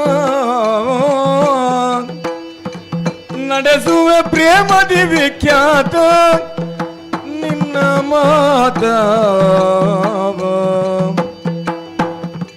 ಅಣ್ಣ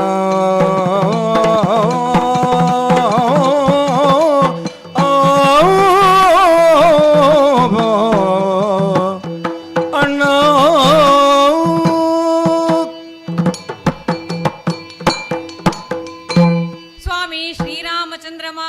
ಲಕ್ಷ್ಮಣ, ಸಿಂಹಾಸನಸ್ಥನಾದಂತಹ ನಿನ್ನ ಪದತಲಗಳಿಗೆ ವಂದಿಸಿಕೊಂಡೇ ನನ್ನ ಮಾತುಗಳನ್ನು ಪ್ರಾರಂಭ ಮಾಡ್ತಾ ಇದ್ದೇನೆ. ಯಾಕೆ?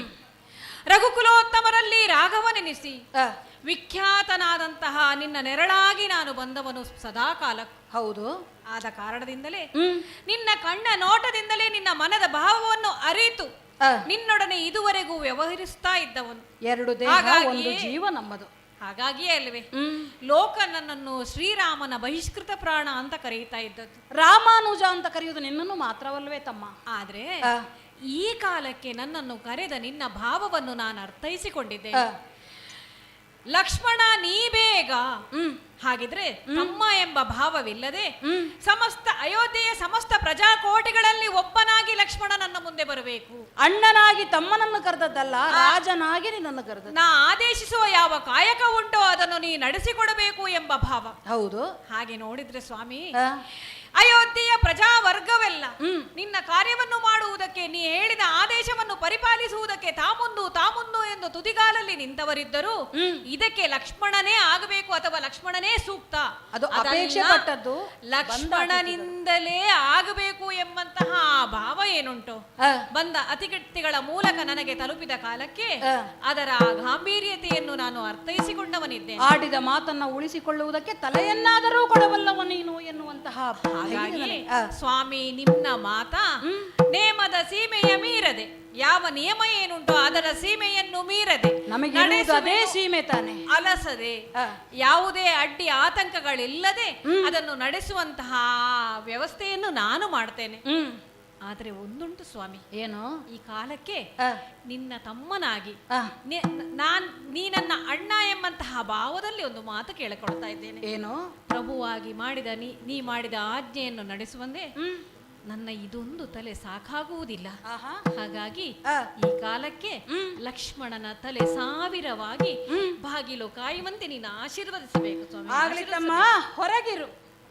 ಸ್ವಾಮಿ ರಾಮಚಂದ್ರ, ನೀವಲ್ವಾ? ಅರ್ಥೈಸಿಕೊಂಡಿದ್ದೇನೆ. ಧರ್ಮ ಪುರುಷ, ಕಾಲ ಪುರುಷ, ಧರ್ಮದೇವ. ಧರ್ಮದೇವ ಯಾರಾದ್ರೂ ನಿನ್ನನ್ನು ಕಂಡ್ರೆ ಒಮ್ಮೆ ಆತಂಕ ಪಡಬೇಕು. ಬಹುಶಃ ಅದಕ್ಕಾಗಿಯೇ ಪ್ರಚ್ಛನ್ನ ವೇಷದಿಂದ ಬಂದಿರಬೇಕು. ಹೌದು. ಅಥವಾ ನಿನ್ನ ಆಗಮನವನ್ನ ಯಾರು ಸ್ವಾಗತಿಸುವುದೂ ಇಲ್ಲ. ನಾನು ಬರಬೇಕು ಅಂತ ಯಾರು ಬಯಸುವುದೂ ಇಲ್ಲ. ಹಾಗಂತ ಇನ್ನೊಬ್ಬರ ಬಯಕೆಗೆ ಆಗಿ ನೀನು ಬರುವುದಕ್ಕೆ ಕಾಯುವುದೂ ಇಲ್ಲ. ಇಲ್ಲ. ಯಾರು ಬರ್ಲಿ, ಬರುವ ಹಾಗೆ ಬಯಸದೇ ಇರ್ಲಿ, ನೀನಂತೂ ಎಲ್ಲಿಗೆ ಹೋಗಬೇಕು ಅಂತ ನಿರ್ಧರಿಸಿದ್ದೀಯೋ ಕರ್ತವ್ಯವೇ ಮುಖ್ಯ ಅಲ್ವಾ? ಹಾಗಾಗಿರುವಾಗ ಇವತ್ತು ಬಂದದ್ದು ಅಯೋಧ್ಯೆಯ ಕಡೆಗೆ. ಹೌದು. ಈಗ ಹೇಳಬಹುದಲ್ಲ ಏನು ಕಾರ್ಯ? ಕೇಳಯ್ಯ ರಾಮಚಂದ್ರ, ಕೇಳಬೇಕು. ಕೇಳಯ್ಯ ರಾಮ, ಕೇಳಯ್ಯ ರಾಮ, ಕೇಳಯ್ಯ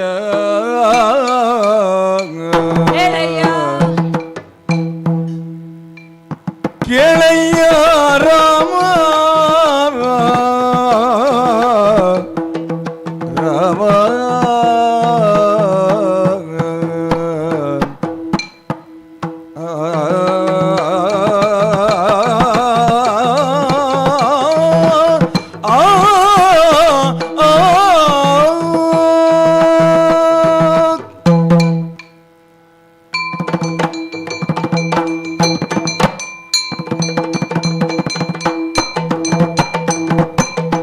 ಕೇಳಯ್ಯ ರಾಮ, ಕೇಳಯ್ಯ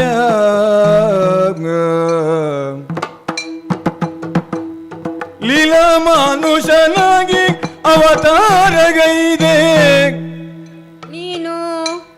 ಲೀಲಾ ಮಾನುಷನಾಗಿ ಅವತಾರಗೈದೆ, ಬಾಳಿನ ನೀತಿಯ ಬೋಧಿಸಿ ಮೆರೆದೆಯೇ,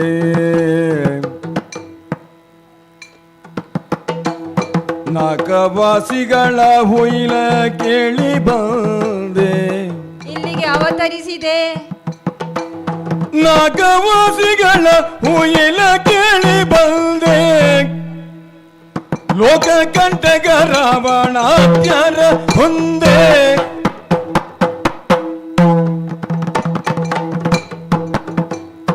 ಸಾಕೇತ ಕಿಲ್ಲಿನಿ ದೊರೆಯಾದೆ ದೇವ, ಸಾಕೇತ ಕಿಲ್ಲಿನಿ ದೊರೆಯಾದೆ ದೇವ, ವೈಕುಂಠವಾಸ ಏನಿದು ನಿನ್ನ ಭಾವ, ಸಾಕೇತ ಕಿಲ್ಲಿನಿ ದೊರೆಯಾಗಿ ಬಂದೆ, ವೈಕುಂಠವಾಸ ಏನಿದು ಭಾವ, ಏನಿದು ಭಾವ. ಕೇಳಯ್ಯ ರಾಮ, ಕೇಳಯ್ಯ ರಾಮ,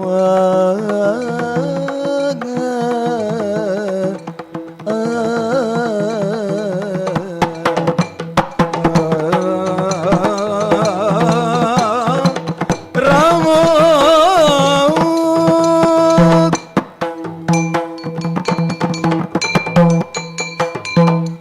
ರಾಮಚಂದ್ರ, ಕಾಲಪುರುಷ, ಲೀಲಾ ಮಾನುಷ ವಿಗ್ರಹ ಶ್ರೀರಾಮ, ಮರ್ಯಾದಾ ಪುರುಷೋತ್ತಮ ಶ್ರೀರಾಮ, ರಘುಕುಲದ ಉದ್ಧಾರಕ ರಾಘವ, ರಘುರಾಮ ಇತ್ಯಾದಿ ಎಲ್ಲ ಹೆಸರುಗಳನ್ನು ಪಡೆದ ನೀನು ಈ ಅಯೋಧ್ಯೆಯಲ್ಲಿ ಮಾಡಿದಂತಹ ಆ ಸಾಹಸ ಅದನ್ನು ಸಾಮಾನ್ಯ ಮಾನುಷರಿಂದ ಮಾಡುವುದಕ್ಕೆ ಸಾಧ್ಯವೇ ಹೇಳು?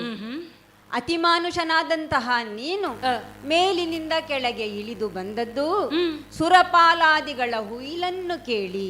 ಹೌದು. ತನ್ಮೂಲಕವಾಗಿ ರಾವಣಾದಿಗಳ ಸಂಹಾರವನ್ನು ಮಾಡುವುದಕ್ಕಾಗಿ ಮೇಲಿನಿಂದ ಕೆಳಗಿಳಿದು ಬಂದ ಭಗವಂತ ಅಂತ ನಾವೆಲ್ಲ ತಿಳಿದವರು. ಈ ಸಾಕೇತಕ್ಕೆ ನಾಥನಾಗಿ ಮೆರೆದಿದ್ದಿ. ನಿಜ. ವರ್ತಮಾನ ಕಾಲದಲ್ಲಿ ಅದೆಲ್ಲವನ್ನು ಮುಗಿಸಿ ಅಂದರೆ ಈ ಅಯೋಧ್ಯೆಯಲ್ಲಿ ಲೋಕ ಕಂಟಕರೇ ಇಲ್ಲ ಎನ್ನುವ ಹಾಗೆ ಮಾಡಿ ಅಯೋಧ್ಯೆಯನ್ನೇ ರಾಮರಾಜ್ಯವನ್ನಾಗಿ ಮಾಡಿದೆ. ಆ ರಾಮರಾಜ್ಯವನ್ನು ಮುಂದಿನ ಪೀಳಿಗೆಯವರಿಗೂ ನೀನು ತೋರಿಸಿಕೊಟ್ಟೆ. ಅಷ್ಟು ಮಾತ್ರವೇ, ಇದನ್ನೇ ವೈಕುಂಠವನ್ನಾಗಿಸಿಕೊಂಡವ ನೀನು. ಹೇ ವೈಕುಂಠ ವಾಸ, ಅಲ್ಲಿ ಮೇಲೆ ಆ ವೈಕುಂಠದ ಕಥೆ ಏನು ಹೇಳು. ಅಂದ್ರೆ ಏನಿದು ನಿನ್ನ ಭಾವ, ಏನಿದು ನಿನ್ನ ಭಾವ? ಆ ಭೂಮಿಗೆ ಸೀತೆ ಈಗ ನಿನ್ನ ಜೊತೆಯಲ್ಲಿ ಇದ್ದಾಳ ಹೇಳು. ಎಲ್ಲೂ ಅಲ್ಲ. ಭೂಮಿಗೆ ಸೀತೆ ಹೋಗಿಯಾಳೈಸೆ ನಿಜಕೆಯೇ,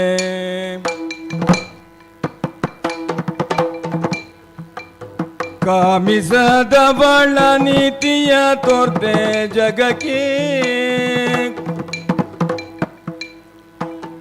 ಶ್ರೀ ಮನೋವರನೆ ಇನ್ನೇನಿದೆ ಕಾರ್ಯ, ಏನಿದೆ ಕಾರ್ಯ? ಸ್ವಾಮಿ ನಿನ್ನಯ ಲೀಲೆ ಸುರರಿಗಾಶ್ಚರ್ಯ, ಸ್ವಾಮಿ ನಿನ್ನಯ ಕಾರ್ಯ ಸುರರಿಗಾಶ್ಚರ್ಯ, ಕೀಳಯ್ಯ ರಾಮ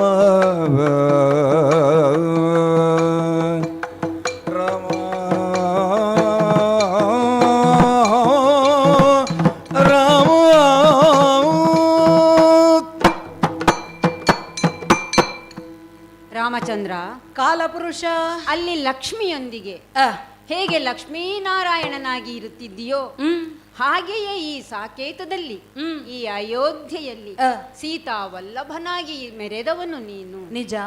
ಸೀತೆ ತನ್ನದಾದಂತಹ ಪ್ರಾಣವನ್ನು ಕಳೆದುಕೊಂಡ ಮೇಲೆ ಅವಳೊಡನೆ ಶ್ರದ್ಧೆಯಿಂದ ಅಂದ್ರೆ ಯಾವುದೇ ರೀತಿಯ ಕಾಮ ಮೋಹಿತನಾಗದೆ ನೀತಿಯಿಂದ ನಡೆದುಕೊಂಡವನು ನೀನು. ನಿಜ. ಆ ಸೀತೆಯನ್ನು ಲೋಕಕ್ಕೆ ಒಬ್ಬ ಆದರ್ಶ ಹೆಂಗಸನ್ನಾಗಿ ಮಾರ್ಪಡಿಸಿದವ ನೀನು.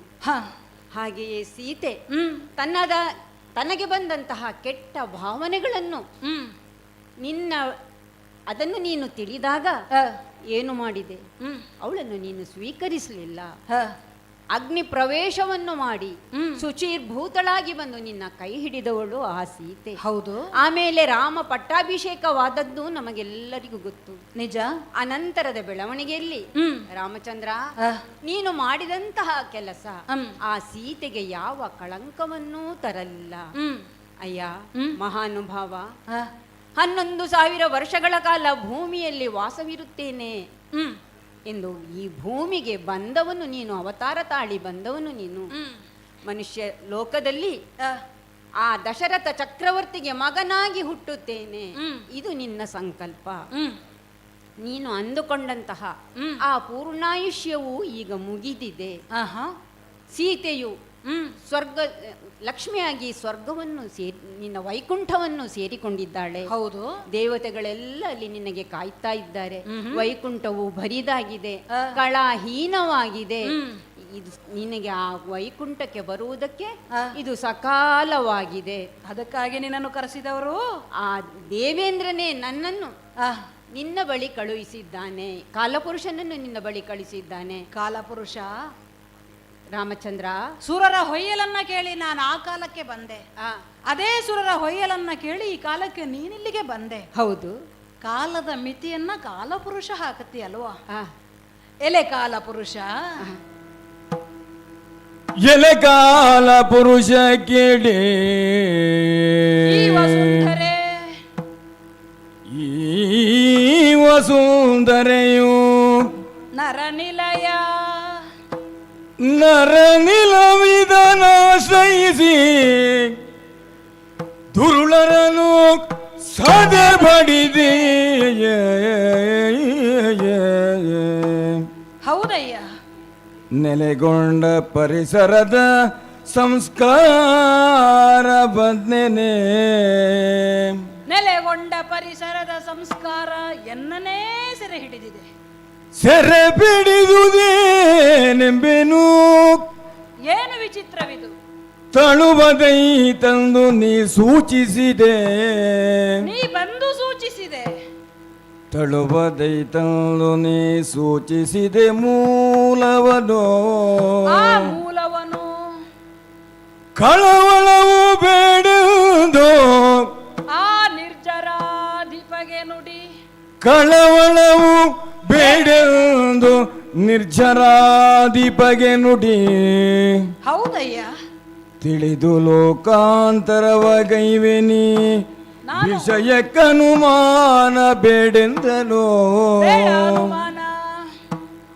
ಕಳವಳವು ಬೇಡೆಂದು ನಿರ್ಜರಾಧಿಪಗೆ ನುಡಿ. ನೀನು ನುಡಿ. ತಿಳಿದು ಲೋಕಾಂತರವಗೈವೆನಿ ವಿಷಯಕ್ಕನುಮಾನ ಬೇಡೆಂದನು. ಯಾವ ಅನುಮಾನವೂ ಬೇಡ. ಅನುಮಾನ ಬೇಡೆಂದನು. ಎಲೆ ಕಾಲ ಪುರುಷ ಕೇಳೋ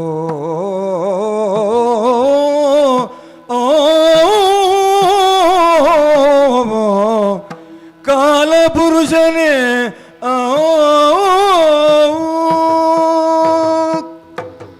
ಕಾಲ ಮಿತಿ ಮುಗಿಯಿತು ಎನ್ನುವ ಹಾಗೆ ಆತಂಕದಿಂದ ಬಂದಿದ್ದೀಯಲ್ಲ ಕಾಲಪುರುಷ.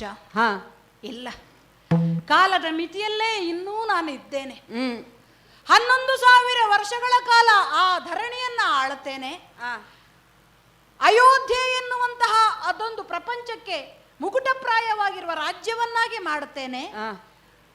ಮುಂದಿನ ಹಲವಾರು ಶತಮಾನಗಳ ಕಾಲ ರಾಜ್ಯಭಾರ ಅಂದ್ರೆ ಹೇಗಿರಬೇಕು, ಪ್ರಜೆಗಳು ಅಂದ್ರೆ ಹೇಗಿರಬೇಕು ಎನ್ನುವುದನ್ನ ಸೂಚಿಸುವ ಹಾಗೆ ಒಂದು ಪಾಠವನ್ನ ಮಾಡಿ ಬರ್ತೇನೆ. ಇಂತಹ ಒಂದು ಸಂಕಲ್ಪದಿಂದ ನೆಲಕ್ಕಿಳಿದವನು ನಾನು ಅಂತ ನೀ ಹೇಳ್ತೆ. ಹೌದು. ಈ ಕಾಲಕ್ಕೆ ನಮ್ಮಲ್ಲಿ ಕೊಲೆ ಸುಲಿಗೆಗಳಿಲ್ಲ, ಸುಳ್ಳುಗಳಿಲ್ಲ, ಮೋಸ ವಂಚನೆ ಅಸತ್ಯ ಎನ್ನುವುದರ ಯಾವ ಸುಳಿವೂ ಇಲ್ಲ. ಸತ್ಯಸಂಧರಾಗಿ ರಾಮ ರಾಜ್ಯ ಎನ್ನುವುದು ನಳನಳಿಸ್ತಾ ಉಂಟು. ಇದು ಪ್ರತಿ ವೈಕುಂಠವಾಗಿ ಉಂಟು ಎನ್ನುವ ಹಾಗೆ ನೀನು ಕಳವಳವನ್ನು ವ್ಯಕ್ತಪಡಿಸಿದ್ದಿ. ಇದುವೇ ವೈಕುಂಠ ಆದ್ರೆ ಆ ವೈಕುಂಠದ ಗತಿ ಏನು ಅಂತ ಮತ್ತೊಮ್ಮೆ ನೀನು ಕೇಳುತ್ತಾ ಇದ್ದೆ. ನಿಜ. ಭೂಮಿಜೆ ಸೀತೆ ಹೋಗಿ ಹಳೈ. ಹೌದು. ಅವಳು ಏಕಾಂಗಿಯಾಗಿ ಅಲ್ಲಿ ನನ್ನ ಬರುವಿಕೆಗಾಗಿ ಕಾಯ್ತಾ ಇದ್ದಾಳೆ. ನಿಜ. ಎಲ್ಲವೂ ಸತ್ಯ. ತಳುಹದೈ ತಂದು ನೀ ಸತ್ಯ ಮೂಲವನ್ನು ಸೂಚಿಸಿದೆ. ನೀ ಬರಬೇಕಿತ್ತು. ನೀ ಬರದೆ ನಾ ಹೋಗುವ ಹಾಗುಂಟು. ಯಾಕೆ? ನಾನು ಆವಾಗ ಹೇಳಿದ್ದು ಅದುವೇ. ವಿಶ್ವಾಮಿತ್ರರು ನನಗೆ ಹೇಳಿ ಆತ್ಮ ವೈ ಏನು ಮಾನುಷಂ ಮನ್ಯೆ. ಹೌದು. ಈ ಪ್ರಪಂಚದಲ್ಲಿ ಉತ್ತಿಷ್ಟ ನರಶಾರ್ಧೂಲ ನನ್ನ ವಿಶ್ವಾಮಿತ್ರರು ಆದೇಶಿಸಿದ್ರು. ಅನೇಕ ಮುನಿ ಮನೀಷಿಗಳೆಲ್ಲರೂ ನೀನು ಆ ನಾರಾಯಣನಿದ್ದೆ, ನಾರಾಯಣನ ಸ್ವರೂಪ ಇದ್ದಿ ಅಂತ ಹೇಳಿದಾಗ ದಶರಥ ಪುತ್ರನಾದಂತಹ ರಾಮನಿದ್ದೇನೆ, ನನರಿದ್ದೇನೆ ನಾನು, ಇದನ್ನೇ ನಾನು ಹೇಳಿಕೊಂಡು ಬಂದಿದ್ದೇನೆ. ಮಾತ್ರವಲ್ಲ, ಈ ಪ್ರಪಂಚದಲ್ಲಿ ಇರುವ ತನಕ ರಾಮ ದಶರಥಾತ್ಮಜನಾಗಿ ಮಾತ್ರ ನೆಲೆಗೊಳ್ಳುವುದಕ್ಕೆ ಸಾಧ್ಯ. ಒಬ್ಬ ಮನುಷ್ಯನಾಗಿದ್ದುಕೊಂಡು ಮಾಧವನಾಗುವುದು ಹೇಗೆ, ಅದು ಸಾಧ್ಯವಿದೆ ಎನ್ನುವುದನ್ನು ತೋರಿಸಿಕೊಡುವುದಕ್ಕಾಗಿ ಈ ನನ್ನ ಜನ್ಮವನ್ನು ಅಥವಾ ಅವತಾರವನ್ನು ಸಂಕಲ್ಪವಾಗಿರಿಸಿಕೊಂಡವನು ನಾನು. ಮಾಡಬೇಕಾದಂತಹ ಕಾರ್ಯವನ್ನೆಲ್ಲ ಮಾಡಿ ಮುಗಿಸಿದ್ದೇನೆ ಅಂತ ಹೇಳಿ ರಾವಣಾದ್ಯರನ್ನ ಕೊಂದಿದ್ದೇನೆ. ಹೌದು. ಯಾಕೆ ಇದನ್ನ ವಿಶೇಷವಾಗಿ ಒತ್ತಿ ಹೇಳ್ತಾ ಇದ್ದೇನೆ? ಸುರಲೋಕವನ್ನು ನಡುಗಿಸುವ ಹಾಗೆ 14 ಲೋಕಗಳನ್ನು ತನ್ನ ವಶದವರ್ತಿಯನ್ನಾಗಿ ಮಾಡಿಕೊಂಡು ದಶಕಂಠನು ಅಲ್ಲೋಲ ಕಲ್ಲೋಲವನ್ನಾಗಿ ಮಾಡಿದ್ದು ಈ ಪ್ರಪಂಚವನ್ನು. ಆ ಸಂದರ್ಭದಲ್ಲಿ ಭಯಭೀತನಾದಂತಹ ಸುರಪಾಲನೆ ನನಗೆ ಬಂದು ಬಿನ್ನಹವನ್ನ ಕೊಟ್ಟದ್ದು. ಹೌದು. 14 ಲೋಕಗಳು ಗಡಗಡನೆ ನಡುಗುತ್ತಾ ಉಂಟು. ಈ ರೀತಿಯ ಅವ್ಯವಸ್ಥೆಯನ್ನು ಸರಿಪಡಿಸಬೇಕಾದ್ರೆ ಅಂತಹ ಅಸುರನನ್ನು ಕೊಲ್ಲುವುದಕ್ಕೆ ನೀನಲ್ಲದೆ ಅನ್ಯರಿಂದ ಅಸಾಧ್ಯ. ಆ ಕಾಲಕ್ಕೆ ರಾಮನಾಗಿ ನಾನು ಅವತರಿಸಿದೆ. ಈಗ ಇಲ್ಲಿಯೇ ನೆಲೆಗೊಳ್ಳುವಂತಹ ಆಲೋಚನೆಯನ್ನು ಮಾಡಿದ್ಯೋ ಎನ್ನುವಂತ ಒಂದು ಆತಂಕವನ್ನ ನಿನ್ನಲ್ಲಿ ಹೇಳ್ತಾ ಇದ್ದೀನಿ. ನೆನಪಿಸುವುದಕ್ಕಾಗಿ ಬಂದಿದ್ದೇನೆ. ಬರಬೇಕಲ್ವಾ? ಎಚ್ಚರಿಸುವುದಕ್ಕಾಗಿ ಎಚ್ಚರಿಸಬೇಕಲ್ವಾ? ಹೌದು. ಕಾಲ ಮುಗಿಯಿತು ಅಂತಲ್ಲ, ಇಲ್ಲಿ ನರನಾಗಿಯೇ ನಾನು ಪ್ರತಿ ಕ್ಷಣಗಳನ್ನು ಕಳೀತೇನೆ ಅಂತ ಆಗುವಾಗ ಇಲ್ಲಿಂದ ಹೊರಡುವ ಕಾಲ ಬರಬೇಕಾದ್ರೂ ನೈಸರ್ಗಿಕವಾಗಿ ಎಲ್ಲರಿಗೂ ಕಾಲನ ಪ್ರವೇಶ ಆಗುವ ಹಾಗೆ ನನಗೂ ಆಗಬೇಕು. ಅಯ್ಯ, ಏನು? ವಸುಂಧರೆಯು ನರನಿಲಯ. ನರನಿಲಯದಲ್ಲಿ ನರನಾಗಿ ನಾಟಕ ಮಾಡುವುದಕ್ಕೆ ಬಂದವನಾದರೂ ನರನಾಗಿಯೇ ನನ್ನ ಪಾತ್ರವನ್ನು ಮುಗಿಸಬೇಕಾದ ಅನಿವಾರ್ಯತೆ ನನಗುಂಟು. ಹೌದು. ಯಾವನಿಗೆ ಆದರೂ ಯಮನ ಬರುವಿಕೆ ಇಲ್ಲದೆ ಹೋಗುವುದಕ್ಕಿಲ್ವಲ್ಲ. ಹಾಗಿರುವಾಗ ನರನೇ ಆಗಿರುವ ನಾರಾಯಣನೇ ಆದ್ರೂ ಈ ಕಾಲಕ್ಕೆ ಯಮನಾಹ್ವಾನವರದೆ ಹೋಗುವುದಕ್ಕಿಲ್ಲ. ಆಮೇಲೊಂದು ಮಾತಾಡಿದೆಯಲ್ಲ, ಈ ವಸುಂಧರೆಯೇ ನನ್ನನ್ನು ಬರಸೆಳೆದು ಅಪ್ಪಿದೆ. ನಿಜ ಅಯ್ಯ, ಇಲ್ಲಿ ಅನುಭವವೇ ಬೇರೆ. ಬಂದು ನಿಂತ ಕಾಲಕ್ಕೆ ನಿಬ್ಬೆರಗಾಗಿ ನೀನೇ ಕಂಡೆಯಲ್ಲ. ಹೌದು. ಪ್ರತಿದಿನವೂ ನವ ನವೀನವಾಗಿ ಕಾಣುವಂತದ್ದು ಯಾವುದನ್ನು ಅಂತ ಕೇಳಿದ್ರೆ ಸ್ವರ್ಗ ಅಲ್ಲ, ಅದು ಪಾತಾಳ ಅಲ್ಲ, ಬದಲಾಗಿ ಈ ಭೂಲೋಕ ಮಾತ್ರ. ನಿತ್ಯವೂ ಹೊಸತನ ಉಂಟು, ಪ್ರತಿಯೊಂದು ಕ್ಷಣವೂ ತಿಳುವಳಿಕೆ ಉಂಟು, ಅನುಭವದ ಸಾರ ಉಂಟು. ಇಂದು ಇದ್ದ ಹಾಗೆ ನಾಳೆ ಇಲ್ಲ, ನಾಳೆ ಇದ್ದ ಹಾಗೆ ನಾಡಿದ್ದಿಲ್ಲ, ನಾಡಿದ್ದಿದ್ದ ಹಾಗೆ ನಿನ್ನೆ ಇರಲಿಲ್ಲ. ಅಂದ್ರೆ ಆ ನವೀನತೆ ಏನುಂಟು, ಆ ವಸುಂಧರೆ ಎನ್ನುವಂಥದ್ದು ನಮ್ಮ ಪಂಚ ಆ ಯಾವ ಇಂದ್ರಿಯಗಳುಂಟು ಅದನ್ನು ಸೆರೆ ಹಿಡಿದು ಬಿಡುತ್ತದೆ. ಅದಕ್ಕೆ ನರ ಆದ್ರೇನು, ನಾರಾಯಣ ಆದ್ರೇನು, ಎಲ್ಲರನ್ನ ತನ್ನತ್ತ ಆಕರ್ಷಿಸಿಕೊಂಡು ಈ ಪ್ರಪಂಚದಲ್ಲಿ ಹುಟ್ಟಿದವನಿಗೆ ಇದು ಬೇಕು ಬೇಕು ಬದುಕಬೇಕು ಅಂತ ಅನ್ನಿಸ್ತದೋ ಇಲ್ವೋ, ಆದ್ರೆ ಸಾಕು ಹೋಗಬೇಕು ಅಂತ ಅನ್ನಿಸುವುದಿಲ್ಲ. ಹೌದು, ಅದು ಈ ಪ್ರಪಂಚದ ವಿಶೇಷವಾದಂತಹ ಅಷ್ಟೊಂದು ಮಣ್ಣಿನ ವಾಸನೆ ನಿನಗೆ ಮಣ್ಣಿನ ವಾಸನೆ ಗುಣ ಅಂದ್ರೆ ಅದು. ಹೌದು. ಈಗ ನನ್ನನ್ನು ಸೆರೆ ಹಿಡಿದದ್ದು ಇದೇ ಮಣ್ಣಿನ ಗುಣ. ಹಾಗಂತ ನಾ ಬರುವುದಿಲ್ಲ ಅಂತ ಹೇಳುವುದಿಲ್ಲ, ಬರ್ತೇನೆ. ನಾಟಕ ಮುಗಿದಾಗಲೇ ಬರಬೇಕು. ನಾಟಕದ ಮಧ್ಯದಿಂದ ಹೇಗೆ ಬರಬೇಕು? ಇನ್ನೇನು ನಾಟಕ ಮುಗಿತದೆ ಅಂತ ಆಗುವಾಗ ಮುಗಿದದ್ದು ಆ ಪಾತ್ರಧಾರಿ ಹೋದದ್ದೇ ಗೊತ್ತಿಲ್ಲದ ಹಾಗೆ ಅಲ್ಲಿಂದ ನಿರ್ಗಮಿಸಬೇಕು. ಅಂತಹ ಒಂದು ನಿರ್ಗಮನದ ಅವಕಾಶವನ್ನ ನಾ ಕಾಯುತ್ತಾ ಇರುವ ಸಂದರ್ಭದಲ್ಲಿಯೇ ತಳುಹದೈ ತಂದು ನೀ ಸೂಚಿಸಿದೆ ಮೂಲವನು. ಒಳ್ಳೆದಾಯ್ತು, ನೀ ಬಂದದ್ದು ಒಳ್ಳೆದಾಯ್ತು. ನಿರ್ಜರಾಧಿಪಗೆ ಹೇಳು, ಯಾವ ಒಂದು ಉದ್ದೇಶವನ್ನು, ಯಾವುದೊಂದು ಕಾರಣವನ್ನ ನಿಮಿತ್ತವಾಗಿಸಿಕೊಂಡು ನಾನು ಈ ಪ್ರಪಂಚಕ್ಕೆ ಬಂದೆನೋ ಅದೇ ತರಹದಲ್ಲಿ ನಿರ್ಗಮನ ಮಾಡುವುದಕ್ಕೊಂದು ಕಾರಣ ಬೇಕಾಗುತ್ತದೆ. ಆ ಕಾರಣಕ್ಕಾಗಿ ಕಾಯ್ತಾ ಇದ್ದೇನೆ. ಬರುವುದಕ್ಕೂ ಹೋಗುವುದಕ್ಕೂ ಪ್ರಪಂಚದಲ್ಲಿ ಪ್ರತಿಯೊಂದು ಕಾರ್ಯಕ್ಕೂ ಕಾರಣ ಬೇಕು, ಕಾರ್ಯಕ್ಕೆ ಕಾರಣ ಬೇಕು, ಕಾರಣವಿಲ್ಲದೆ ಕಾರ್ಯವಿಲ್ಲ. ಅಂತಹ ಒಂದು ಕಾರಣಕ್ಕಾಗಿ ನಾನು ಎದುರು ನೋಡ್ತೇನೆ. ಆದಷ್ಟು ಬೇಗ ನನ್ನ ನಿಜ ಸ್ಥಾನವನ್ನ ಸೇರ್ತೇನೆ. ಕಳವಳ ಪಡುವುದು ಬೇಡ ಎನ್ನುವ ಹಾಗೆ ನಿರ್ಜರಾಧಿಪಗೆ ನೀ ಕಳುಹಿಸಬೇಕು, ಕಳುಹಿಸಬೇಕು, ನೀನೇ ಹೇಳಬೇಕು. ಆಗ್ಲಿ, ಹೇಳ್ತೇನೆ. ಯಾಕೆ ಹಾಗೆ ನೋಡ್ತಾ ಇದ್ದಿ? ಬಹುಶಃ ಯಾರು ಯಾರು ಯಾರು ಬರ್ತಾ ಇರೋದು ನೋಡು ನೋಡು. ಯಾರು? ಮುನಿಪೋತ್ತಮರು ಬರ್ತಾ ಇದ್ದಾರೆ. ತಂಡದರ ದೂರ್ವಾಸ ರಾಮನ ಕಂಡು ಬಯನದನುದ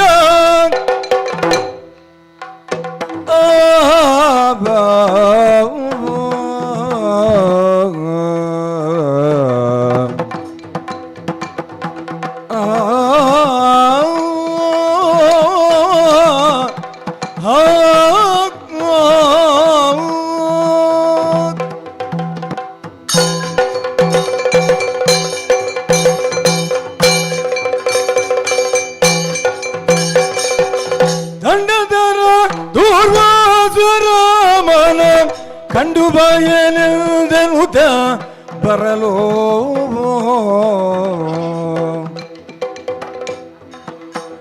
ಓ ದಂಡ ದುರ್ಜಟಿಯಂತೆ ಜ್ವಲಿಸಿ, ಉದ್ದಂಡ ದುರ್ಜಟಿಯಂತೆ ಜ್ವಲಿಸಿ ಪ್ರಚಂಡ ಮುನಿಯೋ, ಪ್ರಚಂಡ ಮುನಿಯೋ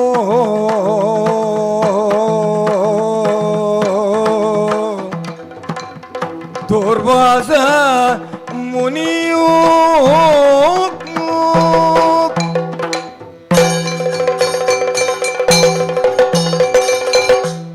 ಹರ ಶಂಭೋ ಮಹಾದೇವ.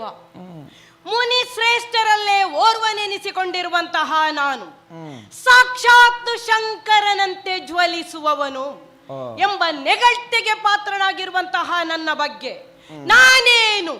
ನಾನೆಷ್ಟು ಎಂಬ ವಿಚಾರವನ್ನು ಪ್ರತಿಯೊಬ್ಬರೂ ಅರಿತವರೇ. ಆ ಕಾರಣಕ್ಕಾಗಿ ನನ್ನ ಕೂಡ ಎದುರಾಗಿ ವ್ಯವಹರಿಸತಕ್ಕವರು ಯಾರೂ ಇಲ್ಲ. ಅತ್ರಿ ಅನಸೂಯೆಯರ ಸುಪುತ್ರನಾಗಿ ಜನಿಸಿರುವಂತಹ ಈ ದೂರ್ವಾಸ ಯೋಗನಿಷ್ಠನೂ ಹೌದು, ಕರ್ಮನಿಷ್ಠನೂ ಹೌದು, ಜ್ಞಾನನಿಷ್ಠನೂ ನಾನಾಗಿರುವ ಕಾರಣಕ್ಕಾಗಿ ನಾನೇ ಶ್ರೇಷ್ಠ. ಯಾಕೆ? ನನ್ನ ಜನನದ ಸಂದರ್ಭವನ್ನೊಮ್ಮೆ ಅವಲೋಕನ ಮಾಡಿದ ಸಂದರ್ಭದಲ್ಲಿ ನನ್ನ ತಂದೆಯಾದಂತ ಅತ್ರಿ ಮಹರ್ಷಿಗಳು ಪರಬ್ರಹ್ಮನನ್ನೇ ಧ್ಯಾನಿಸತೊಡಗಿದರಂತೆ. ಆ ಕಾಲಕ್ಕೆ ಪ್ರಕಟಗೊಂಡವರು 3 ಮೂರ್ತಿಗಳು. ನನ್ನಪ್ಪ ಅವರಲ್ಲಿ ಕೇಳಿದ್ದು ಪರಬ್ರಹ್ಮನನ್ನು ನಾನು ಬೇಡಿದ್ದು 3 ಜನರು ಒಟ್ಟಿಗೆ ಬರುವ ಕಾರಣ ಏನಿತ್ತು? ಆ ಕಾಲಕ್ಕೆ ಹೇಳಿದ್ರಂತೆ, ಅಖಂಡವಾದದ್ದು ಖಂಡವಾಗಿಯೇ ಬಂದಿದೆ. ಆ ಕಾರಣಕ್ಕಾಗಿಯೇ ಬ್ರಹ್ಮನ ಅನುಗ್ರಹದಿಂದ ಜನಿಸಿದವನು ನನ್ನಣ್ಣನಾದಂತ ಚಂದ್ರದೇವ, ಶ್ರೀಹರಿಯ ಅಂಶದಿಂದ ಜನಿಸಲ್ಪಟ್ಟವನು ದತ್ತಾತ್ರೇಯ, ದುರ್ಜಟಿಯ ಅಂಶದಿಂದ ಅನುಗ್ರಹಿತನಾದವನು ಈ ದೂರ್ವಾಸ. ಹೌದು, ಯೋಗದ ಪ್ರತೀಕವಾಗಿ ಜ್ವಲಿಸುತ್ತಿರುವಂತಹ ಈ ಯೋಗ ದಂಡ ನನ್ನ ಕೈಯಲ್ಲಿ ರಾರಾಜಿಸ್ತಾ ಇದೆ. ಇದೋ ನನ್ನ ಕೈಯಲ್ಲಿ ಕಾಣುತ್ತಿರುವಂತಹ ಕಮಂಡಲ ಜಪಸ್ಸರ, ಇದು ತಪ್ಪಿ ಹೋಗುವುದಕ್ಕೆ ಸಾಧ್ಯವಿಲ್ಲ. ಆದರೆ ಈ ದೂರ್ವಾಸನ ಬಗ್ಗೆ ಅದೆಷ್ಟು ವಿಚಾರಗಳನ್ನು ಮಾತನಾಡುವವರು ಇದ್ದಾರೆ. ವಾಸನೆಯ ಬಟ್ಟೆಯನ್ನು ತೊಟ್ಟಿರುವವನು ದೂರ್ವಾಸ. ಅದು ಹೌದಾಗಿದ್ದರೆ ಆಲೋಚಿಸಬೇಕಾದಂತ ವಿಚಾರ. ನನ್ನ ನಾಮಕರಣವನ್ನು ಮಾಡುವಂತಹ ಸಂದರ್ಭದಲ್ಲಿ ಮಾತಾಪಿತರು ಮಗುವಿಗೆ ನಾಮಕರಣ ಮಾಡುವ ಕಾಲದಲ್ಲಿ ವಾಸನೆಯ ಬಟ್ಟೆಯನ್ನು ತೊಟ್ಟಿದ್ದೇನೆ. ಹಾಗಿದ್ದರೆ ಪರಮಾತ್ಮನ ಸಂಕಲ್ಪ ಇದು ಅರ್ಥೈಸಿಕೊಳ್ಳುವವರಿಗೆ ಮಾತ್ರ ಸಾಧ್ಯ. ತಪೋಚಿಂತನೆಯಿಂದ ಜನಿಸಲ್ಪಟ್ಟಂತ ಈ ದೂರ್ವಾಸ ಜಗತ್ತಿನ ಒಳಿತನ್ನೇ ಬಯಸುವವನು. ಆ ಕಾರಣಕ್ಕಾಗಿ ನಾನು ತೊಟ್ಟಂತ ಬಟ್ಟೆಯ ಬಗ್ಗೆ ಯೋಚಿಸುವವನು ನಾನಲ್ಲ. ಮುಖದ ಆ ಕಾಂತಿ ಇರಬಹುದು, ದೇಹದ ಅಲಂಕಾರ ಇರಬಹುದು, ಇದೆಲ್ಲವೂ ನನಗೆ ನಗಣ್ಯ. ಹಾಗಿದ್ದರೆ ದುರ್ವಾಸನಿಗೆ ಬೇಕಾದದ್ದು ಏನು? ತಪೋಚಿಂತನೆ. ಯಾವನೋ ಒಬ್ಬ ದೇವನ ಬಗ್ಗೆ ನಾನು ಪೂಜೆ ಮಾಡುವವನಲ್ಲ. ಯಾಕೆ? ಆತ್ಮ ಜಾಗೃತಿಗಾಗಿ ನನ್ನನ್ನೇ ನಾನು ನಿವೇದಿಸಿಕೊಂಡವ. ಪ್ರಪಂಚದ ಒಳಿತಿಗಾಗಿ ನನ್ನ ಧ್ಯಾನ. ಈ ಧ್ಯಾನದ ಸಂಪಾದನೆ ಜ್ಞಾನದ ರೂಪದಲ್ಲಿ ಪಡೆಯಬೇಕು. ಆ ಕಾರಣಕ್ಕಾಗಿಯೇ ತಪಸ್ಸಿಗಾಗಿ ಕುಳಿತಂತಹ ನಾನು ಏಕಾಏಕಿಯಾಗಿ ಕಣ್ಣು ಬಿಟ್ಟಂತಹ ಸಂದರ್ಭದಲ್ಲಿ ಆ ನನ್ನ ಯೋಗದ ಪ್ರತೀಕ ಅಥವಾ ಧ್ಯಾನದ ಆ ಪ್ರಭಾವ ಎಷ್ಟುಂಟು ಇದೆಲ್ಲವೂ ಈ ಕಡೆಯ ಪರಿಸರವನ್ನು ನೋಡುವಾಗ ಅವಲೋಕನವಾಗ್ತಾ ಇದೆಯಲ್ಲ. ಕಾಣಿಸುತ್ತಿರುವಂತಹ ಗಿಡ ಮರ ಪೊದರೆಗಳು ಅಷ್ಟು ಮಾತ್ರವಲ್ಲ, ಸುತ್ತಲೂ ಕಾಣುತ್ತಿರುವ ಅರಣ್ಯವೇ ನನ್ನನ್ನೇ ಪೊದರಿಕೊಂಡಿವೆ. ಭಾಸವಾಗುತ್ತಾ ಇದೆ ನನ್ನನ್ನು ಸುತ್ತುವರಿದಿದೆ ಎಂದಾದರೆ ಅದೆಷ್ಟು ವರ್ಷಗಳಿಂದ ನಾನು ತಪಸ್ಸನ್ನಾಚರಿಸಿರಬಹುದು. ಹೌದು, ಧ್ಯಾನಾಸಕ್ತನಾದಂತಹ ಸಂದರ್ಭದಲ್ಲಿ, ಅಂತರ್ಮುಖಿಯಾದಂತಹ ಲೋಕದಲ್ಲಿ ಯಾವುದನ್ನು ಕಾಣುವವನಿ ದೂರ್ವಾಸನಲ್ಲ. ಬಹಿರ್ಮುಖನಾದಂತಹ ಕಾಲದಲ್ಲಿ ಕಂಡುಕೊಂಡದ್ದೇನನ್ನು? ಹಸಿವೆ. ಹೌದು, ಮನುಷ್ಯನಾದವನಿಗೆ 2 ಬಗೆಯ ಹಸಿವೆಗಳಿರುವುದು ಸಹಜವಂತೆ. ಒಂದು, ಕಂಠದ ಮೇಲೆ ತಲೆಯ ಒಳಗಡೆ ಇರತಕ್ಕಂತಹ ಮೆದುಳಿನಲ್ಲಿ ಕಾಣುವ ಜ್ಞಾನದ ಸಂಪಾದನೆ. ಆ ಜ್ಞಾನವೆಂದ ಹಸಿವನ್ನು ನೀಗಿಸಿಕೊಂಡವ ನಾನು ಸಂತುಷ್ಟಗೊಂಡಿದ್ದೇನೆ. ಹಾಗಿದ್ದರೆ ಈಗ ಕಾಣಿಸಿಕೊಂಡಂತಹ ಹಸಿವು ಯಾವುದು? ಕಂಠದ ಒಳಗಡೆ ಹೊಟ್ಟೆಯಲ್ಲಿ ಕಾಣಿಸಿಕೊಂಡಂತಹ ಹಸಿವೆ ಮಾತ್ರವಲ್ಲ, ಒಂದು ರೀತಿಯ ಕುತೂಹಲದ ಹಂಬಲದ ಹಸಿವು ನನಗಾಗ್ತಾ ಇದೆ. ಸಾಮಾನ್ಯರಿಂದ ಉಣ್ಣುವಂತ ಈ ಹಸಿವೆಯ ಯೋಚನೆ ಮಾಡಿದಾಗ ಈ ಅನ್ನವನ್ನು ಉಣ್ಣುವವನು ನಾನು ಕೊನೆಯವನೇ ಆಗಬೇಕು, ಅಥವಾ ನನಗೆ ಅನ್ನವನ್ನು ಇಕ್ಕುವವನಿಗೂ ಇದು ಕೊನೆಯದೇ ಆಗಿರಬೇಕು. ಆಲೋಚನೆ ಮಾಡಿದಾಗ ಖಂಡಿತಲ್ವಾ ನಾನು ಉಣ್ಣುವಂತ ಅನ್ನ ಎಲ್ಲಿಯದ್ದು? ಸಾಕೇತಪುರ. ಹೌದು, ಅಯೋಧ್ಯಾಪತಿಯಾಗಿರತಕ್ಕಂತಹ ಶ್ರೀರಾಮಚಂದ್ರನ ಕೈಯಿಂದ ನಾನು ಉಣ್ಣಬೇಕಾದಂತ ಅನ್ನ. ಹಾಗಿದ್ದರೆ ಈ ಹಸಿವೆಯ ಪ್ರಚೋದನೆಯಾಗಿ ಕಾಣಿಸಿಕೊಂಡಂತ ಹಸಿವನ್ನು ನೀಗಿಸಿಕೊಳ್ಳುವುದಕ್ಕೋಸ್ಕರವಾಗಿ ದಯಾಸಾಗರನು, ಆದಿ ದೇವನು, ಸರ್ವಲೋಕ ಸಂಪನ್ನನು, ದುಷ್ಟ ನಿಗ್ರಹನು, ಶಿಷ್ಟ ಪರಿಪಾಲಕನೂ ಆದಂತಹ ಪುಂಡರೀಕಾಕ್ಷನಾದಂಥ ಆ ಮನೋಹರ ಸ್ವಾಮಿಯನ್ನು ಕಾಣುವುದಕ್ಕೋಸ್ಕರವಾಗಿ ಅಯೋಧ್ಯಾಪುರವನ್ನು ಸೇರಿಕೊಳ್ಳುತ್ತೇನಂತೆ. ನೋಡೋಣ. ಬಂದೇನಲ್ಲ, ಬಂದು ಸುತ್ತುವರಿದು ನೋಡಿದಾಗ ಒಳಗೆ ಹೊರಗೆ ಎಲ್ಲಿಯೂ ಶ್ರೀರಾಮನನ್ನು ಕಾಣುವುದಕ್ಕೆ ಸಾಧ್ಯವಾಗುವುದಿಲ್ಲ. ಖಂಡಿತಲ್ಲ, ಆ ಕಡೆ ಮಂತ್ರನಾಗಾರದತ್ತ ಶ್ರೀರಾಮನ ಇರವನ್ನು ಕಂಡಿದ್ದೇನೆ. ಹಾಗಾಗಿ ರಾಮನೆಡೆಗೆ ಸಾಗುತ್ತೇನಂತೆ. ನೋಡೋಣ.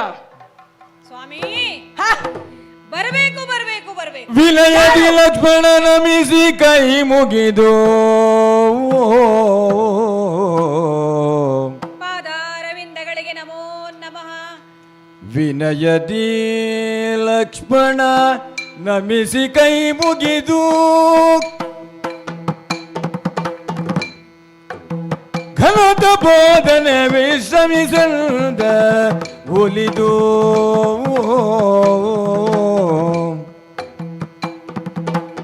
ಘನತ ಬೋಧನೆ ವಿಶ್ರಮಿಸದ ಒಲಿದು ಹೀಗೆ ಬಂದು ವಿಶ್ರಮಿಸಿಕೊಳ್ಳಬೇಕು ಸ್ವಾಮಿ. ವಿನಯದಿ ಲಕ್ಷ್ಮಣ ನಮಿಸಿ ಕೈ ಮುಗಿದು ತಪೋಧನರೇ ನಮಿಸಿ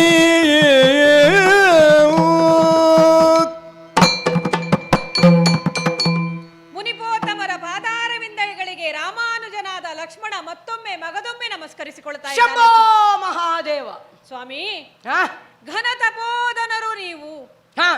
ಹಾಗಾಗಿ ಅಯೋಧ್ಯೆಯ ಈ ನೆಲಕ್ಕೆ ನಿಮ್ಮ ಆಗಮನವಾದಾಗ ಒಂದೊಮ್ಮೆಗೆ ನಮ್ಮ ವಂಶದ ಮೂಲ ಪುರುಷನಾದಂತಹ ಭಗವಾನ್ ಭಾಸ್ಕರನೇ ಇಳಿದು ಬಂದನು.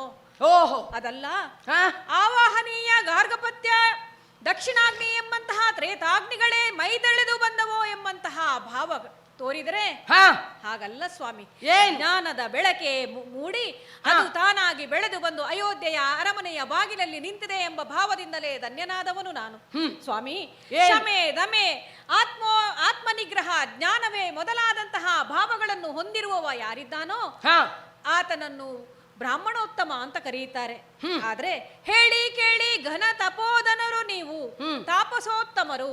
ನಶ್ವರವಾದಂತಹ ವಸ್ತುಗಳಲ್ಲೆಲ್ಲ ನಾಶರಹಿತನಾದಂತಹ ಭಗವಂತನನ್ನು ಸಾಕ್ಷಾತ್ಕರಿಸುತ್ತಾ ದೇಹ ಭೇದಗಳಿಂದ ಬೇರೆ ಬೇರೆ ಆದುಗಳಲ್ಲಿ ಅಖಂಡತ್ವವನ್ನು ಕಾಣುತ್ತಾ ಲೋಕ ಕಲ್ಯಾಣಕ್ಕಾಗಿ ಸ್ವಾರ್ಥ ರಹಿತರಾಗಿ ತಪಸ್ಸನ್ನು ಆಚರಿಸುವವರು ಕಾಂತಾರಹಿತರು. ಅಂತಹ ತಮ್ಮ ಆಗಮನದಿಂದ ಅಯೋಧ್ಯೆ ಪಾವನವಾಯಿತು. ಯಾಕೆ? ತಮ್ಮ ಪಾದಾಗ್ನಿಯ ಸ್ಪರ್ಶದಿಂದಲೇ ಅಯೋಧ್ಯೆಯ ಪಾಪಗಳೆಲ್ಲ ನಾಶವಾದವು. ಹಸ್ತಾಗ್ನಿಯ ಸ್ಪರ್ಶದಿಂದ ಅಯೋಧ್ಯೆಯ ದುಶ್ಶಕನಗಳೆಲ್ಲ ದೂರವಾದವು. ಹಾಗೆಯೇ ನಿಮ್ಮ ಉದರಾಗ್ನಿಯಿಂದ ಹೊರಟಂತಹ ಮಾತುಗಳೇನುಂಟು ಅದರಿಂದ ನಮ್ಮ ಅರಮನೆಯೇ ಪಾವನವಾಗುತ್ತದೆ ಎಂಬ ಭಾವದಲ್ಲಿದ್ದೇನೆ ಸ್ವಾಮಿ. ಪಾದ್ಯ, ಅರ್ಘ್ಯ, ಆಚಮನ, ನೈವೇದ್ಯ, ಆಸನಗಳೇ ಮೊದಲಾದಂತಹ ಅತಿಥಿ ಸತ್ಕಾರವನ್ನಿತ್ತು ಪಂಚಾಗ್ನಿಯನ್ನು ನಿವಾರಿಸಿದವನಿದ್ದೇನೆ. ಇದೋ ಇಲ್ಲಿ ಕಾಡುವಂತಹ ಸ್ವರ್ಣಪೀಠ ಏನುಂಟು ನಿಮ್ಮ ಆ ತಪಸ್ಸಿನ ಆ ಕಾರ್ಯಕ್ಕೆ ಮುನಿಗಳ ನಿಯಮಕ್ಕೆ ಭಂಗ ಬಾರದಂತೆ ದರ್ಬೆಯನ್ನು ಹಾಸಿ ನಿಮ್ಮನ್ನು ಅಲ್ಲಿ ಕುಳ್ಳಿರುವಂತೆ ವಿನಂತಿಸಿಕೊಳ್ತಾ ಇದ್ದೇನೆ. ಮಾತು ಪ್ರಭು, ಕ್ಷಣ ಕಾಲ ವಿಶ್ರಮಿಸಬೇಕು. ಇಷ್ಟೆಲ್ಲ ಅತಿಥಿ ಸತ್ಕಾರ ಯಾರಿಗೂ ನೀನು ಮಾಡುವುದು? ತಮಗೆ ಸ್ವಾಮಿ. ಇದೆಲ್ಲವೂ ಅಗತ್ಯವೇ ಇಲ್ಲದವನು ನಾನು. ನನಗೆ ಬೇಕಾದುದೇನು ಗೊತ್ತಾ? ಆ ಪುಂಡರೀಕಾಕ್ಷನಲ್ಲಿ ಪುಂಡರೀಕಾಕ್ಷ ಶ್ರೀರಾಮನೆಲ್ಲಿಯನು ಶ್ರೀರಾಮ ಎಲ್ಲಿಯನು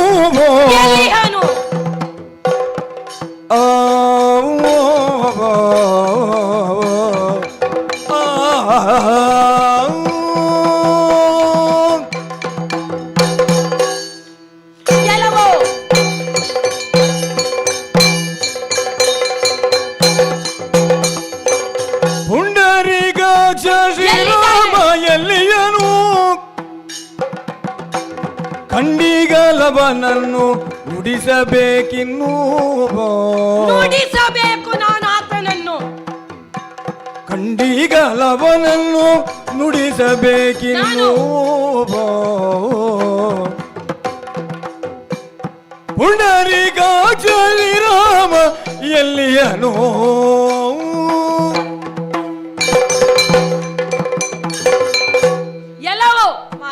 ನೀನು ಯಾರು ಎಂಬುದು ನನಗೆ ಗೊತ್ತಿಲ್ಲ. ಅದು ನನಗೆ ಗೊತ್ತಾಗಬೇಕಾದಂತ ಅವಶ್ಯಕತೆಯೂ ಇಲ್ಲ. ನಾನು ನೋಡುವುದಕ್ಕೋಸ್ಕರವಾಗಿ ಬಂದದ್ದು ಯಾರನ್ನು ಗೊತ್ತಾ? ಆ ಪುಂಡರೀಕಾಕ್ಷ, ಅರ್ಥಾತ್ ಅಯೋಧ್ಯೆಯ ಪತಿಯಾದಂತಹ ಶ್ರೀರಾಮಚಂದ್ರ. ಆತನನ್ನು ಕಂಡು ಅಗತ್ಯವಾದಂತಹ ವಿಚಾರಗಳನ್ನು ಮಾತನಾಡುವುದಕ್ಕಾಗಿದೆ. ನೀನೇನು ಹೇಳುತ್ತಾ ಇದ್ದೀ? ಬಂದು ಸತ್ಕಾರಗೊಳ್ಳಬೇಕು, ಸ್ವಲ್ಪ ಹೊತ್ತು ವಿಶ್ರಮಿಸಿಕೊಳ್ಳಬೇಕು. ವಿಶ್ರಮಿಸಿಕೊಳ್ಳುವುದಕ್ಕೆ ಬಂದವ ನಾನಲ್ಲ. ಹಾಗಾಗಿ ಎಲ್ಲಿದ್ದಾನೆ ರಾಮ? ತೋರಿಸು ನನಗೆ, ತೋರಿಸು. ಸ್ವಾಮಿ, ಏನು?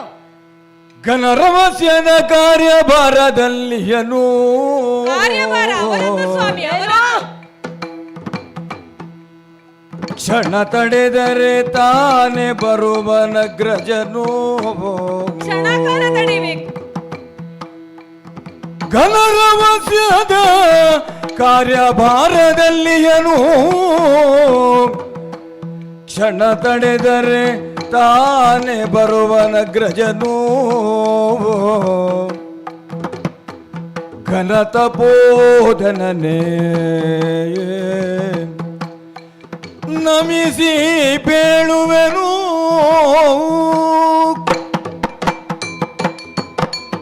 ಸ್ವಾಮಿ ಮುನಿಕುಲೋತ್ತಮರೇ, ಏನು? ನಿಮ್ಮಂತಹವರಿಗೆ ಘನ ಲಘು ಎಂಬುದು ಸಾಮಾನ್ಯ ವಿಷಯವೇ ಹೌದಾದರೂ ನಮ್ಮಂತ ಸಾಮಾನ್ಯರು ಹಾಗಲ್ಲವಲ್ಲ. ಕಾಲದ ಅಧೀನರು ನಾವು ಸ್ವಾಮಿ. ಘನ ಲಘು ಎಂಬುದು ನಮಗೆ ಯಾವತ್ತೂ ವೇದ್ಯವಾಗುತ್ತದೆ. ಅದನ್ನು ನಾವು ಪರಿಗಣಿಸಲೇಬೇಕಾಗುತ್ತದೆ. ಹಾಗಾಗಿ ನನ್ನಣ್ಣ ಶ್ರೀರಾಮಚಂದ್ರಮ ಅಲ್ಲ, ನೀವಂದಂತೆ ಅಯೋಧ್ಯಾಪತಿಯಾದಂತಹ ಪುಂಡರೀಕಾಕ್ಷ ಶ್ರೀರಾಮಚಂದ್ರಮ ಘನ ರಹಸ್ಯದ ಕಾರ್ಯ ಭಾರದಲ್ಲಿ ಅಂತರಂಗ ಭವನವನ್ನು ಹೊಕ್ಕವನಿದ್ದಾನೆ.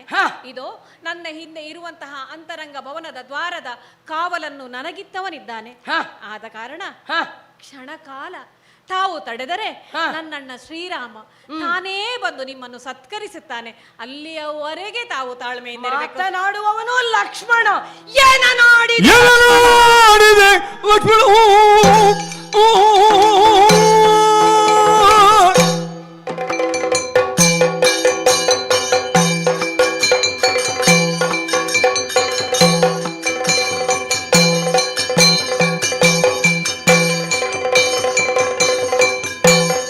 ಏನು ನೋಡಿದೆ ಲಕ್ಷ್ಮಣ? ಏನ ನೋಡಿದೆ ರಾಘವನು ನಾನು ನೋಡಬೇಕು ಈ ಕ್ಷಣ. ಈಗಲೇ ನೋಡಬೇಕು. ದಾನವಾರ್ಯ ಬಳಿ ಕೆನ್ನಲು ಬಿಡಿದರೆ ಹಾಗೆ ಗೆದ್ದ ಕ್ಷಣ. ಎಲ್ಲವೋ ಲಕ್ಷ್ಮಣ ಸ್ವಾಮಿ, ಏನು ಮಾತುಗಳನ್ನಾಡಿದೆ? ಘನ ರಹಸ್ಯದ ವಿಚಾರ ಅಂತ ಹೇಳ್ತಾ ಇದ್ಯಾ? ಏನಯ್ಯ, ಬಂದವನು ದೂರ್ವಾಸ, ಜೀವ ದೇವರ ರಹಸ್ಯವನ್ನೇ ಅರಿತವ ನಾನು. ಹಾಗಿರುವಾಗ ಒಳಗೆ ಘನ ರಹಸ್ಯ ಅಂತ ಹೇಳ್ತಾ ಇದ್ಯಾ? ಯಾರಿಗೆ ನೀನು ಹೇಳುದು? ಒಳ್ಳೆದ್ದು ಕೆಟ್ಟದ್ದು ಎನ್ನುವಂಥದ್ದನ್ನು ಹೇಳುವುದಕ್ಕೆ ನೀನು ಜನವೋ? ಹಾಗಾಗಿ ಹೇಳುತ್ತಾ ಇದ್ದೇನೆ, ನೀನು ಸ್ವಲ್ಪ ದೂರ ಸರಿದು ರಾಮನನ್ನು ಕಾಣುವುದಕ್ಕೆ ಬಿಟ್ಟೆ ಎಂದಾದರೆ ಸರಿ, ಇಲ್ಲದೆ ಹೋದೆ ಎಂದಾದರೆ ನಿನ್ನ ಈ ಲೌಕಿಕವಾದಂತಹ ತಡೆ ಇಡೀ ಅಯೋಧ್ಯೆಯನ್ನೇ ನಾಶ ಮಾಡಿತು. ಹಾಗಾಗಿ ಹೇಳುತ್ತಾ ಇದ್ದೇನೆ, ಯಾವುದೇ ಘನರಹಸ್ಯ ನಡೆಯುವುದಿದ್ರು ರಾಮನ ರಹಸ್ಯವೆಲ್ಲವನ್ನು ಅರಿತವನಿ ದೂರ್ವಾಸ. ಯಾಕೆ? ನಿಮ್ಮ ತಂದೆಯಾದಂತಹ ದಶರಥನಿಗೆ ಮುಂದೆ ಏನು ನಡೀತದೆ ಎಂಬುದನ್ನು ಹೇಳಿದವ ಈ ದೂರ್ವಾಸ. ಹಾಗಿರುವಾಗ ರಾಮನ ಘನರಹಸ್ಯದ ಬಗ್ಗೆ ನನ್ನಷ್ಟು ತಿಳಿದವರು ಇರುವುದಕ್ಕೆ ಸಾಧ್ಯ ಉಂಟೆ? ಹಾಗಾಗಿ ಬಿಡುದಾರಿ, ಬಿಡು ಸ್ವಾಮಿ. ಏನು? ಯಾರನ್ನು ಬಿಡಬಾರದೆಂದು ಪೇಳಿಯನು.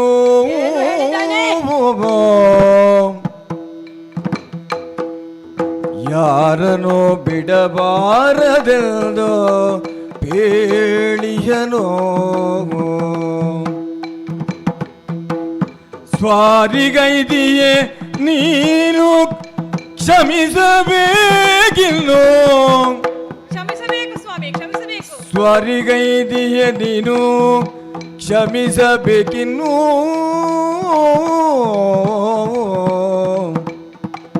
ಯಾರನ್ನು ಬಿಡಬಾರದೆಂದು ಹೇಳಿಯನು. ಘನತ ಬೋಧನೆ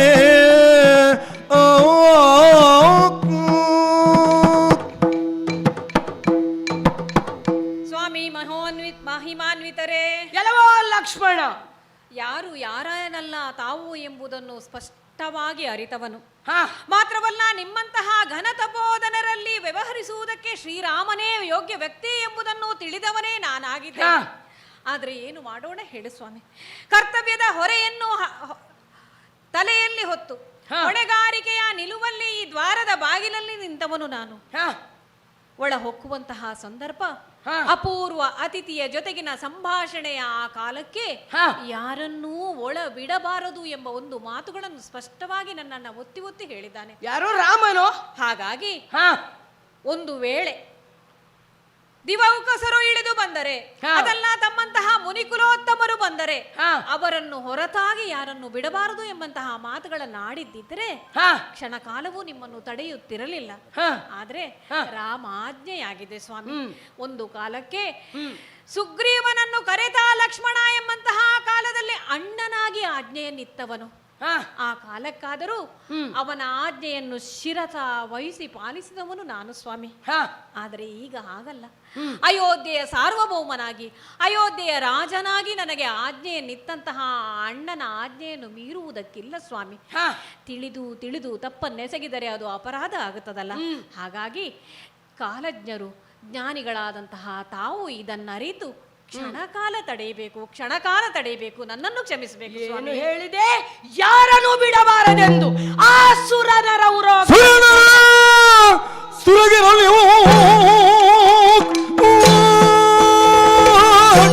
ನನ್ನನ್ನು ತಡೆಯುವವರಿಲ್ಲ.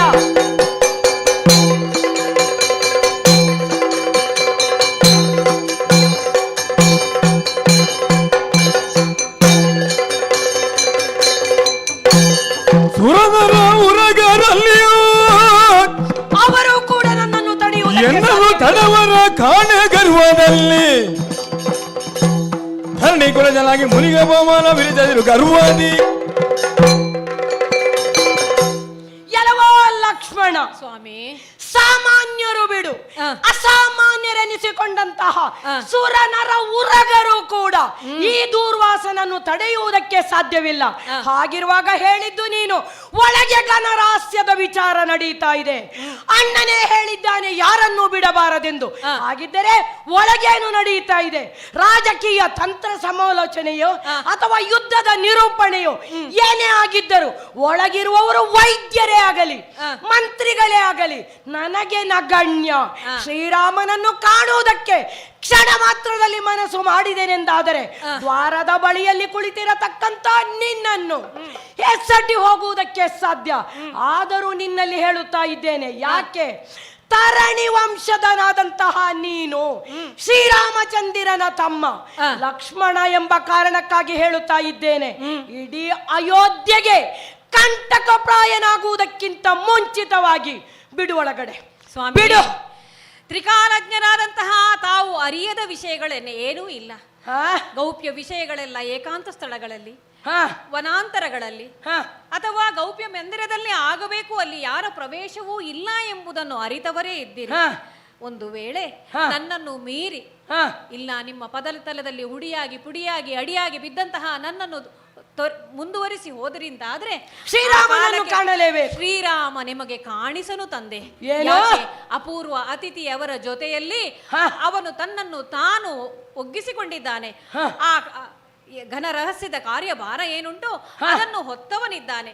ಹಾಗಾಗಿ ಯಾವುದೇ ಕೆಲಸ ಇದ್ರೂ ಈ ಲಕ್ಷ್ಮಣನಲ್ಲಿ ಹೇಳಿದ್ರೆ ಅಲ್ಲ ಆದೇಶ ಇದ್ರೆ ಸ್ವಾಮಿ ಆ ಕಾರ್ಯವನ್ನು ನಡೆಸುವುದಕ್ಕೆ ಇದು ತಲೆಬಾಗಿ ನಿಂತಿದ್ದೇನೆ.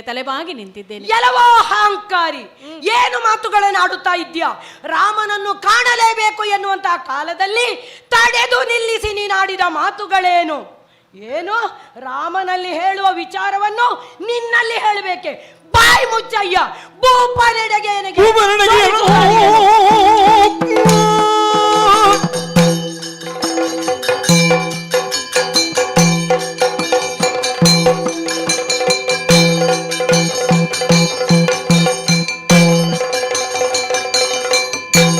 ಭೂಪನೆಡೆಗೆ ಎನ್ನೋನು ನೀ ಬಿಡದಿರೆ ಶಾಪಗೊಳ್ಳುರುವೇನು. ಅದರ ಕುಲ ಕಂಠಗ ನಿಲ್ಲಿದ ಶ್ರೀಪತಿಯನ್ನು ಕಾಣೆನು. ಲಕ್ಷ್ಮಣ ಬಹಳಷ್ಟು ಮಾತುಗಳನ್ನು ಆಡಿದರು, ಅಧಿಕ ಪ್ರಸಂಗಿತನದ ಮಾತುಗಳನ್ನೇ ಆಡುತ್ತಾ ಇದ್ದಿ. ಆ ಭೂಪನೆಡೆಗೆ ಸಾಕ್ಷಾತ್ ಶ್ರೀರಾಮಚಂದ್ರನನ್ನು ಯಾಕೆ ನನ್ನ ಧ್ಯಾನದಂತ ಆಸಕ್ತಿ ಇದ್ದದ್ದು ಯಾರಲ್ಲಿ? ಆ ಶ್ರೀರಾಮನನ್ನು ಕಾಣುವಂಥದ್ದು ಅಯೋಧ್ಯಾಪತಿಯಾದಂತ ಶ್ರೀಮನ್ನಾರಾಯಣ. ಆತನನ್ನೇ ಆ ಮೂಲ ಸ್ವರೂಪವನ್ನು ಕಾಣುವ ಉದ್ದೇಶದಿಂದ ಬಂದವನು. ಬರುವಂತ ಈ ದೂರ್ವಾಸನ ಹಸಿವನ್ನು ನೀಗಿಸಬೇಕಾದವನು ಯಾರು? ಶ್ರೀರಾಮ. ಆತನನ್ನು ಕಾಣುವುದಕ್ಕೆ ಸಾಧ್ಯವಿಲ್ಲ, ಬಿಡುವುದಿಲ್ಲ ಎನ್ನುವಂತ ಮಾತನ್ನು ಹೇಳುತ್ತಾ ಇದ್ಯಾ. ಇನ್ನು ತಡೆಯುವುದಕ್ಕೆ ಸಾಧ್ಯವಿಲ್ಲ.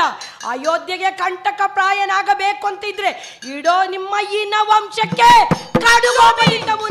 ಸ್ವಾಮಿ ಸ್ವಾಮಿ, ಇದು ಕರುಣೆಯ ಕಡಲಾದಂತಹ ತಾಪಸೋತ್ತಮರಾದ ತಾವು ಸಂಗ್ರಹಿಸಿದ ಭಸ್ಮವೆಲ್ಲ ನಮಗೆ ಕರುಣೆಯಾಗಿ ಬರಬೇಕು, ಆಶೀರ್ವಾದ ರೂಪವಾಗಿ ಬರಬೇಕು ಸ್ವಾಮಿ. ಹಾಗಾಗಿ ಎತ್ತಿದ ಕೈಯನ್ನು ಇದೋ ತಡೆ ಹಿಡಿದಿದ್ದೇನೆ. ಆದರೆ ಶ್ರೀರಾಮನ ಬಳಿಗೆ ನಿಮ್ಮನ್ನು ಕರೆದೊಯ್ಯಬೇಕಲ್ವೇ? ಕಾಲನ ಕಾಲಕ್ಕೆ ನಾ ತಲೆಯಾಗಬೇಕು, ನಾ ಬಲಿಯಾಗಬೇಕು. ಹಾಗಾಗಿ ಮುಂದಾಗಿ ನಾ ಹೋಗುತ್ತಾ ಇದ್ದೇನೆ.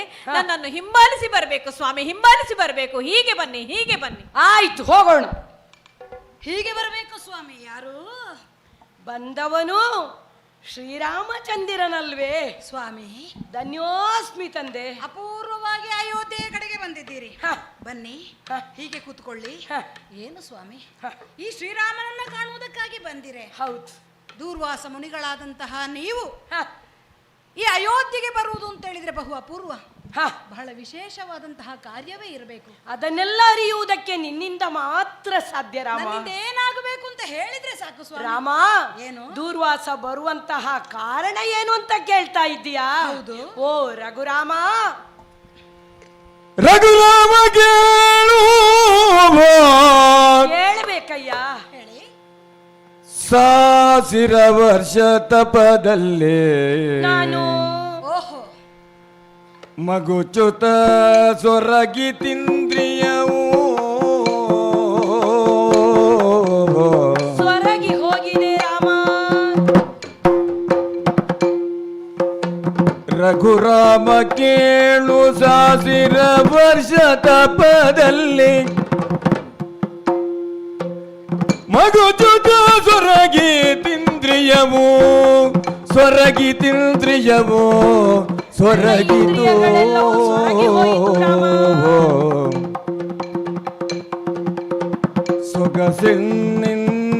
ಸೊಗಸಿನಿಂದಲಾತಿಥ್ಯವ ಪಡೆಯಲು. ಹೌದು ರಾಮ. ಸೊಗಸಿನ ನಿನ್ನಿಂದಲಾತಿಥ್ಯ ಪಡೆಯಲು ಹೋಗುವುದಾಯ್ತು ಪುರಕೆನಲು.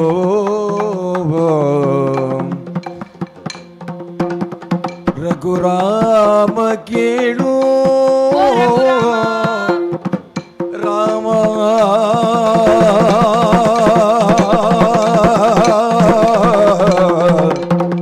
ರಾಮ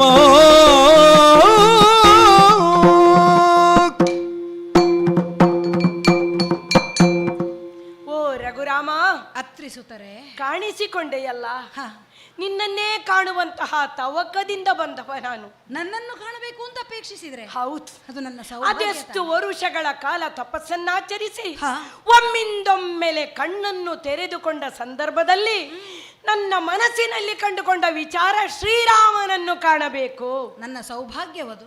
ರಾಮ ಸ್ವಾಮಿ, ನಿಮ್ಮ ಈನ ವಂಶದಲ್ಲಿ ಅದೆಷ್ಟು ಶ್ರೇಷ್ಠ ರಾಜ ಮಹಾರಾಜರನ್ನು ಕಂಡವರೇ ಇದ್ದೇವೆ ನಾವು. ಹೌದು. ಆದರೂ ರಾಘವ ಮಹಾವೀರ ಎನ್ನುವಂತಹ ನಾಮಧೇಯ ನಿನಗೊಬ್ಬನಿಗೆ ಮಾತ್ರ ಸ್ಥಿರವಲ್ಲವೇ ಸ್ವಾಮಿ? ಹೌದು. ಹಾಗಿರುವಾಗ ಈನ ವಂಶ ವಾರಿದಿಯಾಗಿ ಕಂಡುಕೊಂಡಂತಹ ನಿನ್ನನ್ನು ಕಾಣುವಂತಹ ತವಕ ಯಾಕೆ ಅಂತ ಕೇಳ್ತಾ ಇದ್ದೀಯಾ ಸ್ವಾಮಿ?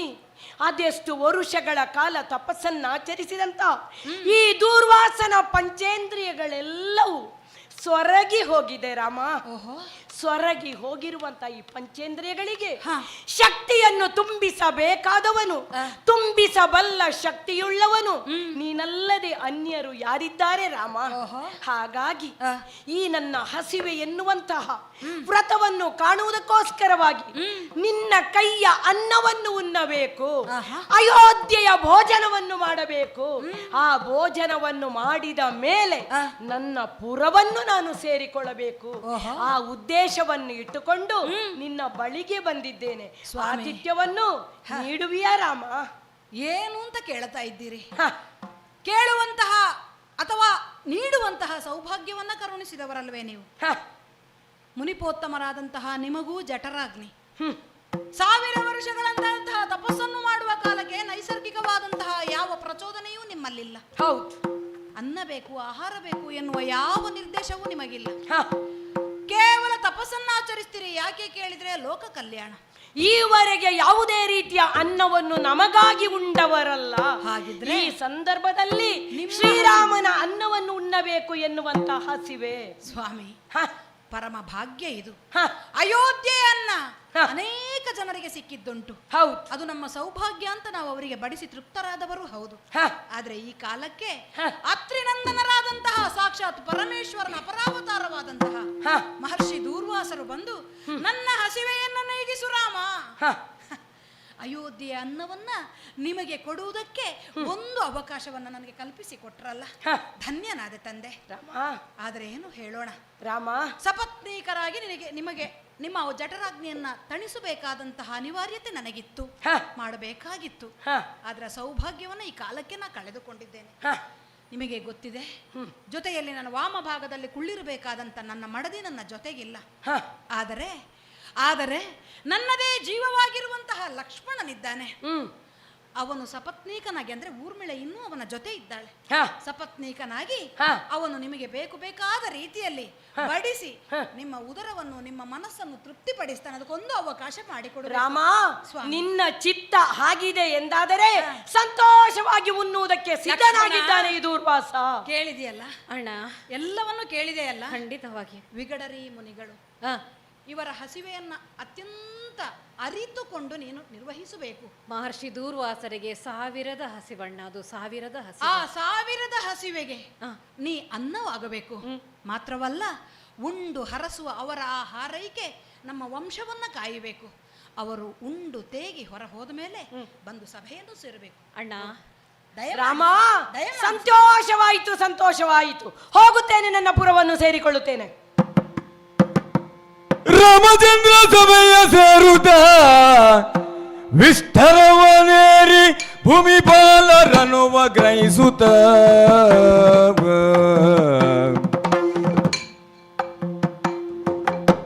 ರಾಮಚಂದ್ರ ಸಭೆಯ ಸೇರುತ್ತ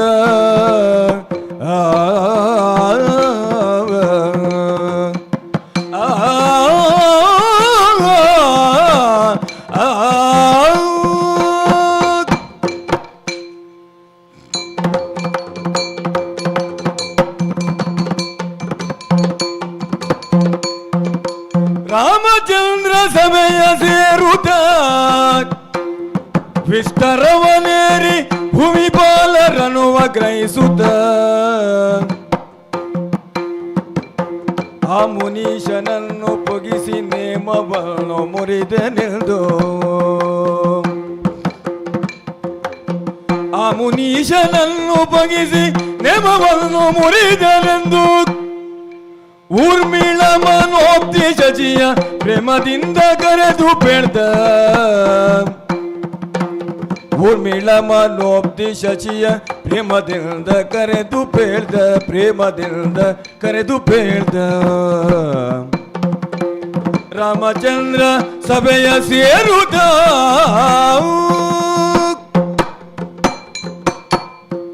ತುರ್ತಾಗಿ ಕರೆದಂತಹ ಸಭೆ ಇದು. ಸಭೆಯಲ್ಲಿ ಇಷ್ಟರವನ್ನ ಏರುವುದಕ್ಕೆ ಕೈಕಾಲು ನಡುಗುತ್ತಾ ಉಂಟು. ಈ ಕಾಲಕ್ಕೆ ಇಳಿಯುವುದು ಸುಲಭ, ಏರುವ ಕಾಲಕ್ಕೆ ಇಳಿಯುವಿಕೆಯು ಸದಾ ಕಾಲ ಜ್ಞಾಪಕದಲ್ಲಿರುತ್ತದೆ. ವಿಷ್ಟರದ ಪ್ರಾಮುಖ್ಯತೆಯೇ ಅದಲ್ವೇ? ಸದಾ ಸರ್ವದಾ ಎಲ್ಲರನ್ನ ಸ್ಮರಿಸಿಕೊಂಡಿದ್ದೇನೆ. ವಿಷ್ಟರವನ್ನೇರಿ ಕುಳಿತು ಹೊರಭಾಗದಲ್ಲಿ ಒಂದೊಮ್ಮೆ ನನ್ನ ಸಭಾವಲಯವನ್ನು ಕಂಡಾಗ ಎಲ್ಲರಲ್ಲೂ ಆತಂಕವು ಮನೆ ಮಾಡುತ್ತಾ ಉಂಟು. ಮುಂದೇನಾಗಬಹುದು ಎನ್ನುವ ಆತಂಕ, ಯಾವ ರೀತಿಯ ತೀರ್ಮಾನ ಬರಬಹುದು ಎನ್ನುವ ಆತಂಕ. ವಿಷ್ಟರಕ್ಕೆ ಕೈ ಮುಗಿದು ಅದನ್ನೇರಿ ಕುಳಿತುಕೊಳ್ಳುವಾಗ ನನ್ನಲ್ಲೂ ಅದೇ ಭಾವ. ಇದುವರೆಗೆ ನಿಷ್ಠುರವಾಗಿ ಯಾವ ನಿರ್ಧಾರವನ್ನಾದರೂ ತೆಗೆದುಕೊಳ್ಳುವ ಸಾಮರ್ಥ್ಯವನ್ನು ಹೊಂದಿದ ಈ ಶ್ರೀರಾಮಚಂದ್ರಮನಿಗೆ ಈಗಲೂ ನ್ಯಾಯಬದ್ಧವಾದ ತೀರ್ಮಾನವನ್ನು ತೆಗೆದುಕೊಳ್ಳುವ ಶಕ್ತಿಯನ್ನು ಕೊಡು ಓ ರಂಗನಾಥ. ತಮ್ಮನನ್ನು ಕರೆಸಬೇಕು. ಊರ್ಮಿಳಾಬ್ಧಿಪತಿ, ಈ ಕಾಲಕ್ಕೆ ಲಕ್ಷ್ಮಣ ಊರ್ಮಿಳಾ ಪತಿಯಾಗಿ ನನಗೆ ಕಾಣಿಸ್ತಾ ಇದ್ದ. ವನವಾಸ ಅಣ್ಣನಿಗೆ ಅಂತ ಇದ್ರೂ ಕೂಡ ಊರ್ಮಿಳೆಯನ್ನು ತೊರೆದು ತಾನೂ ಬಂದಿದ್ದಾನೆ. ಹಸಿವು ನಿದ್ರೆಗಳನ್ನು ತನ್ನ ಮಡದಿಯಾದಂತಹ ಊರ್ಮಿಳೆಗೆ ಬಿಟ್ಟುಕೊಟ್ಟು ಸದಾ ಕಾಲ ಅಣ್ಣನನ್ನು ಕಾಪಿಟ್ಟು ಧರ್ಮ ಪಥದಲ್ಲಿ ನಡೆಯುವುದಕ್ಕೆ ಸಹಕಾರಿಯಾಗಬೇಕು ಎಂದು ಬಂದಂತಹ ಲಕ್ಷ್ಮಣ ಈ ಕಾಲಕ್ಕೆ ಊರ್ಮಿಳಾಪತಿಯಾಗಿ ನನಗೆ ಕಾಣಿಸ್ತಾ ಇದ್ದಾನೆ. ಇರಲಿ, ಯಾವ ಸಂಸಾರ ಬಂಧನವಾಗಲಿ, ಯಾವ ಲೌಕಿಕ ಬಂಧವಾಗಲಿ, ಧಾರ್ಮಿಕವಾದಂತಹ ಅಥವಾ ನ್ಯಾಯಬದ್ಧವಾದಂತಹ ತೀರ್ಮಾನವನ್ನು ತೆಗೆದುಕೊಳ್ಳುವಲ್ಲಿ ನನ್ನನ್ನು ಚಂಚಲತೆಗೆ ಕೊಂಡೊಯ್ಯದಿರಲಿ ಎಂದು ಪ್ರಾರ್ಥಿಸುತ್ತಾ, ಯಾರಲ್ಲಿ ಲಕ್ಷ್ಮಣನನ್ನ ಬರ ಹೇಳಿ. ಅಣ್ಣ, ಲಕ್ಷ್ಮಣ, ಕರೆ ಕೇಳಿ ಮತ್ತೆ ಬಂದಿದ್ದೇನೆ. ಯಾಕೆ ಹೀಗೆ ಮಾಡಿದೆ ತಮ್ಮ? ನೀತಿ ತಪ್ಪಿದೆ ಮಗನೇ. ನೀತಿ ತಪ್ಪಿ ನಡೆದೆ ಲಕ್ಷ್ಮಣ. ಹೌದು ತಮ್ಮ, ನಿನ್ನಿಂದ ಈ ಮಾತಲ್ವೇ? ನೀ ಮರೆತೆ ಧರ್ಮ ನೀತಿ ಇನ್ನ ದತಿ ವಿಲಕ್ಷಣ. ಸತ್ಯ. ನೀತಿ ತಪ್ಪಿ ನಡೆದೆ ಲಕ್ಷ್ಮಣ.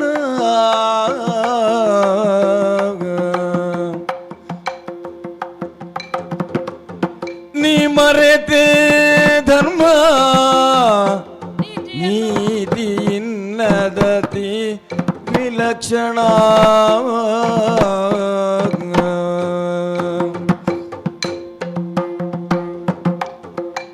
ಖ್ಯಾತ ಧರ್ಮ ಪುರುಷನೊಡನೆ ಮಾತನು ನಾನು ನಿರ್ವಹಿಸುತ್ತಿದ್ದಾಗ. ಹೌದಣ್ಣ. ಖ್ಯಾತ ಧರ್ಮ ಪುರುಷನೊಡನೆ ಮಾತನು.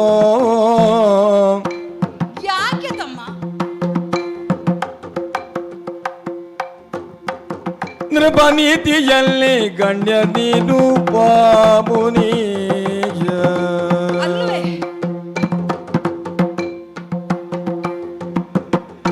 ಖ್ಯಾತ ಧರ್ಮ ಪುರುಷನೊಡನೆ ಮಾತನು ಮಾತನಾಡುತ್ತಿರುವ ವೇಳೆ ಎದಗಿಲ್ಲಿ ಅತ್ರಿಸುತನ. ಯಾಕೆ ಕರ್ಕೊಂಡು ಬಂದೆ ತಮ್ಮ? ನೋಡು ಕರೆದು ತಂದೆ ಬೇಳು.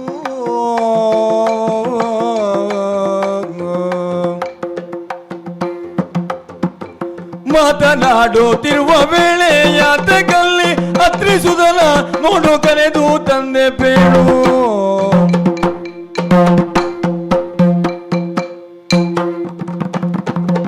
ನೀತಿ ತಪ್ಪಿ ನಡೆದೆ ಲಕ್ಷ್ಮಣ. ನೀ ಮರೆತೆ ಧರ್ಮ ನೀತಿ ಇನ್ನದತಿ ವಿಲಕ್ಷಣ.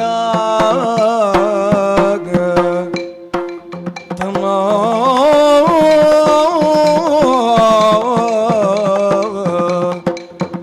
ತಮ್ಮ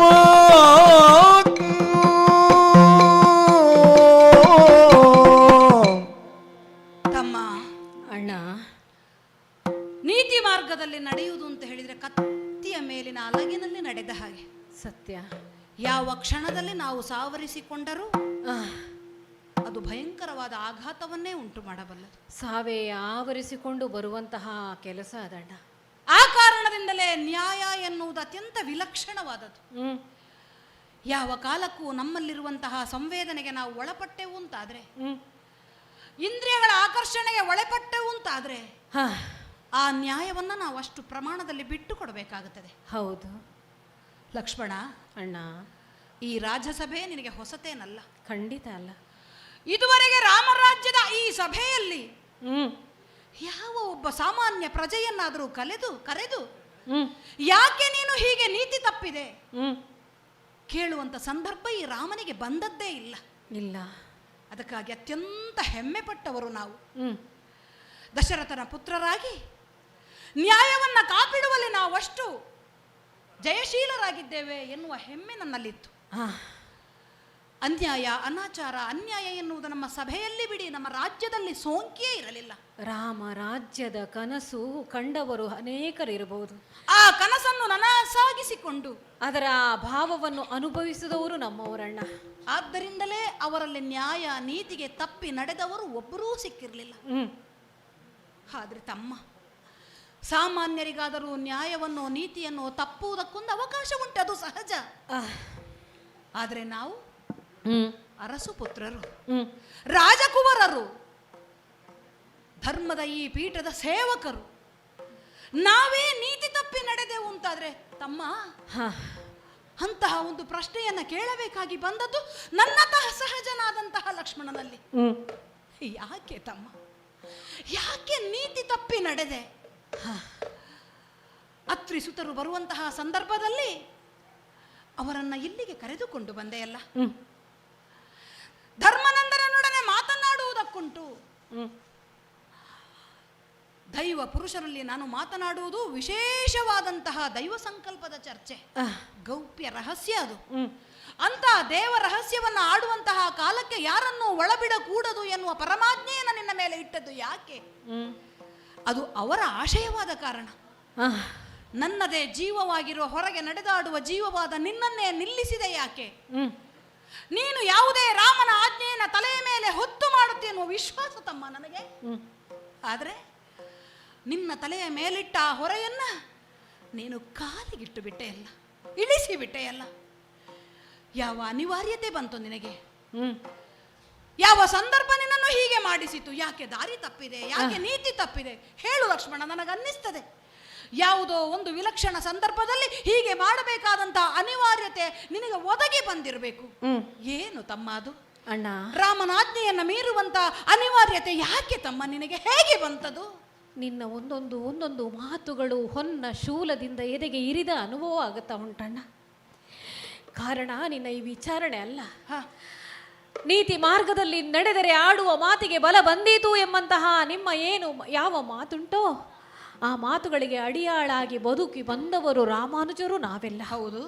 ಆದರೆ ಈ ಕಾಲಕ್ಕೆ ಅಯೋಧ್ಯೆಯ ರಾಜಸಭೆಯಲ್ಲಿ ಪ್ರಭುವಾಗಿ ನೀ ನಿಂತು ಅಪರಾಧಿ ಸ್ಥಾನದಲ್ಲಿ ನಿಲ್ಲಬೇಕಾದಂತಹ ಕಾಲ ಬಂತಲ್ಲ. ರಾಮನಿಗೂ ಇಂಥ ಕಾಲವನ್ನು ನಾ ತಂದೊಡ್ಡಿದೆನಲ್ಲ ಎಂಬಂತಹ ಆ ಕಾರಣಕ್ಕಾಗಿ ನಾನು ನೋಯುತ್ತಾ ಇದ್ದೇನೆ. ಯಾಕೆ ಅಂತಹ ಕಾಲ ಬಂತು ಅಣ್ಣ? ಏನು? ಲಾಲಿಸಬೇಕು. ಏನಯ್ಯ? ಅಣ್ಣನ ಮಾತನು ನೃಪನೀತಿಯಲ್ಲೇ ಗಣ್ಯ ನೀನು ಬಾಬು ನೀಶನೋ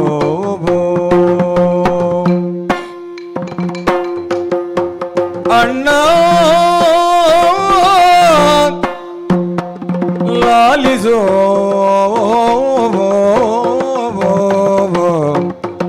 ಅಣ್ಣ.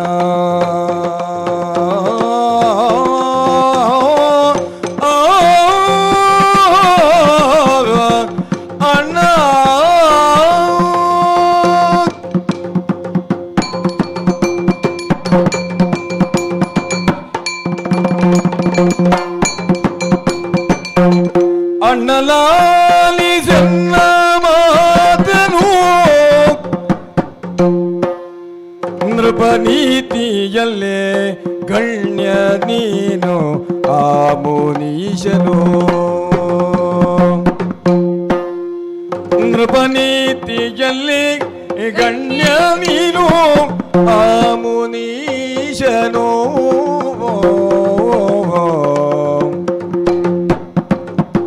ಅಣ್ಣಲಾಲಿಸನ್ನ ಮಾತನು ನೃಪನೀತಿಯಲ್ಲಿ ಗಣ್ಯ ನೀನು ಆ ಮುನೀಶನು.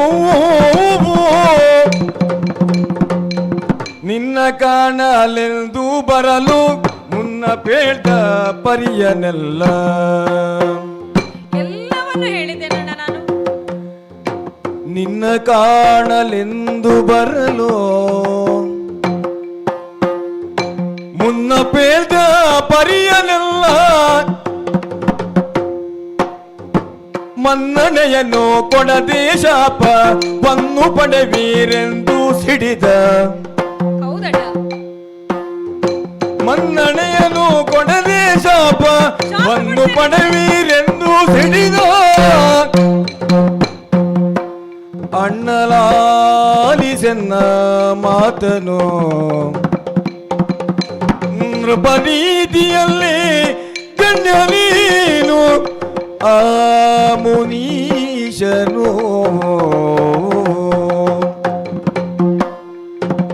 ನಿನ್ನ ಕಾಣಲೆಂದು ಬರಲು ಮುನ್ನ ಪೇಳ್ದ ಪರಿಯನಿಲ್ಲ. ಮನ್ನಣೆಯನು ಕೊಡದೆ ಶಾಪವನ್ನು ಪಡೆವಿರೆಂದು ಸಿಡಿದ.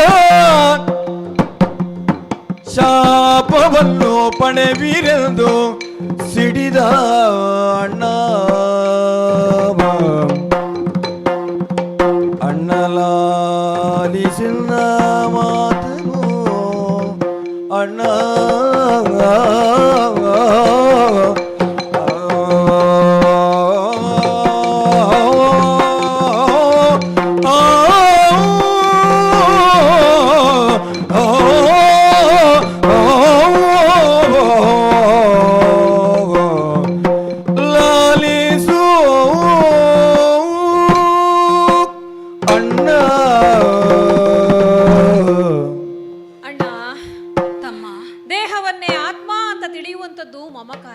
ಅಹಂಕಾರ. ತನ್ನದಲ್ಲದ ವಸ್ತುವನ್ನು ತನ್ನದು ಎಂದು ಭಾವಿಸುವುದು ಅದು ಮಮಕಾರ. ಅಹಂಕಾರ ಮಮಕಾರಗಳನ್ನೆಲ್ಲ ಮೀರಿ ನಿಂತವನು ನೀನು. ನೃಪನೀತಿಯಲ್ಲಿ ಗಣ್ಯ ನೀನು ಎಂಬುದನ್ನು ಈ ವಿಚಾರಣೆಯ ಮೂಲಕವಾಗಿಯೇ ನಾನು ಅರಿತುಕೊಂಡವನು. ರಾಜನಾಗಿ ನೀತಿ ತಪ್ಪಿ ನಡೆದೆ ಏಕೆ ಲಕ್ಷ್ಮಣ ಅಂತ ಕೇಳ್ತಾ ಇದ್ದಿ. ಅಣ್ಣ, ಏನು ಯಾವ ಕಾಲಕ್ಕೆ ಧರ್ಮ ಪುರುಷನೊಡನೆ ನೀನು ಅಂತರಂಗ ಭವನವನ್ನು ಹೊಕ್ಕೆಯೋ, ನಿನ್ನಾಜ್ಞೆಯನ್ನು ಶಿರಸ ಪಾಲಿಸಿದ ಸಂದರ್ಭ ನಾ ಈ ಕಾರ್ಯವನ್ನು ಮಾಡಬಲ್ಲೆ ಎಂಬಂತಹ ಅಹಂಕಾರವೇನೋ ನನ್ನಲ್ಲಿ ತುಂಬಿತ್ತೋ ನಾ ಕಾಣೆ ಅಣ್ಣ. ಯಾಕೆ ಆ ಕಾಲಕ್ಕೆ ನೀ ಹೇಳಿದ ಮಾತೊಂದುಂಟು, ದೇಹವೆರಡು ಆತ್ಮವೊಂದು ಎಂಬಂತೆ ಇರುವವರು ನಾವು ಲಕ್ಷ್ಮಣ. ಹೌದು.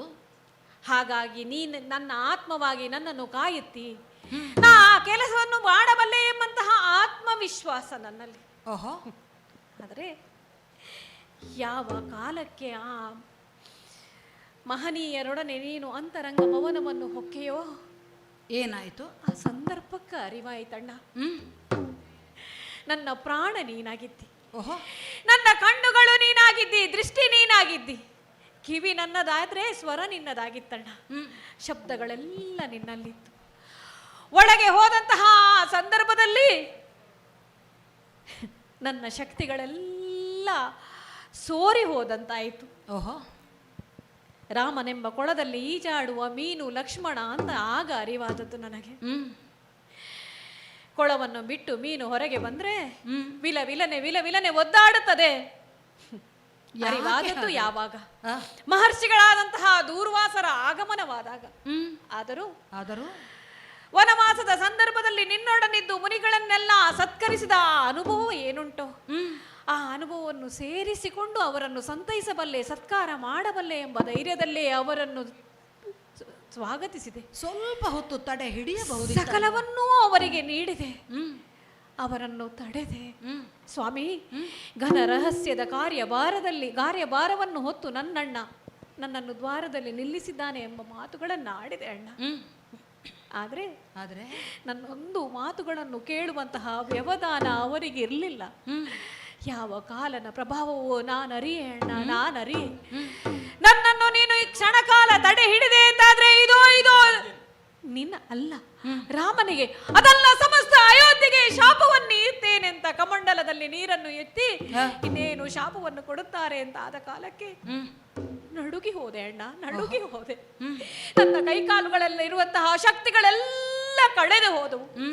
ಕೈಗಳು ನಡುವುದಕ್ಕೆ ಪ್ರಾರಂಭವಾಯಿತು, ನಾಲಗೆ ತೊದಲುವುದಕ್ಕೆ ಪ್ರಾರಂಭವಾಯಿತು. ಯಾಕೆ ತಮ್ಮ ವ್ಯಷ್ಟಿಯನ್ನು ಯೋಚಿಸುವುದಲ್ಲ, ಸಮಷ್ಟಿಯ ಬಗ್ಗೆ ಯೋಚಿಸಬೇಕು. ಹೌದು, ಸೂರ್ಯ ವಂಶಜರು ನಾವು, ಸೂರ್ಯ ವಂಶಜರು ನಾನು ಅಂತ ಹೇಳುವಂತಹ ಮಾತುಗಳನ್ನು ಯಾವತ್ತೂ ಆಡುವವನು ನೀನು. ಆ ಕಾಲಕ್ಕೆ ದೂರ್ವಾಸರು ಬಯಸಿದ್ದರೆ ಅವರ ಪಾದದಡಿಯಲ್ಲಿ ಭಸ್ಮವಾಗಿ ಅವರ ಹಣೆಗೆ ತಿಲಕವಾಗುತ್ತಿದ್ದೆ ಅಣ್ಣ, ಅವರ ಹಣೆಗೆ ತಿಲಕವಾಗುತ್ತಿದ್ದ. ಆದರೆ ಅವರು ಬಯಸಿದ್ದ ತನ್ನಲ್ಲ, ನಿನ್ನ ದರ್ಶನವನ್ನು ಅಲ್ಲ, ಅಯೋಧ್ಯೆಯ ವಿನಾಶವನ್ನು. ಇದೆರಡರಲ್ಲಿ ಆಯ್ಕೆ ನನ್ನದಾಗಿತ್ತು. ಹಾಗಾಗಿ ನಾ ಮುಂದೆ ಬಂದೆ. ಕಾಲನ ಮುಂದೆ ಹರಿದು ಸರಿದು ನಾ ಹೋಗಬೇಕು. ಹಾಗಾಗಿ ನಾ ಮುಂದೆ ಬಂದು ದೂರ್ವಾಸರನ್ನು ನಿನ್ನ ಬಳಿಗೆ ಕರೆ ತಂದೆ ಅಣ್ಣ, ನಿನ್ನ ಬಳಿಗೆ ಕರೆ ತಂದೆ. ಇದೋ ನಿನ್ನ ಪದ ತಲದಲ್ಲಿ ಎಲ್ಲವನ್ನು ನಿವೇದಿಸಿ ತಲೆ ತಗ್ಗಿ ಕುಳಿತಿದ್ದೇನೆ. ನಿರ್ಧಾರ ನಿನ್ನದು. ಹೇಗೆ ಕಾಣುತ್ತದೆ ಗೊತ್ತೋ ನಿನ್ನನ್ನು? ಚೆಲುವ ಲಕ್ಷ್ಮಣ ಕೇಳು, ಚೆಲುವ ದೇಹಾಂತ ಶಿಕ್ಷೆ ಸಲ್ಲಿಸುವೆ ರಾಜಧರ್ಮದಲ್ಲಿ. ರಾಜಧರ್ಮ ಉಂಟಲ್ಲ ಮಗನೇ, ಗಳಿಸಬಾರದು ದೋಷ, ತೆರಳು ನೀನಿಲ್ಲಿಂದ, ಬಳಿಗೆನ್ನ ನೋಡಬೇಡೆಂದ. ಚೆಲುವ ಲಕ್ಷ್ಮಣ ಕೇಳು ತಮ್ಮ.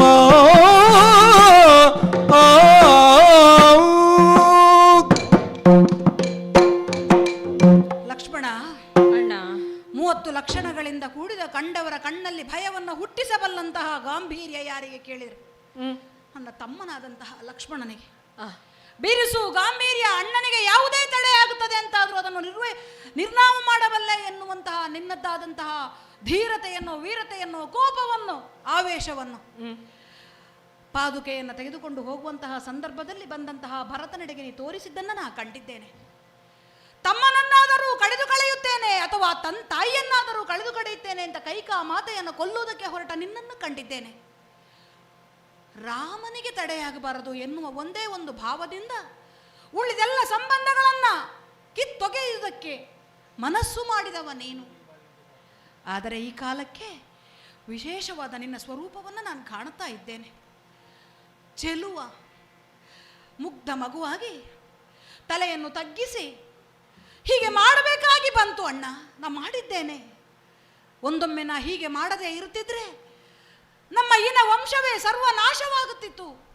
ಪೂರ್ವಿಕರು ಏನನ್ನೆಲ್ಲ ಸಾಧಿಸಿ ಉಳಿಸಿ ಹೋಗಿದ್ರೋ ಅದೆಲ್ಲ ಕ್ಷಣ ಮಾತ್ರದಲ್ಲಿ ಅಳಿಸಿ ಹೋಗುತ್ತಾ ಇತ್ತು.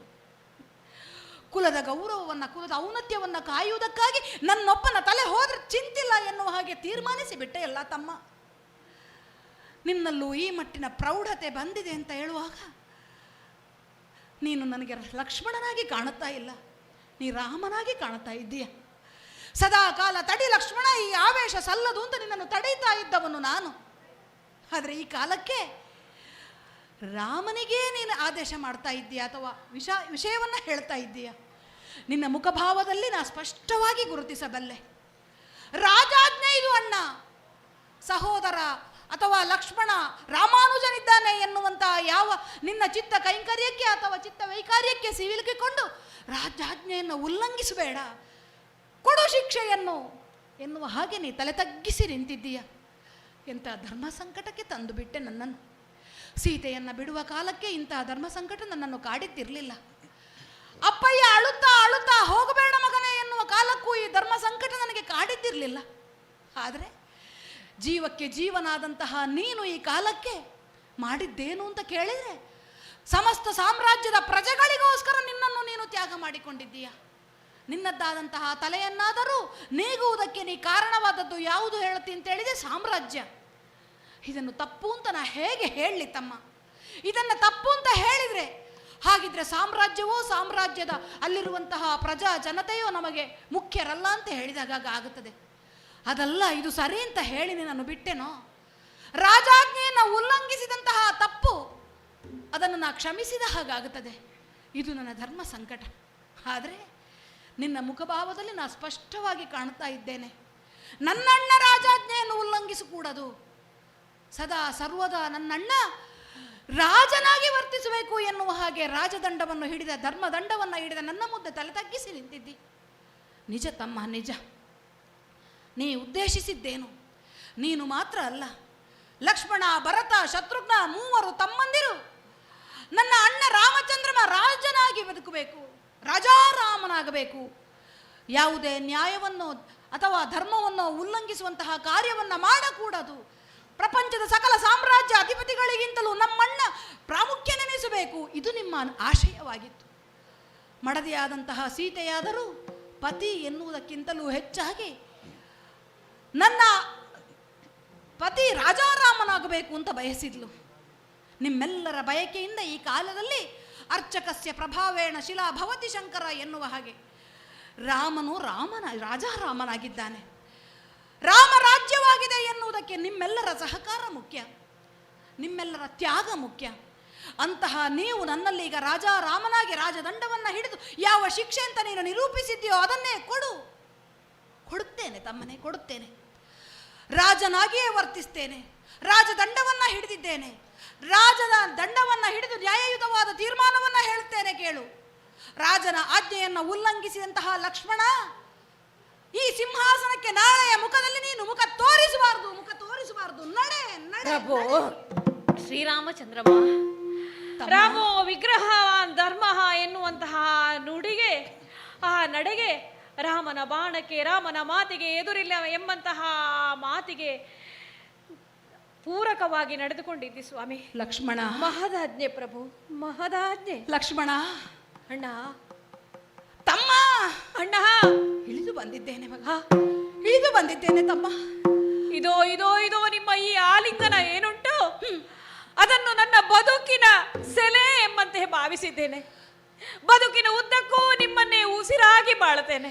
ಸಿಂಹಾಸನದಲ್ಲಿರುವ ರಾಜದಂಡವನ್ನು ಹಿಡಿದ ರಾಜ ರಾಮ ಅಲ್ಲ, ಲಕ್ಷ್ಮಣನ ಅಣ್ಣನಾದಂತಹ ರಾಮ ಬಂದು ಎರಡು ಕೈಗಳಿಂದ ನಿನ್ನನ್ನು ಬಿಗಿದಪ್ಪಿಕೊಂಡಿದ್ದೇನೆ. ಬಹಳ ಧನ್ಯನಾಗಿದೆ. ರಾಜನಾದಂತಹ ರಾಜ ರಾಮನಿಗೆ ಇದಕ್ಕೆ ಅವಕಾಶ ಇಲ್ಲ. ಬಹಳ ನಿಷ್ಠುರವಾಗಿ ವರ್ತಿಸಬೇಕಾಗುತ್ತದೆ. ಆದರೆ ವಿಷ್ಟರವನ್ನು ಇಳಿದು ಬಂದದ್ದು ಯಾಕೆ ಗೊತ್ತೋ? ನಿನ್ನ ಅಣ್ಣನಾಗಿ ಸ್ಪಂದವನ್ನು ತೋರಿಸಬೇಕೆನ್ನುವ ಆಸೆ ತಮ್ಮ. ನಿನ್ನ ಅಣ್ಣನಾಗಿ ತಮ್ಮನ ಬಿಸುಪನ್ನ ಅಘ್ರಾಣಿಸಬೇಕು ನೆತ್ತಿಯನ್ನು ಎನ್ನುವ ಆಶೆ. ಲಕ್ಷ್ಮಣನ ಬಾಳಿನಲ್ಲಿ ಇದಕ್ಕಿಂತ ಭಾಗ್ಯ ಯಾವುದುಂಟು ಹೇಳಿ. ಕೊನೆಯದಾಗಿ ನಿನ್ನನ್ನು ಆಲಂಗಿಸಿಕೊಂಡಿದ್ದೇನೆ. ಲಕ್ಷ್ಮಣ, ಅಣ್ಣ, ಲಕ್ಷ್ಮಣ, ಅಣ್ಣ, ಲಕ್ಷ್ಮಣ, ನಡೆ ತಮ್ಮ. ಹೊರಟೆ ಅಣ್ಣ, ಹೊರಟೆ. ಇದುವರೆಗೆ ಬಾಳಿರ್ತ ಮೊದಲವನ್ನು ಒಂಬಲಿಸಿ ಒದಗಿತಿ ಬಿದಿಗಿನ್ನು ಮುಂದೆ ವದನವನ್ನು ಕಾಣಿಸಲು ಕುದಿಯರೆ ಮಾತೆಯರು ಪದವ ಸ್ಮರಿಸುತ್ತಲೀಗ ಪೋಪೆ.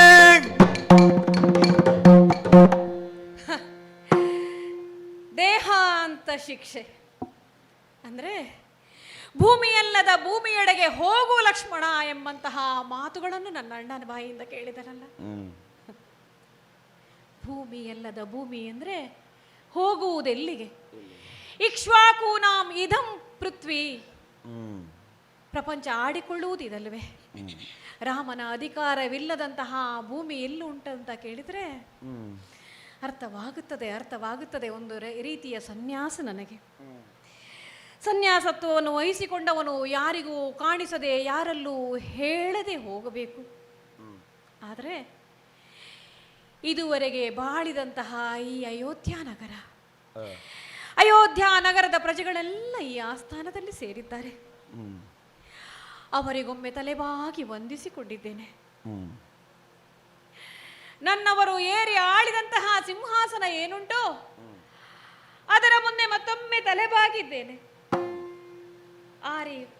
ಆಳಿ ಹೋದವರ ಆಶೀರ್ವಾದವನ್ನೊಮ್ಮೆ ಬೇಡಿಕೊಂಡಿದ್ದೇನೆ. ನಾ ಹೀಗೆ ಹೋದರೆ ಕುದಿಯರೇ ಮಾತೆಯರು? ಕುದಿಯುವುದಿಲ್ಲ. ಯಾಕೆ? ನನ್ನಮ್ಮ ಆ ದಿನ ಹೇಳಿದಂತಹ ಮಾತು ವನವಾಸಕ್ಕೆ ಹೊರಟಂತಹ ಸಂದರ್ಭದಲ್ಲಿ, ಸೌಮಿತ್ರಿ, ಶ್ರೀರಾಮನಲ್ಲಿ ದಶರಥನನ್ನು ಕಾಣು, ಸೀತೆಯಲ್ಲಿ ನಿನ್ನ ಮಾತೆಯನ್ನು ಕಾಣು. ಆ ರೀತಿಯಲ್ಲೇ ನಡೆದುಕೊಂಡು ಇದುವರೆಗೆ ಬಂದವನು. ಆದರೆ ನನ್ನ ಅತ್ತಿಗೆ ಮಾತೆ ಸೀತೆ ಕುದಿಯುತ್ತಾಳೆ. ಯಾಕೆ ಗೊತ್ತೇ? ಸೀತಾ ವಿಯೋಗದ ಸಂದರ್ಭದಲ್ಲಿ ತಮ್ಮ ಈಕೆಯನ್ನು ವನದಲ್ಲಿ ಬಿಟ್ಟು ಬಾ ಅಂತ ಹೇಳುವಂತಹ ಸಂದರ್ಭ ದೃಷ್ಟಿಯಲ್ಲಿ ಕರೆಯುವ ಹಸುವನ್ನು ಕರೆದು ಕಟುಕನಿಗಿತ್ತು ಬರುವ ದರಿದ್ರನಂತೆ ಆಕೆಯನ್ನು ವನದಲ್ಲಿ ಬಿಟ್ಟು ತಲೆ ತಗ್ಗಿಸಿ ಹಿಂದಿರುಗುತ್ತಾ ಇದ್ದೆ.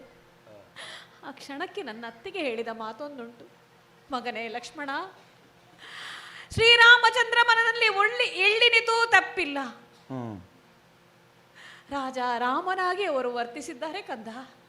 ಆದರೆ ನಾನಿಲ್ಲದ ಭಾವ ಅಣ್ಣ ಶ್ರೀರಾಮಚಂದ್ರಮನಿಗೆ ಬರದಂತೆ ನೀನು ಕಾಯಬೇಕು. ಸದಾ ಅವನ ಸೇವೆಯಲ್ಲಿ ನೀನು ಬದ್ಧನಾಗಿರಬೇಕು. ಆಕೆ ಹೇಳಿದ ಮಾತುಗಳನ್ನು ಒಂದಿನಿತೂ ತಪ್ಪದಂತೆ ಪಾಲಿಸಿಕೊಂಡು ಬಂದವನು ನಾನು. ಅತ್ತಿಗೆ ಇಲ್ಲದೆ ಆತ ಅದೆಷ್ಟು ನೊಂದನೋ ಅದೆಷ್ಟು ಬೆಂದನೋ ಅರಿತವನು ನಾನು. ನಾಳೆಯಿಂದ ನನ್ನ ಅಣ್ಣನ ಸೇವೆಗೆ ನಾನಿರುವುದಿಲ್ಲವಲ್ಲ. ಅಣ್ಣನ ನೋವನ್ನು ಆತ ಯಾರಲ್ಲಿ ಹಂಚಿಕೊಂಡಾನು ಎಂಬ ಭಾವದಿಂದಲೇ ನಾನು ಕುಗ್ಗಿ ಹೋಗಿದ್ದೇನೆ. ಆದರೂ ಒಂದು ಸ್ಥೈರ್ಯ ನನಗೆ, ಒಂದು ಧೈರ್ಯ ನನಗೆ. ಅಯೋಧ್ಯೆಯ ಪ್ರಜೆಗಳೆಲ್ಲ ನನ್ನಣ್ಣ ರಾಮಚಂದ್ರನಮ್ಮನನ್ನು ನನ್ನಂತೆ ನೋಡಿಕೊಂಡಾರು. ಮತ್ತೊಬ್ಬ ಲಕ್ಷ್ಮಣ ಇಲ್ಲಿ ಇರುತ್ತಾನೆ ಎಂಬಂತಹ ಭಾವದಲ್ಲಿ ಇಲ್ಲಿಂದ ಹೊರಡಬೇಕು. ಹೊರಟು ನಾನೊಮ್ಮೆ ಊರ್ಮಿಳೆಯನ್ನು ಕಾಣಬೇಕು. ಬದುಕಿನಿದ್ದಕ್ಕೂ ನನ್ನ ಜೊತೆಗಾತಿಯಾಗಿ ಬಂದವಳು ನಾನು. ಆಕೆಯನ್ನು ಕಂಡು ಈ ವಿಷಯವನ್ನು ಅರುಹಬೇಕು. ಆದರೆ ಆಸ್ಥಾನದಿಂದ ಹೋಗುವುದಕ್ಕೆ ಕಾಲು ತೆಗೆದರೆ ಕಾಲುಗಳಲ್ಲಿ ಬಲವಿಲ್ಲವಲ್ಲ. ಹಾಗೆಯೇ ಹರಿದು ಸರಿದು ಪ್ರಭು ಶ್ರೀರಾಮನೆಜ್ಜೆ, ಪ್ರಭು ಶ್ರೀರಾಮನೆಜ್ಜೆ, ಶ್ರೀರಂಗನಾಥ ಕಾಪಾಡು ಕಾಪಾಡು ಎನ್ನುತ್ತಾ ಹೊರಟು ಹೋಗ್ತಾ ಇದ್ದೇನೆ. ಹೊರಟು ಹೋಗುತ್ತೇನೆ. ವಾಯುಜನ ನುಡಿ ಕೇಳಿ ರಾಮನು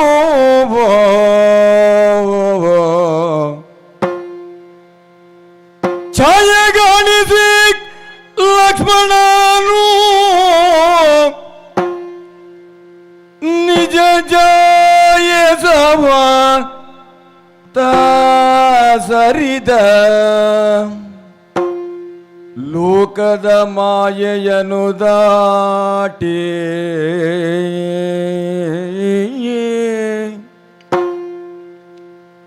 ಕಾಯಕದಿ ಛಲ ಬಿಡಿದು ಮನದಲ್ಲಿ ಕಾಯಕದಿ ಛಲ ಬಿಡಿದು ಮನದಲ್ಲಿ ನೋಯದ ದರ್ಶವನು ಕಾಣಿಸಿ ಶ್ರೇಯ ಉಳಿಸಿದ ಶೇಷಗೈದ ವಿಶೇಷ ಇದು ಎಂದ ಶ್ರೇಯ ಉಳಿದ ಶೇಷಗೈದ ವಿಶೇಷ ಇದು ಎಂದ ಲಲನೆ ಜಾನಕಿ ಮೊದಲೇ ಹೋದಳು ಲಲನೆ ಜಾನಕಿ ಮೊದಲೇ ಹೋದಳು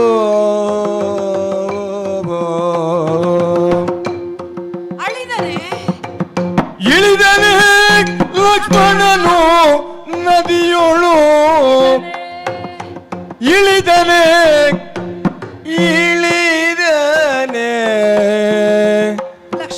ಲಕ್ಷ್ಮಣನು ನದಿಯೋಳು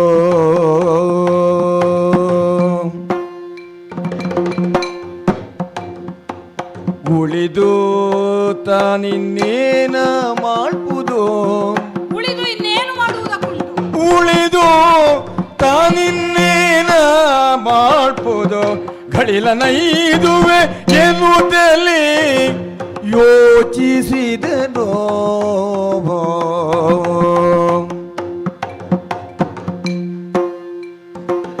ಉಳಿದು ತಾನಿನ್ನೇನ ಮಾಡ್ಬೋದು ಗಳಿಲ ನೈದುವೆ ಎನ್ನುತ್ತಲೇ ಯೋಚಿಸಿದನು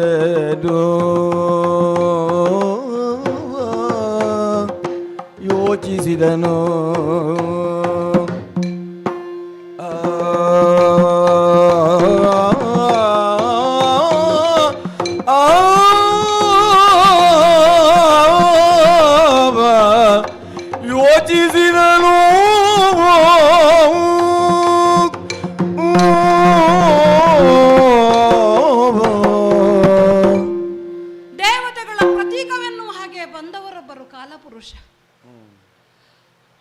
ಪ್ರತೀಕವೋ ಎನ್ನುವ ಹಾಗೆ ಬಂದ ದೂರ್ವಾಸ ಮಹರ್ಷಿಗಳು. ಯಾವ ಸಂಕಲ್ಪವೋ ಗೊತ್ತಿಲ್ಲ, ಅಯೋಧ್ಯೆಯಲ್ಲಿ ಒಂದು ವಿಕಲ್ಪವೇ ಉಂಟಾಗಿ ಹೋಯಿತಲ್ಲ. ಕುಲದ ಲಕ್ಷಣಕ್ಕೆ ಕೊಟ್ಟ ಹೆಸರು ಲಕ್ಷ್ಮಣ ಅಂತ ಬಾಯಿ ತುಂಬ ಹಲವು ಬಾರಿ ಅವನನ್ನು ಹೇಳಿದ್ದುಂಟು. ಹುಟ್ಟಿದಂದಿನಿಂದ ಇಂದಿನವರೆಗೆ ತೊಟ್ಟಿನಲ್ಲಿ ಜೊತೆಯಾಗಿ ಮಲಗಿದಲ್ಲಿಂದ ಹಿಡಿದು ಇವತ್ತು ಮಕ್ಕಳನ್ನು ತೊಟ್ಟಿನಲ್ಲಿ ಆಡಿಸಿ ಬೆಳೆಸಿ ವರೆಗೆ ಒಬ್ಬರನ್ನೊಬ್ಬರು ಅಗಲಿದ್ದು ಇರಲಿಲ್ಲ. ರಾಮನ ಸೇವೆಯನ್ನು ಬಿಟ್ಟರೆ ಲಕ್ಷ್ಮಣನಿಗೆ ನೇನುಂಟು. ರಾಮನ ಜೀವ ಲಕ್ಷ್ಮಣ, ರಾಮನ ಪ್ರಾಣ ಲಕ್ಷ್ಮಣ, ರಾಮನ ನೆರಳು ಲಕ್ಷ್ಮಣ. ವನವಾಸಕ್ಕೆ ಒಯ್ದುವ ಕಾಲದಲ್ಲಿ ರಾಮನಿಗಿಂತಲೂ ಮುಂದೆ ನಡೆದು ಇರತಕ್ಕಂತಹ ಕಲ್ಲು ಮುಳ್ಳುಗಳನ್ನು ಸರಿಸಿ ರಾಮನಿಗೆ ದಾರಿ ಮಾಡಿ ಕೊಡುತ್ತಿದ್ದ ತಮ್ಮ ಲಕ್ಷ್ಮಣ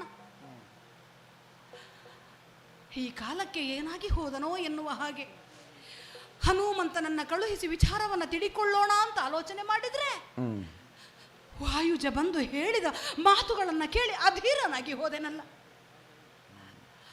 ಊರ್ಮಿಳೆಯ ಜೊತೆಯಲ್ಲಿ ಅಯೋಧ್ಯೆ ಪುರವನ್ನು ಬಿಟ್ಟಂತಹ ಲಕ್ಷ್ಮಣ ಸರಯೂ ನದಿಯ ದಡಕ್ಕೆ ಹೋದನಂತೆ. ಎಲೆಮನೆಯನ್ನ ಮಾಡಿಕೊಂಡು ಇಬ್ಬರು ಯೋಗಿಗಳಂತೆ ತಪಸ್ಸನ್ನು ಆಚರಿಸಿದ್ರಂತೆ. ದಿನ ದಿನವೂ ಅವರ ಚಲನವಲನಗಳನ್ನು ನಿರೀಕ್ಷಿಸ್ತಾ ಇದ್ದಂತ ಹನುಮನಿಗೆ ಒಂದು ದಿನ ಊರ್ಮಿಳೆಯನ್ನ ಸುತ್ತಿಕೊಂಡ ಮಹಾ ಸರ್ಪವೊಂದು ಕಂಡಿತಂತೆ. ನೋಡ್ತಾ ಇದ್ದಂತೆ ಆ ಸರ್ಪ ಊರ್ಮಿಳೆಯನ್ನ ಕೂಡಿಕೊಂಡು ಸರಯು ಜಲದ ಗರ್ಭದಲ್ಲಿ ಹರಿದು ಹೋಯಿತಂತೆ, ಜಲವನ್ನ ಸೇರಿತಂತೆ. ಲಕ್ಷ್ಮಣ ಶಾಶ್ವತವಾಗಿ ಅಯೋಧ್ಯೆಯನ್ನ ಈ ಭೂಲೋಕವನ್ನ ಬಿಟ್ಟು ಹೋದನಂತೆ. ತನ್ನ ನಿಜ ಸ್ವರೂಪವನ್ನ ಸೇರಿಕೊಂಡ ಅಂತ ಹೇಳಿ ಇನ್ನು ಬೇರೆ ಹೇಳಬೇಕಾಗಿಲ್ಲ ಈ ರಾಮನಿಗೆ. ಹೌದದು, ಲಲನೆ ಜಾನಕಿ ಮೊದಲೇ ಹೋದಳು. ತಮ್ಮ ಲಕ್ಷ್ಮಣ ಈ ಕಾಲಕ್ಕೆ ರಾಮನನ್ನು ತೊರೆದು ಹೋದ. ಪ್ರಾಣ ಮೊದಲು ಹೋಗುತ್ತದೆ, ದೇಹ ಮತ್ತೆ ಹೋಗುತ್ತದೆ. ನೆರಳು ಮೊದಲು ಹೋಗುತ್ತದೆ, ದೇಹ ಹಿಂದೆಯಿಂದ ಬರುತ್ತದೆ. ಇದುವರೆಗೆ ರಾಮನಿಗೆ ಲಕ್ಷ್ಮಣ ರೇಖೆ, ಲಕ್ಷ್ಮಣ ಆ ರೇಖೆಯನ್ನೇ ಅವಲಂಬಿಸ್ತಾ ಇದ್ರೆ ಈ ಕಾಲಕ್ಕೆ ರಾಮನ ದಾರಿ ಲಕ್ಷ್ಮಣ ರೇಖೆಯಾಗಿದೆ. ಲಕ್ಷ್ಮಣನು ಹಾಕಿಕೊಟ್ಟಂತಹ ದಾರಿಯಲ್ಲಿ ರಾಮ ನಡೆಯಬೇಕಾಗಿದೆ. ಈ ಪ್ರಪಂಚ ಹೇಗುಂಟು, ನೋವು ನಲಿವುಗಳಿಂದ ಕೂಡಿದ ಜೀವನವನ್ನು ನಾ ಕಂಡಾಯಿತು. ಇಷ್ಟು ವರ್ಷಗಳ ಕಾಲ ಪ್ರಪಂಚದಲ್ಲಿರುವಂತಹ ಪ್ರತಿಯೊಂದು ಸುಖ ದುಃಖಗಳಲ್ಲಿ ಭಾಗವಾಗಿ ಆಯಿತು. ಇನ್ನು ಇಲ್ಲಿ ಇದ್ದು ಅನುಭವಿಸುವುದಕ್ಕೇನುಂಟು? ಮಲಗುವುದಕ್ಕೆ ಜೊತೆಯಲ್ಲಿ ಮಡದಿ ಇಲ್ಲ, ಕಂಬನಿ ಒರೆಸುವುದಕ್ಕೆ ಅಪ್ಪಯ್ಯ ಇನ್ನೂ ಬದುಕಿಲ್ಲ, ಹಾಸಿಕೊಳ್ಳುವುದಕ್ಕೆ ಹಾಸಿಗೆಯಾದ ಲಕ್ಷ್ಮಣನೇ ಇಲ್ಲ. ಇನ್ನು ನಾನಿಲ್ಲಿದ್ದೇನು ಮಾಡುವುದಕ್ಕುಂಟು? ಬರಡಾದ ಎಲೆ ಗಿಡಗಳಿಂದ ತನ್ನ ಎಲೆಗಳನ್ನೆಲ್ಲ ಉದುರಿಸಿಕೊಂಡಿದೆ. ಬೋಳು ಮರದಿಂದ ಯಾವ ಜೀವಕ್ಕೆ ನೆರಳು ಕೊಡುವುದಕ್ಕೆ ಸಾಧ್ಯ? ನಿಜ, ಲಕ್ಷ್ಮಣನ ಆದರ್ಶವೊಂದು ಕಣ್ಣಲ್ಲಿ ಉಂಟು. ನಿಜ ಆದರ್ಶವೇನುಂಟೋ ಸತ್ಯ, ಸಂಧತೆ, ತ್ಯಾಗ. ಇದನ್ನ ಪ್ರಪಂಚಕ್ಕೆ ಶೇಷವಾಗಿ ಕೊಟ್ಟು ನಿಶೇಷವಾಗಿ ಹೋದ ಆ ಲಕ್ಷ್ಮಣ. ನಿಜ ರೂಪದಲ್ಲಿ ಶೇಷನಾಗಿ ಹೋದ, ನಿಶೇಷನಾಗಿ ಹೋದ. ಈಗ ಉಳಿದಿರುವುದು ರಾಮನಿಗೆ ಲಕ್ಷ್ಮಣನ ಮಾರ್ಗ. ಅರಿತುಕೊಂಡಿದ್ದೇನೆ, ಮುಂದೆ ನನ್ನ ನಡೆ ಹೇಗಿರಬೇಕು ಎಂದು ಅರಿತುಕೊಂಡಿದ್ದೇನೆ. ಕಾಲಪುರುಷ ಬಂದು ಆಡಿದ ಮಾತುಗಳು ನೆನಪಿಗೆ ಬರ್ತಾ ಉಂಟು. ಸಾಕೇತಕಿನ್ನಿ ಅರಸನಾಗಿರುವೆ, ಸಾಕು ಏತಕ್ಕೆ ಇನ್ನೂ ಈ ಅಯೋಧ್ಯೆಯಲ್ಲಿ ಇರುವೆ ರಾಜನು. ನಿಜ ಅಲ್ವೇ? ನಾವು ಹೋಗುವುದು ಗೊತ್ತಾಗಕೂಡದು. ನಾವಿನ್ನೂ ಇಲ್ಲಿ ಇದ್ದೇವೆ. ರಾಮ ರಾಜ್ಯದ ಆ ಸೊಬಗನ್ನ ಇನ್ನೂ ಕಣ್ಣು ಮುಚ್ಚಿ ಆಸ್ವಾದಿಸುತ್ತಿರುವಾಗಲೇ ಕಣ್ಣು ತೆರೆಯುವುದರೊಳಗೆ ನಾವು ನಿರ್ಗಮಿಸಿ ಬಿಡಬೇಕು. ಹಾಗಂತ ನಿರ್ಗಮಿಸಬೇಕು ಅಂತಾದರೆ ನೈಸರ್ಗಿಕವಾದಂತಹ ಜೈವಿಕವಾದಂತಹ ಈ ಪ್ರಪಂಚದಲ್ಲಿ ನಾವು ಯಾವ ಲೌಕಿಕ ದೇಹವನ್ನು ಹೊತ್ತು ಬಂದಿದ್ದೇವೆಯೋ ಆ ಲೌಕಿಕ ಧರ್ಮವನ್ನು ಮೊದಲು ನಾವು ಪೂರೈಸಿಕೊಳ್ಳಬೇಕು. ಆ ಧರ್ಮಕ್ಕೆ ಇರುವಂತಹ ಕಾರ್ಯವು ಇನ್ನೂ ಒಂದು ಬಾಕಿ ಉಂಟಲ್ಲ.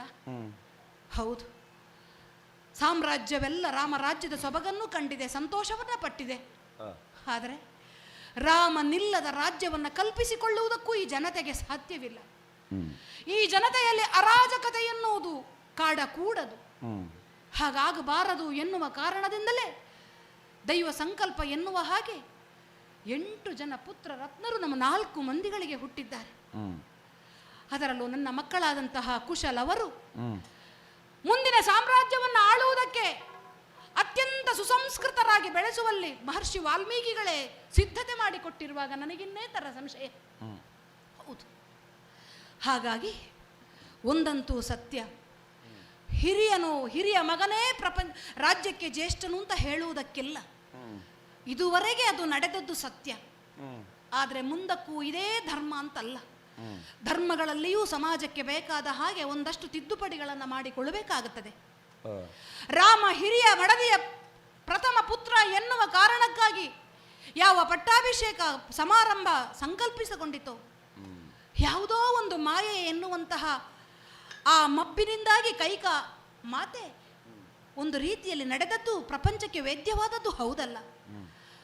ಮಂತರೆ ಎನ್ನುವ ವಿಕಲ್ಪವೇ ಹೌದಾದರೂ ನನ್ನ ಹೊಟ್ಟೆಯಲ್ಲಿ ಹುಟ್ಟಿದ ಮಗನು ಜ್ಯೇಷ್ಠನೇ ಎನ್ನುವಂತಹ ಒಂದು ಬುದ್ಧಿ ಆಕೆಗೆ ಬಂದದ್ದು ಪ್ರಪಂಚ ಕಂಡದ್ದು ಸುಳ್ಳಲ್ಲೂ ಅಲ್ಲ. ಮುಂದೆ ಹಾಗಾಗ ಕೂಡದು. ಆದ್ದರಿಂದಲೇ ಸಮಸ್ತ ಸಾಮ್ರಾಜ್ಯವನ್ನು 4 ಭಾಗಗಳನ್ನಾಗಿ ಮಾಡಿದ್ದೇನೆ. ಅವರವರು ಹೆತ್ತ ಮಕ್ಕಳು ಅವರವರಿಗೆ ಜ್ಯೇಷ್ಠರೇ. ಆದ್ದರಿಂದ ಈ 4 ಭಾಗಗಳಲ್ಲಿ ಲಕ್ಷ್ಮಣನ, ಭರತ, ಶತ್ರುಘ್ನ ಇವರ ಜ್ಯೇಷ್ಠ ಮಕ್ಕಳನ್ನು ಒಂದೊಂದು ಸಾಮ್ರಾಜ್ಯಕ್ಕೂ ಅಧಿಪತಿಗಳನ್ನಾಗಿ ಮಾಡಿದ್ದೇನೆ. ಸಮಸ್ತ ಸಾಮ್ರಾಜ್ಯಕ್ಕೆ ಯಾರು ಅಧಿಪತಿ ಎನ್ನುವ ಬಂದಾಗ ವಾಲ್ಮೀಕಿಗಳು ತಿಳಿಸಿದ ಹಾಗೆ, ವಸಿಷ್ಠರ ಆಲೋಚನೆಯ ಹಾಗೆ, ಆದೇಶದ ಹಾಗೆ ಕುಶನಿಗೆ ಪಟ್ಟವನ್ನು ಕಟ್ಟಿದ್ದೇನೆ.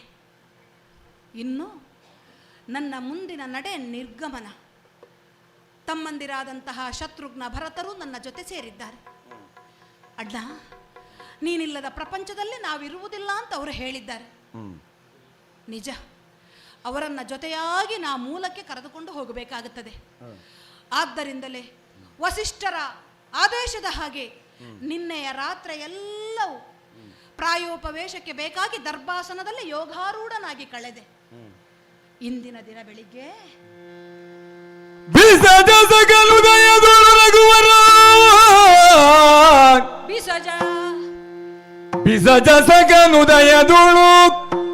ರಘುವರ. ಹೌದು, ಎಸೆವ ಸರಯೂ ನದಿಯೊಳಿಳಿದರು. ಸರಯೂ ನದಿಯ ಕಡೆಗೆ ಹೋಗ್ತಾ ಇದ್ದೇವೆ.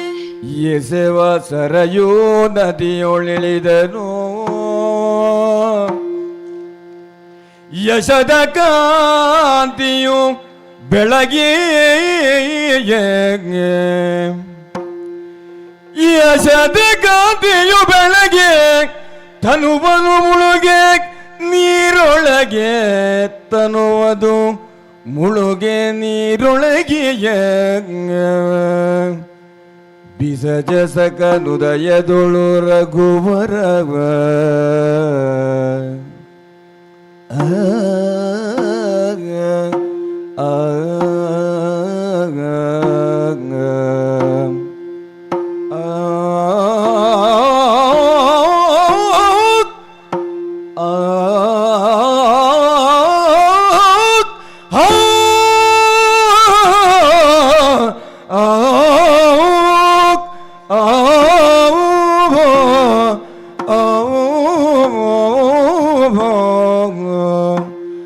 ರಘುವರ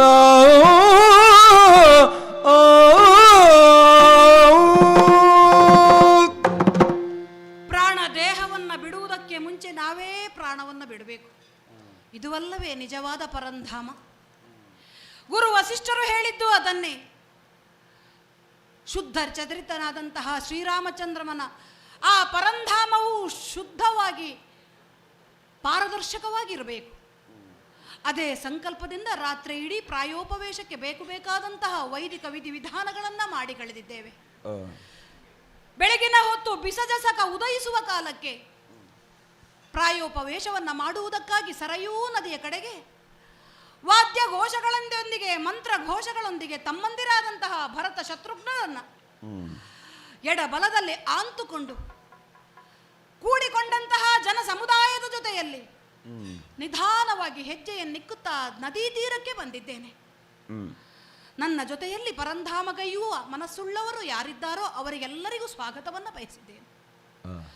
ಆ ಕಾಲಕ್ಕೆ ನನ್ನ ಬಳಿಗೆ ಬಂದಂತಹ ಹನುಮ, ಜಾಂಬವಾದಿ ಮೈಂಡ ದ್ವಿವಿಧರು ಯಾರಿದ್ದಾರೋ ನನ್ನ ಜೊತೆ ಬರುವಂತಹ ಆಸೆಯನ್ನು ತೋಡಿಕೊಂಡಿದ್ದಾರೆ. ಅವರಿಗೆ ನಾನು ನಿರ್ದೇಶನವನ್ನು ಮಾಡಿದ್ದೇನೆ.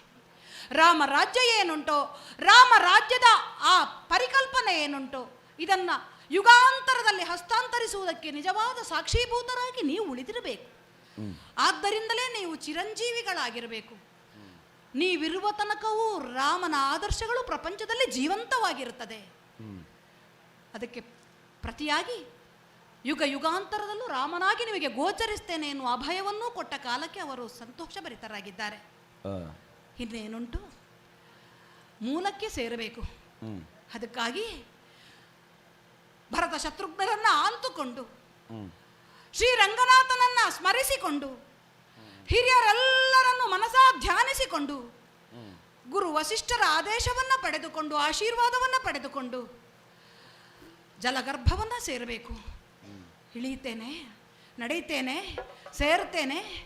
ಓಂ ಶಾಂತಿ, ಓಂ ಶಾಂತಿ, ಓಂ ಶಾಂತಿ.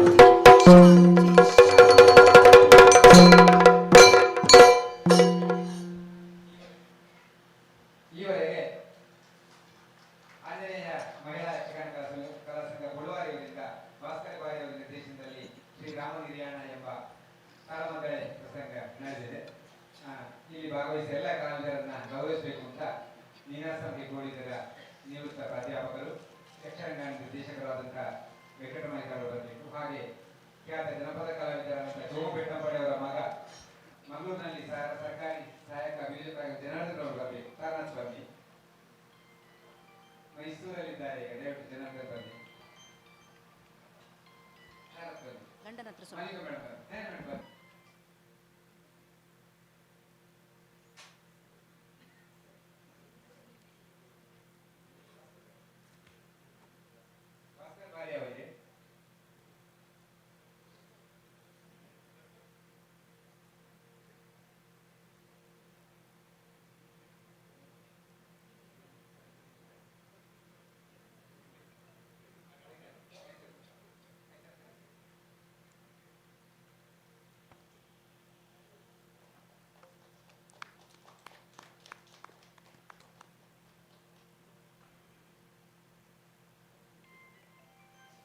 ಕಲಾವಿದರಂತ ಕಿಶೋರಿ ಸರಿ ಭಾಗವತರು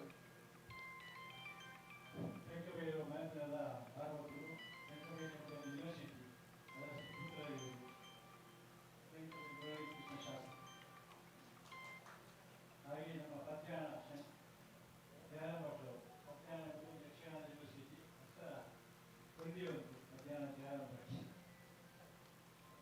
ಜನಪದ ಶಾಸಕರು,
ಸರ್ವಮಂಗಲ ಮಂಗಲ್ಯೆ ಶಿವೆ ಸರ್ವಾರ್ಥ ಸಾಧಿಕೆಯೇ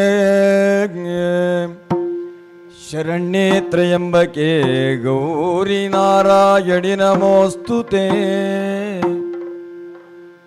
ಮಂಗಲಂ ಮಹಾಗಣಪತಿಗೆ ಮಂಗಲಂ ಆಂಜನೇಯನಿಗೆ ಮಂಗಲಂ ಶ್ರೀರಾಮಚಂದ್ರನಿಗೆ ಮಂಗಲಂ ಸರ್ವೇಶ್ವರಿಗೆ ಗರದೊಳು ಪರಶೋಪ ಅಂಕುಶಾರಿಗೆ ಋಷಧಿ ಭಕ್ತರ ಪೊರೆವಗೆ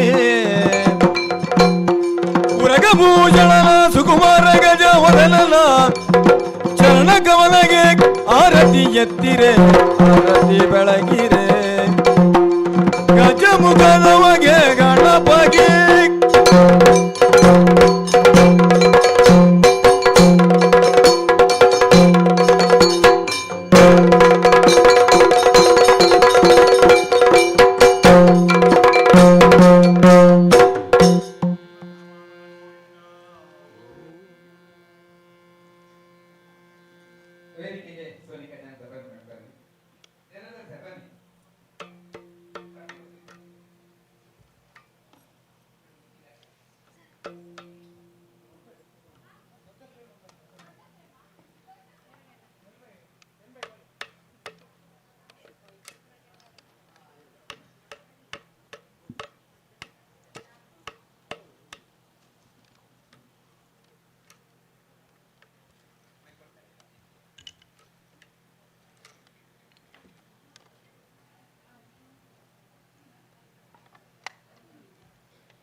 ಕಾಣಿಸದ ಹಣ್ಣ ಚರಿತೆಯಲ್ಲಿ ಹಂಪೆಯ ಗುಡಿ ಹಂಪೆಯ ಗುಡಿ ವೈಭವದ ತವರು ಹೋಗಿದೆ ಪ್ರೀತಿಸುವ ಹೃದಯ ಬೇಡಿದೆ ಕೇಳು ನೀನು ಕೇಳಿಸದೆ ಕಲ್ಲು ಕಲ್ಲಿನಲ್ಲಿ ಕನ್ನಡ ನುಡಿ ಕನ್ನಡ ನುಡಿ ಕಾಣಿಸದ ಹಣ್ಣ ಚರಿತೆಯಲ್ಲಿ ಹಂಪೆಯ ಗುಡಿ ಹಂಪೆಯ ಗುಡಿ ವೈಭವದ ತವರು ಹೋಗಿದೆ ಪ್ರೀತಿಸುವ ಹೃದಯ ಬೇಡಿದೆ ಕೇಳು ನೀನು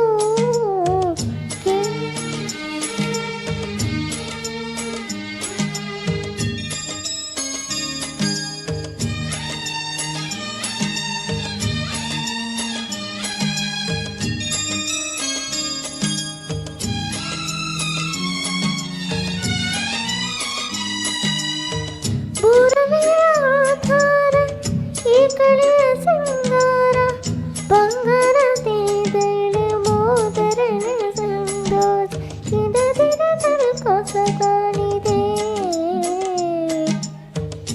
ಇಂದಿಗೂ ಜೀವಂತ ಶ್ರುತಿಯೊಳಗೆ ಸಂಗೀತ ಸುರಸುರದ ಹೇಳೆ ತೊಂಗಣದ ಎದುರು ಕೆಣಕಾಗಿದೆ ನೀನೊಮ್ಮೆ ಬಂದೆ ಓ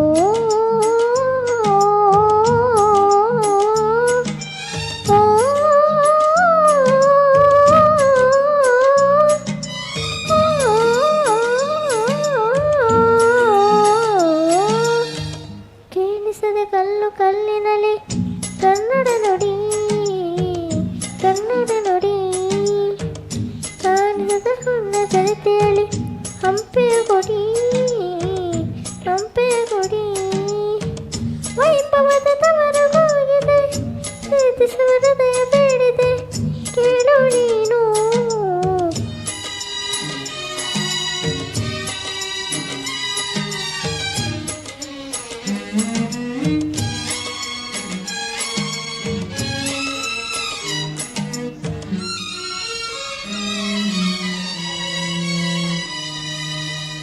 ಕಾಳಿಗೆ ಆಧಾರ ಬೇಗವೇ ಸಂದೇಶ ಪ್ರೇಮಕ್ಕೆ ತಂದೆನ್ನು ಹೊನ್ನ ತಾಗ ಋತು ಋತುಗಳು ತೆರಗಾಗಿದೆ ವಿವಿಧ ರಂಗೋಲಿ ಸಂಗಾತ ಸಿಂಗಾರಿ ನವರಸದ ಮೈದಾನಿ ತಂಗಣದ ಚೌಕಾಟ್ ಯುಗ ಯುಗಗಳು ತೆರಗಾಗಿದೆ ನೀನೊಮ್ಮೆ ಬಂದೆ ಬೆಳಕನ್ನು ನೀಡು ಓ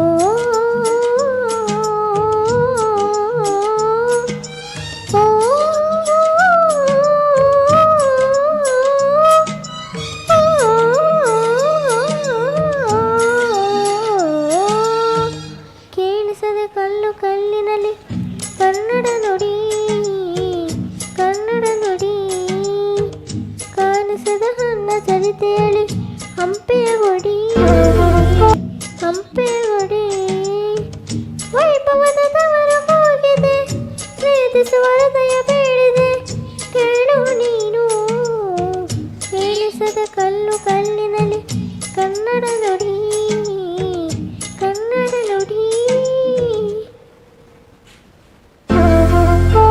ಅತ್ತೆ ಇದು ನನ್ನ ಬರ್ಡೇ ಗಿಫ್ಟ್. ಇದೆಲ್ಲ ಜೀವನದಲ್ಲಿ ನನಗೋಸ್ಕರ ತಗೊಂಡ್ಬಂದಿದ್ದಾರೆ. ನಿನ್ ಮೇಲೆ ತುಂಬಾ ಚೆನ್ನಾಗಿ ಕಾಣುತ್ತೆ. ಇದು ತುಂಬಾ ಚೆನ್ನಾಗಿದೆ ಅಲ್ವಾ? ತುಂಬ ಚೆನ್ನಾಗಿದೆ.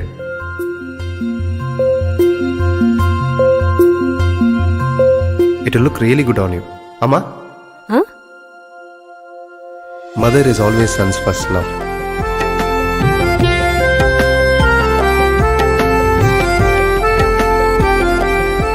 ಪ್ರತಿ ಪೀಳಿಗೆಯ ಪ್ರೀತಿಯ ಮಳಿಗೆ ಜಿಎಲ್ ಆಚಾರ್ಯ ಜುವೆಲ್ಲರ್ಸ್. ಅತ್ತೆ ಇದು ನನ್ನ ಬರ್ಡೇ ಗಿಫ್ಟ್. ಇದೆಲ್ಲ ಜೀವನದಲ್ಲಿ ನನಗೋಸ್ಕರ ತಗೊಂಡ್ಬಂದಿದ್ದಾರೆ. ನಿನ್ ಮೇಲೆ ತುಂಬಾ ಚೆನ್ನಾಗಿ ಕಾಣುತ್ತೆ. ಇದು ತುಂಬಾ ಚೆನ್ನಾಗಿದೆ ಅಲ್ವಾ? ತುಂಬ ಚೆನ್ನಾಗಿದೆ.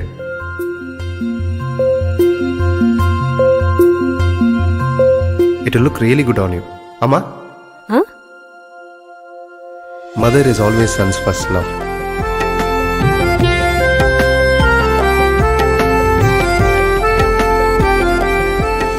ಪ್ರತಿ ಪೀಳಿಗೆಯ ಪ್ರೀತಿಯ ಮಳಿಗೆ GL ಆಚಾರ್ಯ ಜುವೆಲ್ಲರ್ಸ್.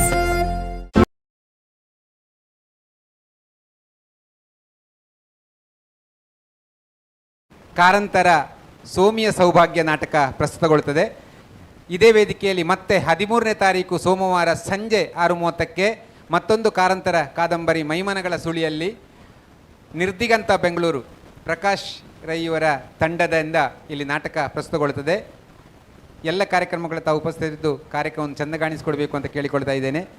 ಈಗ ಸರಿಯಾಗಿ 6:30 ಗಂಟೆಗೆ ಸೋಮಿಯ ಸೌಭಾಗ್ಯ ಪ್ರದರ್ಶನಗೊಳ್ಳುತ್ತದೆ.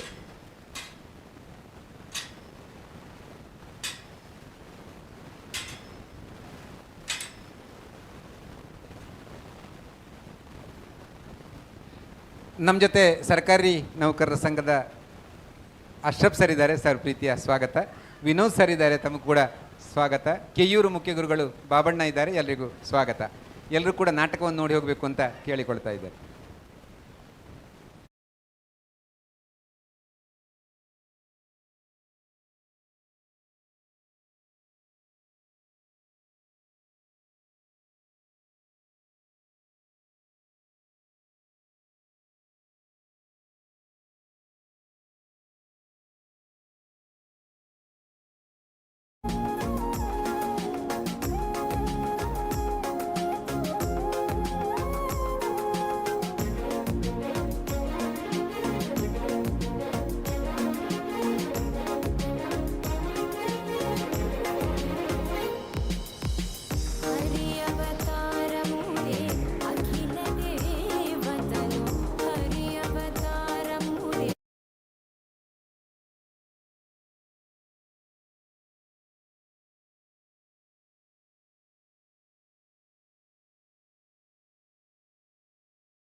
ಕಾರಂತರ ಪ್ರಶಸ್ತಿ ಪ್ರದಾನ ಸಮಾರಂಭ ಈಗಾಗಲೇ ನಡೆದಿದೆ.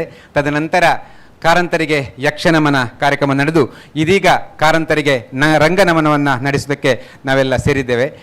ನಮ್ಮೊಂದಿಗೆ ಕಾರಂತರಿಗೆ ರಂಗನಮನವನ್ನು ನೀಡಲಿಕ್ಕಿರುವವರು ನೀನಾಸಂ ಹೆಗ್ಗೋಡಿದರ ನಿವೃತ್ತ ಪ್ರಾಧ್ಯಾಪಕರು, ಪ್ರಸ್ತುತ ಯಕ್ಷರಂಗಾಯಣದ ನಿರ್ದೇಶಕರಾದಂಥ ಶ್ರೀಯುತ BR ವೆಂಕಟರಾಮ ಐತಾಳ್ರವರು ದಯವಿಟ್ಟು ವೇದಿಕೆಗೆ ಬರಬೇಕು ಅಂತ ಪ್ರೀತಿಯಿಂದ ವಿನಂತಿಸ್ಕೊಳ್ತೇನೆ.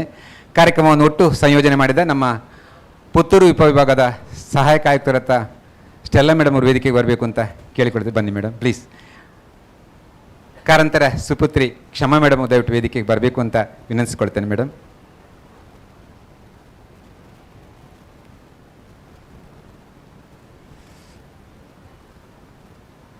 ಹದಿನೈದು ನಿಮಿಷಗಳ ಕಾರಂತರ ರಂಗನಮನ ಆದ ನಂತರ ನಾಟಕ ಆರಂಭ ಆಗ್ತದೆ.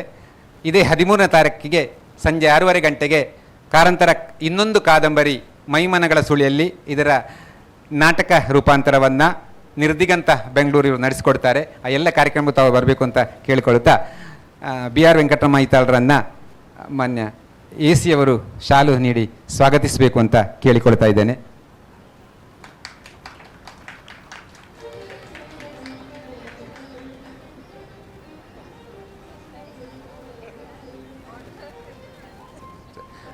ಈಗ ಕಾರಂತರಿಗೆ ರಂಗನಮನವನ್ನು ನೀಡಬೇಕು ಅಂತ BR ವೆಂಕಟರಾಮ ಐತಾಳರಲ್ಲಿ ಪ್ರೀತಿಯಿಂದ ಕೇಳಿಕೊಳ್ತಾ ಇದ್ದೇನೆ ಸರ್.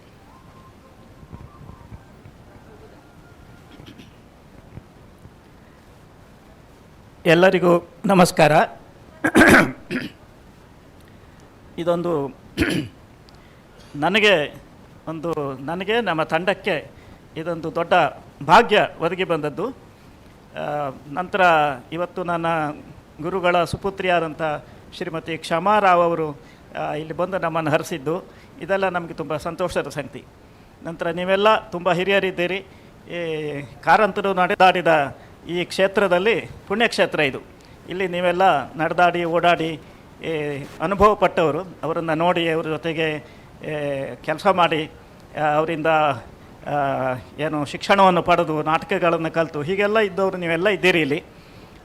ಇಂಥ ಒಂದು ಪುಣ್ಯಕ್ಷೇತ್ರದಲ್ಲಿ ನನಗೆ ಮತ್ತು ನಮ್ಮ ತಂಡವನ್ನು ತಗೊಂಡು ಬಂದು ಕಾರಂತರದ್ದೇ ಒಂದು ನಾಟಕವನ್ನು ಇಲ್ಲಿ ಮಾಡಲಿಕ್ಕೆ ಒಂದು ಅವಕಾಶ ಸಿಕ್ಕಿದ್ದು ಇದು ನನ್ನ ಮತ್ತು ನಮ್ಮ ತಂಡದ ನಮ್ಮೆಲ್ಲರ ಪುಣ್ಯ ಭಾಗ್ಯ ಅಂತ ನಾನು ಭಾವಿಸ್ತೇನೆ. ಕಾರಂತರು ನನಗೆ ಪರಮ ಗುರುಗಳು. ಅವರು ನಾನು ಯಕ್ಷಗಾನ ಕೇಂದ್ರಕ್ಕೆ ಅರ್ಜಿ ಗುಜರಾಯಿಸಿದಾಗ ನನ್ನನ್ನು ಮೊದಲು ಇಂಟರ್ವ್ಯೂ ಮಾಡಿ ಸೆಲೆಕ್ಟ್ ಮಾಡಿದವರು ಅವರೇ.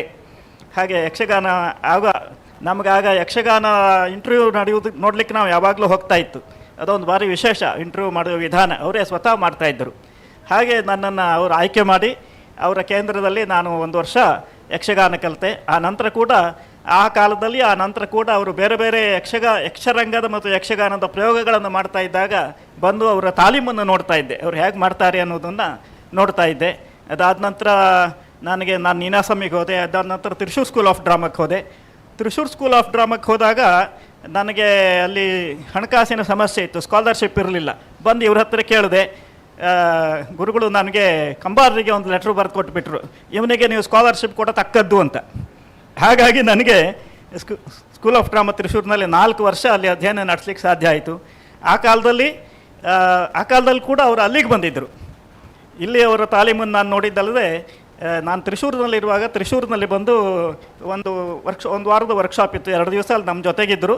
ಅವರು ಒಂದು ಯಕ್ಷಗಾನ ಮತ್ತು ಅವರ ಗೀತ ನಾಟಕಗಳ ಒಂದು ಪ್ರಾತ್ಯಕ್ಷಿಕೆಯನ್ನು ಮಾಡಿಕೊಟ್ರು. ಅವರೇ ಹಾಡಿ ಕುಣಿದು ಅಭಿನಯಿಸಿ ಕುಣಿದ್ರವರು. ಆಗ ಅವರಿಗೆ 87 ವರ್ಷ ಅಂತ ಕಾಣ್ತದೆ. ಆಗ 87-88 ವರ್ಷ ಆಗಿತ್ತು. ಆ ಪ್ರಾಯದಲ್ಲಿ ಅವರು ಕುಣಿದು ಅಭಿನಯಿಸಿ ಸ್ವತಃ ಹಾಡಿಕೊಂಡು ಎಲ್ಲ ಮಾಡಿ ಅಭಿನಯಿಸಿದರು.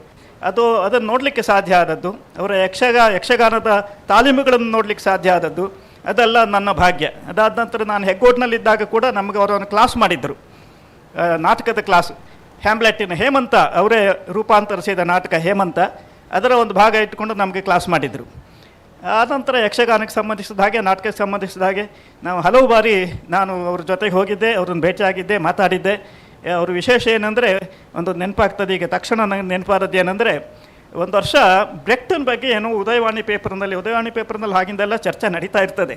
ಒಂದು ಚರ್ಚೆ ಬಂದಿತ್ತು, ಯಾವುದೋ ವೇದಿಕೆ ಮೇಲೆ ಗುರುಗಳು ಅಂದರೆ ಶಿವರಾಮ್ ಕಾರಂತರು ನಾಟಕಕಾರರ ಬಗ್ಗೆ ಹೀಗೆ ಮಾತಾಡ್ತಾ ಏನೋ ಹೇಳಿದರು ಅಂತ ಯಾರೊಬ್ರು ಆಕ್ಷೇಪ ಐತೆ, ಕಾರಂತರಿಗೆ ಬ್ರೆಕ್ಟ್ ಗೊತ್ತಿಲ್ಲ ಅಂತಂದು ಇದು ಉದಯವಾಣಿ ಪೇಪರ್ನಲ್ಲಿ ತುಂಬ ದಿವಸ ಬರ್ತಾ ಇತ್ತು. ಹಾಗೆ ಆನಂತರ ಇವರು ಜರ್ಮನಿಗೆ ಹೋದರು.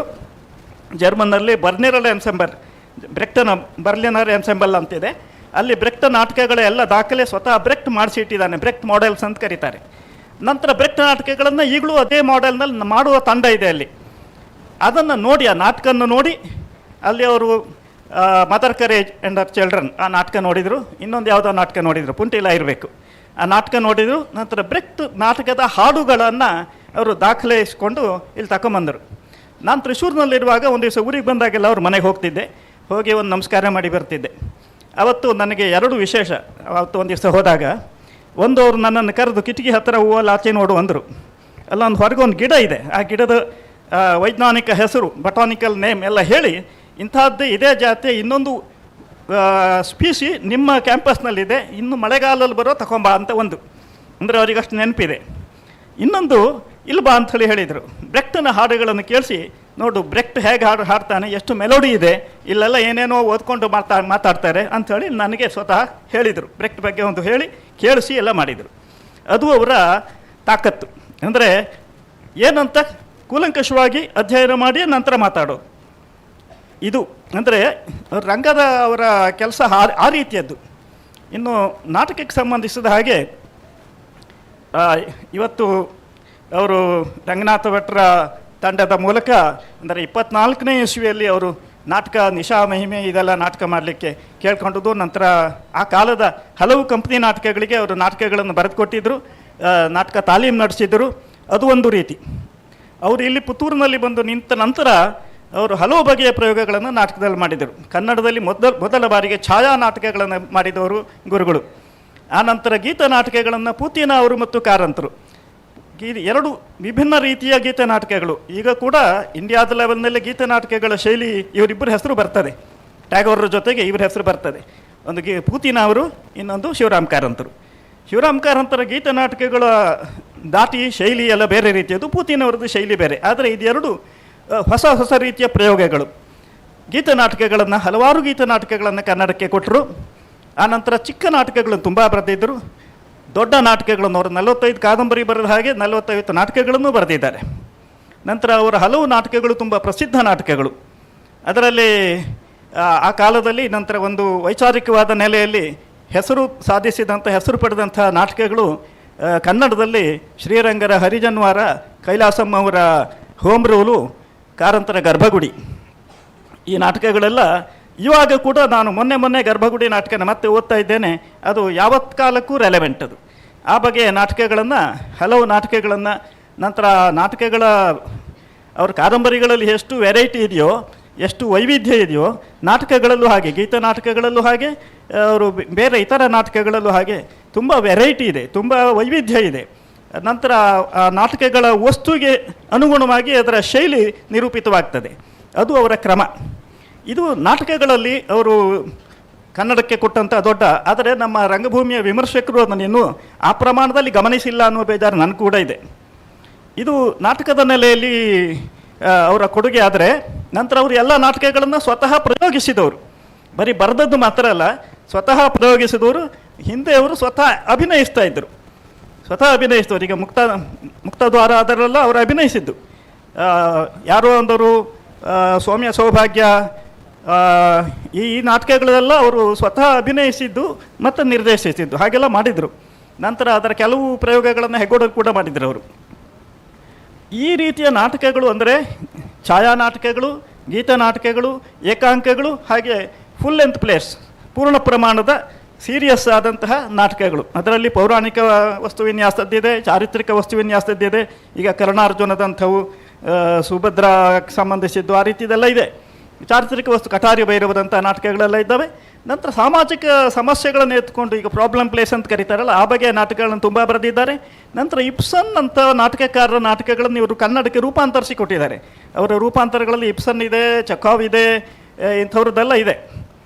ಅಂದರೆ ಅದನ್ನು ಸ್ವಲ್ಪ ಕನ್ನಡದ ಜಾಯಮಾನಕ್ಕೆ ಒಗ್ಗಿಸಿ ಬರೆದು ಕೊಟ್ಟಿದ್ದಾರೆ. ಆ ಬಗೆಯ ನಾಟಕಗಳನ್ನೆಲ್ಲ ಕನ್ನಡಕ್ಕೆ ಕೊಟ್ಟದ್ದು. ಇದು ಮಾತ್ರ ಅಲ್ಲದೆ ಅವರು ಯಕ್ಷಗಾನದಲ್ಲಿ ಮಾಡಿದ ಪ್ರಯೋಗ ಕೂಡ ನಮ್ಮಲ್ಲಿ ಏನು ಸಮಸ್ಯೆ ಆಗಿದೆ ಅಂದರೆ, ಅವರು ಯಕ್ಷಗಾನದಲ್ಲಿ ಮಾಡಿದ ಪ್ರಯೋಗಗಳನ್ನು ಯಕ್ಷಗಾನದವರು ಯಕ್ಷಗಾನ ಅಂತ ಒಪ್ಪೋದಿಲ್ಲ, ನಾಟಕದವರು ನಾಟಕ ಅಂತ ಒಪ್ಪೋದಿಲ್ಲ. ಹಾಗೆ ಅವರಿಗೆ ಅನ್ಯಾಯ ಆಗಿದೆ. ಇದು ನಾನು ತುಂಬ ಕಡೆ ಹೇಳಿದ್ದೇನೆ. ಈ ನಾಟಕ ರಂಗಭೂಮಿಯವರು ಏನು ಹೇಳ್ತಾರೆ, ಅವರು ಮೊದಲೇ 50ರ ದಶಕದಲ್ಲಿ ಕಿನ್ನರ ಮೇಳ, ಕಿನ್ನರ ನೃತ್ಯದ ಒಂದು ಪ್ರಯೋಗಗಳನ್ನು ಮಾಡಿದರು ಯಕ್ಷಗಾನ ಆಧರಿಸಿ.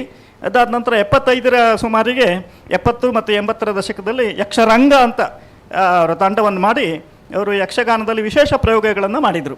ಯಕ್ಷಗಾನ ಕಲಾವಿದರನ್ನೇ ಬಳಸಿಕೊಂಡು ಮಾಡಿದರು. ಯಕ್ಷಗಾನದ ಹಾಡುಗಾರಿಕೆಯ ಸ್ವಾರಸ್ಯ ಏನು, ಅದರ ತಾಕತ್ತು ಏನು ಅನ್ನುವುದನ್ನು ಮನಗಾಣಿಸಿಕೊಟ್ರು ಅವರು ಎಲ್ಲರಿಗೂ.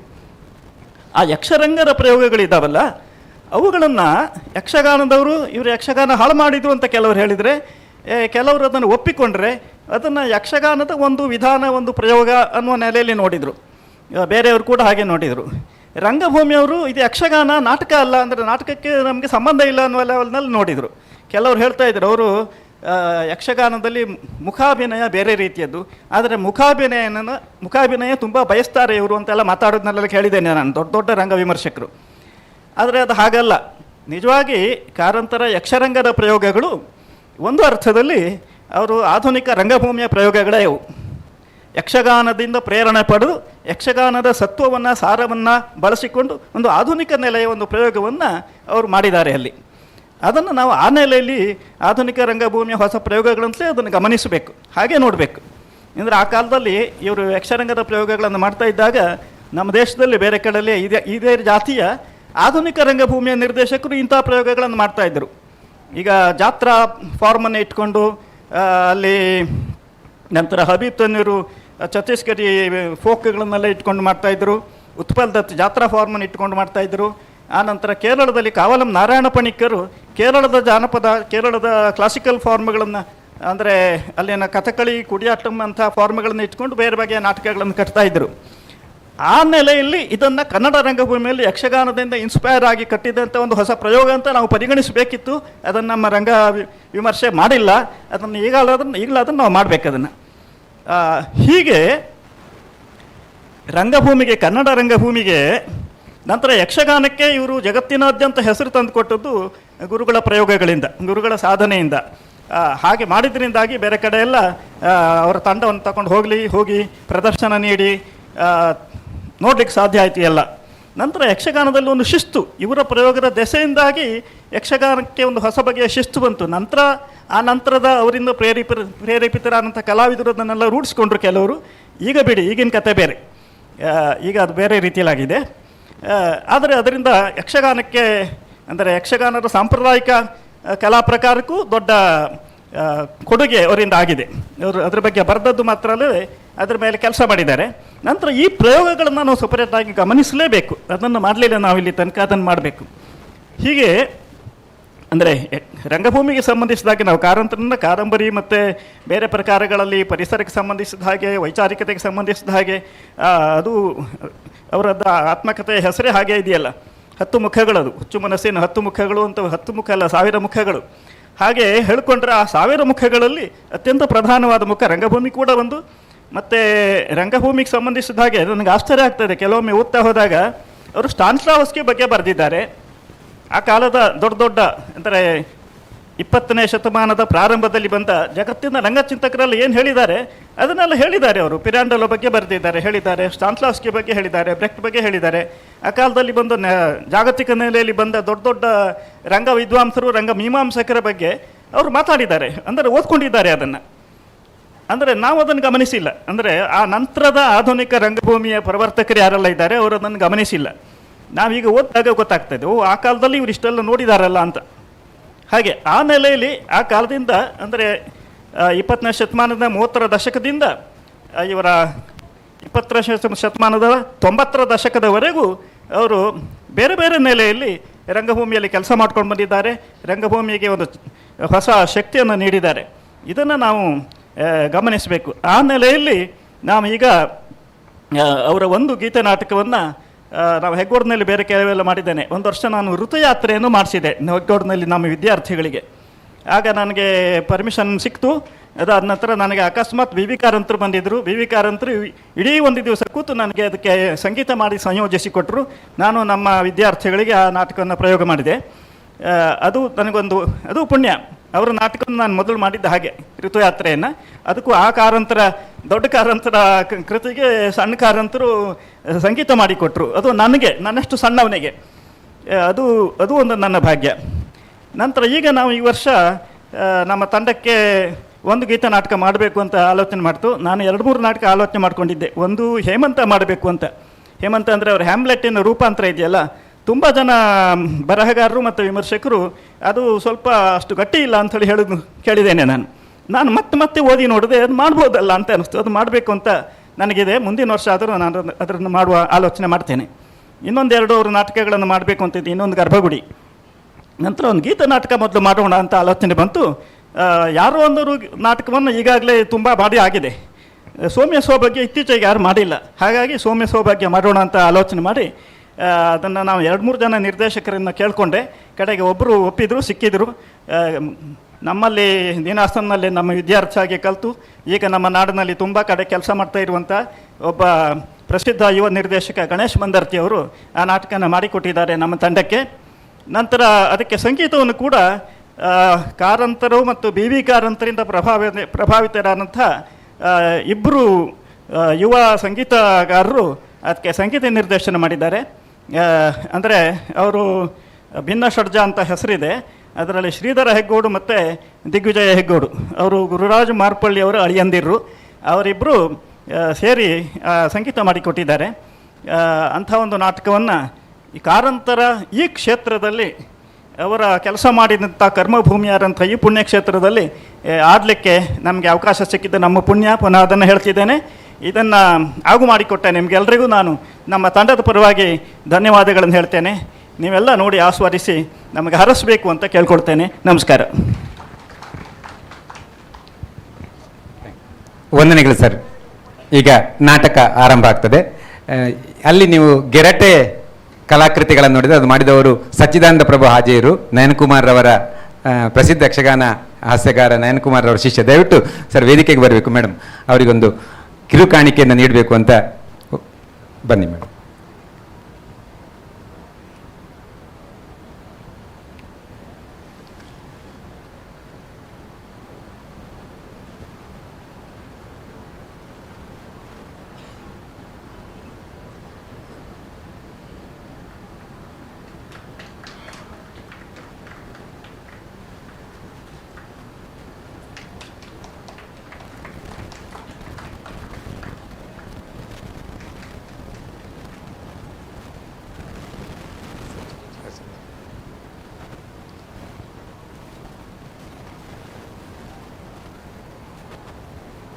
ಧನ್ಯವಾದಗಳು ಸರ್. ಈಗ ನಾಟಕಕ್ಕಾಗಿ ವೇದಿಕೆ.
ಬಣ್ಣದ ಹುಡುಗಿಯು ಅವಳು, ಕಾಡಿನ ಬದಿಲಿ ಬೆಳೆದು ಬಂದವಳು. ಕಾಡಿಗೆ ಬಣ್ಣದ ಹುಡುಗಿಯು ಅವಳು, ಕಾಡಿನ ಬದಿಲಿ ಬೆಳೆದು ಬಂದವಳು. ಕೂಸಾಳು ಗುರುವಂಗೆ ಒಬ್ಬಳೇ ಮಗಳು, ಕೂಸಾಳು ಗುರುವಂಗೆ ಒಬ್ಬಳೇ ಮಗಳು. ತುಂಬಿಯ ಕಣ್ಣಿಗೆ ಕುಂದೂರು ಹೆರಳು, ಕೂಸಾಳು ಗುರುವಂಗೆ ಒಬ್ಬಳೇ ಮಗಳು. ತುಂಬಿಯ ಕಣ್ಣಿಗೆ ಕುಂದೂರು ಹೆರಳು. ಆಡಿನ ಮರಿಯಂತ ಸಿಗಿನೆಗೆದಾಗ ನೀಲದ ಗೊಂಬಿಯು ಚೆಲುವಿನ ಮಾಡ. ಆಡಿನ ಮರಿಯಂತ ಸಿಗಿನೆಗೆದಾಗ ನೀಲದ ಗೊಂಬಿಯು ಚೆಲುವಿನ ಮಾಡ. ತೇಲುತ್ತವಾಲುತ್ತ ಹೋಗುವ ನೋಟ, ತೇಲುತ್ತವಾಲುತ್ತ ಹೋಗುವ ನೋಟ. ಬರ್ಮನ ಇಚ್ಛಿಗೂ ಮೀರಿದ ದೃಷ್ಟ, ಕಾಡಿಗೆ ಬಣ್ಣದ ಹುಡುಗಿಯು ಅವಳು.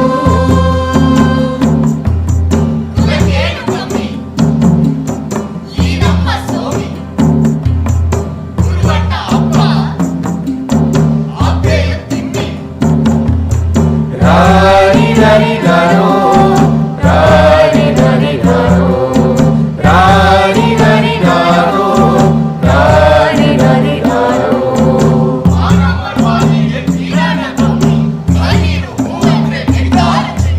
ರಾರಿ ರಾರಿ ರಾರೋ, ರಾರಿ ರಾರಿ ರಾರೋ, ರಾರಿ ರಾರಿ ರಾರೋ, ರಾರಿ ರಾರಿ ರಾರೋ. ರಾರಿ ರಾರಿ ರಾರೋ, ರಾರಿ ರಾರಿ ರಾರೋ, ರಾರಿ ರಾರಿ ರಾರೋ, ರಾರಿ ರಾರಿ ರಾರೋ, ರಾರಿ ರಾರಿ ರಾರೋ, ರಾರಿ ರಾರಿ ರಾರೋ, ರಾರಿ ರಾರಿ ರಾರೋ, ರಾರಿ ರಾರಿ ರಾರೋ.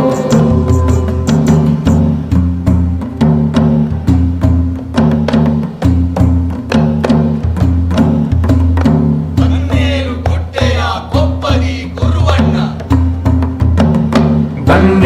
ಗುಡ್ಡೆಯ ಕೊಪ್ಪದಿ ಗುರುವಣ್ಣ,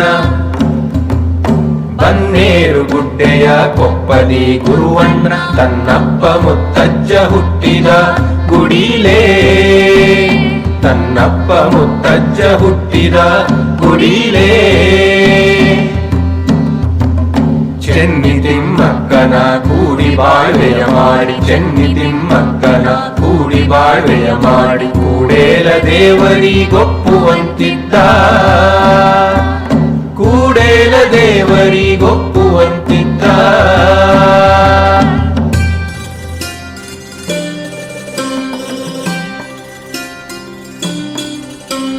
ಚೊಚ್ಚಲು ಹಸುಗೂಸು ಸೋಮಿಗೆ ಸಂದಿತು, ಚೊಚ್ಚಲು ಹಸುಗೂಸು ಸೋಮಿಗೆ ಸಂದಿತು.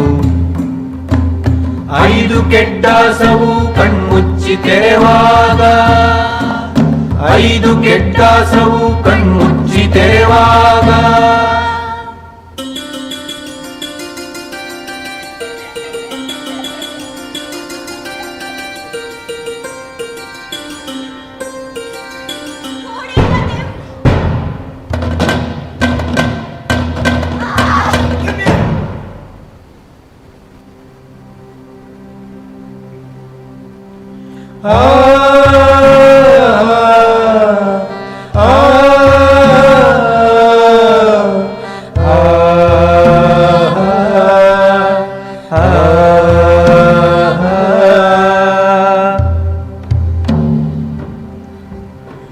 ನೆಚ್ಚಿದ ಹೊಲ್ತಿಯ ಪಂಜುಲ್ಲಿ ಕೊಂಡೋಯ್ತು,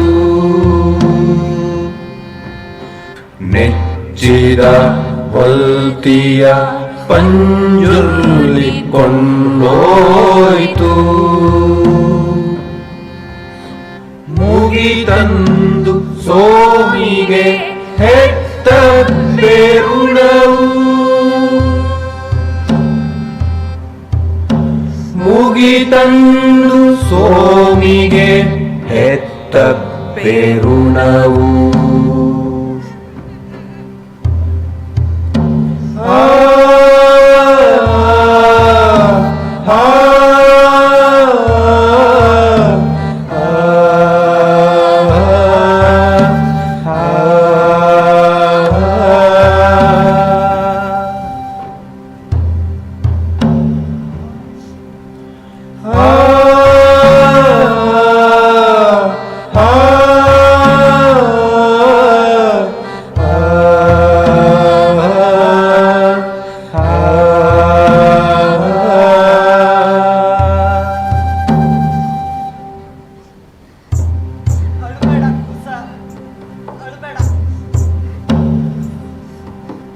ಸೋಮಿ ಸೋಮಿ ಅಳಬೇಡ ಚೆನ್ನಿ ಸೋಮಿ ಸೋಮಿ ಅಳಬೇಡ ಚೆನ್ನಿ ಇನ್ನೊಂದು ಮದುವೆಯಾಗಿ ನಿನಗಾಗಿ ಹೊನ್ನಿ ಇನ್ನೊಂದು ಮದುವೆಯಾಗಿ ನಿನಗಾಗಿ ಹೊನ್ನಿ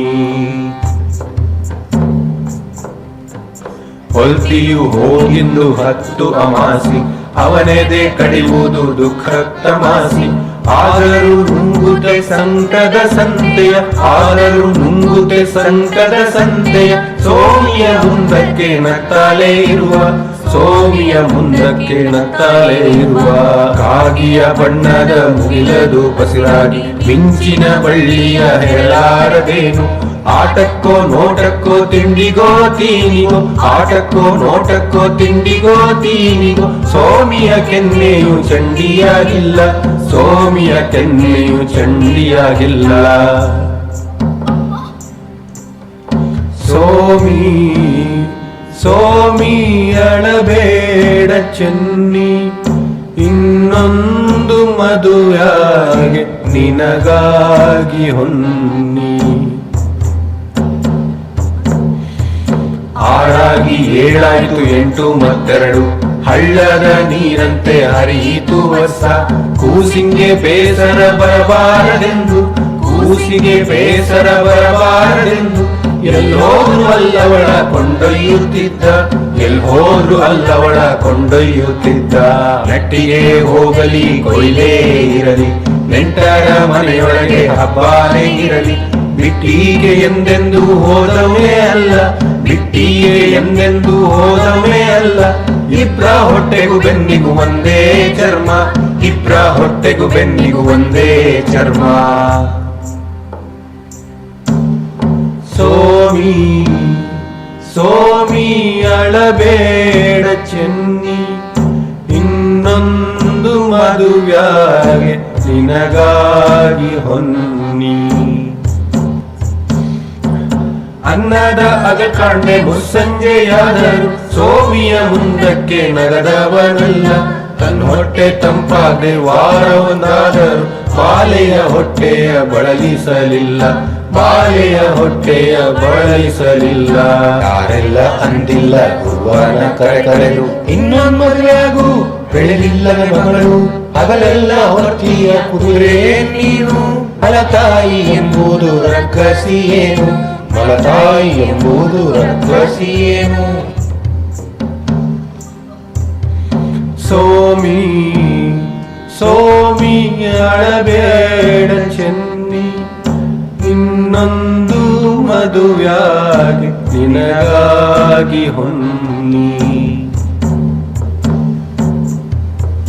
ಯಾರೇನು ಅಂದರು ಕುಡಿನಗೂ ನಗ್ತಿದ್ದ ಇನ್ನೊಂದು ಸಂಬಂಧ ಕನವರಿಸಲಿಲ್ಲ ಸೋಮಿಯು ಬೆಳೆದಳು ಎಂಬುದು ಬಲ್ಲ ಹೋದಲ್ಲಿ ಕೊಯ್ಯುವುದು ಸಾಧ್ಯವಿದ್ದಿಲ್ಲ ಹೋದಲ್ಲಿ ಕೊಯ್ಯುವುದು ಸಾಧ್ಯವಿದ್ದಿಲ್ಲ ಇದಕ್ಕಾಗಿ ಒಂದಿನ ಅಪ್ಪತ್ತೆ ಇಲ್ಲದ ಹೈದಾನ ಎಲ್ಲಿನೋ ಗುಡಿಗೆ ಕರ್ತಂದ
ಹೈದಾನ ಕೂಡ ಆಡ್ತಿರು ಸ್ವಾಮಿ ಆಡೋದೇ ಮರ್ತೀಯ ಇಲ್ವಾದ್ರೆ ರಾಮಿ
ಶನಿಯ ಸೋಮಿ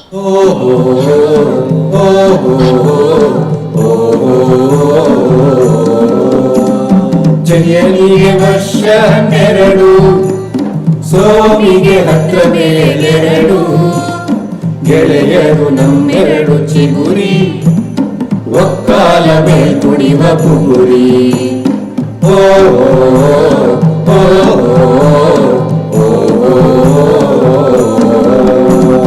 ದಿನ ಹತ್ತು ಹೋಯಿತು ಚನಿಯ ಮನೆಗೆ ಬಂದು ದಿನ ಹತ್ತು ಹೋಯಿತು ಚನಿಯ ಮನೆಗೆ ಬಂದು ಸೋಮಿಗೆ ಸ್ವರ್ಗೊಂದು ಕೈ ಮೇಲ್ಕೊಂಡು ಹಾಗಿತ್ತು ಸೋಮಿಗೆ ಸ್ವರ್ಗೊಂದು ಕೈ ಮೇಲ್ಕೊಂಡು ಹಾಗಿತ್ತು ಹತ್ಮಂದ್ಯ ಕಲ್ತಾಡು ಹತ್ತೂರ ಗಿದ್ದಾಟ ಹತ್ಮಂದ್ಯ ಕಲ್ತಾಡು ಹತ್ತೂರ ಗಿದ್ದಾಟ ಒಂದೊಂದೇ ಗೆಳತಿಗೆ ಕಲ್ಸುತ್ತೆ ಬಂದ ಒಂದೊಂದೇ ಗೆಳತಿಗೆ ಕಲ್ಸುತ್ತೆ ಬಂದಾನು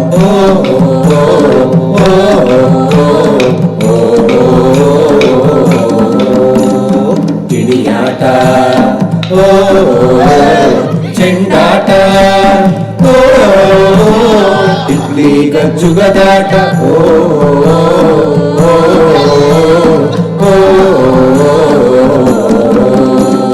ಬೇಸರಕ್ಕೆ ಬರು ಮುಂಚೆ ಕತೆ ಹೇಳುವಾಟ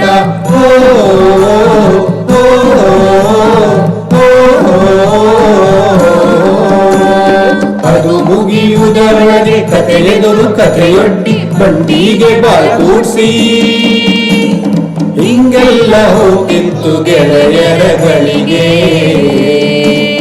ಓ ಓ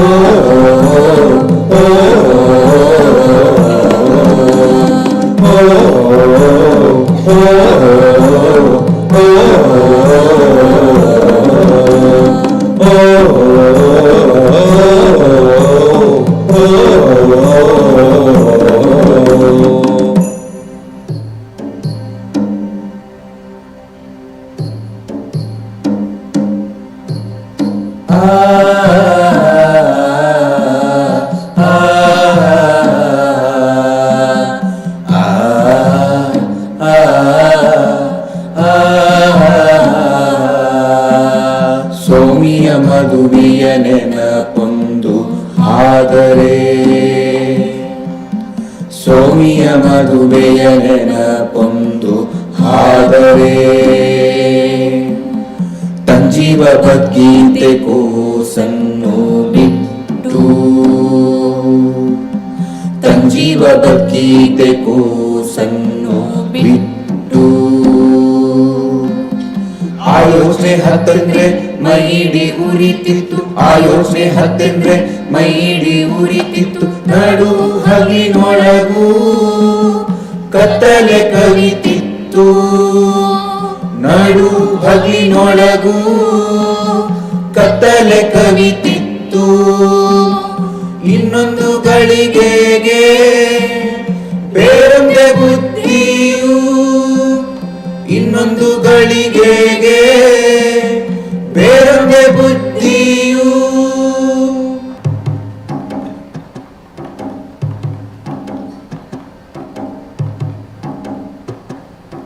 ಏನಾರ ಹಾಕೊಳ್ಳಿ ಮಗಳಾದ್ರೆ ಸುಖಿಯು ತಾನ್ ಹೆಂಗೋ ಸಾಯುವ ವರ್ಷಾತು 40 ಅವಳಾದ್ರೆ ಚಿಕ್ಕವಳು ಸುಖವಾಗಿ ಬದುಕಿದ್ರೆ ನೋಡಿ ಸಾಯ್ಬೋದು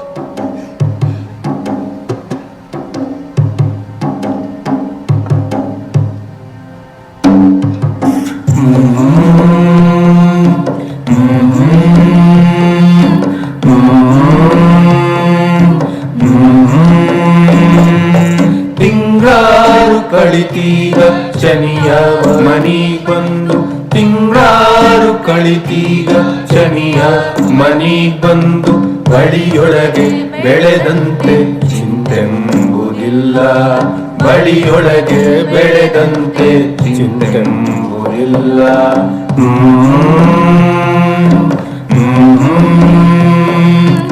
ಆಟಾಟ ಆಡುತ್ತ ಸೋಮಿ ಚನಿಯರು ಕೂಡಿ ಆಟಾಟ ಆಡುತ್ತ ಸೋಮಿ ಚನಿಯರು ಕೂಡಿ ಗೆಳೆತನಕ್ಕೆ ಹೆಚ್ಚಿನ ಗೆಳೆಯೆಂಬುದಿಲ್ಲ ಎಂಬುದಿಲ್ಲ, ಗೆಳೆತನಕ್ಕೆ ಹೆಚ್ಚಿನ ಎಣೆ ಎಂಬುದಿಲ್ಲ.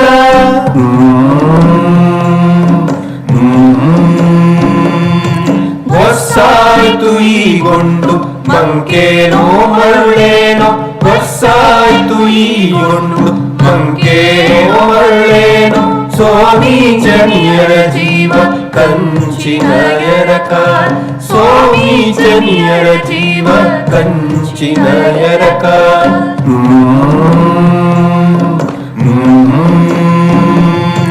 ದಿನಗಳು ಹ್ಯಾಂಗೇನೋ ಹಕ್ಯಾಂಗ್ ಹಾರ್ತಾವೆ, ದಿನಗಳು ಹ್ಯಾಂಗೇನೋ ಹಕ್ಯಾಂಗ್ ಹಾರ್ತಾವೆ.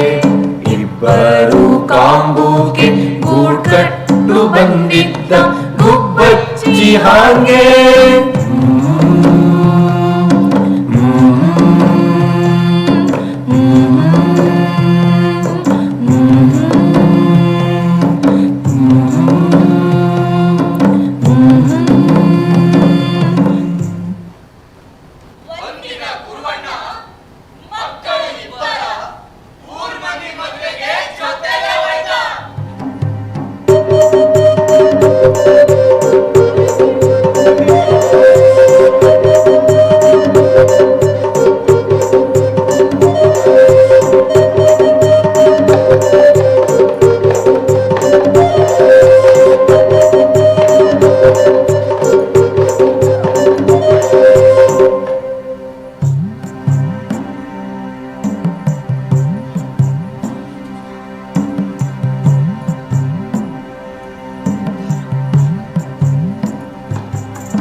ಬಂದು ಸೋಮಕ್ಕ ಮಧುವಂಗಿಯಾಗ್ಯಾಳೆ, ಕಾಡಿಗೆ ಕಣ್ಣಿಗೆ ತಲೆಗಿಟ್ಟು ಎಣ್ಣೆ.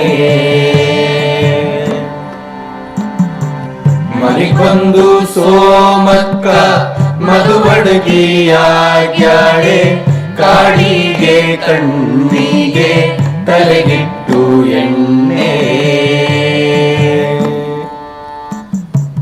ಚನಿಯಪ್ಪ ಕಮ್ಮಿಯೇ ಮದುಮಗ ಅಲ್ಲೇನ, ಹುರಿಹಗ್ಗದ ನೇವಳ ನಡುವಿಗೆ ಬಿಗಿದ.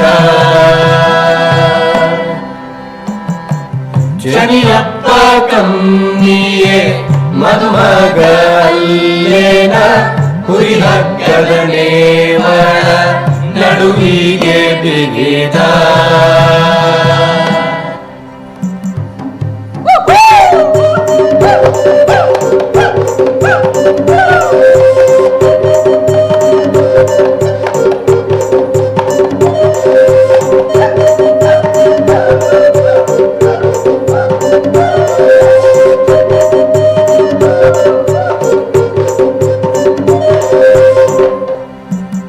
ಸೋಮಿಗೆ ನಾಚಿಕಿ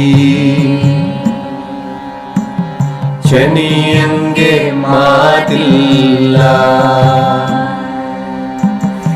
ಆದರೂ ಆಟಕ್ಕೆ ಬೇಕಷ್ಟು ಮದುವೆಯಾಗಿ ಸುಖ ಪಟ್ಟಾರೆ, ಸುಖ ಪಟ್ಟಾರೆ, ಸುಖ ಪಟ್ಟಾರೆ. ಇಬ್ಬರ ಮನಸ್ಸಲ್ಲೂ ಕನಸಿನ ಮದುವೆಯು ಮೆನಸೊಳಗು ಉಳಕೊಂಡು ಮಾಯಾ ಹೆಣಿತು, ಮಾಯಾ ಹೆಣಿತು, ಮಾಯಾ ಹೆಣಿತು.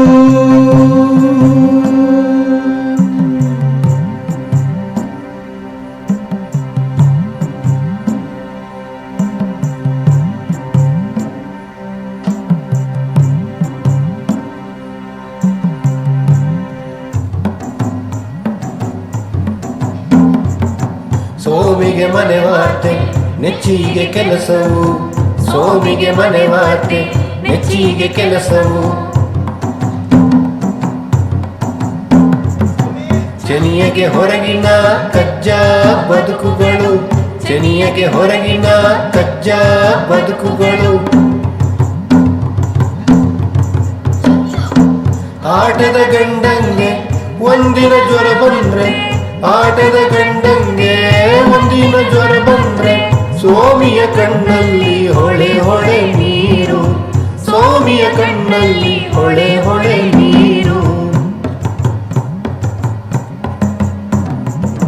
ಜ್ವರ ಬಿಟ್ಟ ಮರ್ದಿನ ಇಬ್ಬರು ಸೇರ್ಕೊಂಡು, ಜ್ವರ ಬಿಟ್ಟ ಮರ್ದಿನ ಇಬ್ಬರು ಸೇರ್ಕೊಂಡು ಗುಳಿಗಂಗೆ ಮಣಿದಾರು ಆಕಾಶ ಕಳ್ಳಿನ ಹರಕೆಯ ಹೊತ್ತು.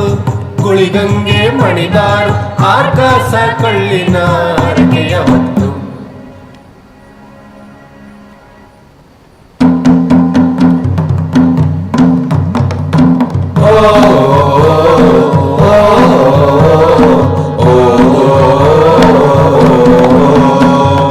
ಶನಿಯನಿಗೆ ವರ್ಷ 16, ಸೋಮಿಗೆ ಹತ್ರ ಮೇಲಾರು. ಮನಸ್ಸಿನ ಮಂಡಿಗೆಯೊಳಗೆ ನಿಜವನು ಮರಡಿಹಗಳಿಗೆ. ಓ ಓ ಓ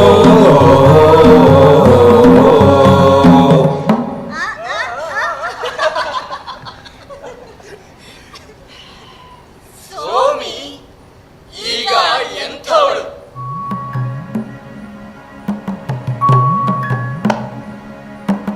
16 ವರ್ಷದ ಬಾಲೆ, ಅಲ್ಲೆಂದರೆ ಮಲ್ಲಿಗೆ ಜೊಲ್ಲೆ, ಕಣ್ಣಾಳಿ ಕಳಿಸುವೆ ದುಂಬೆ, ಕೆನ್ನೆ ಕೆನ್ನೆ ಉಬ್ಬಿದ ಗಜನಿಂಬೆ. 16 ವರುಷದ ಬಾಲೆ, ರಾಜದ ಹೂವಿನ ಕಂಪು, ನಾಗ ಸಂಪಿಗೆಯಂಥ ರೂಪು, ಹಕ್ಕಿಯ ಗಂಟಲ ಇಂಪು. ಸ್ವಾಮಿ ಸೇಯಾವ ಸಂಪು, 16 ವರ್ಷದ ಬಾಳೆ, 16 ವರುಷದ ಬಾಳೆ, 16 ವರ್ಷದ ಬಾಳೆ.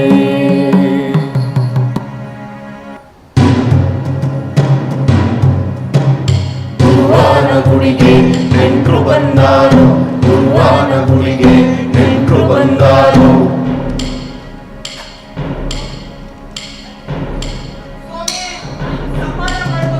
ಗುರುವಾನ ಗುಡಿಗೆ ನೆಂಟ್ರು ಬಂದಾರು, ನೆಂಟ್ರು ಬಂದಾರು, ನೆಂಟ್ರು ಬಂದಾರು.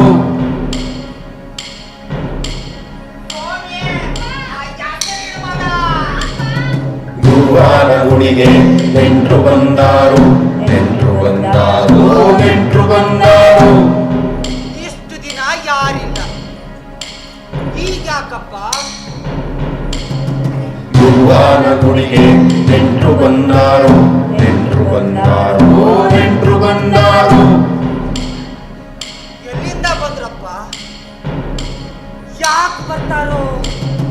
ಗುರುವಾನ ಗುಡಿಗೆ ನೆಂಟ್ರು ಬಂದಾರು, ನೆಂಟ್ರು ಬಂದಾರು, ಗುರುವಾನ ಗುಡಿಗೆ.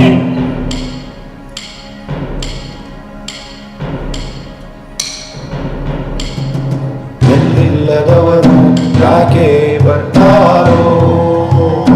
ಹೌದಂತೆ ಚನಿಯ, ಬಹಳ ಬರ್ತಾರೆ. ಎಲ್ಲಿಲ್ಲದವರು ಯಾಕೆ ಬರ್ತಾರೋ? ನನ್ನನ್ನೇ ಕಾಣ್ತಾರೆ, ತಿಟ್ಟಿ ಬಿಡ್ತಾರೆ. ಎಲ್ಲಿಲ್ಲದವರು ಯಾಕೆ ಬರ್ತಾರೋ? ಅಷ್ಟೊಂದು ಬಂದವರು ಮೂಕ್ರೇನಪ್ಪ. ಎಲ್ಲಿಲ್ಲದವರು ಯಾಕೆ ಬರ್ತಾರೋ? ಆ ಮೊನ್ನೆ ಬಂದಾಗ ಉಪ್ಪು ಹಾರಿಸಿದ. ಎಲ್ಲಿಲ್ಲದವರು ಯಾಕೆ ಬರ್ತಾರೋ? ಆ ನಿನ್ನೆ ಹೋದವ ಮುಗುಳ್ನಕ್ಕಿದ್ದ. ಯಾಕೆ ಬರ್ತಾರೋ?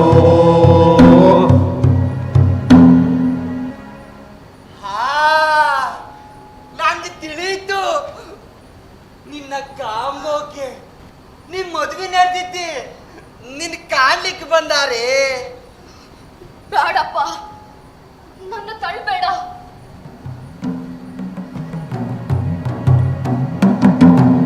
ತಳ್ಬೇಡ ನನ್ನ ತಳ್ಬೇಡ, ನನ್ನ ತಳ್ಬೇಡ ಗುಡಿಯ ಹೊರಗಂಟೆ.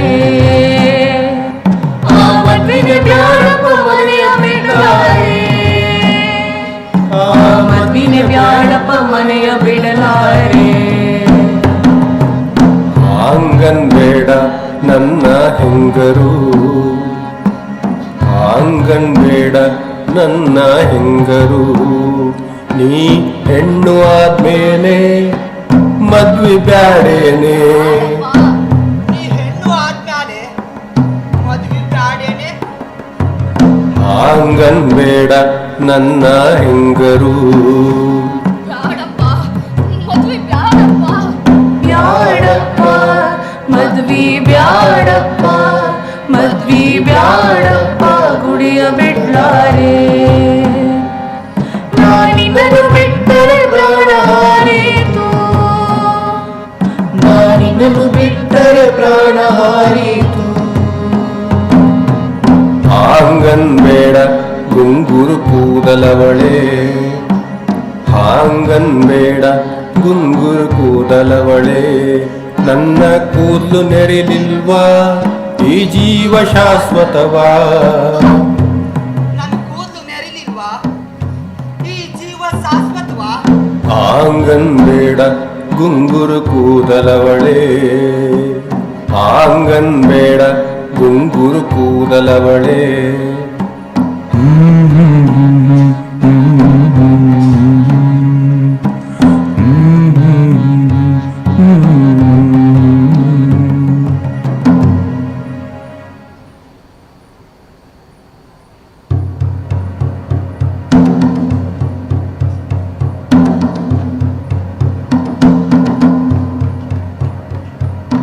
ಮಾತು ಎಲ್ಲವ ಜನಿಯ ಕೇಳ್ಯಾನು, ಆ ಸೋಮಿ ಬಿಟ್ಟು ಹೋದ್ರೆ ಹ್ಯಾಂಗೆ ಬದುಕೇನು. ಜನಿಯ ಕೇಳ್ಯಾನು ಮಾತು ಎಲ್ಲವ. ನನ್ನ ಆಟದ ಹೆಂಡತಿಯು ಹಾರಿ ಹೋಗ್ತಾಳೋ. ಕೇಳ್ಯಾನು ಜನಿಯ ಮಾತು ಎಲ್ಲವ. ನನ್ನ ಯಾಕೆ ತಂದಾರು ಬೆಳೆಸಿ ಬಂದಾರು. ಮಾತು ಎಲ್ಲವ ಜನಿಯ ಕೇಳ್ಯಾನು. ಹಾದಿರಿ ಸಾಯ್ತಿದ್ದೆ ಕೋಡು ತಪ್ಪಿತ್ತು. ಮಾತು ಎಲ್ಲವ ಜನಿಯ ಕೇಳ್ಯಾನು.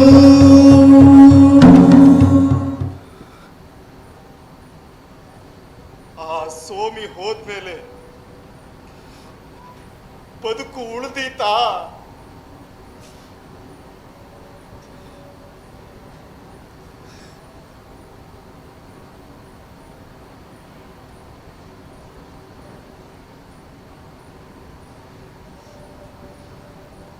ನೋಡಿ ನೋಡಿ ಶನಿವಾರ ಒಂದು ಬಂತು ನೋಡಿ. ನೋಡಿ ನೋಡಿ ನೋಡಿ ನೋಡಿ ಶನಿವಾರ ಒಂದು ಬಂತು ನೋಡಿ. ನೋಡಿ ನೋಡಿ ನೋಡಿ ನೋಡಿ ಗುರುವನ ಕಾಂಬೋಕೆ ಗಂಟು ನೋಡಿ. ನೋಡಿ ನೋಡಿ ನೋಡಿ ನೋಡಿ ಮೇರಿಗೆ ಗುರ್ಕಾರ ರಸ ನೋಡಿ. ಮರುವಾದಿ ಮಾನಕ್ಕೆ ಹೆಚ್ಚ ನೋಡಿ. ನೋಡಿ ನೋಡಿ ನೋಡಿ ನೋಡಿ ಮಗನೊಬ್ಬ ಇದ್ದಾನೆ ಐತು ನೋಡಿ. ಐತಂಗೆ ಮದ್ವಿ ಇಲ್ಲ ನೋಡಿ. ನೋಡಿ ನೋಡಿ ನೋಡಿ ನೋಡಿ ಸೋಮಿಯ ರೂಪ ಹೆಸರಾದ್ದು ನೋಡಿ. ಸಂಬಂಧ ಹೂಡೋಕೆ ಬಂದಾನೆ ನೋಡಿ. ನೋಡಿ ನೋಡಿ ನೋಡಿ ನೋಡಿ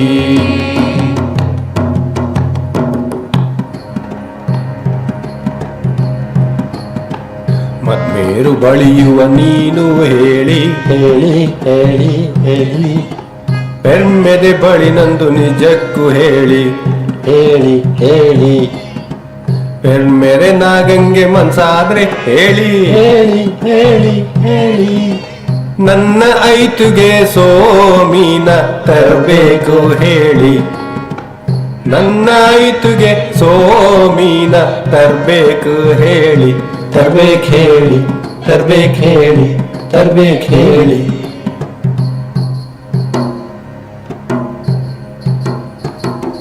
ಕೂಡೇಲ ದೇವರು ಕಳಿಸಿದ್ದು ನಿಜಕ್ಕೂ ಐತಂಗು ಸೋಮಿಗೂ ಮೇಳ ನಿಜಕ್ಕೂ ಕೊಂಬಿಗೆ ಕಳಸ ಇಟ್ಟಾಂಗೆ ನಿಜಕ್ಕೂ ಸೋಮಿಯ ಭಾಗ್ಯ ಅದೃಷ್ಟ ನಿಜಕ್ಕೂ ಸೋಮಿಯ ಭಾಗ್ಯ ಅದೃಷ್ಟ ನಿಜಕ್ಕೂ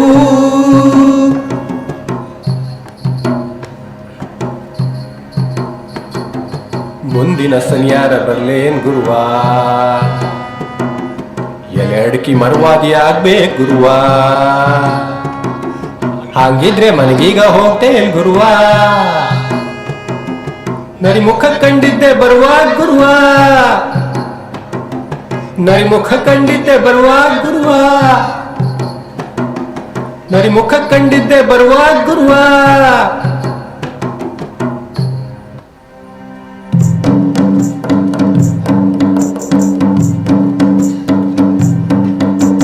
ಮುಂದಿನ ಸನ್ಯಾರ ಬಂದಿದೆ ಬಾರಿ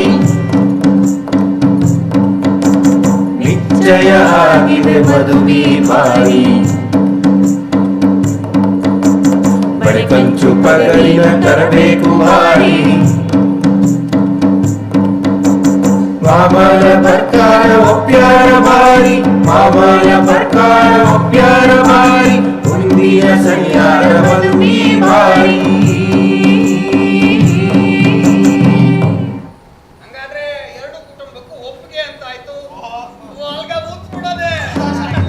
ಏನ್ ಹೇಳಿ ಚಂದ ಏನೇನ್ ಹೇಳಿ ಚಂದ ಏನ್ ಹೇಳಿ ಚಂದ ಏನೇನ್ ಹೇಳಿ ಚಂದ ನರಸಣ್ಣ ಮನೆಯೊಳಗೆ ದಿಪ್ಪಾಣ ಬರುತ್ತಾರೆ ಏನ್ ಹೇಳಿ ಚಂದ ಏನೇನ್ ಹೇಳಿ ಚಂದ ಐತಣ್ಣನ ಅರ್ಬೆಗೆ ಉಪ್ಪು ಗಂಟ ಕಾಳಿ ಮದ್ಮಗನ ದೊಡ್ಡ ಬೇಗೆ ಬಂಗಾರದ ವಾಲಿಯು ಏನ್ ಹೇಳಿ ಚಂದ ಏನೇನ್ ಹೇಳಿ ಚಂದ ಏನ್ ಹೇಳಿ ಚಂದ ಏನೇನ್ ಹೇಳಿ ಚಂದ ಐತಣ್ಣನ ಸಿಂಗಾರ ಒಡೆ ಮನೆ ಒಂಟಿ ಸೊಂಟಕ್ಕೆ ಉಳಿದಾರ ತಲೆಗೊಂಡುಂಟಾಸ ಏನ್ ಹೇಳಿ ಚಂದ ಏನೇನ್ ಹೇಳಿ ಚಂದ ಏನ್ ಹೇಳಿ ಚಂದ ಏನೇನ್ ಹೇಳಿ ಚಂದ ಮೃತವನ್ನೇ ಹಿಡ್ತಾರೆ ಕೋಳಿಯ ಸುಳಿದಾರ ತಿಪ್ಪಣ ಹೊರಗೈತಿ ಹರ ದುಡಿದೋಳು ಏನ್ ಹೇಳಿ ಚಂದ ಏನೇನ್ ಹೇಳಿ ಚಂದ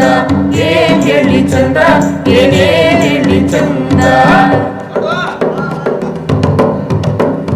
ಲೆಲ್ಲೆಲೆ ಹೇಳ್ತಾರೆ ಲೇಲೆಲೆಲೆಲೆಲ ಲೆಲ್ಲೆಲೆ ಹೇಳ್ತಾರೆ ಲೇಲೆಲೆಲೆಲೆಲ ಶುಕ್ರವಾರ ಹೊಂಟಾರೆ ಲೇಲೆಲೆಲೆಲೆಲ ಹಾದಿ ಮೇಲ್ ಹೋಗ್ತಾರೆ ಲೇಲೆಲೆಲೆಲೆಲ ತಿಪ್ಪಣದ ಗೋಜಿಗೆ ಬಾಂಬ್ರೆಲ್ಲ ತೇಲ್ತಾರೆ ಲೇಲೆಲೆಲೆಲೆಲೆಲ ಲೇಲೆಲೆಲೆಲೆಲ ಆಗಿ ಉದ್ದಕ್ಕೆ ಮದುವೆ ಆಗದಿದ್ದವರು ಪಾರ್ಟಿಯ ಬಿಡ್ತಾರೆ ಲೇಲೆಲೆಲೆಲೆಲೆಲ ಲೇಲೆಲೆಲೆಲೆಲ ಲೇಲೆಲೆಲೆಲೆಲೆಲ ಲೇಲೆಲೆಲೆಲೆಲ ಐತಣ್ಣನ ಅದೃಷ್ಟ ನಮ್ಮ ಹಣೆಮೇಲಿಲ್ಲ ಲೇಲೆಲೆಲೆಲೆಲೆಲ ಲೇಲೆಲೆಲೆಲೆಲ ತಿಪ್ಪಣ ಹೊಕ್ಕಿದೆ ಸಮ್ಮಾನ ಹೊಕ್ಕಿದೆ ಮಾಮೂಲ ಒಪ್ಸ್ಯಾರೆ ಲೇಲೆಲೆಲೆಲೆಲೆಲ ಊಟದ್ದೇ ಗದ್ದಲ ಪಾಯಸದ್ದೇ ಪರಿಮಳ ಲೇಲೆಲೆಲೆಲೆಲೆಲ ಸೋಮಿಗೆ ಸಿಂಗಾರ ಲೇಲೆಲೆಲೆಲೆಲ ಬಿಳಿಸೀರೆ ಉಡ್ಸ್ಯಾರೆ ಲೇಲೆಲೆಲೆಲೆಲ ಹುಣ್ಣಿಮೆ ಮಾಸಿಯ ಸೀರೆ ಮೈ ಬಣ್ಣಕ್ಕೆ ಲೇಲೆಲೆಲೆಲೆಲ ಲೇಲೆಲೆಲೆಲೆಲ ಮಳೆ ಮೇಲೆ ಬಂದಾರೆ ಲೇಲೆಲೆಲೆಲೆಲ ದೀಪ ಸುತ್ತ ಬಂದಾರೆ ಲೇಲೆಲೆಲೆಲೆಲ ತಲೆ ಬಾರಿಸಿ ನಿಂತಾಳೆ ಲೇಲೆಲೆಲೆಲೆಲ ಐತಣ್ಣ ಉಪ್ಯಾರೆ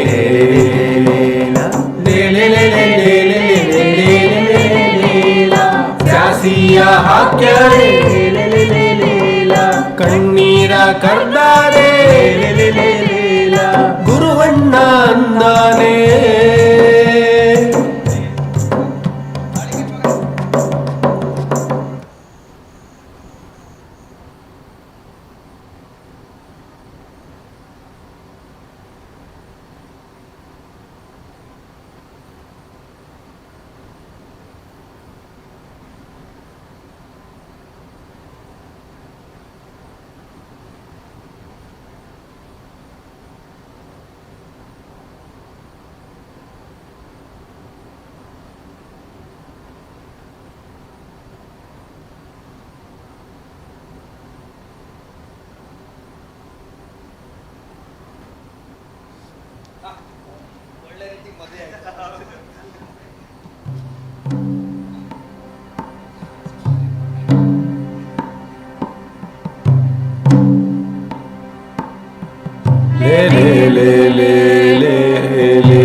ನನ್ನ ಕರುಳ ಕೊಡ್ತೀನಿ ಅಬ್ಬಿಲ್ದ ಮಗು ಸೋಮಿ.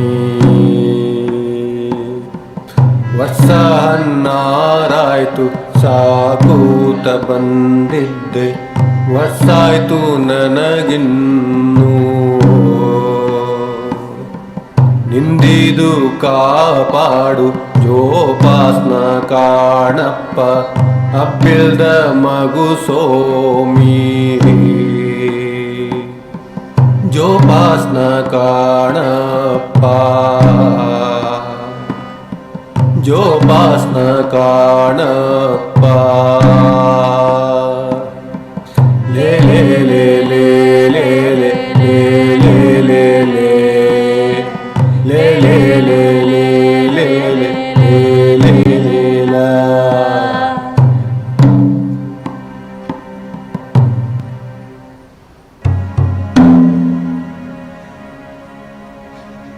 ಬಂದ ನಂಟ್ರು ಹೋಗ್ಯಾರೆ ಸೋಮಿಯ ವೈದಾರೆ. ಬಂದ ನಂಟ್ರು ಹೋಗ್ಯಾರೆ ಸೋಮಿಯ ವೈದಾರೆ.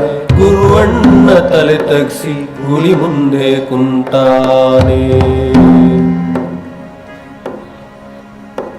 ಗುರುವಣ್ಣ ತಲೆ ತಗ್ಸಿ ಗುಡಿ ಮುಂದೆ ಕುಂತಾನೆ. ಮದುವೆಯ ಬೇಳೆಗೆ ಜನಿಯನ್ನ ಕಾಣೆ ಅಂದ್ರೆ ಅವನೆಲ್ಲಿ ಗುಡಿ ಕತ್ಲು ಕೋಣೆ.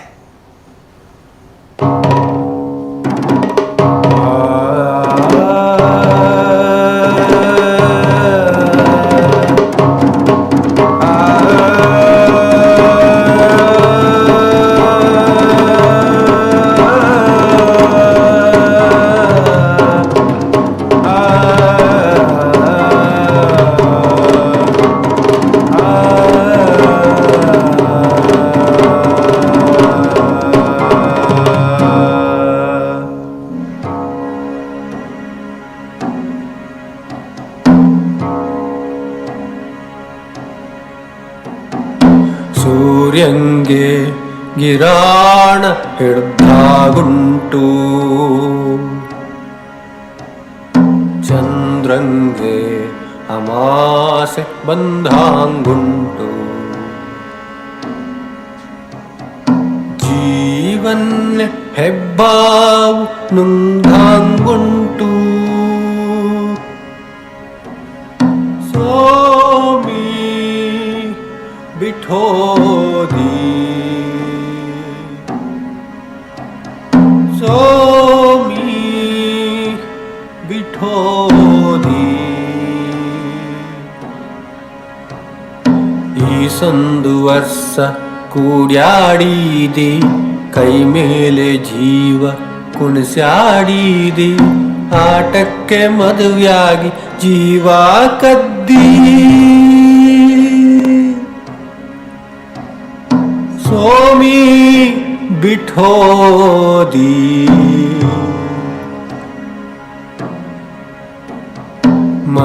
ತಾಯಿಯ ನೆನಕೊಂಡು ಮಾತನ್ನೇ ಬಿಟ್ಟೆ, ನನ್ನ ಮೋರೆ ಕಾಣುತ್ತಲೆ ತಲೆ ತಗ್ಗಿಸಿಟ್ಟೆ.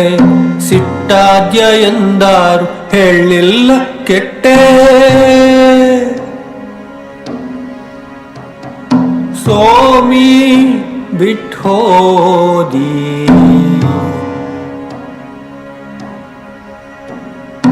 ಅಡ್ಗಿಯ ಒಲೆ ಮುಂದೆ ನೀ ಕುಂತಾಗ ಬೆನ್ ಹಿಂದೆ ಇರದಿದ್ರೆ ಜೀವಾನೇ ಹೋಗ. ಆ ಕಟ್ಗಿಗೆ ಹೋದಾಗ ನೀನು ಹಾಂಗ, ಸೋಮಿ ಬಿಟ್ಟೋದಿ.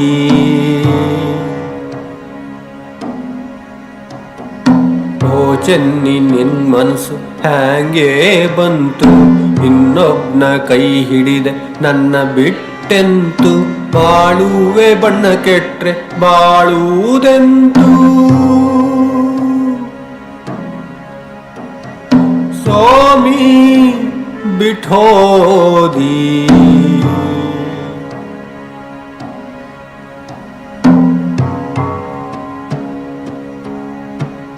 ಕಡ್ದಾದ್ರು ಕೊಯ್ದಾದ್ರು ಹೊಟ್ಟೆ ತುಂಬೀತು, ಘಟ್ಟಕ್ಕೆ ಹೋದರೆ ಕಾಸು ಬಂದೀತು. ಹೊಟ್ಟೆಂದು ತುಂಬುವುದು ದೊಡ್ಡಿಲ್ಲಿತ್ತು, ಸೋಮಿ ಬಿಟ್ಟೋದಿ. ಸೋಮಿ ಬಿಟ್ಟೋದಿ. ಎದೆ ಮೇಲೆ ಗಲ್ಲಿಟ್ಟು ಜೋಸ್ತಿ ಕೊಟ್ಟೆ, ಮನಸ್ಸೆಲ್ಲ ಮಾತಿಂದ ಬೆಳಗಿಸಿಟ್ಟೆ.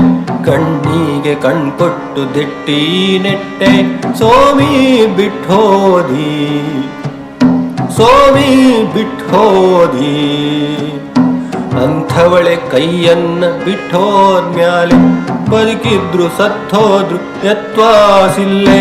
ಏನಾರ ಹಾಕೊಳ್ಳಿ ಬದುಕೇ ಒಲ್ಲೆ, ಏನಾರ ಹಾಕೊಳ್ಳಿ ಬದುಕೇ ಒಲ್ಲೆ, ಬದುಕೇ ಒಲ್ಲೆ, ಬದುಕೇ ಒಲ್ಲೆ. ಸೋಮಿ ಬಿಟ್ಟೋದಿ. ಸೋಮಿ ಬಿಟ್ಟೋದಿ.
ನುಡಿಬಲ್ಲೆ? ದಿನವಿಡೀ ನೀ ಕೊರಳೆತ್ತೆ, ಏಸು ಕರೆದ್ರೂ ನುಡಿಬಲ್ಲೆ. 10 ಕರೆದ್ರೂ ನಿನ್ ಮಾತೊಂದೆ. ತಪ್ಪೇನ ನಾ ಗೈದೇನೆ?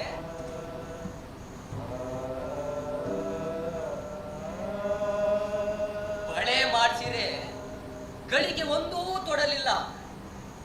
ಹೊಸ ಕಡಿವಾರ ಸೀರೆ ತಂದ್ರೆ ಹುಟ್ಟು ನಡೆದ್ದ ಕಾಣ್ಲಿಲ್ಲ. ಮದುವೆಯಾಗಿ ಒಂದುದಾಯ್ತು, ಮನಸ್ಸು ಮಾತ್ರ ಸಿಗಲಿಲ್ಲ.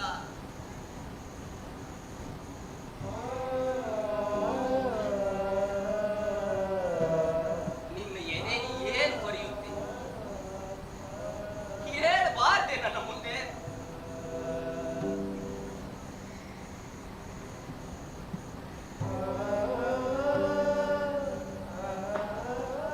ಸ್ವರ್ಗಿ ಸ್ವರ್ಗಿ ನೀ ಕಡ್ಡಿಯಾಗಿ ಉಂಡ್ರೂ ನೀ ಉಂಡಾಂಗಿಲ್ಲ.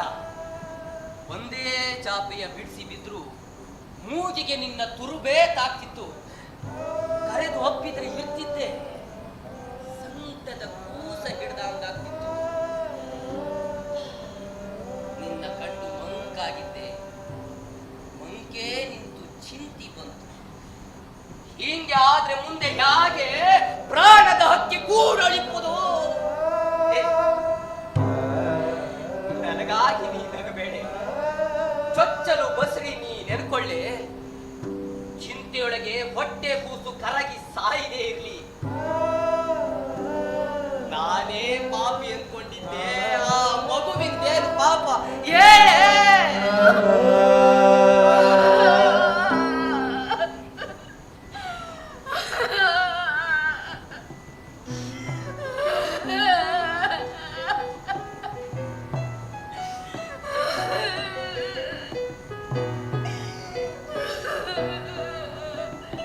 ಕೂಸಿನ ಮಾತಾ ಕೇಳಿ ಸೋಮಿ ತಾನು ಬಸಿರಿ ಎಂಬುದ ನೆನೆದು ಗಂಡನ ಪ್ರೀತಿ ಎಣಿಸಿಕೊಂಡು ಗೋಳುಗರೆದು ಅಳ್ತಾಳೆ. ಅವನ ಕಾಲ ಹಿಡಿದಾಳೆ, ಅವನ ಕಾಲ. ಯಾಕೆ ಚೆನ್ನಿ ನೀ ಕಳ್ತೀಯ? ಎದೆ ನಂದು ಹೊಡಿತದಿ. ಯಾಕೆ ಯಾಕೆ ನನ್ನ ಕಾಲು ಹಿಡಿವೆ? ತಪ್ಪಿಲ್ಲ, ಏನಿಲ್ಲ. ನಿನ್ನ ಮೇಲೆ ನಾನು ಸಂಶಯವನ್ನೆನಿಲ್ಲ, ಅಳಬೇಡಿದೆ. ಎಂಥಾದಿದ್ರು ಮರಿಬಲ್ಲೆ. ವಂಚ ನೀಗೋದಾದ್ರೆ ನಿನ್ನ ಗುಣಕ್ಕೆ ಸಮನಿಲ್ಲ. ಆದ್ರೆ ನಿನ್ನ ಮೋನ ಸಹಿಸದಲ್ಲ, ಅದುವೇ ಒಂದು ಚಿಂತೆ ನನಗೆ. ಸಂಶಯ ಎಂಬುದು ಬ್ಯಾರೆ ಇಲ್ಲ. ನನ್ನ ಚೆನ್ನಿಯೇ, ಚಂದ ಗೋಪಿಯೇ, ನಗು ಒಮ್ಮೆ, ಒಮ್ಮೆ ನಗು, ನಗು ಬಾರೆ, ನಗು, ಒಮ್ಮೆ ನಗು.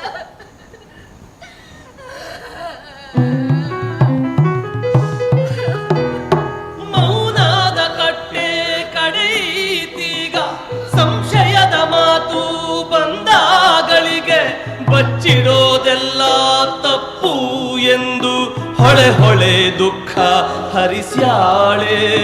ಬಾಯಿ ತೆರೆಯೋಕೆ ನಿಂತಾಳೆ, ಬಾಯಿ ತೆರೆಯೋಕೆ ನಿಂತಾಳೆ. ನಿಮ್ದೇನು ತಪ್ಪಿಲ್ಲ, ಈ ಸಾದ್ರು ಹುಡುಕಿಲ್ಲ. ಈಕೆಯ ಹಣೆ ಮೇಲೆ ಪರಮಪ್ಪ ಬರೆದಿಲ್ಲ.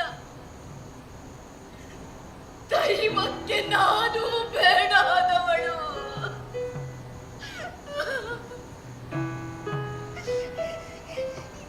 ಯಾಕಾರು ಈ ಪಾಪಿ ಕೈ ಹಿಡಿದು ತಡಿತೀರಾ? ತುಂಬಿ ಚೆಲ್ಲುವುದೆಂದು ಕಡಲೀರ ಕುಡಿತೀರಾ? ಜೋಸ್ತಿ ಒಲವೆಂದು ನನ್ನ ತಪ್ಪಿಕೊಂಡಿರಿ. ಈ ಮನೆಗೆ ಬಂದಿದ್ದೆ ತಲೆ ಮ್ಯಾಗೆ ಕೂರ್ತೀರಿ. ಕೂಸ್ಕೊಂಡಾಯ್ತೇನು, ಒಂದೇನು ನೀರು ತಪ್ಪಿ ನೆಲದ ಮೇಲೆ ಬಿತ್ತೊಂದು ಮೀನು.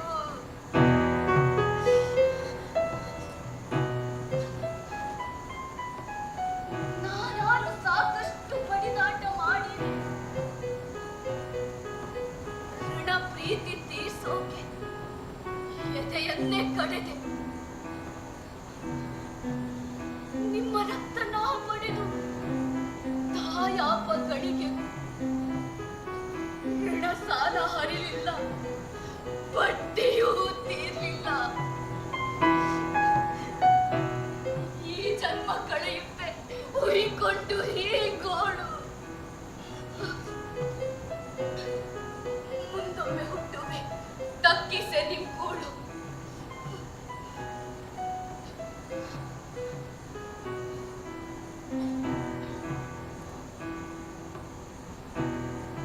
ಮಾತೊಂದ ಹೇಳ್ತೀನಿ,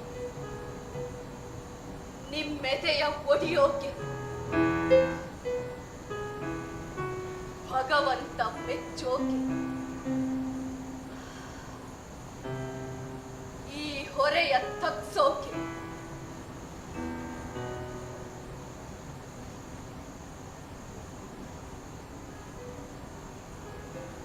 ಈ ಜೀವ ನಿಮದಲ್ಲ, ನನ್ನಿಂದ ಸುಖವಿಲ್ಲ.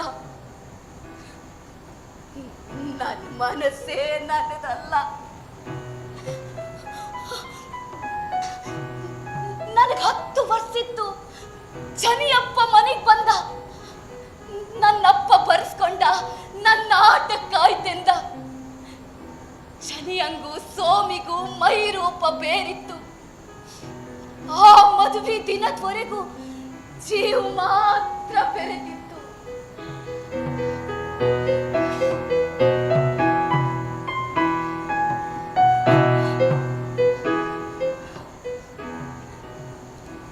ನನ್ನ ಬಿಟ್ಟು ಅವನುಣ್ಣ, ಅವನಿಲ್ದೆ ನಾನುಣ್ಣೆ.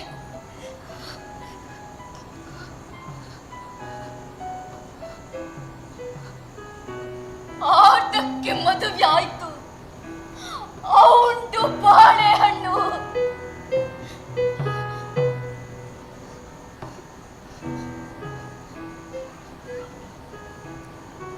ಅಪ್ಪಂಗೆ ಎದುರಾಗಿ ಕರುಳ್ತಿವಿಯ ಬಾರದೆಂದು ನನ್ನ ಮನಸ್ಸ ಬಚ್ಚಿಟ್ಟು ನಾ ಹೊರಟೆ ನಿಮ್ಮಿಂದು. ಸರಿಯ ಅಂತೇನೆ ನರ್ತನಿಯ ಕುಡಿ ಬಿಟ್ಟು ಹೊಟ್ಟೋದ. ಎಂದೆಂದೂ ಅವನ್ನೆರಳು ಕಣ್ಮುಂದೆ ಕಟ್ತದೆ.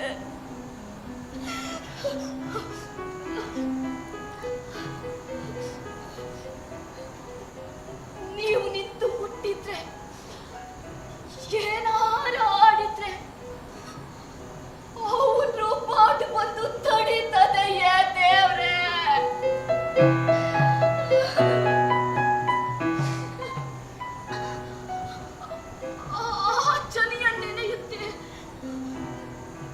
ನಿಮ್ಮಗೂ ಹೊತ್ಕೊಂಡು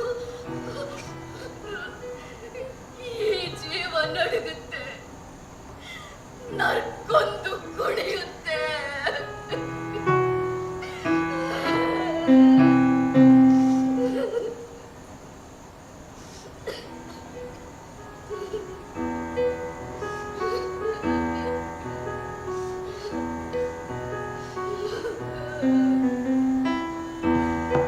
ಮಾತು ಮುಗಿದಿತ್ತು, ಧಾತು ಹಾರಿತು, ಸೋಮಿತಾಯಿಯು ಅಲ್ಲೇ ಬಿದ್ದಾಳು, ಅಲ್ಲೇ ಬಿದ್ದಾಳು. ಐದು ಕಣ್ಣೀರ ಸೋತು ಸುರಿಸ್ಯಾನು, ಸೋಮಿ ದುಃಖವ ತಾನು ಹೊತ್ತಾನು, ತಾನು ಹೊತ್ತಾನು. ಸುದ್ದಿ ಕಳಿಸ್ಯಾನು, ತಾನು ಕುಂತಾನು. ಸುದ್ದಿ ಕಳಿಸ್ಯಾನು, ತಾನು ಕುಂತಾನು. ಹಾಸಿಗೆ ಹಿಡಿದವಳ ಬಳಿಯೇ ಕುಂತಾನವಳ ಬಳಿಯೇ ಕುಂತಾನು. ಮಾಸ ಸಂದಿತ್ತು, ಸೋಮಿ ಬಾಯಿ ಮುಚ್ಚಿ ಹೊಟ್ಟೆ ಸೂಲೆಗೆ ಈಗ ಉರುಳುತ್ತಿದ್ದಾಳೆ.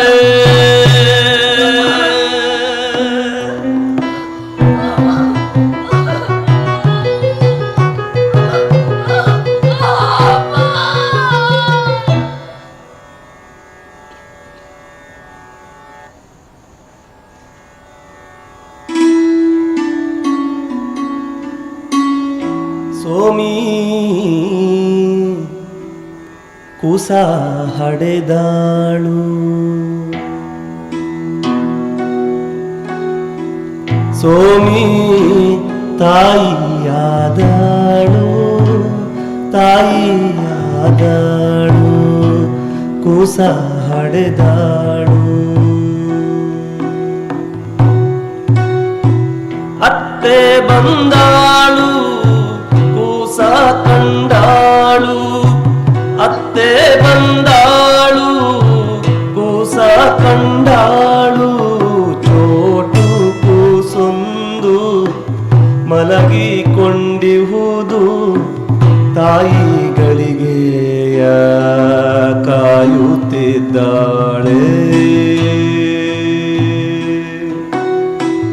ಯಾರೋ ಹೊರಗಿಂದ ತೂಗಿ ಕರೆದಾರು,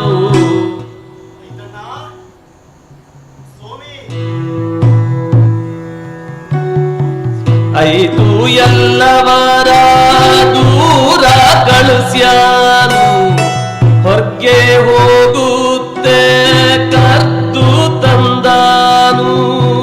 ಯಾರೋ ಒಬ್ಬನು ನೋಡ ಬಂದಾನು, ಯಾರೋ ಒಬ್ಬನು ನೋಡ ಬಂದಾನು.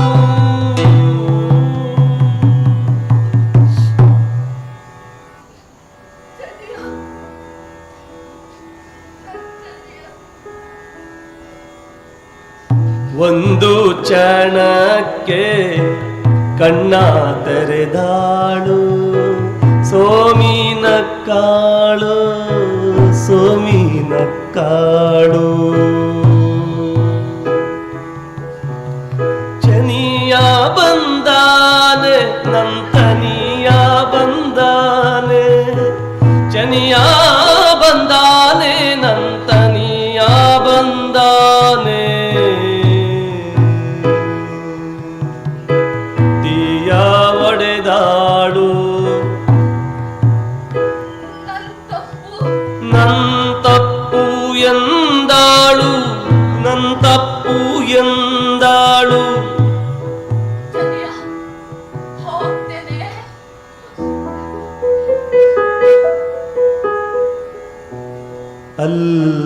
ಅಲ್ಲಿಗಾಗಿತ್ತು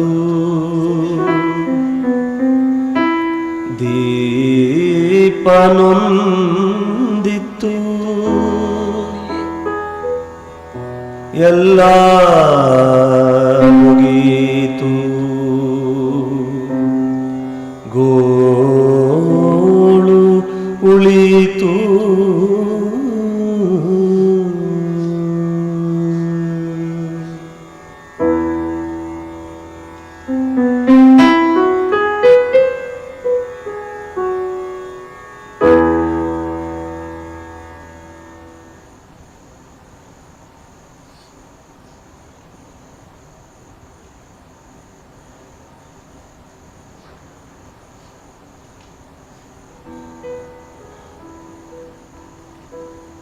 ಕಾಡಿಗಿ ಬಣ್ಣದ ಹುಡುಗಿಯು ಅವಳು, ಕಾಡಿನ ಬದಿಲಿ ಬೆಳೆದು ಬಂದವಳು.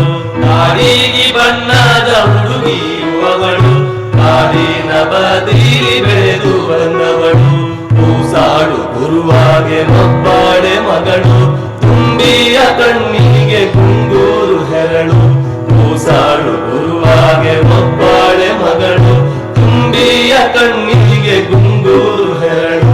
ಕಾಡಿಗಿ ಬಣ್ಣದ ಹುಡುಗಿಯು ಅವಳು, ಕಾಡಿನ ಬದಿಲಿ ಬೆಳೆದು ಬಂದವಳು.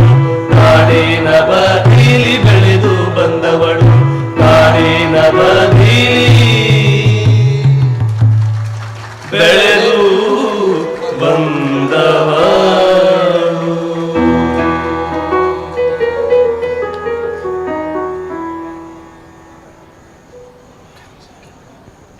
ಚಿನ್ಮಯರಾಮ Chitradurga, Roshan S Baikadi, Sachin K N Shivamogga, Bhaskar Gadag, Chandan M K Birundi Mysuru, Kunigal Ranga, Soumya Banaje Puttur, Kavita ಬಿಗ್ರೇಸ್ ದಾವಣಗೆರೆ.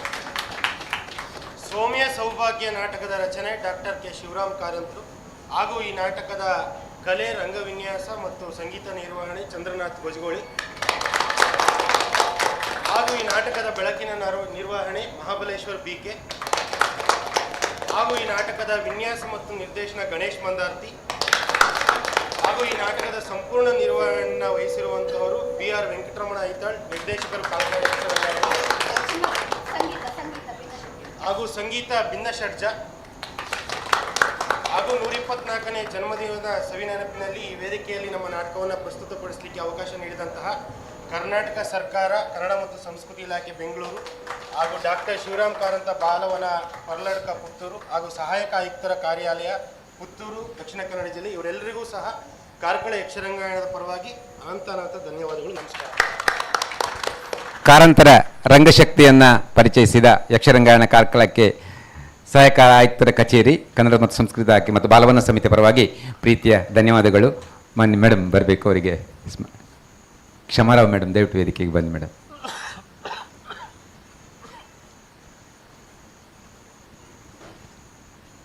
ಇದೇ 13 ತಾರೀಕು ಸೋಮವಾರ ಸಂಜೆ 6:30 ಗಂಟೆಗೆ ಸರಿಯಾಗಿ ನಿರ್ದಿಗಂತ ಬೆಂಗಳೂರು ಪ್ರಕಾಶ್ ರಾಜ್ ಅವರ ತಂಡ ಪ್ರಸ್ತುತಪಡಿಸುವ ಕಾರಂತರ ಇನ್ನೊಂದು ಕಾದಂಬರಿ ಮೈಮನಗಳ ಸುಳಿಯಲ್ಲಿ ನಾಟಕ ರೂಪಾಂತರ ನಡೆಯಲಿಕ್ಕಿದೆ. ತಾವೆಲ್ಲರೂ ಇದೇ ರೀತಿಯಲ್ಲಿ ಪ್ರೋತ್ಸಾಹಿಸಬೇಕು ಅಂತ ನಮ್ಮಲ್ಲಿ ಪ್ರೀತಿಯಿಂದ ವಿನಂತಿಸಿಕೊಳ್ತೇನೆ.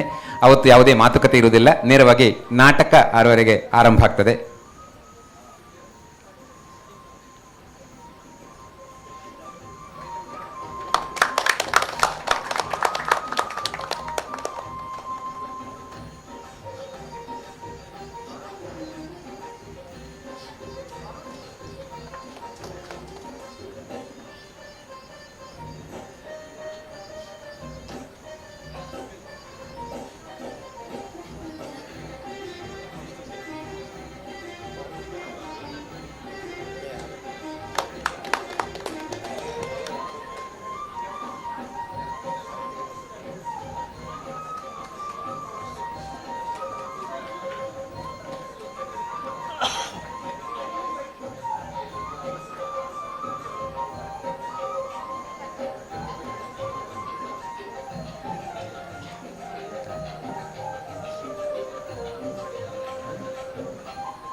ಈ ತನಕ ನಾಟಕವನ್ನು ವೀಕ್ಷಿಸಿದ ಎಲ್ಲ ನಾಟಕಾಭಿಮಾನಿ ಮಿತ್ರರಿಗೆ ಅನಂತಾನಂತ ಧನ್ಯವಾದಗಳು. ಮತ್ತೊಮ್ಮೆ 13ನೇ ತಾರೀಕು ಸಂಜೆ ಭೇಟಿಯಾಗುವಂತ ಕೇಳಿಕೊಳ್ಳುತ್ತಾ ಈ ತನಕ ನಮ್ಮ ಜೊತೆ ಸಹಕರಿಸಿದ ಸಹಾಯಕ ಆಯುಕ್ತರಿಗೆ, ಕ್ಷಮಾರಾವ್ ಮೇಡಮ್ ಅವರಿಗೆ ಹಾಗೂ ಲೈವಲ್ಲಿ ನಮ್ಮ ಕಾರ್ಯಕ್ರಮವನ್ನು ಬೆಳಗಿಂದ ಈ ತನಕ ಪ್ರದರ್ಶನ ಮಾಡ್ತಾ ಇದ್ದ ಸುದ್ದಿ ಲೈವ್ ಅವರಿಗೆ, ಹಾಗೆ ಲೈಟಿಂಗ್ಸ್ ಮತ್ತು ಸೌಂಡ್ಸ್ನಲ್ಲಿ ಭಾಗವಹಿಸಿದಂಥ MDSನ ಎಲ್ಲ ಸದಸ್ಯರಿಗೆ ಪ್ರೀತಿಯ ಧನ್ಯವಾದಗಳನ್ನು ಕೋರ್ತಾ ಇದ್ದೇವೆ. ಎಲ್ರಿಗೂ ಕೂಡ ಮತ್ತೊಮ್ಮೆ ಅನಂತಾನಂತ ಧನ್ಯವಾದಗಳು. ಮತ್ತೆ ನಿಮ್ಮ ಭೇಟಿ 13ನೇ ತಾರೀಕು ಸಂಜೆ 6:30ಗೆ ನಿರ್ದಿಗಂತ ಬೆಂಗಳೂರು ಇದರ ನಾಟಕಕ್ಕಾಗಿ. ಮೈಸೂರು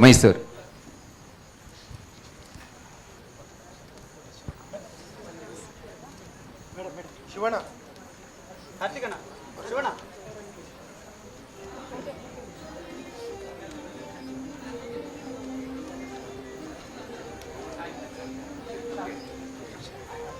ಜಗನ್ನಾಥ್ ಬನ್ನಿ. ಮೂರು ಬನ್ನಿ.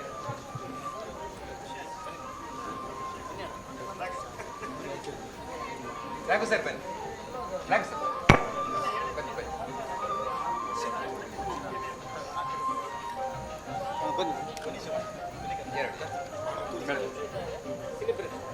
ಮೇಡಮ್ ನಮಸ್ಕಾರ. ತುಂಬ ಮಾಹಿತಿ ಇವರೆಲ್ಲ ಸಿಕ್ಕಿದ್ದಾರೆ.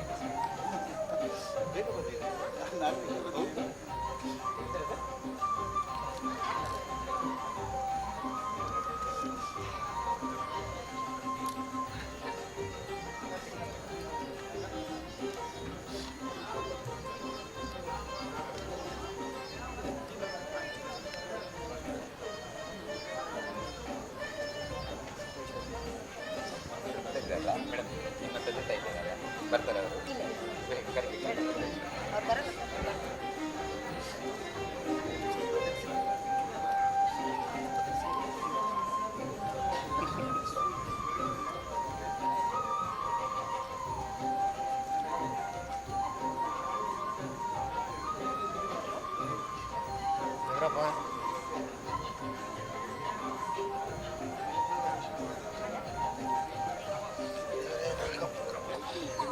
ಎಲ್ಲರಿಗೂ ಮತ್ತೊಮ್ಮೆ ಧನ್ಯವಾದಗಳು. ಜಪ ಮಾಡ್ತಾ ಕಿತಾಪಿಗೆ ಕಟ್ನ ಮರ್ಲಿತ್ತದು ಬಾರಿ.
ಇಲ್ಲಿ ಬರಬೇಕಾ ಲೈಟ್ ಮೇಡಮ್ ಮಾಡ್ತಾ ಇದ್ದಾರೆ ಇವರಿಗೆ ಹೇಳ್ತಾ ಇರ್ಬೋದು. ನಂದು ಫಸ್ಟ್ ಟೈಮ್ ನಾನು ನೋಡಿದ್ದು, ಫಸ್ಟ್ ಥಿಯೇಟರ್ ಪರ್ಫಾರ್ಮೆನ್ಸ್ ನಾನು ತುಂಬ ಚೆನ್ನಾಗಿದೆ. ಎರಡು ನಾಟಕ ಮಾಡ್ತೇವೆ, ಎರಡು ನಾಟಕ ರೆಡಿ ಇದೆ, ಇನ್ನೊಂದು ಮಾಡ್ತಾ ಇದ್ದೇನೆ. ಮೇಡಮ್ ಒಂದು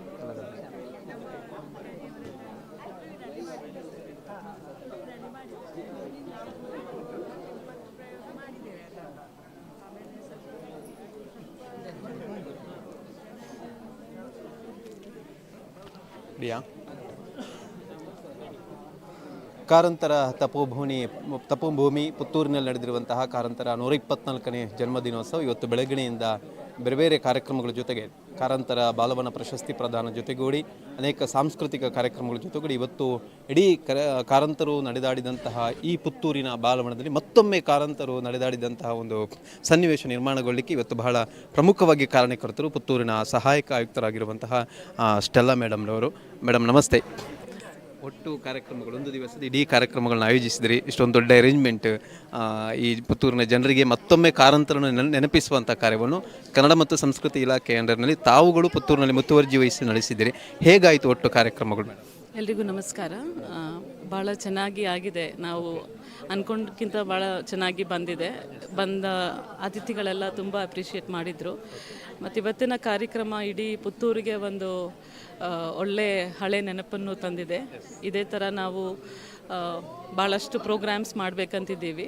ಸೊ ಮುಂಬರುವ ದಿನಗಳಲ್ಲಿ ಇನ್ನು ಆ್ಯಕ್ಟಿವ್ ಆಗಿ ವರ್ಷದಲ್ಲಿ ಒಂದು ದಿನ ಅಷ್ಟೇ ಅಲ್ಲದೆ ಪ್ರತಿ ತಿಂಗಳು ಒಂದು ಕಾರ್ಯಕ್ರಮ ಮಾಡೋ ಪ್ಲ್ಯಾನ್ ಇದೆ. ಅದು ಕೂಡ ಎಲ್ಲರೂ ಸಹಕರಣೆಯಿಂದ ಒಳ್ಳೆಯ ರೀತಿಯಲ್ಲಿ ಆಗ್ಬೋದು. ಓಕೆ ಮೇಡಮ್, ಇಷ್ಟೊಂದು ದೊಡ್ಡ ಕಾರ್ಯಕ್ರಮ ಇಲ್ಲಿ ಆಗಬೇಕು ಅಂದರೆ ನಿಮಗೆ ಹೇಗೆ ಇಲ್ಲಿ ಇದನ್ನು ಮಾಡಬೇಕು ಅಂತ ಆಯಿತು? ಅಂದರೆ ಸರ್ಕಾರದ ಒಂದು ಸುತ್ತೋಲೆ ಇರುತ್ತೆ ಮಾಡಬೇಕು ಅಂತ, ಅದು ಇಷ್ಟೊಂದು ದೊಡ್ಡ ಅರೇಂಜ್ಮೆಂಟಲ್ಲಿ ಒಳ್ಳೆ ಸುವ್ಯವಸ್ಥಿತವಾಗಿ ನಡೆಸಬೇಕು ಅಂತ ಹೇಗಾಯಿತು ಮನಸ್ಸು? ಪ್ರತಿ ವರ್ಷ ಈಗ ಪ್ರಶಸ್ತಿ ಕಾರ್ಯಕ್ರಮ ನಡೀತಾ ಬಂದಿದೆ. ಸೊ ಇಲ್ಲಿ ಇರೋರಿಂದಾನೇ ನಮಗೆ ಸಹಕಾರ ಸಿಕ್ತು. ಆ್ಯಂಡ್ ಬ್ರೀಫಾಗಿ ನಾವು ಎಲ್ಲರದ್ದು ಇನ್ಪುಟ್ಸ್ ತಗೊಂಡು ಮಾನ್ಯ ಶಾಸಕರು ಕೂಡ ಅವರದ್ದು ಕೂಡ ಭಾಳಷ್ಟು ಕಾಂಟ್ರಿಬ್ಯೂಷನ್ ಇದೆ ಇವತ್ತಿನ ಪ್ರೋಗ್ರಾಮ್ ಸಕ್ಸಸ್ ಆಗಲಿಕ್ಕೆ. ಸೊ ಎಲ್ಲರದ್ದು ಸಹಕರಣೆಯಿಂದ ಚೆನ್ನಾಗಿ ಬಂದಿದೆ. Thank you. Thank you madam, thank you.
ನಮ್ಮ ಜೊತೆಗೆ ಇಡೀ ಇವತ್ತು ಕಾರ್ಯಕ್ರಮದಲ್ಲಿ ಬೆಳಗಿನಿಂದಲೇ ನಿನ್ನೆಯಿಂದಲೇ ಇದ್ದಾರೆ, ಬೆಳಗಿನಿಂದಲೂ ಕೂಡ ಇಡೀ ಕಾರ್ಯಕ್ರಮದಲ್ಲಿ ಜೊತೆಗಿದ್ದಾರೆ ಡಾಕ್ಟರ್ ಶಿವರಾಮ ಕಾರಂತರ ಪುತ್ರಿ ಮೇಡಮ್ ಕ್ಷಮಾರಾವ್ ಮೇಡಮ್ ಅವರು ನಮ್ಮ ಜೊತೆಗೆ ಇದ್ದಾರೆ.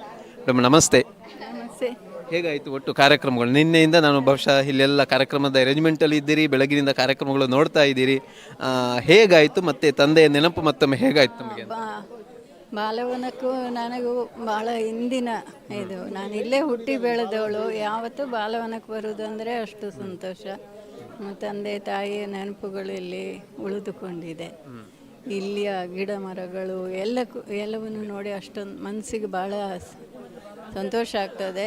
ಭಾಳ ಇಮೋಷ್ನಲ್ ಮೂಮೆಂಟ್ ಹೇಳ್ತಾರಲ್ಲ, ಹಾಗಾಗಿ ಮನಸ್ಸು ಹೃದಯ ತುಂಬಿದಾಗ ಹೆಚ್ಚು ಮಾತಾಡಲಿಕ್ಕಾಗೋದಿಲ್ಲ. ಆ ರೀತಿ ಆದರೆ ಭಾಳ ಸಂತೋಷ ಆಯಿತು. ಪ್ರೋಗ್ರಾಮ್ ಚೆನ್ನಾಗಾಯಿತು. ಪ್ರತಿ ವರ್ಷ ಬರಲಿಕ್ಕೆ ಪ್ರಯತ್ನ ಮಾಡ್ತೀನಿ. ಈ ರೆಸ್ಟೋರೇಷನ್ ಕಾರ್ಯಕ್ರಮದಲ್ಲೂ ನಾನು ತುಂಬ ಇನ್ವಾಲ್ವ್ ಆಗಿದೆ. 3 ಬಿಲ್ಡಿಂಗ್ಗಳ ರೆಸ್ಟೋರೇಷನ್ ಕಾರ್ಯಕ್ರಮದಲ್ಲೂ ಒಳ್ಳೆಯ ಒಂದು ಸಂಸ್ಥೆ ಕೊಟ್ಟು ಅದನ್ನು ನಮ್ಮ ದೇಶದ ಸಾಂಸ್ಕೃತಿಕ ಸಂಪತ್ತನ್ನು ನಾವು ಉಳಿಸಿಕೊಳ್ಬೇಕು ಅಂತ ಹೋರಾಡಿ ಅದೀಗ ಕಂಪ್ಲೀಟ್ ಆಗ್ತಾ ಬಂದಿದೆ. ಇನ್ನೊಂದು ಸ್ವಲ್ಪ ಕೆಲಸ ಇದೆ. ಇದನ್ನು ನಾವು ಉಳಿಸಿಕೊಳ್ಬೇಕು. ಜನರ ಸಹಾಯವೂ ಬೇಕಿದಕ್ಕೆ. ಗೌರ್ಮೆಂಟಿನ ಸಹಾಯ ಇದೆ. ಮತ್ತು ಯಾವತ್ತೂ ಇದು ಒಂದು ಇಮೋಷ್ನಲ್ ಬಾಂಡ್ ಹೇಳ್ತಾರಲ್ಲ. ನಿಮಗೆ ಇಲ್ಲಿ ಅಂದರೆ ನಿಮ್ಮ ಸಣ್ಣ ಪ್ರಾಯದಲ್ಲಿ ಇಲ್ಲಿ ನಡೆದಾಡಿದ್ದೆಲ್ಲ ಇದ್ದೀರಾ? ಎಲ್ಲ ನೆನಪಿದೆ. ಗಿಡ ಮರ, ಅದೇ ಮನೆ ಇಲ್ಲಿ ಇದೆ. ಹಾಂ, ಅದೇ ಮನೆ ರೀಕ್ರಿಯೇಟ್ ಮಾಡಿದ್ದೇವೆ. ಸ್ವಲ್ಪ ಹಾಳು ಬಿದ್ದಿತ್ತು ಮಧ್ಯದಲ್ಲಿ. ಇಲ್ಲಿನ ಮಾವಿನ ಮರ ಹತ್ತುವುದು, ಚಿಟ್ಟೆಗಳ ಹಿಂದೆ ಓಡೋದು, ಹಕ್ಕಿಗಳ ಗೂಡು ಹುಡುಕೋದು, ಪಡುಮಲೈ ಗುಡ್ಡ ಹತ್ತುವುದು. ನಾವು ಸ್ಕೂಲಿಗೆ ಹೋದದ್ದೇ 6ನೇ ಕ್ಲಾಸಿಗೆ. ಅಷ್ಟರವರೆಗೆ ಪ್ರಕೃತಿಯೇ ನಮ್ಮ ಪಾಠಶಾಲೆ ಆಗಿತ್ತು. ಇದು ತಾಯಿ ಮಗುವಿನ ಸಂಬಂಧದ ಹಾಗೆ ಬಾಲವನದ ಜೊತೆ. ಇವತ್ತು ಕೂಡ ಅದೊಂದು ಭಾವನಾತ್ಮಕವಾಗಿ ಅದೆಷ್ಟೋ ಮಕ್ಕಳು ಮತ್ತೆ ಬರ್ತಾ ಇದ್ದಾರೆ ಈ ಬಾಲವನದಲ್ಲಿ. ಅದೊಂದು ರೀತಿಯಾದಂಥ ಸಂಬಂಧ ಇದೆ ಮಕ್ಕಳಿಗೆ ಕೂಡ. ಬಹುಶಃ ಶಿವರಾಮ ಕಾರಂತರು ಏನು ಆ ಒಂದು ಕನಸಿನಲ್ಲಿ ಇಟ್ಟುಕೊಂಡಿದ್ರ, ಬಹುಶಃ ಅದೇ ಇವತ್ತು ಕೂಡ ಮುಂದುವರಿತಾ ಇದೆ ಅವರ ನೆನಪಿಗೋಸ್ಕರ ಅಂತ. ಆದರೆ ನಮ್ಮ ತಾಯಿ ಬಗ್ಗೆ ಹೆಚ್ಚಿನವರಿಗೆ ಗೊತ್ತಿಲ್ಲ. ಅವ್ರು ಜೀವನದಲ್ಲಿ ಭಾಳ ಕಷ್ಟಕರವಾದ ಸಮಯ, ಸ್ಟ್ರಗ್ಲಿಂಗ್ ರೈಟರ್ ಆಗಿರುವಾಗ ನಮ್ಮ ತಾಯಿಯವರಿಗೆ ಬಹಳ ಸಪೋರ್ಟ್ ಕೊಟ್ಟಿದ್ದಾರೆ ಬಾಲವನದಲ್ಲಿದ್ದು. ಅದು ಹೆಚ್ಚಿನ ಜನರಿಗೂ ಗೊತ್ತಿಲ್ಲ. ಎಲ್ಲ ನೆನಪುಗಳು ಪುನಃ ಮರುಕಳಿಸಿದವು. ನಮ್ಮ ತಾಯಿ ಕೂತ್ಕೊಳ್ತಿದ್ದ ಜಾಗ, ನಮ್ಮ ತಂದೆಯವರ ಅಧ್ಯಯನ ಕೊಠಡಿ ಎಲ್ಲ ನೋಡ್ಕೊಂಡು ಬಂದೆ. ಮತ್ತು ಇಲ್ಲಿನ ಗಿಡ ಮರಗಳು ನ್ಯಾಚುರಲ್ ಸದಾ ಹರಿದ್ವರ್ಣದ ಕಾಡುಗಳು, ಅದನ್ನು ಏನೋ ನನ್ನ ಕಡೆಯಿಂದ ಒಂದು ಅಳಿಲ ಸೇವೆ, ಅದನ್ನು ಉಳಿಸಿಕೊಳ್ಳುವುದಕ್ಕೆ ಭಾಳ ಕಷ್ಟಪಟ್ಟಿದ್ದೇನೆ ಹೋರಾಡಿ. ಮೇಡಮ್, ನಿಮಗೆ ಇಲ್ಲಿ ಈ ಬಾಲವನದಲ್ಲಿ ಮುಂದೆ ಸರ್ಕಾರದ ಕಡೆಯಿಂದ ಏನಾದರೂ ವಿಶೇಷವಾದಂತಹ ಯೋಜನೆಗಳೇನಾದರೂ ಅಥವಾ ಇದನ್ನು ಅಭಿವೃದ್ಧಿಪಡಿಸುವಂಥದ್ದು ಹೇಗಾದರೂ ಏನಾದರೂ ಕನಸು ಇದೆಯಾ ನಿಮಗೆ? ಇದೆ. ಅಭಿವೃದ್ಧಿ ಅಂದರೆ ಮಾಡರ್ನೈಸ್ ಮಾಡುವುದಲ್ಲ, ಸಾಂಸ್ಕೃತಿಕ ಸಂಪತ್ತನ್ನು ಉಳಿಸಿಕೊಳ್ಳುವುದು. ಇದೇ ರೀತಿ ಅವರ ನಾಟಕಗಳನ್ನು, ಅವರ ವಿಷನ್ ಕಾರಂತ ಆ ಪ್ರಾಜೆಕ್ಟನ್ನು ಮುಂದುವರಿಸಬೇಕು. ಮತ್ತು ಆ 3ನೇ ಬಿಲ್ಡಿಂಗ್ನ ಮ್ಯೂಸಿಯಂ ಕಾರಂತ ಸ್ಮೃತಿ ಭವನ ಅಂತ ಮಾಡಬೇಕಂತಿದ್ದೇವೆ.